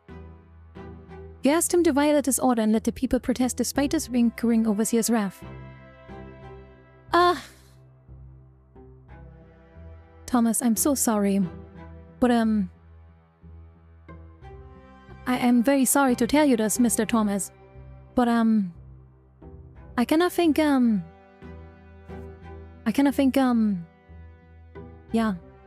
I think it's time, Thomas. You have to pay up for our friendship. Remember that time I saved you from dying? It is time to pay back. You just have to be excited. It's not a big deal, right? You and Thomas have known each other ever since you were boys. You used to play on the streets, and pretending to be heroes of old, fighting the great battles of the past. Doesn't that even help us? It does help us. Now Thomas commands the Legion, sent to Anisode to squash the unrest, while you command the last storm and have spent several years preparing the city for a full-scale revolt. There is it, the ruins of Chas Milanda's palace. The remains of your childhood forts still stand among the crumbling stonework. Thomas arrives alone, without any soldiers or guards to guard him. He wears a suit of armor and a vibrant cloak of commanding officer. A sword by his side, his shoulders have grown even broader and he treads firmly. You spot a few early grey threads in his hair. Your old friend has changed quite a bit. Isn't he like 26, 25? Why has he grey hairs? What the frick is this? But what? Is he dead stressed or something? But he still recognizes you with the same bright smile, just as in the old days, not case. Sakma, I'm very glad to see you. After a warm embrace, you congratulate your old friend of his promotion. He has somehow grown even hotter since you saw him last. Hey, son, if that is your thing, completely respect you. It's not my thing, but hey, if it's your thing, all you, okay? Thomas says, oh, it's nothing, but that was a good idea, meeting here like this. And look, there's our old fort. Can you believe it? It's still there after all these years. It feels like a dream whenever I'm back in Anisode. So much has happened. I've become a nobleman, joined the Legion, got promoted to captain, but everything here is still just as it was. Even those old wooden planks we lugged all the way here are still standing. You interrupt Thomas' reminiscence to this. There's no time for nostalgia. You have something important to discuss. Thomas' face grows serious. I am listening, Sakma. I'll help if I can. It's not about you, you explain. You want Thomas to hear you out, not as a battalion captain, but as your old friend, who grew up here right here on the streets of Anisode. The power struggle between Gaius Tempest and Takrun's Minids has starved Magra and shattered the lives of many of your friends. The people are on the end of their rope. They cannot live like this any longer. They will never stop protesting because the only hope is to get Overseer to listen to them. The protesters are not a handful of insurgents, you tell Thomas. No, they're all people he has known his entire life. And they are the only protesting because they have no other choice. If the Legion soldiers try to stop them, there will be blood. Thomas will have to slaughter his own people. You do not want this for him. You do not want this for the people of Anisode. Thomas responds, then can't be, Brante. What do you mean the Overseer isn't listening? That's why even my battalions are here, to bring back peace to the people. To show them the Overseer cares about them and wants to protect them. Thomas has been away from Anisode for far too long.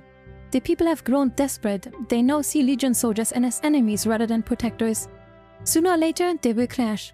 The only way to prevent the bloodshed is for the Legion to allow the people to be heard by the Overseer. And the more people assemble, the sooner he will hear them. Thomas responds again, what are you saying? How can you ask me this? I'm here to stop that from happening. If I go against Overseer's orders, why that's treason. Do you know what they do to traitors? They hang me without a second thought. You raise your hands in conciliatory gesture. Obviously, you don't want your friend to be punished, but some things just have to be said. There are so many lives at stake. I might be a bit stinky from all my lazy lounging around and rolling in cozy cardboard boxes, meow. But don't worry, I'll clean up with some grooming. Pertilda, if you want, you can help me out by bringing some tuna treats, nya. That always makes me feel fresh and delightful. Just remember to take a break too, meow. Let's enjoy some tuna time together. However, like eating snacks would help you clean up, but like, sure. Eat your pizza or something under the shower. You know? Like, eat your soggy pizza under the shower. Like, whatever you want. Like, helps you a lot. Anyways, we're gone.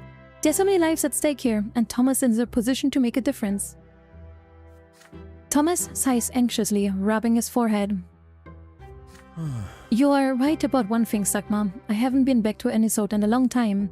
I take a look around and see things for myself. And if you're right, then maybe I'll think about it. Certainly, you reply. That is all you ask.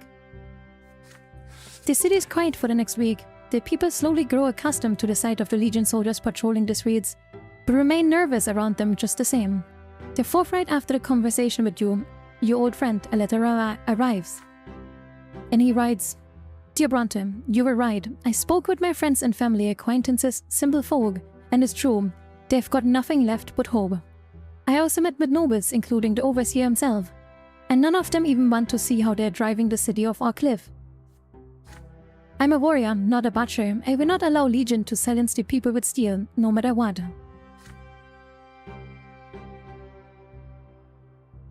It is time to act.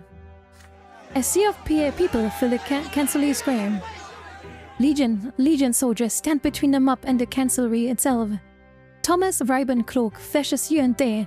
Behind their backs, they stand with their shields together, but their spears are pointed upwards rather than the protesters. They do not take a single step towards the crowd. You personally instructed your comrades to make sure the gathering remains peaceful, but you are still terrified to see so many people amassed in one place. You cannot see a leader, or Fjord, or Oliver, but you hear one voice after another begin shouting from various parts of the mob. More and more voices join the chant. Legion out of any sort! Legion out of any sort! Legion out of any sort! Wow, they could have really like...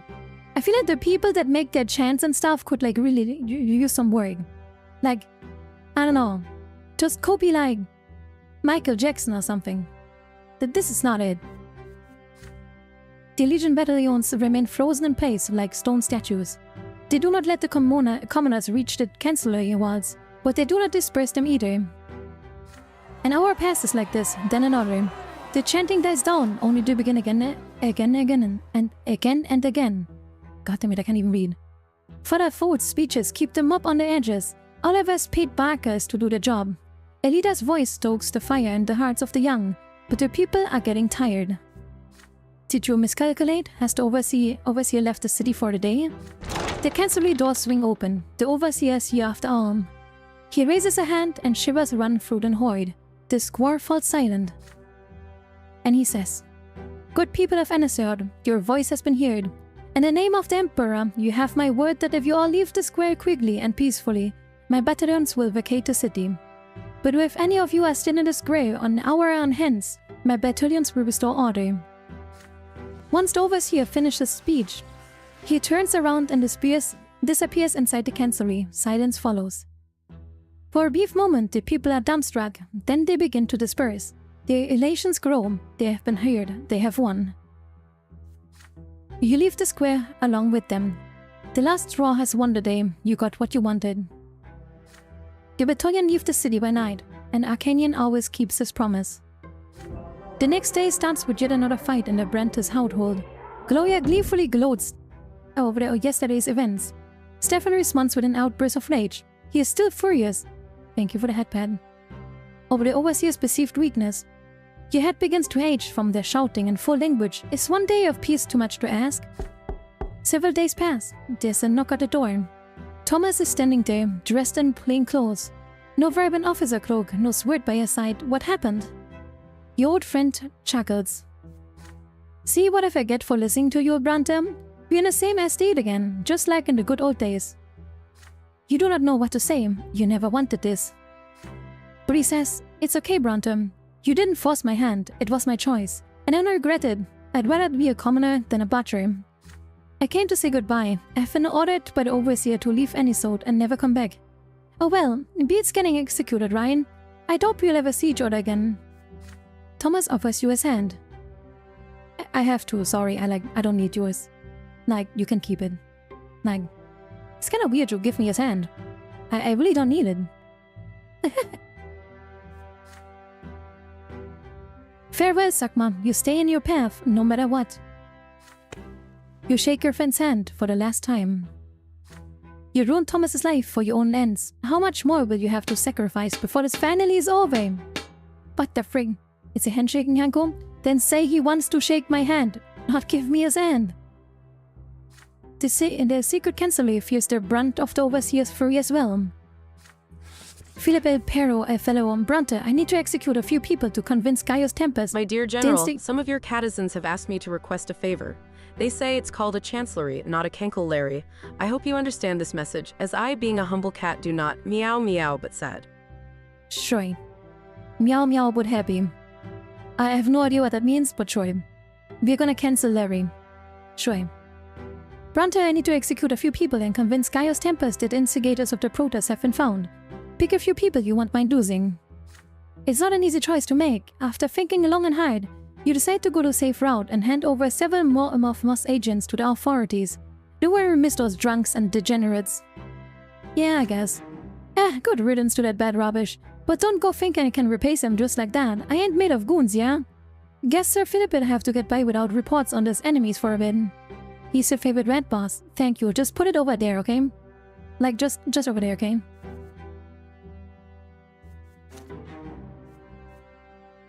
Alright, we are slowly gaining power.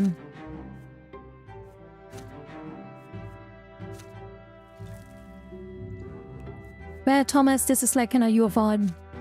Oh no, Thomas has been exiled? Yeah.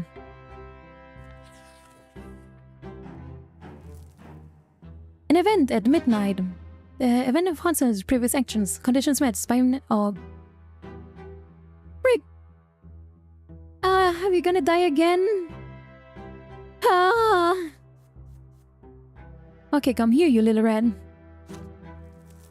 It's early in the morning, you are at home. You hear a sudden knock at the door, followed by Mother's voice from the foyer.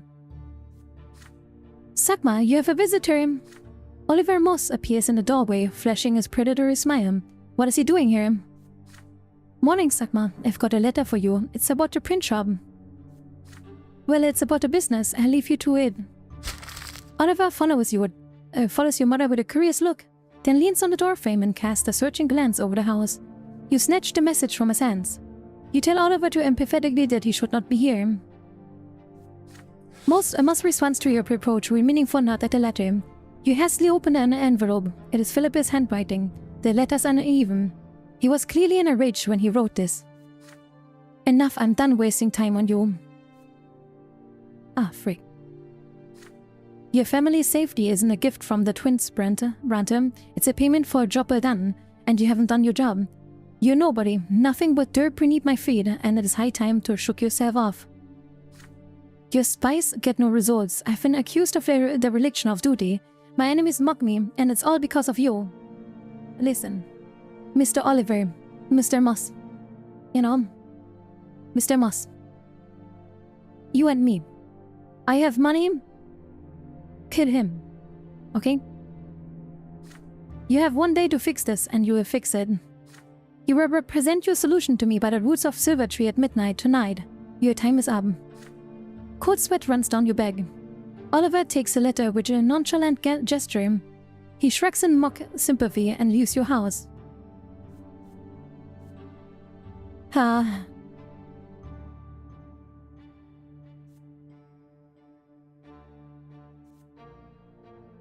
Okay, I'm gonna...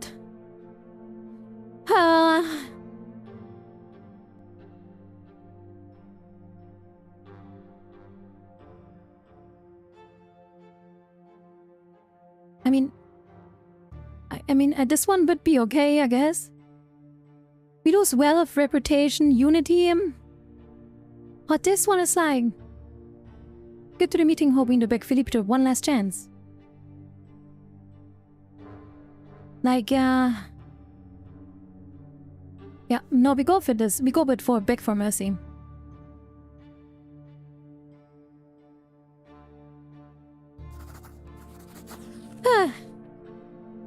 Fleeing the city is not an option. Your only hope is to Felipe will give you one last chance. You head towards the silver tree as midnight approaches. Everything is quiet, giant roots, the lights of lanterns and torches. 5 men led by Moss met you and stare intently. Felipe emerges from the darkness behind them. I'm glad you had enough sense to not hide from me like a rat. Well, you kneel before Felipe. Your knees are shaking with fear. You swear that your life belongs to the advisor. You assure him that the recent failures are caused by cunning of insurgents. You have come to await his justice even though your life is at risk. If Sir Fellow can find it in his heart to pardon you, you will do everything you can for him. Thank you for the headband, Spencer. You have nothing more to say. The advisor looks down at you contemptively. He slowly walks behind you. He runs the head of his cane along your spine. A powerful blow, you fall to the ground. A sharp pain pierces your back, tears gush from your eyes. But you manage to bring yourself back up to a kneeling position and continue begging for mercy. The advisor takes a slow, deep breath. It probably sounds like a pig, like, well, Brante, you're a fool, but at least you're a loyal fool. You may live. As a commoner, you must accept your punishment. But your own pain clearly isn't enough motivation for you. Perhaps your family's pain will help you do better. You lift your eyes to advisor's face. You've seen only the stainer's eyes. You didn't think I was going to let you off so easily, did you?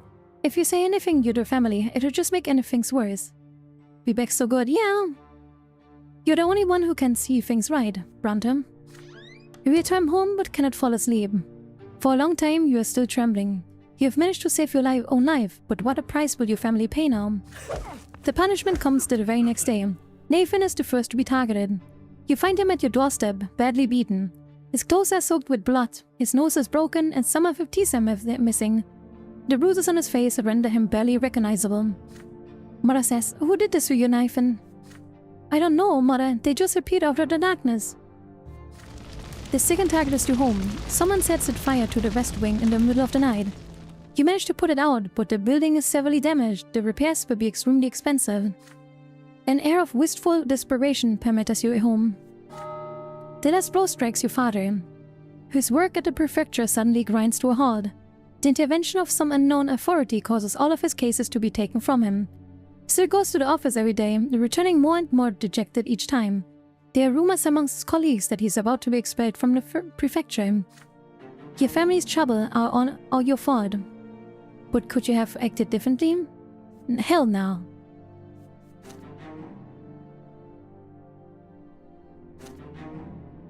Man, it costs a lot of willpower. Hello, Enemintine. The 7 is consequences of your previous actions. Usual suspects. Alright. What is this one? Philip has chosen an unusual meeting place tonight, and he thought Ancient's marble bathhouse is a place only nobles are allowed to enter. But tonight, in accordance with the advisor's will, its doors are open to you. I don't want to. No, am I gonna see that evil? Oh, please don't. It's a bathhouse? Oh, I don't want to see him naked. Please, no. Oh, God, no. Please, no. The staff treat you with the subservience of typical reserve for real noblemen. You are shown to a magnificent hall with a ceiling supported by centuries-old columns and left alone. Hot? What the frig? A reflection of hundreds of candles flames dances across the walls, and the water in the marble pool. You notice a bowl of candied fruit and bottle of wine. There are no other patrons. Brante, respect, yeah. This is mostly like the only time you will ever see the inside of a bathhouse. Felipe rarely uses the same meeting place twice. After a while, you muster enough courage to enter the water. It is very warm. You lie on your back and float. Your body relaxes and your pleasant feelings of drowsiness creeps over you. I have a question. Is there a depth guide about this game? Like the choices suited you're gonna be noble? I feel like maybe Steam Guides has something or something? I don't know. I assume maybe there's a Steam Guide. You are startled by echoing footsteps and the percussive thudding of a cane. Philippe is approaching. Several burly men, led by Oliver Moss, follow him behind him. Oh god. Velo's an important said, yeah. You get out of the water and reach for your clothes, but must steps onto your garments, preventing you from covering yourself. Hello there, Brante. Philippe's men surround you. The advisor taps the floor with his cane. The sound echoes off in the marble walls. Droplets of water from your wet hair run down on your back, causing you to shiver. Ah, god dang it. Philippe Elefero, are you really naive enough that you could conceal your betrayal from me, Brante? Oh, am I dying? Ah, you frickin' flit and fricker. Ah, god dang it. Ah, god damn it. I'm an advisor of a secret chancellery. I know all about the deals you made behind my back. But I give you the one last chance to save yourself. Confess your betrayal and maybe you just maybe I just won't drown you in this pool like a rand. Ah, man.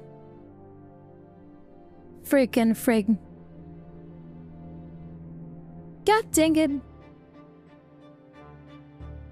was Egmont that did a major. Severe as the gunpowder. Unrest, willpower.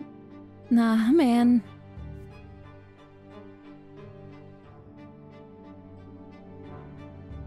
That is not good.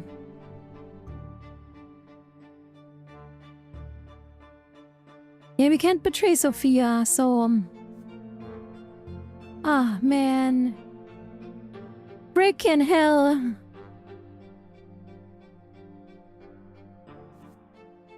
If only I had more manipulation, but I don't. Man. Ah, man.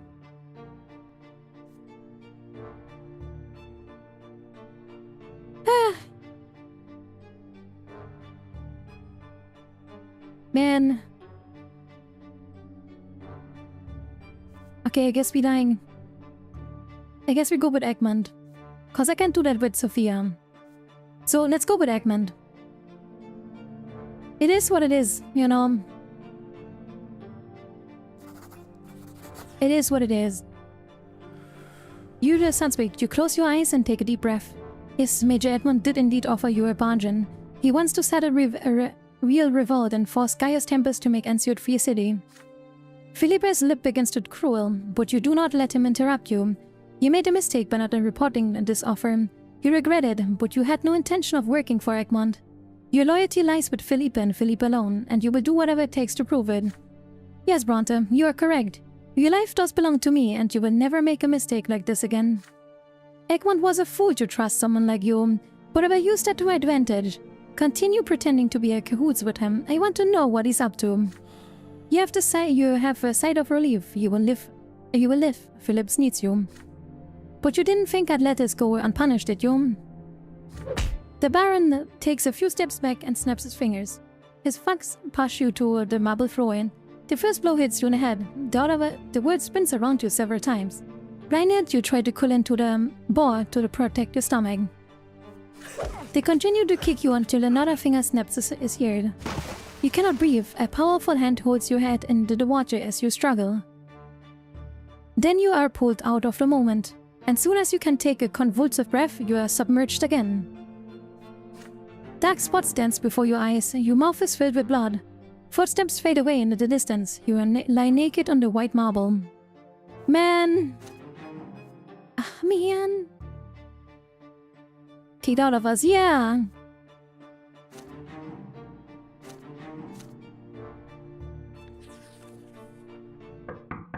An urgent deal. It is late, you are preparing to go home. When a priest with a long staff walks into the print shop, you recognize him immediately. He is the abbot of the Temple Silver Tree. The face of the new faith and Aziot, Father Leonard. I must apologize for visiting you at so late an hour. Still, I'm glad you're here, Sakma. Sure, mister. You have a very interesting head, by the way. Just gonna let you know. I'm a Father Leonard. You may have been to a ceremony of mine, but I do not believe we have ever spoken in person. I have come to regarding the rather delicate matter, but I have been made aware that your print shop often deals in matters such as these. I believe you know the Cassius, Magra's current patriarch, has not recognized the new faith. Our numbers are great, but the patriarch thinks we are just another heretical sect. Okay. My teacher, Patriarch Photis, was betrayed and murdered before he could have his doctrine recognized. The light of the new faith struck fear into the hearts of his enemies. But I am determined to make sure that Photis' teachings get to the same recognition and respect in Magram as the teaching of Isatius. 1 month from today is an important day for the new faith, the anniversary of Patriarch Photis' murder. I wish you to gather my flock at the place of his true death to address the Patriarch Cassius and demand recognition for the old faith. If several thousand believers gather in the city, the Patriarch will have no choice but to heed our call. But in order to bring all these people to Anisiot, I need you to help. Brante, I know you can not only print my appeal, but also distribute it through the province. In the city of Anisot, the new believers stand firmly united, he says. But our brethren are isolated from one another in the rest of the province, and have no way of reaching them through the end temples. The Inquisition and the priests of the old faith will never let my summons read through the Magram, but you can achieve what I cannot. I have written my appeal down for you. Please print it and see that my summon spreads to every corner of Magram. I want every Magran new believer to realize that now is the time to stand up for our doctrine. I will summon them to the Silver Tree, and one day at the Photis' death. Patriarch Photis claimed that the truth revealed itself to Isaitos is not the only way to serve the twins. The doctrines of the new faith frees its followers from the strict shackles of the lots, and teaches them to seek out their own path, the peak of the shining pillar. Commoners are free from the lots, refusing to do nothing but work and suffer. Lowly peasants claiming the right to rule and wage a war. New believers ready to take up arms and fight for the faith. If they receive Father Leonard's summons, they will likely flock in the streets of Anisod. You glance over the handwriting page that Abbot has given you, and he has written, brothers and sisters who have heard and received the word of Patriarch Photis as your own faith. You have been summoned.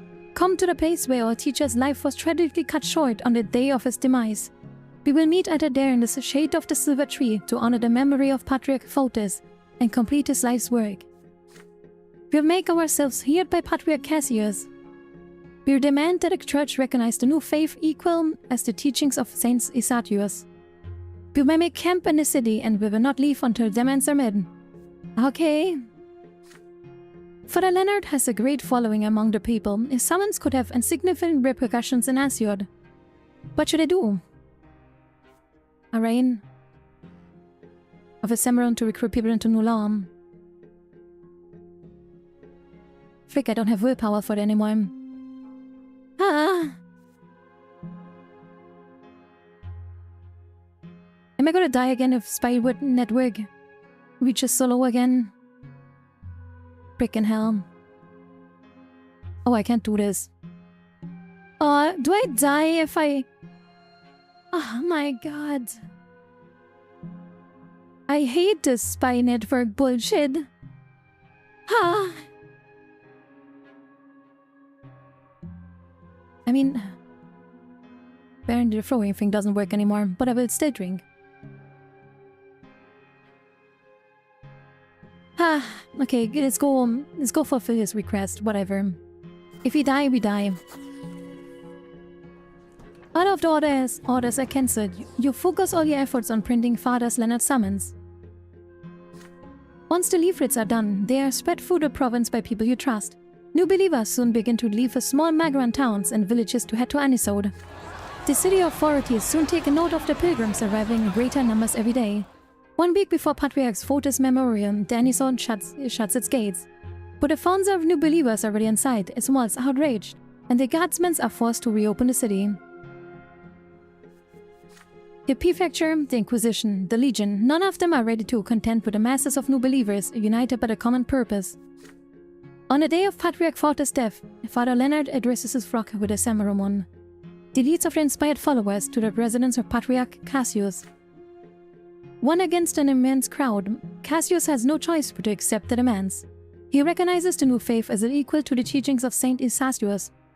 and grants the new favor priests in Magra freedom to preach their doctrine as they see fit.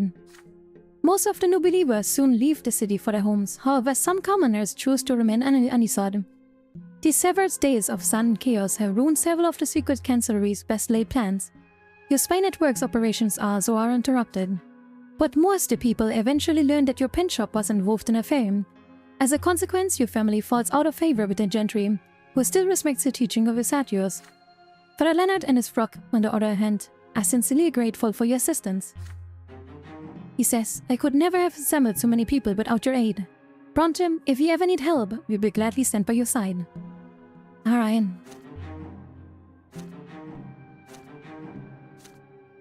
I hope I don't freaking die again. Alright.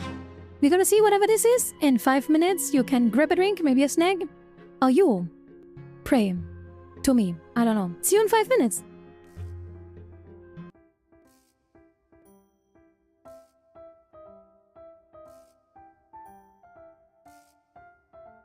Wait, so is that little child that representative? Wait, is that a child? Oh my god, that is not a child. That is not a child. That is not a child. Oh god, this is not a child. He looks like a child, right? Like I'm not wrong, right? This is definitely how the child looks like, right? Like if you just walk up and whatever, and you look at him like this, he looks like a child, right? Like I was just like, oh, they have a child in here. In reality, it's just some old guy who can't walk straight anymore.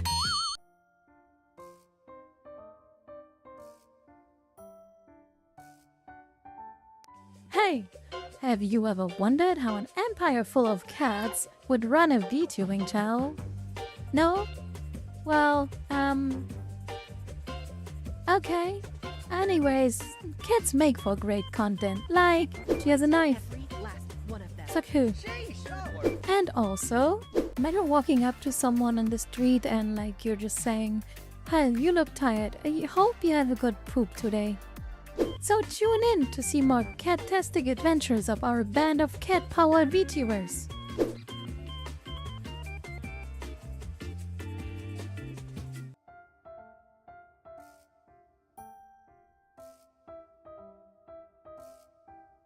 That just looks so stupid. That's exactly what Law would do. He has problems at math and he's just gonna like attach them to his arms so he never forgets how do you calculate like angles or something. That's exactly what he would do. That's just him. Just what he would do.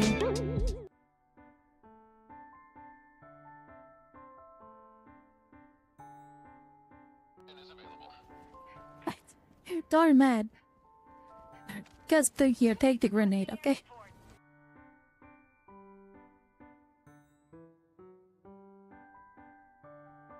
Did you post your pictures of your holds yet, Panyan? Okay, contact. No, I mean, can we restart this conversation? I mean the wounds, like the holds from your wounds. Context. I meant context, okay? Yep. I mean, she wanted to send pictures of her wounds. And you need to say context first. I didn't think about what I said. I'm sorry. You'd have to think about it if I feel comfortable. Yeah, I totally get it. It's honestly a bit weird to me that you wanted to do it, but hey, go ahead, you know. Didn't.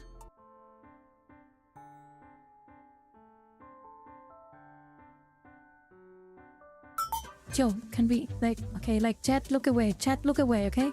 Chat, look away. Chat, you don't need to see this. Okay, I hope you didn't look, chat. You can look again now. I have a question. What?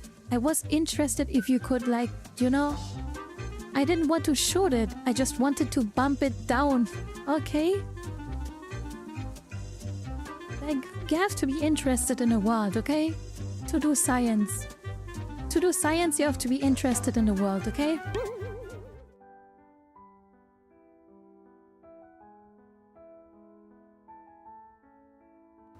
I don't know why, but like something imagining like oiled Apadachi and Kiryu wrestling with each other makes them somewhat cooler.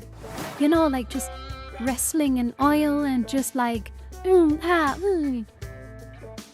then you're just watching and then like makes them way more manly in my eyes. There's nothing more manly than gay between men. I mean wrestling. Definitely mean wrestling. It's character development, right? oily wrestling. I hear that's actually how Turkish prisons work. You just throw them into a pit, and the sides are like all lined up with oil and they don't get out. And that's why they're all oiled up when they do get out. And they're sunburned and brown.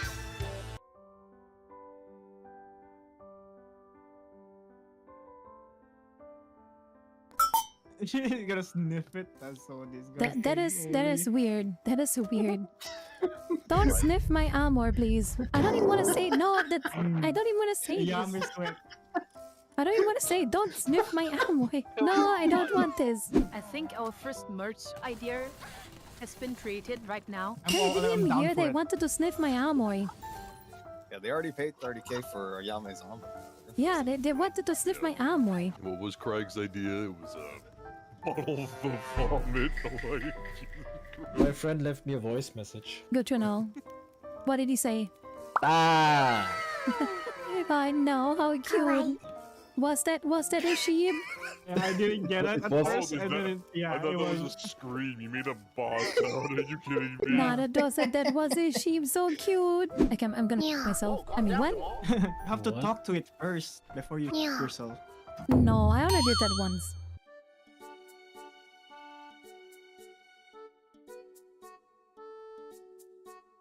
Do I attack the fence or the surfboard? Oh wait, she has a I just noticed the giant popsicle she has. Oh my god, we have to take this. This was too good. She has a big popsicle, yeah. That is like too good.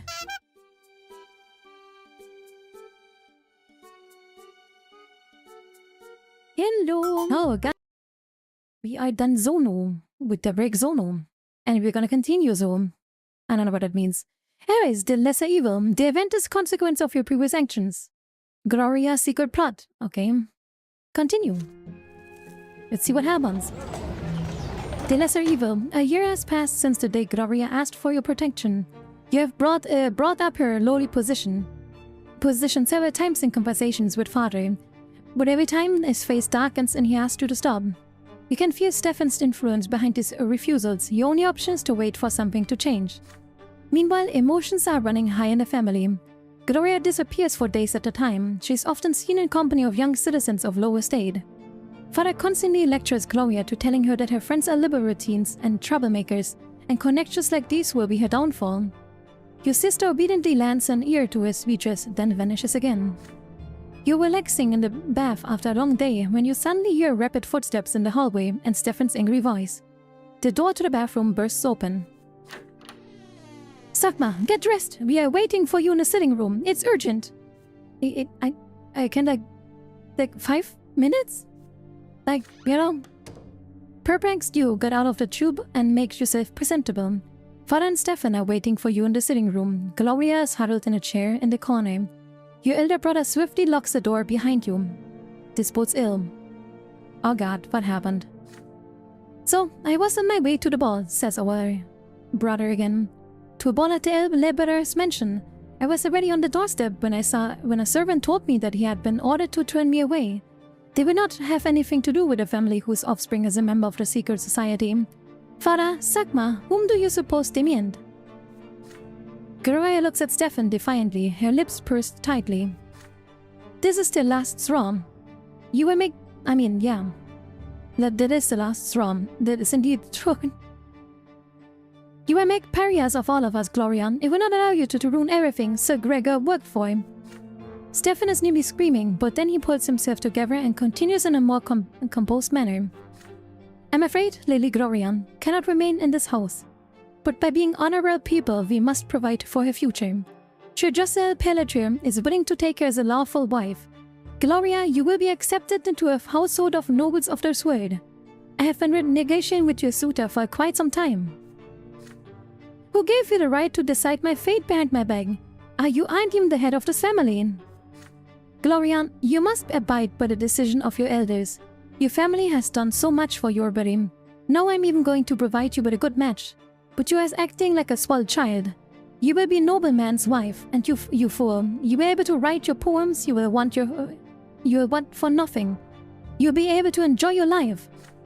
Sir Pelletier has been hounding me for a year now.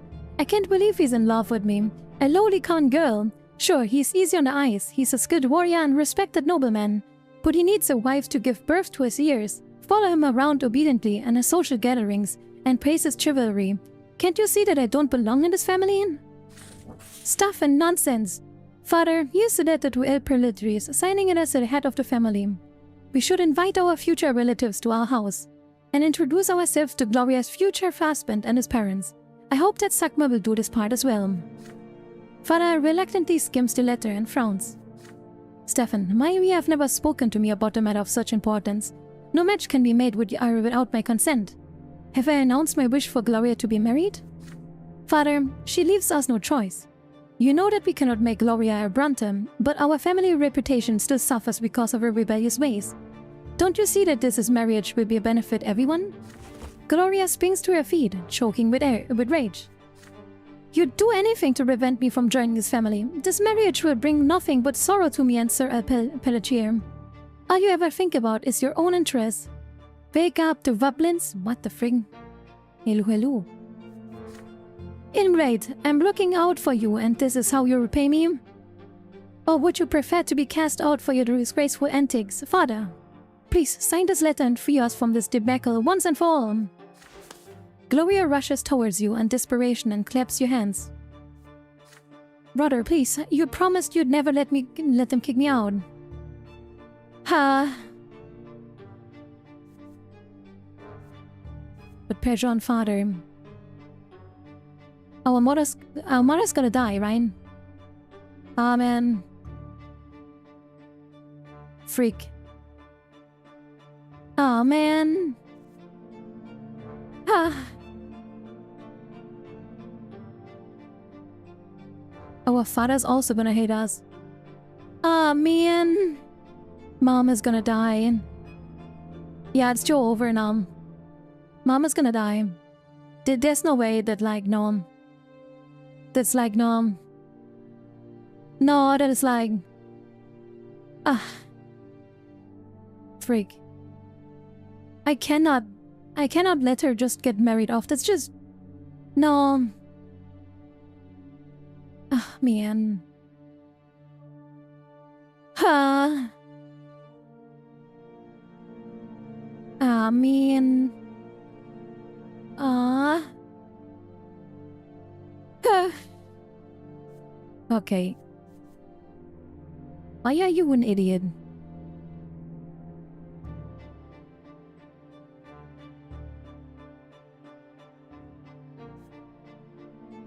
But if we get more unit, we don't. I don't think we do. Nah, I don't think we do. But I can't get her to get married away. Father hesitates watching Stefan and Gloria argue, but you are certain that he will most likely take your advice. Pointedly turning away from Stefan, you addressed your father. What is happening? How was Stefan assumed to power in the family? What gives him the right to make decisions about Gloria's future? Rage slowly boils in your father's eyes. You zealously adds fuel to the fire. Your passionate speech continues. Father made this decision when he accepted Gloria into his home with her mother. It was grandfather who tried to oust them both from his home for the crime of their low birth.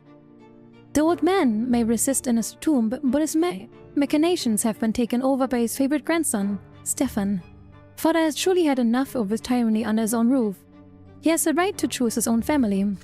Father slams his fist on the table.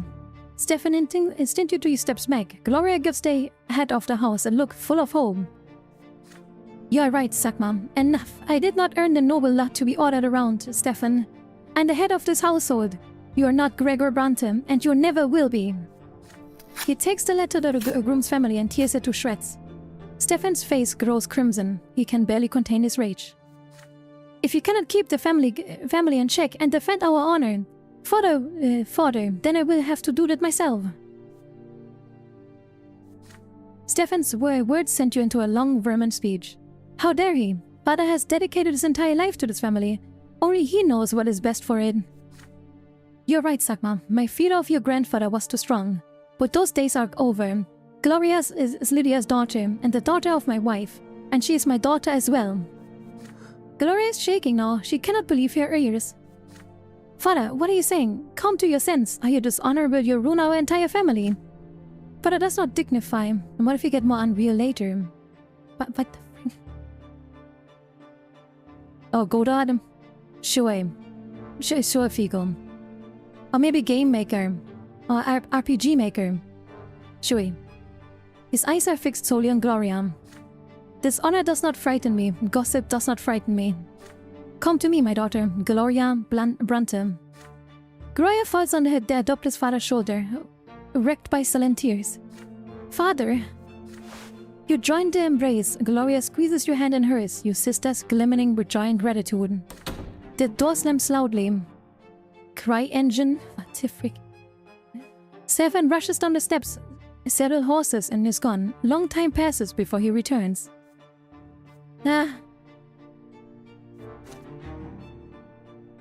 Alright, at home. I mean, okay, I feel like that is a good choice. But why does he hate us for this? Why does he do this? Why does he dislike us for this? That doesn't make sense. To me, that doesn't make sense that he dislikes us for this. Huh?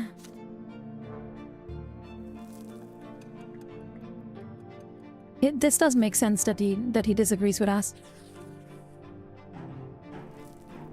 Even as a consequence of your previous actions, profitable business. It's been a year, okay? You enter the print shop in the morning and sit down at your desk to go over the books. Will you tour up as a year? I mean, what a year? Stefan, I'm not talking about Stefan. I'm talking about our father. Our father was on our side. He didn't have an idea. The ledger is a mess. Your employees have made their entries sloppily and often in haste. It takes you a long time to make sense of it all. You spent the entire day comparing documents, analyzing numbers. In the evening, once everything is added, you finally remind that the print shop revenue has increased over the last year. It had usually been barely enough to keep the business running, but lately, book printing and other orders have been extremely lucrative. You walk home that night with several heavy coins purses hanging from your belt. Okay, we are kinda like, you know, getting richer, I guess.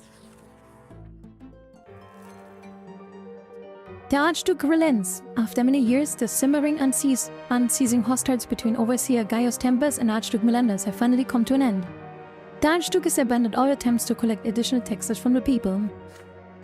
And he says, by my grace, I hereby release the common people of Makra from the Archduke's tax.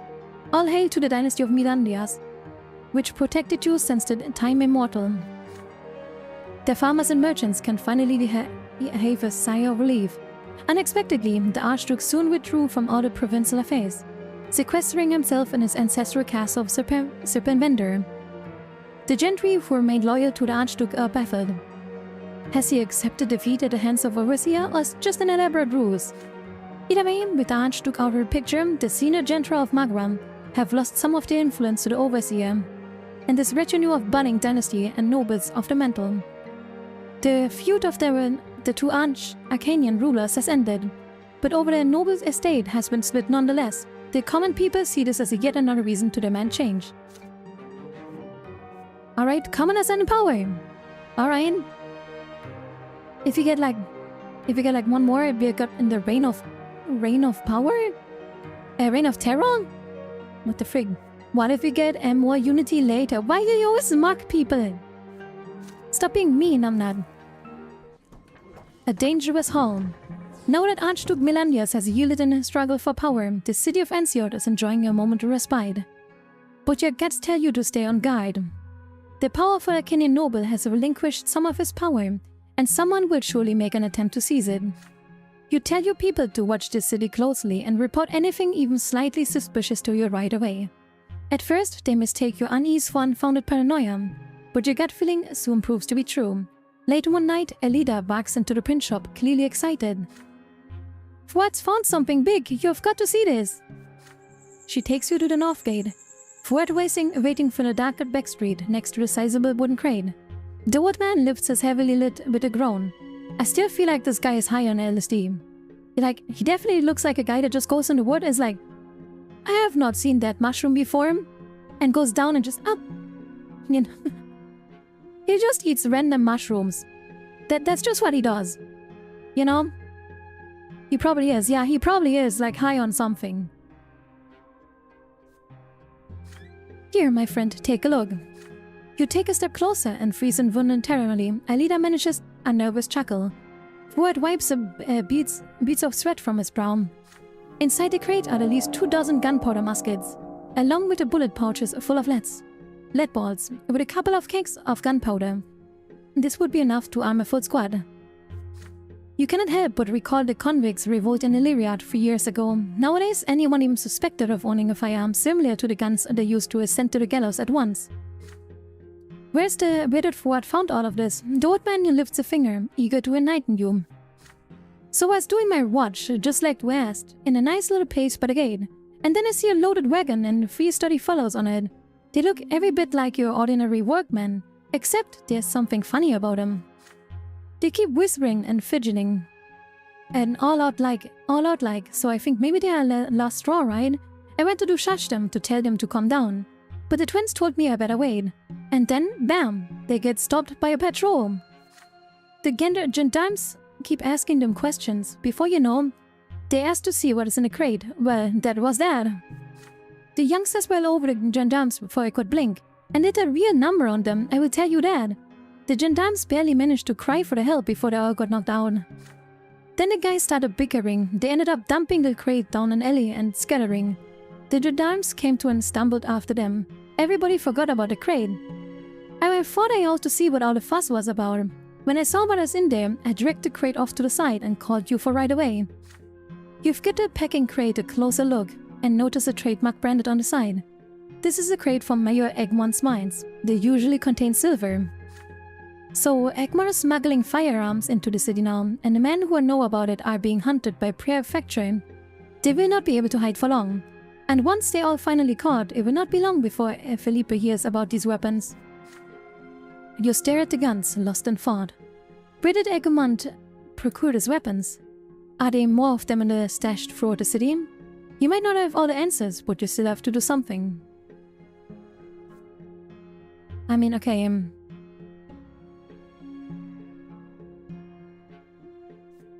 report this to the Felipe. I could do that, but I don't want to do that. Why do I lose power? Why do I lose power in? And why does Mr. Egmont get arrested? Okay, wait, he always gets arrested. Okay. He always gets arrested unless we have this one. It's not you losing the power? I said that so many times. No, that's not how it works. The power thing is, if you actually look, I think it's here. That is what who's in power. It is either the nobility is in power or the commoners are in power. And if you lose power, it means the commoners are not in power. It is the power of the common people that we're losing. And I don't want to lose that power because it's our power, because we're commoners. This really says how who loses. Who has the power over the country, you know? Or the region rather. Why do we lose power though? But we can use this weapon to arm the squad of last. I mean, yeah.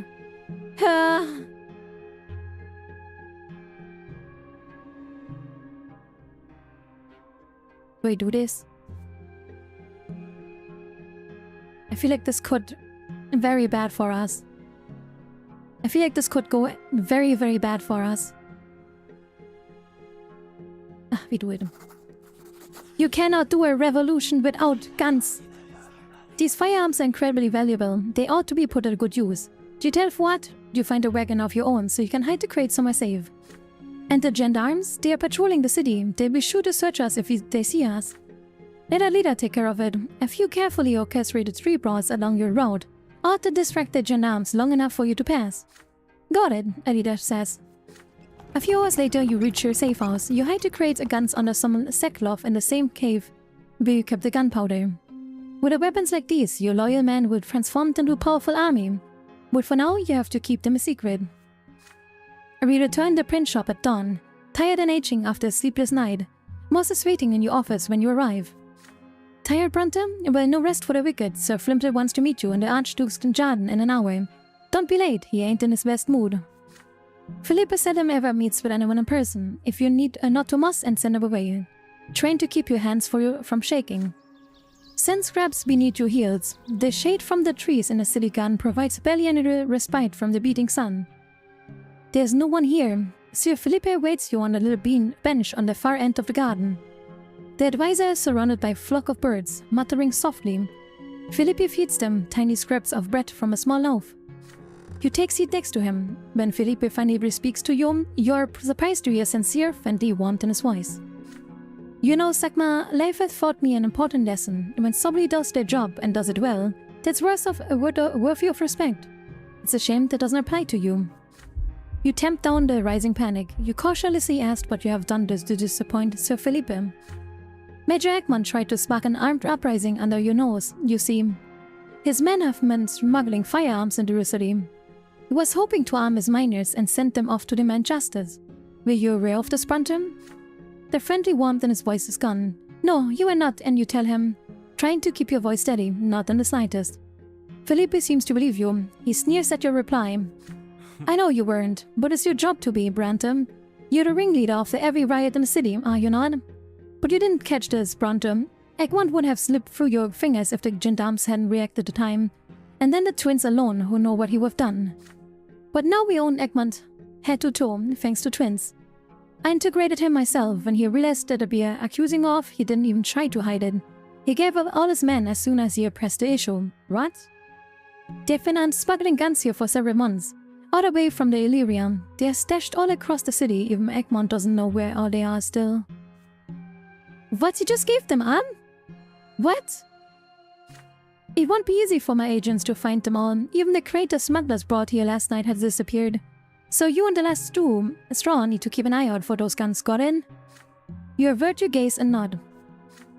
Egmont will hang as soon as our revolt begins. Don't disappoint me again unless you want to swing the next to him.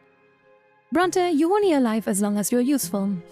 He stands up and throws the bread on the ground and leaves. The birds in front of the bench tear into the loaf, ripping into pieces as sound of the Felipe's canes fades away into the distance. What the frig? A cold shiver runs down your spine as you watch them. The advisor suspected nothing. But now you have even more questions than before. Major Egmont is a bold man, but smuggling guns into the city? That is too much even for him. Someone must have put an old man up to it, and that someone is almost certainly dangerous. You need to stay on ground and on your guard. Alright.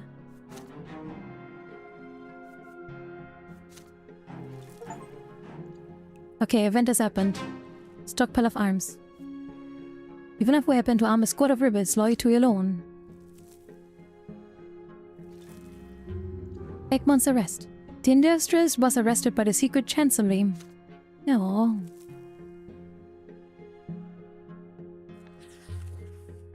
And put it again.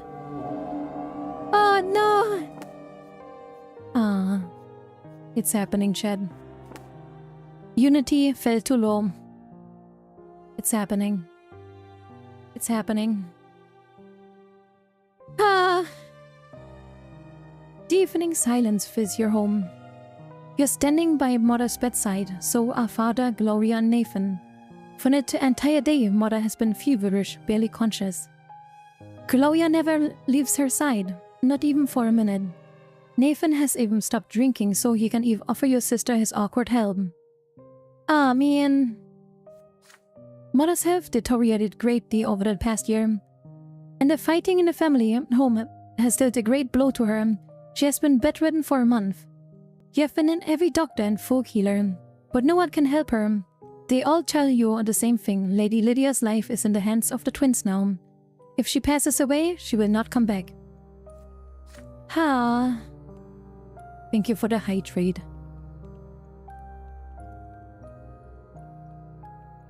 And so you wait by Mother's bedside in sorrow, hoping that she will regain consciousness. There is a long silence that no one has courage to break. Then, at last, you hear Nathan's meek voice. Mother, it's me. Nathan, can you hear me? Mother suddenly rises on her pillow, elbows. She looks around, her eyes unseeing, beads of sweat forming on her pale forehead. My son, where are you? Ah, she's dead. Nathan takes Mother by her thin, emaciated hand. She leans closer to look at him, struggling to recognize his face. Stefan, were you playing with your younger brothers in the garden? Ah. You must be all dirty. Come here. You may not be in my son, but I care for you as though you were my own. Oh, that was a nice happy family we have, a blessing from the twins. Nathan is unsure what to do or say. Father strokes his wife's hair. His eyes are two orbs of searing, indescribable pain. He says, "You are a little confused, Lydia. This is Nathan, and the children are all grown up now, remember?" Mother's eyes were bright and live just now, but the next moment they grow dim again. Her head falls weakly back to under a pillow. "You're right, my husband," she says. "The children grew up, but I was never able to teach them how to live in peace with each other. I let you down, Robert. You made a mistake when you took me into your home. You saved my daughter and me from a life of poverty. And how did I repay you?" Gloria cannot take it anymore. "What are you saying, Mother? Don't you dare blame yourself. You did your best. You did all you could." Father looks away, unable to hold back the deluge of tears. Mother's voice, so faint now, calls out to you. "And Sakma, where is he?" With great care, you move closer to Mother. You answer her quietly. You're here, right by her side. "Sakma, I'm so happy to know you're here. I always knew greatness awaited you. Ever since you were a little boy, what a shame I won't be there to see it. I couldn't save the Brante family. I will face my punishment at my final judgment. But don't worry, my dears, I'm ready to stand before the twins." Lydia Brante's voice trails off, no longer a voice, just a final whisper. "You will accept your mother's death, or will you find a way to fight for her life?"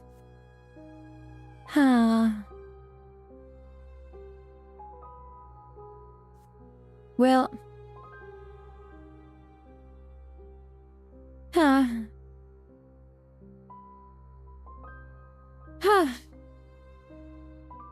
Well...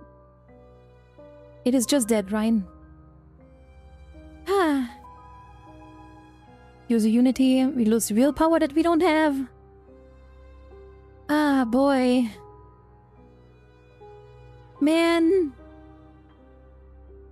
I tried so hard to get the unity and stuff.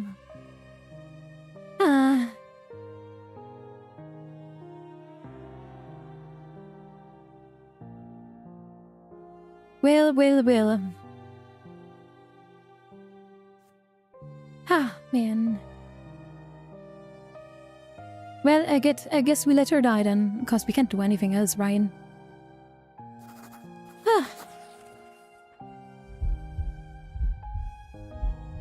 Your heart aches and grows numb as you realize the inevitable. There's nothing you can do to help your dying mother. There's nothing would give her strength. Your family has grown weak from all the spite and strife that has filled your home. Even now at mother's deathbed, you can feel the enmity, disappointment and anger driving your family apart. No, we're not doing that, Cherry. Children, accept this humbly. Her voice trades off, her eyes grow dull. Her cold hands release yours and fall into the bed and grow still. The last emotion on mother's face is a sadness born of exhaustion. A scream of despair rips itself out of Gloria's throat. "We did this to her. We fought so much that we killed her. Me, Stefan, Sakmam." Hey, wait a moment. I didn't do shit. I did not. Moment. Give me a moment. I did not do anything. I'm innocent. I only ever meditated between you two, okay? I did nothing. Why do you not blame your drunk brother, Nathan? What the frick, woman? Nathan yelps with grief. He runs away howling. Father slowly sits and takes his late wife's hands. His tears flow no matter more. His eyes stare into the far into the distance, empty and bleak. Robert says, "Lydia, you mourn her together, but alone. You leave the house to roam the garden, empty and numb. Mother has left this world. For the peak of the pillar, to the face of the twins. Judgment. Twins is judgment. She has spent all her life preparing for this journey. But now her mortal life has ended. She is no longer here. Never again will she gather her family at the table. Never again would she offer a word of solace in trying times. Never again would she greet you but be quiet and humble smile. You bury your face in your hands, and Lydia Brante, your mother, has left this world.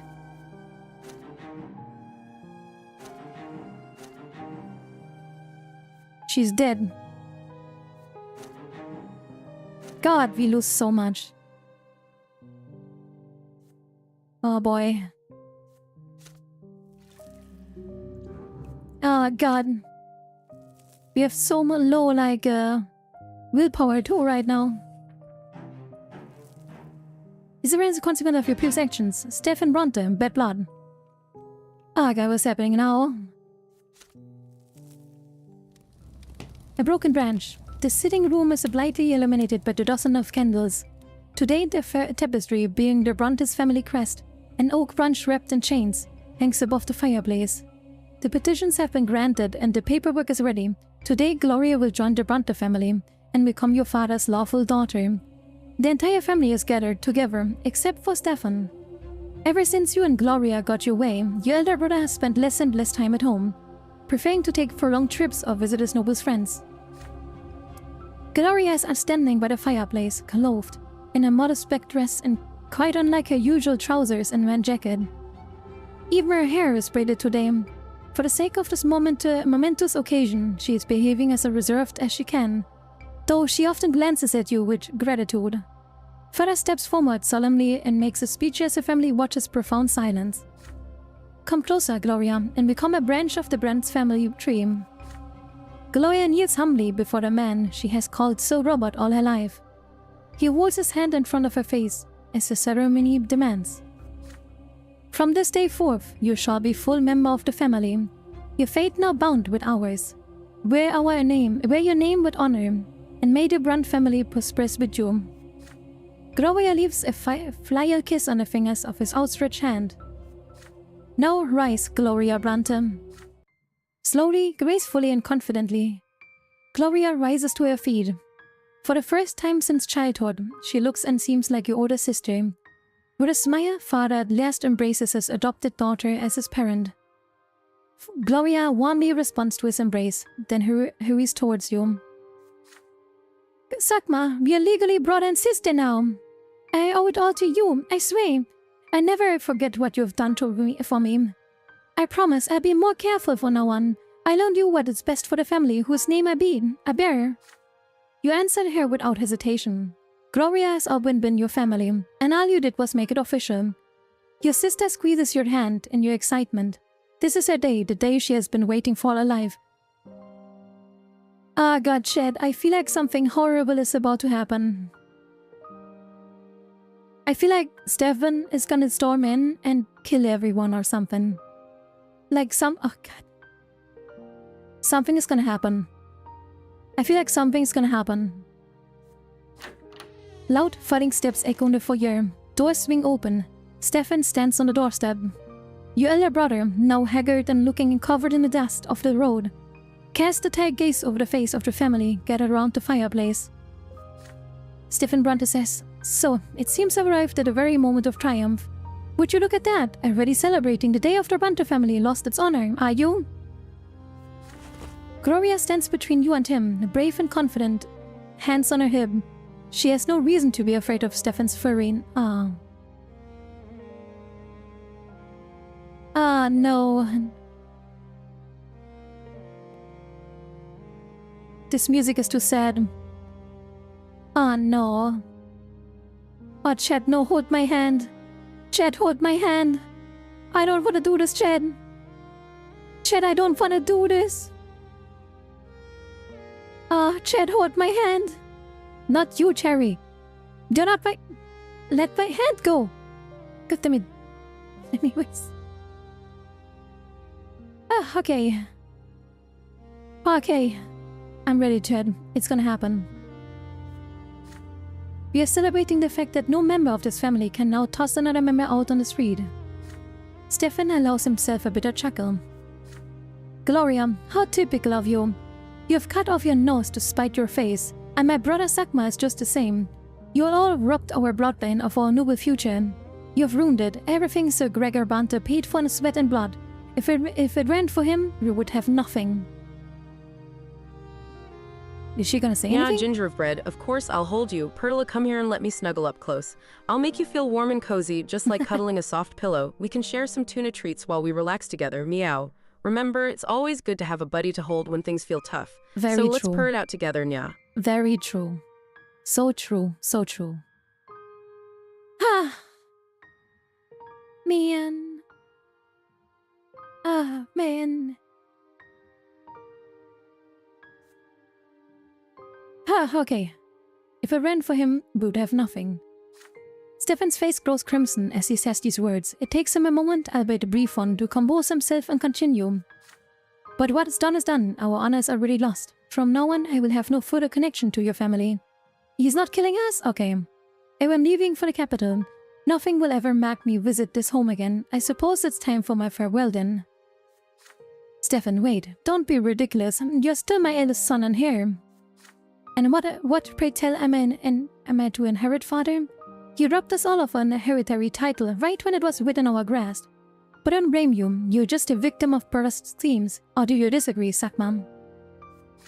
I didn't do anything.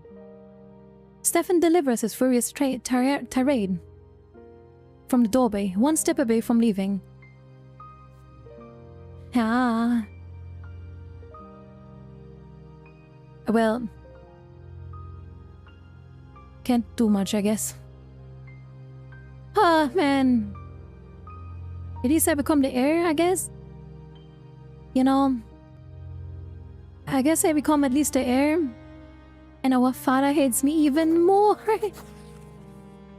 Ah, Cody, you snap back at Stefan that if a title was all your brother ever wanted from his family, then he doesn't deserve to be the family name. Your family thanked a lot, yeah. All Stefan has brought to the Brante family is strife and animosity and scorn. For the sake of his ambition, he was willing to sacrifice anything, anyone, all under the pretense of protecting his family. It's so sad that you needed one friendship point with Stefan. He'd have listened as long as you didn't hate each other. It is what it is. Good riddance, there is no place for him here. Stefan meets your lynchy speech with a surprising calm. When you are done, a bitter grin appears on his face once again. You will never understand what it means to be a noble man, Sakma. I don't want to. But you're right about one thing. This is no longer my concern. It is high time I did something for myself. I'm still a son of Amelia Eborn. Should I ask my uncle Sir Eborn to grant me his family name? He will not refuse me. I shall forge a new fate for myself, one without any of you in it. Stefan studies each of you as though trying to best remember his moment forever. His face reflects a fleeting moment of regret, but is quickly replaced by decisiveness. I cannot reject this blood tide. It flows in my veins now, but I can reject all of you. Sir Robert Brante, you are no longer my father or my patriarch. Sakma, Nathan, you're my brothers no more, and I will make sure everyone knows it. Gone so much like this grandfather. He's just not cool. Stefan removes the ring bearing the family seal from his finger and hurls it into the roaring fireplace. Then he glances at you one last time before turning away and walking briskly outside. A moment later, you hear hooves clattering against the cobblestone, growing quieter as they recede into the distance, and then a long silence marred only by crackling of the fireplace. Father collapses onto a chair, overcome with grief. Ramsay, Jerry? What the frick is Ramsay? My eldest son has rejected our family. Ye gods, what did I do to anger you so? Gramaya steps carefully towards her foster father. Her hand comes to rest on his shoulder. He puts it to his face as tears begin to flow. I hoped Stefan would come to accept our decision, but a hereditary title means more to him than our family's happiness. We won't make the same mistake he did. We will weather the scorn of the noble families with dignity. We will remain united in this home, no matter what. Why does our father hate us for this? Yes, father, that we will. Your family does their best to console each other, but the celebration is ruined. Eventually, you go to your room to sleep, but a flood of memories keeps slumber at bay. You remember Stefan's leading you by the hand through the yard. You remember sitting at the big table on the porch, poking each other in the eye. You remember marching through the streets unisought at night to looking for Gloria. And now Stefan has left the family's home, an NCO to never to return. This is the last you will ever hear of the man who used to be your elder brother. Why does our dad hate us for this? I don't get it. Why do you dislike? You have a daughter now. It wasn't our fault. It wasn't my fault. Got our reputation. Ah, man. What am I to do? Stefan exiled. Stefan has left the house of Brante and went to seek fortune in the capital.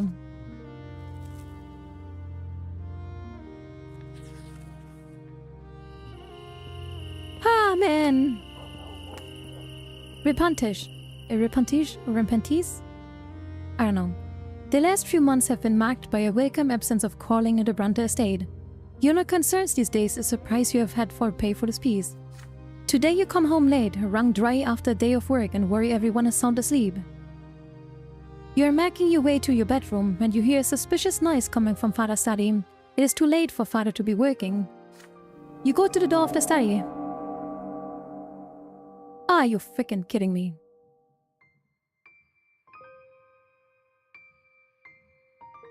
Ah.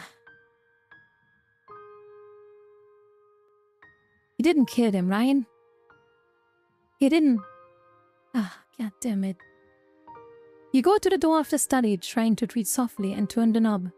The room is brightly lit by the moon. You recognize your brother's clumsy silhouette above Father's desk in the moonlight. Nathan hears you come in and leaps to the side in fear. You see something glittering in the hands. Father's dagger.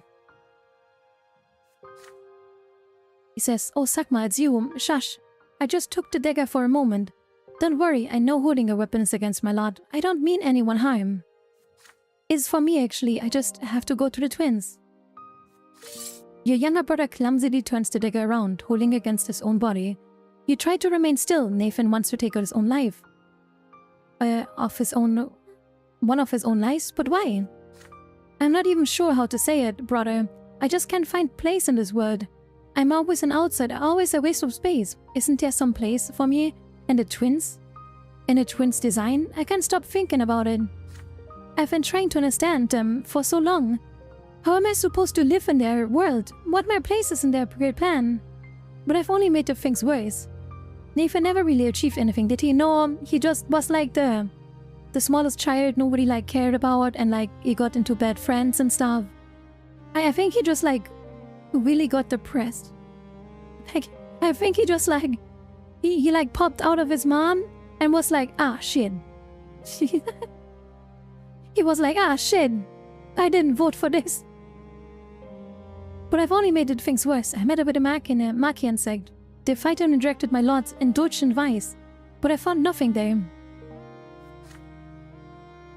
Can you blame him? I know, not really, but hey. The old faith, the new faith, the father's mic, heresy. They gave me all sorts of answers, but none of them work. There's nothing else left for me. I've got to see the twins myself and ask them. Yet he achieved nothing. Yeah, I know I'm an affront to their plan just because I'm alive. But I repent, I pray for their forgiveness. But the twins never forgive, you Nathan softly. They never have, and they will never will. You will be judged in the hereafter for every false step you take. Your younger brother sighs heavily. I know, Mona fought us all of that our lives. But I still have to try. There's no other way. One of my lives isn't too big a price for it to work. I can't find any use for them anyways. See you soon, brother. I hope it'll be different when I come back. A cloud passes over the moon. Father's study grows dark, illuminated only by the shining light by the distant pillar.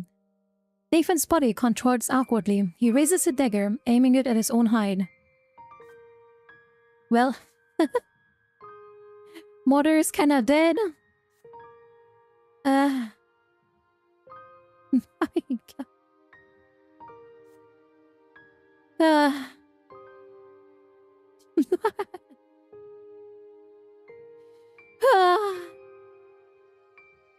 Man. Yeah, go kill yourself. Go ahead. You take a step back. The roofing isn't working hard. I feel like right now there's a lot of revolution going on. You know? My god. It almost like this is going to be the worst ending. We're not even the last chapter, Cherry. The life that Nathan is about to take belongs to him. He's free to do with it as he pleases. May he finally find an end to his desperate search for meaning. Nathan whispers a word of gratitude. Barely audible, then a sharp exhale as he gets ready to strike. His hands guide the dagger awkwardly through his air into his chest. The sharp tip reverently sinks into his flesh. A weak yelp escapes Nathan's throat. He staggers and falls, blood oozing out of the wound. Moments pass and Nathan's body dissipates and his mortal frame dissolves. He has departed to commune with the twins. What awaits him in the hereafter? You pick up Father's dagger, carefully wipe it clean, and put it in the drawer and his desk where it belongs. When the skies begin to grow bright, before the dawn, you go to the family crypt to welcome your brother back. Nathan is already there, lying atop of the granite slab. Even made anew, his naked body is still just as thin, awkward, and feeble. He suddenly stands when he hears your footsteps. His eyes are shining with otherworld delight. I spoke to them, brother. I dared to address them as my soul rose up. I begged the twins for forgiveness, and they granted me. They did. And the elder, he reached out to me. He wanted to respond to me. I know he did. But the youngest's word stopped us. It cut the bond between us, and I fell. But I saw compassion in the elder's eyes as I fell. He followed me. He shall descend to the lands again. He shall witness our suffering and bring his mercy. And then your world will change at last. Going to be the voice any now. Your younger brother shivers and almost convulsing with cold. You wrap him in a black cloak. Together you return home before sunrise. No one in your family ever learns of Nathan's lesser death. Nathan stops wasting time in taverns with suspicious characters. He spends every day in ardent prayer. Again and again, his quiet voice speaks of Elder's coming return. The family watches the drastic change in their wayward son with a great surprise. I mean, is this good? I don't know.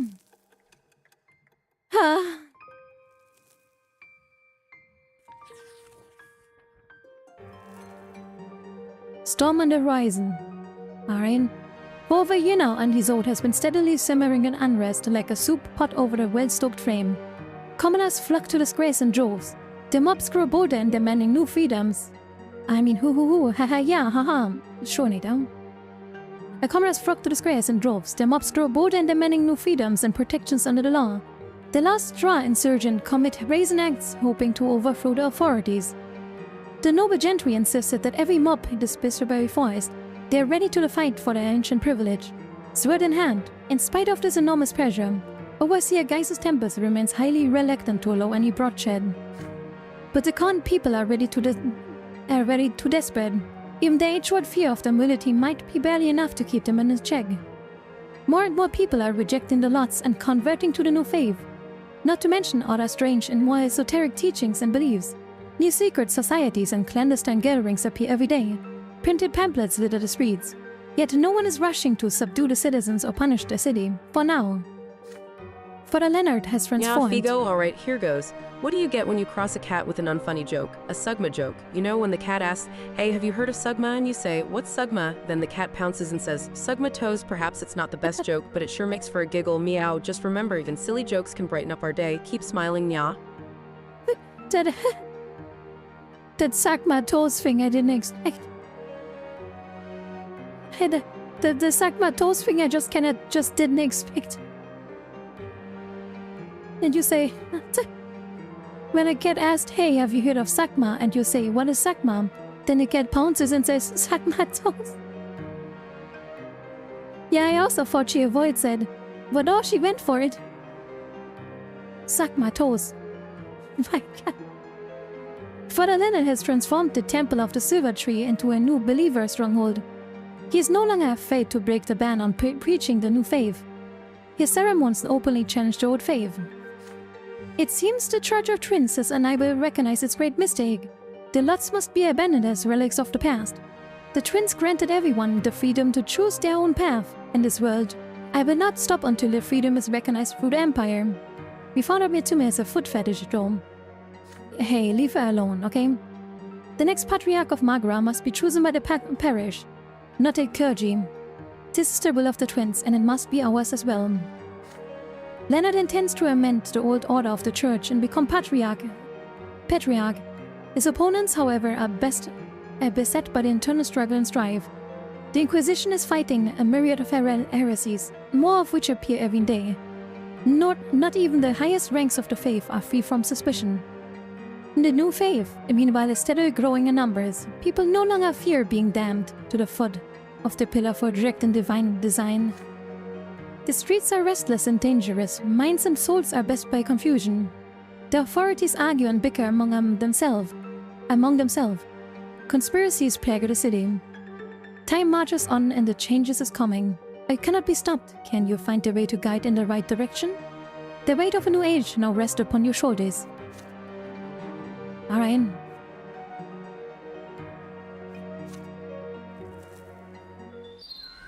For over a year now, Anisode has been slowly simmering with unrest.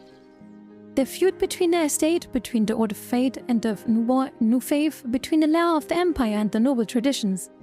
Tensions are an all-time high, waiting for the slightest spark to catch fire and burn. Even your family's affairs have been affected by the growing unrest. It is during these troubled times that the future of your family will be decided. Father shakes you awake early in the morning. He is excited, clutching a letter bearing the imperial seal of the Tempest dynasty. Wake up, son. Come to the sitting room. A letter has come from Overseer Gaius Tempest. He gingerly breaks the seal and unfolds the missive. How does it... will we, be removed as nobles? Is that what's gonna happen? Okay, Gaius Tempest writes, to the honorable Brante family, I, Gaius of the Tempest dynasty, overseer of the province of Magra, have given due consideration your petition to have your blood ennobled by the sword. We are expected in 1 week at the castle Annery as our petitioners for the sword, where you shall hear my decision firsthand. Okay, there's no way. There's just no way that we get this. After finishing the letter, Father turns to you. He looks fatigued. Well, son, it's time for us to be honest with each other about our family. What do you have to say about this? Where do we did Brante stand after so many years? What hopes do we have for the future of this family? The past 7 years has been marked by many life-changing events. The rare joys, the frequent fights, the arguments, the attempts at peace, the losses. Sometimes you have managed to change their minds, and sometimes you have not. But your decisions have made you realize what matters most to you. The future of the Brante family must be decided here and now. Preserve the family. Oh God, he's gonna hate us so much.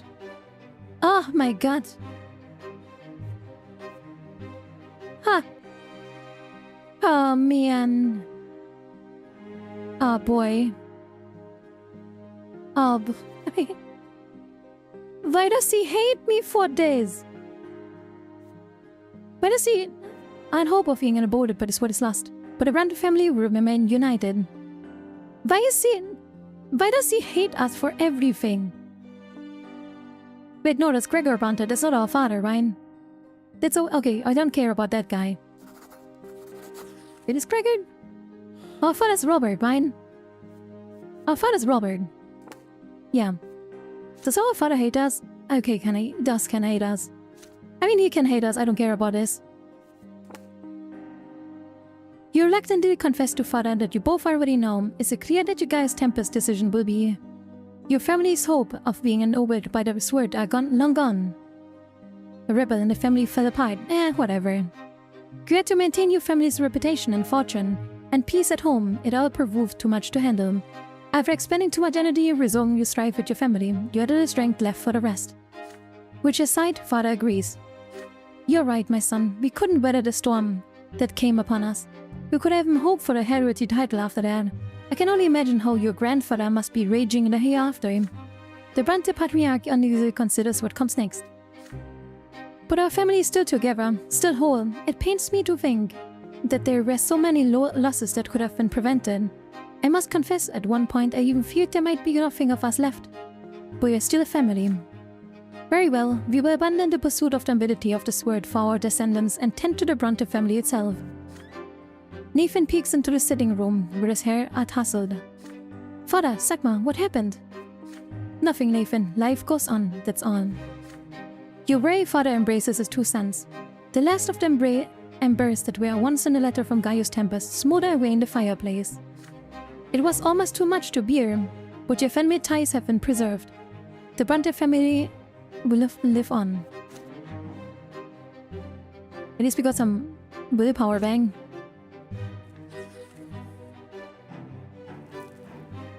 Okay, explosion. Sophia betrayed. Okay, we didn't betray her. Sophia has the gunpowder. This event is consequence of your. Okay. Okay. The deafening rumble, the tinkling of the broken glass. The pavement shudders beneath your feet. Another explosion. Sophia, what has she done? You struggle to understand what is going on. People stare into the aura of the white cloud rising slowly above downtown Anisode. Magistrate at Vermon's mansion. You run toward it.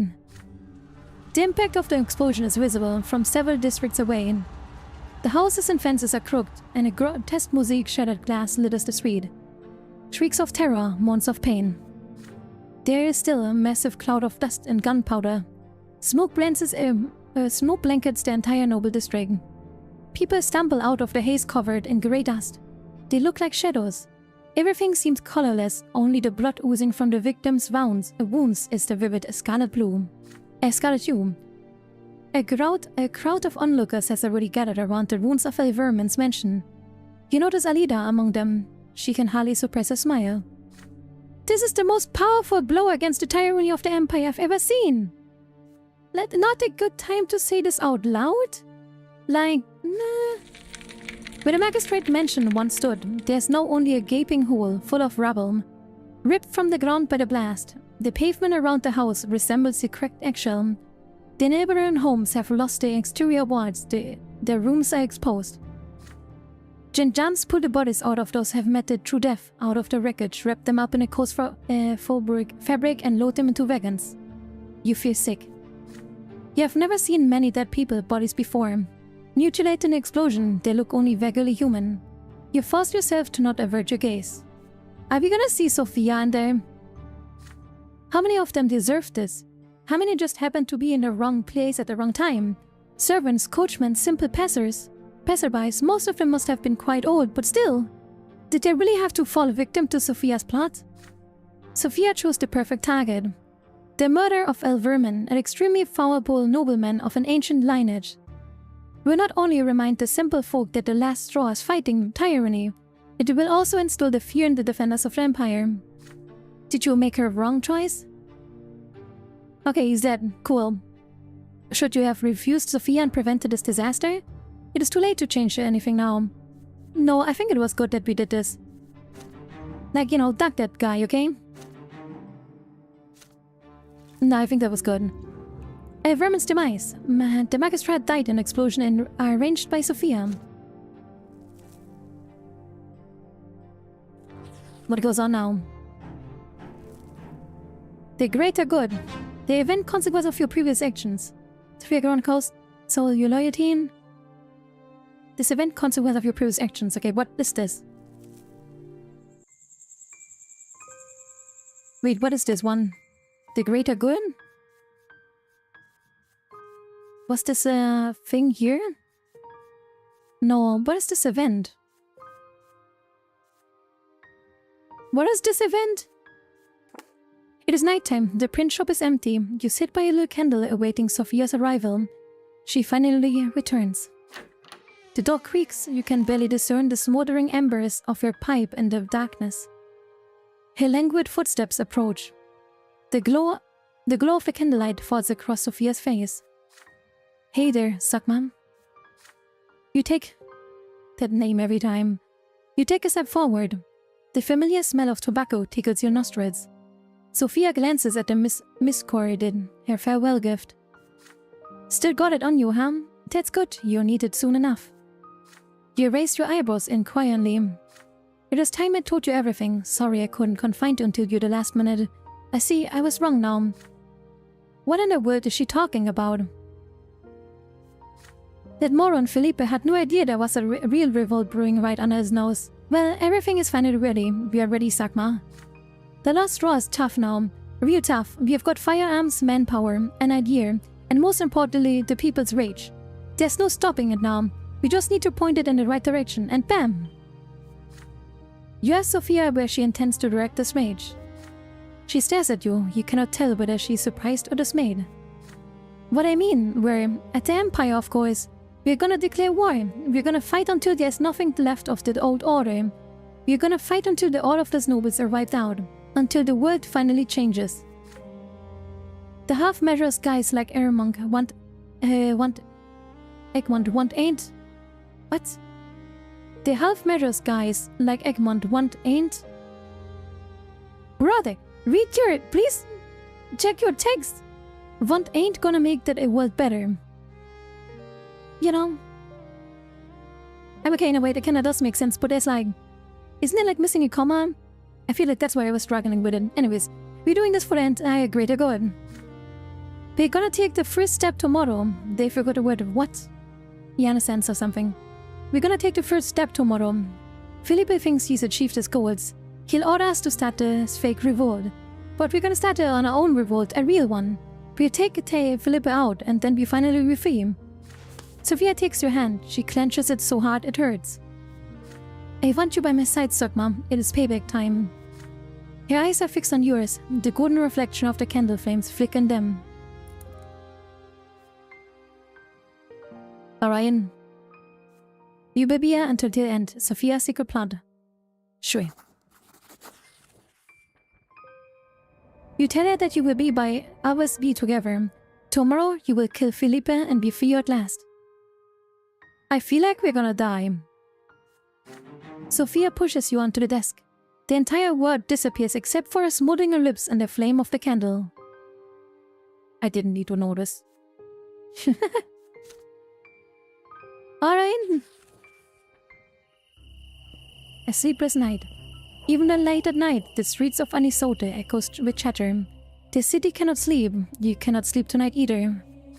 Advisor El Pharaoh sent you a surprising note. A few hours ago. He's coming. Didn't need to know that. You hear slow, steady footsteps accompanied by the tapping of a cane. There's a knock at the door. Felipe enters the print shop. Sophia quietly follows them in. You exchange a nod. The print shop is crowded despite the late hour. Father Fuad, Alida, and other workers observe Felipe's uneasily. Oliver is there too. He acknowledges the Baron with his polite nod. He suddenly realizes that Felipe no longer cares at all if the last drawer members see his face. You walk into your office with Felipe, and Sophia unlocks the door. Well then, Brante, I hope you people are ready. It's time to put our plan into action. They're ready. Just give us the word. Excellent, excellent. Soon our song of victory reached the final note. Our road has been a long one. A typo again. Our road has been a long one. Much longer than we thought. But now the end is in sight. I had a word with the overseer, and in the end I managed to convince him that Elborn is simply cannot maintain an order in Anisiod. We are just one step away from being granted special authority for the secret cancellery. All we need is an excuse for action. Prepare your people and take to the streets. And when I finally get that authority, we will eliminate each and every traitor to the Empire. Egmont, Leonard, Elborn, all of them. But those scum will probably try to flee Anisode. I need their help. I need the people you have recruited to throw Makwa and Sophia. There are more than enough of them. I'm glad to hear that. How much time do you need to prepare, Brante? You shift your gaze from Felipe to Sophia. She's been standing behind him all this time, a silent shadow with her head held high, her eyes trained on you. Felipe's cane chaps the floor impatiently. He's waiting for an answer.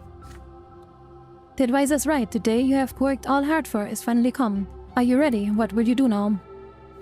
Okay.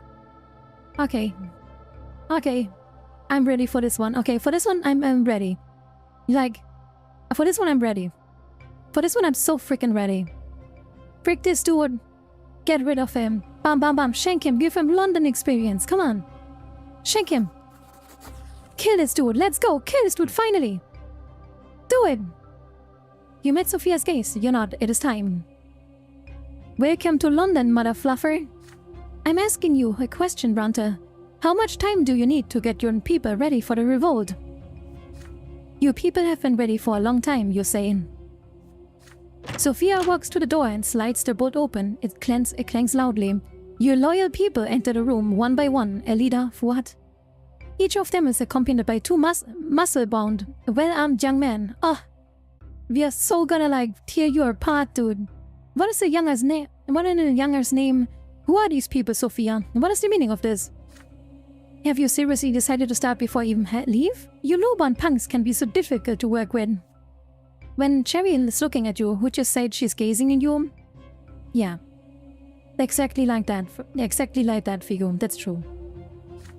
Shut up. You have said enough. Get him. The burly young man grabbed Felipe by the shoulders, one on the side. Elida wrenches the cane from his hands and tosses it into a corner. You won't be needing this anymore. She's so sassy. I love it. The advisor grows pale, and even as he tries to retain an air of composure. So, mutiny is it? And what are you going to do next, Sophia? What is your plan? I still have all my lives. I'll be back tomorrow, and none of you will ever escape me. I can assure you of that. Are you going to drag your little insurgency to the foot of the pillar along with you? Have you really found a backbone now? Are your little sacrifice changes nothing? You know that. And you, Brante, you're staying loyal to this two-faced back-sobbing troll. Or did you happen to buy into the lies you were feeding them? Big mistake! A swift blow cuts him short. Sophia's knees flip it in a groin. Nice. He doubled over in pain, gasping for air. I thought I told you to shut up. What happens next is none of your concern. We were gonna put the man in on trial, Sagma. The people's court will judge him.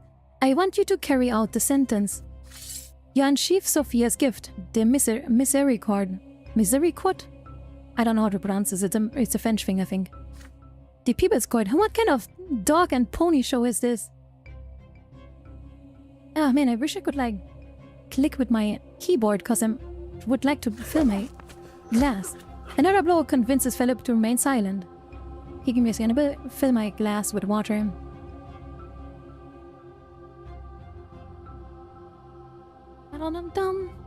Okay, there we go. He is forced to his knees. Your form a circle around him.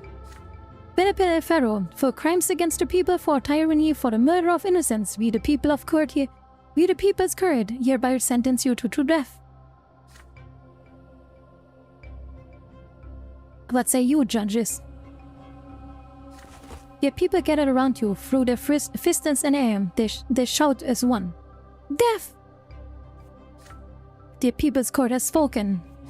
You stab Felipe's heart in the chest with the dagger. The blade hits the advisors between the ribs and sinks down to the hilt. Pay a pathetic farce. Felipe collapses to the floor. Blood begins to pool on his body. The rebel steps uneasily away from the growing puddle. Sophia stays where she is. Her eyes remain fixed on the advisor's corpse. A moment passes and then another. The dead body remains in a place. Felipe has met his true death. You cannot believe your eyes. The people's court, wherever it may be, wields the same authority as the prefecture. Young, your word has become the law. Felipe has left this world. Nice. Sophia wipes the sweat from her brow. With a deep breath, she straightens her shoulder. The yellow spikes in her eyes gleam brighter than you have ever seen before. We have got our work cut out for us now. Sagma, gather everyone, down to the last man.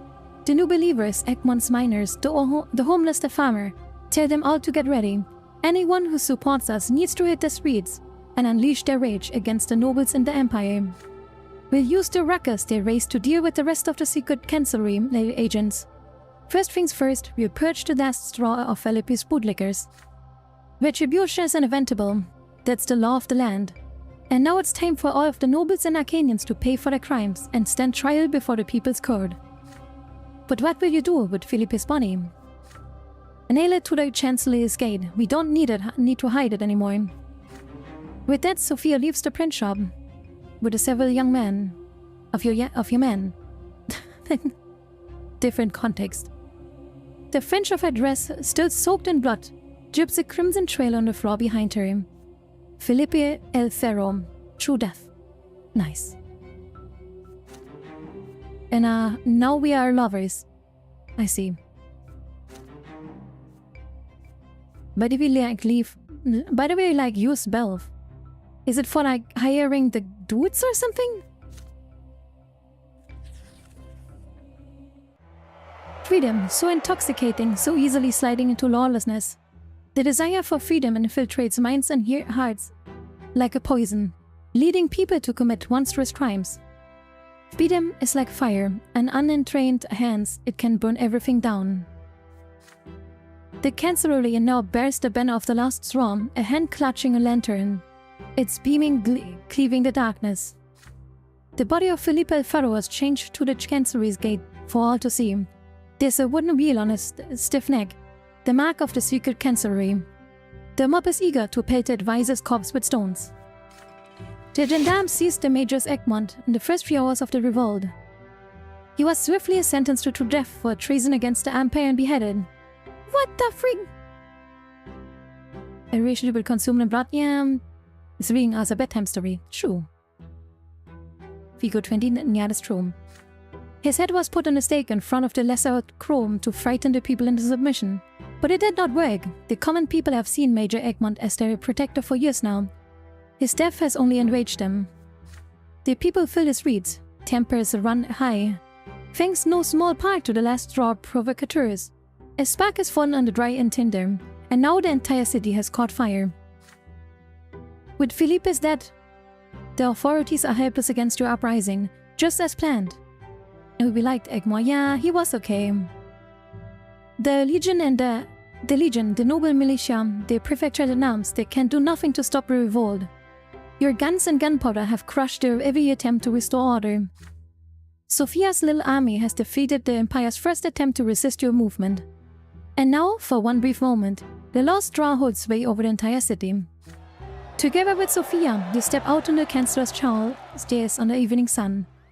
The square is crowded, teeming full of people, all of them shouting ecstatically. The time has come to pass judgment.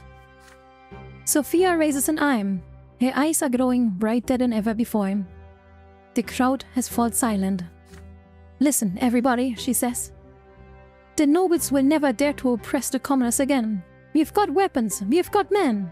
We are the last straw. The old world order is about to come to an end. Today, they try to stop us on our way to freedom. They will be punished by the people's court. Hey, Shokim. One by one, your people drag Felipe's fucks out of the crowd and make them kneel in the dust. You spot Moss among them, glancing around like a cornered beast. The mob screams in their face. The people you see before you are the loyal lapdogs of the secret Chancellery. They all serve the man who now hangs on the fence behind me. Today, we will put them to trial. Your men line up before the prisoners. You give them command. Ready. Please, Sakma, says Oliver Moss. Spare me. I want to live.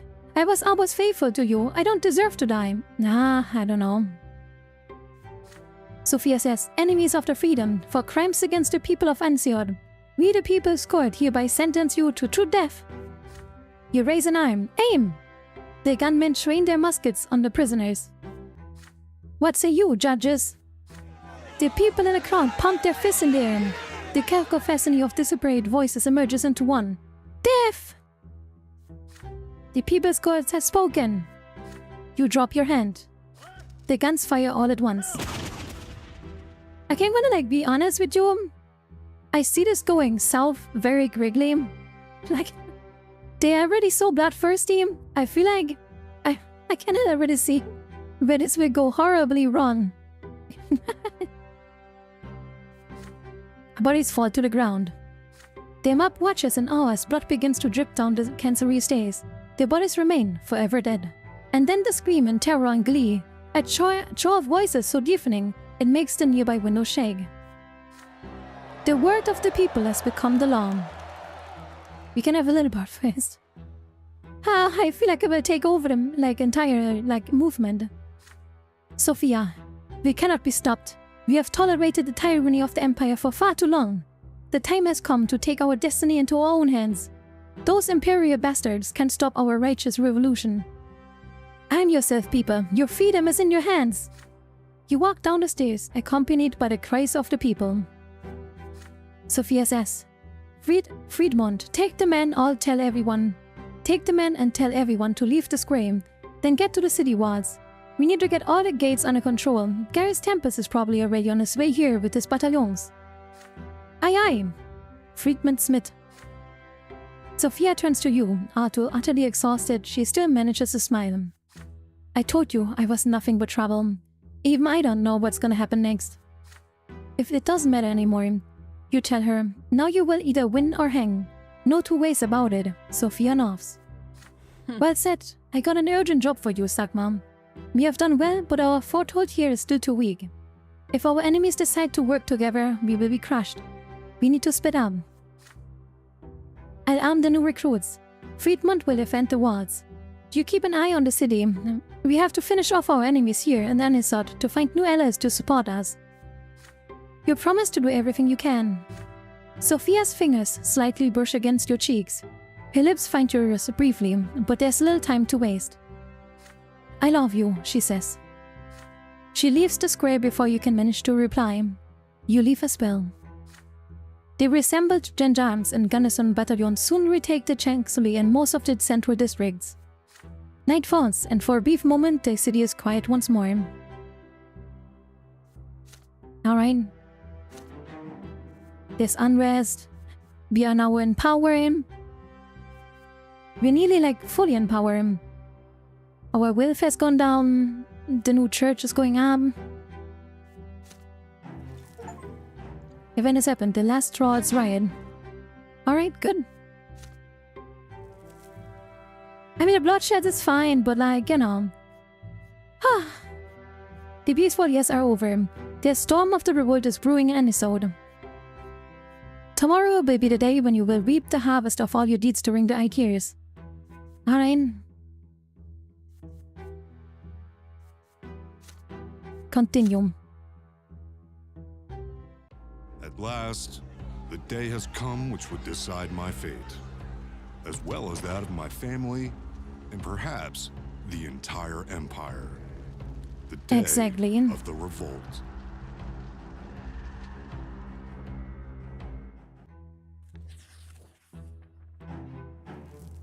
Alright, the revolt begins. The event consequently a few sections. Conditions met. The last straw's riot. Alright.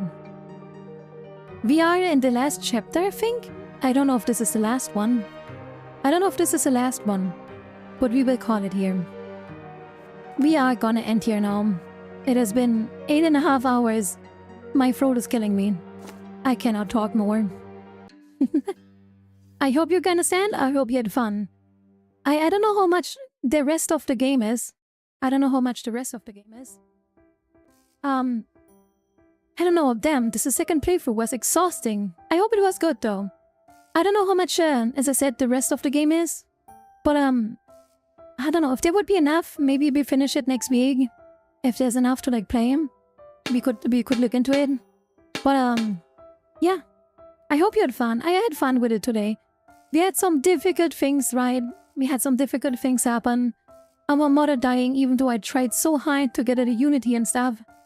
And then, we really struggled. We also lost our brother, but, well, okay. Which is whatever, right? There will be plenty. There's some replaying from the plot.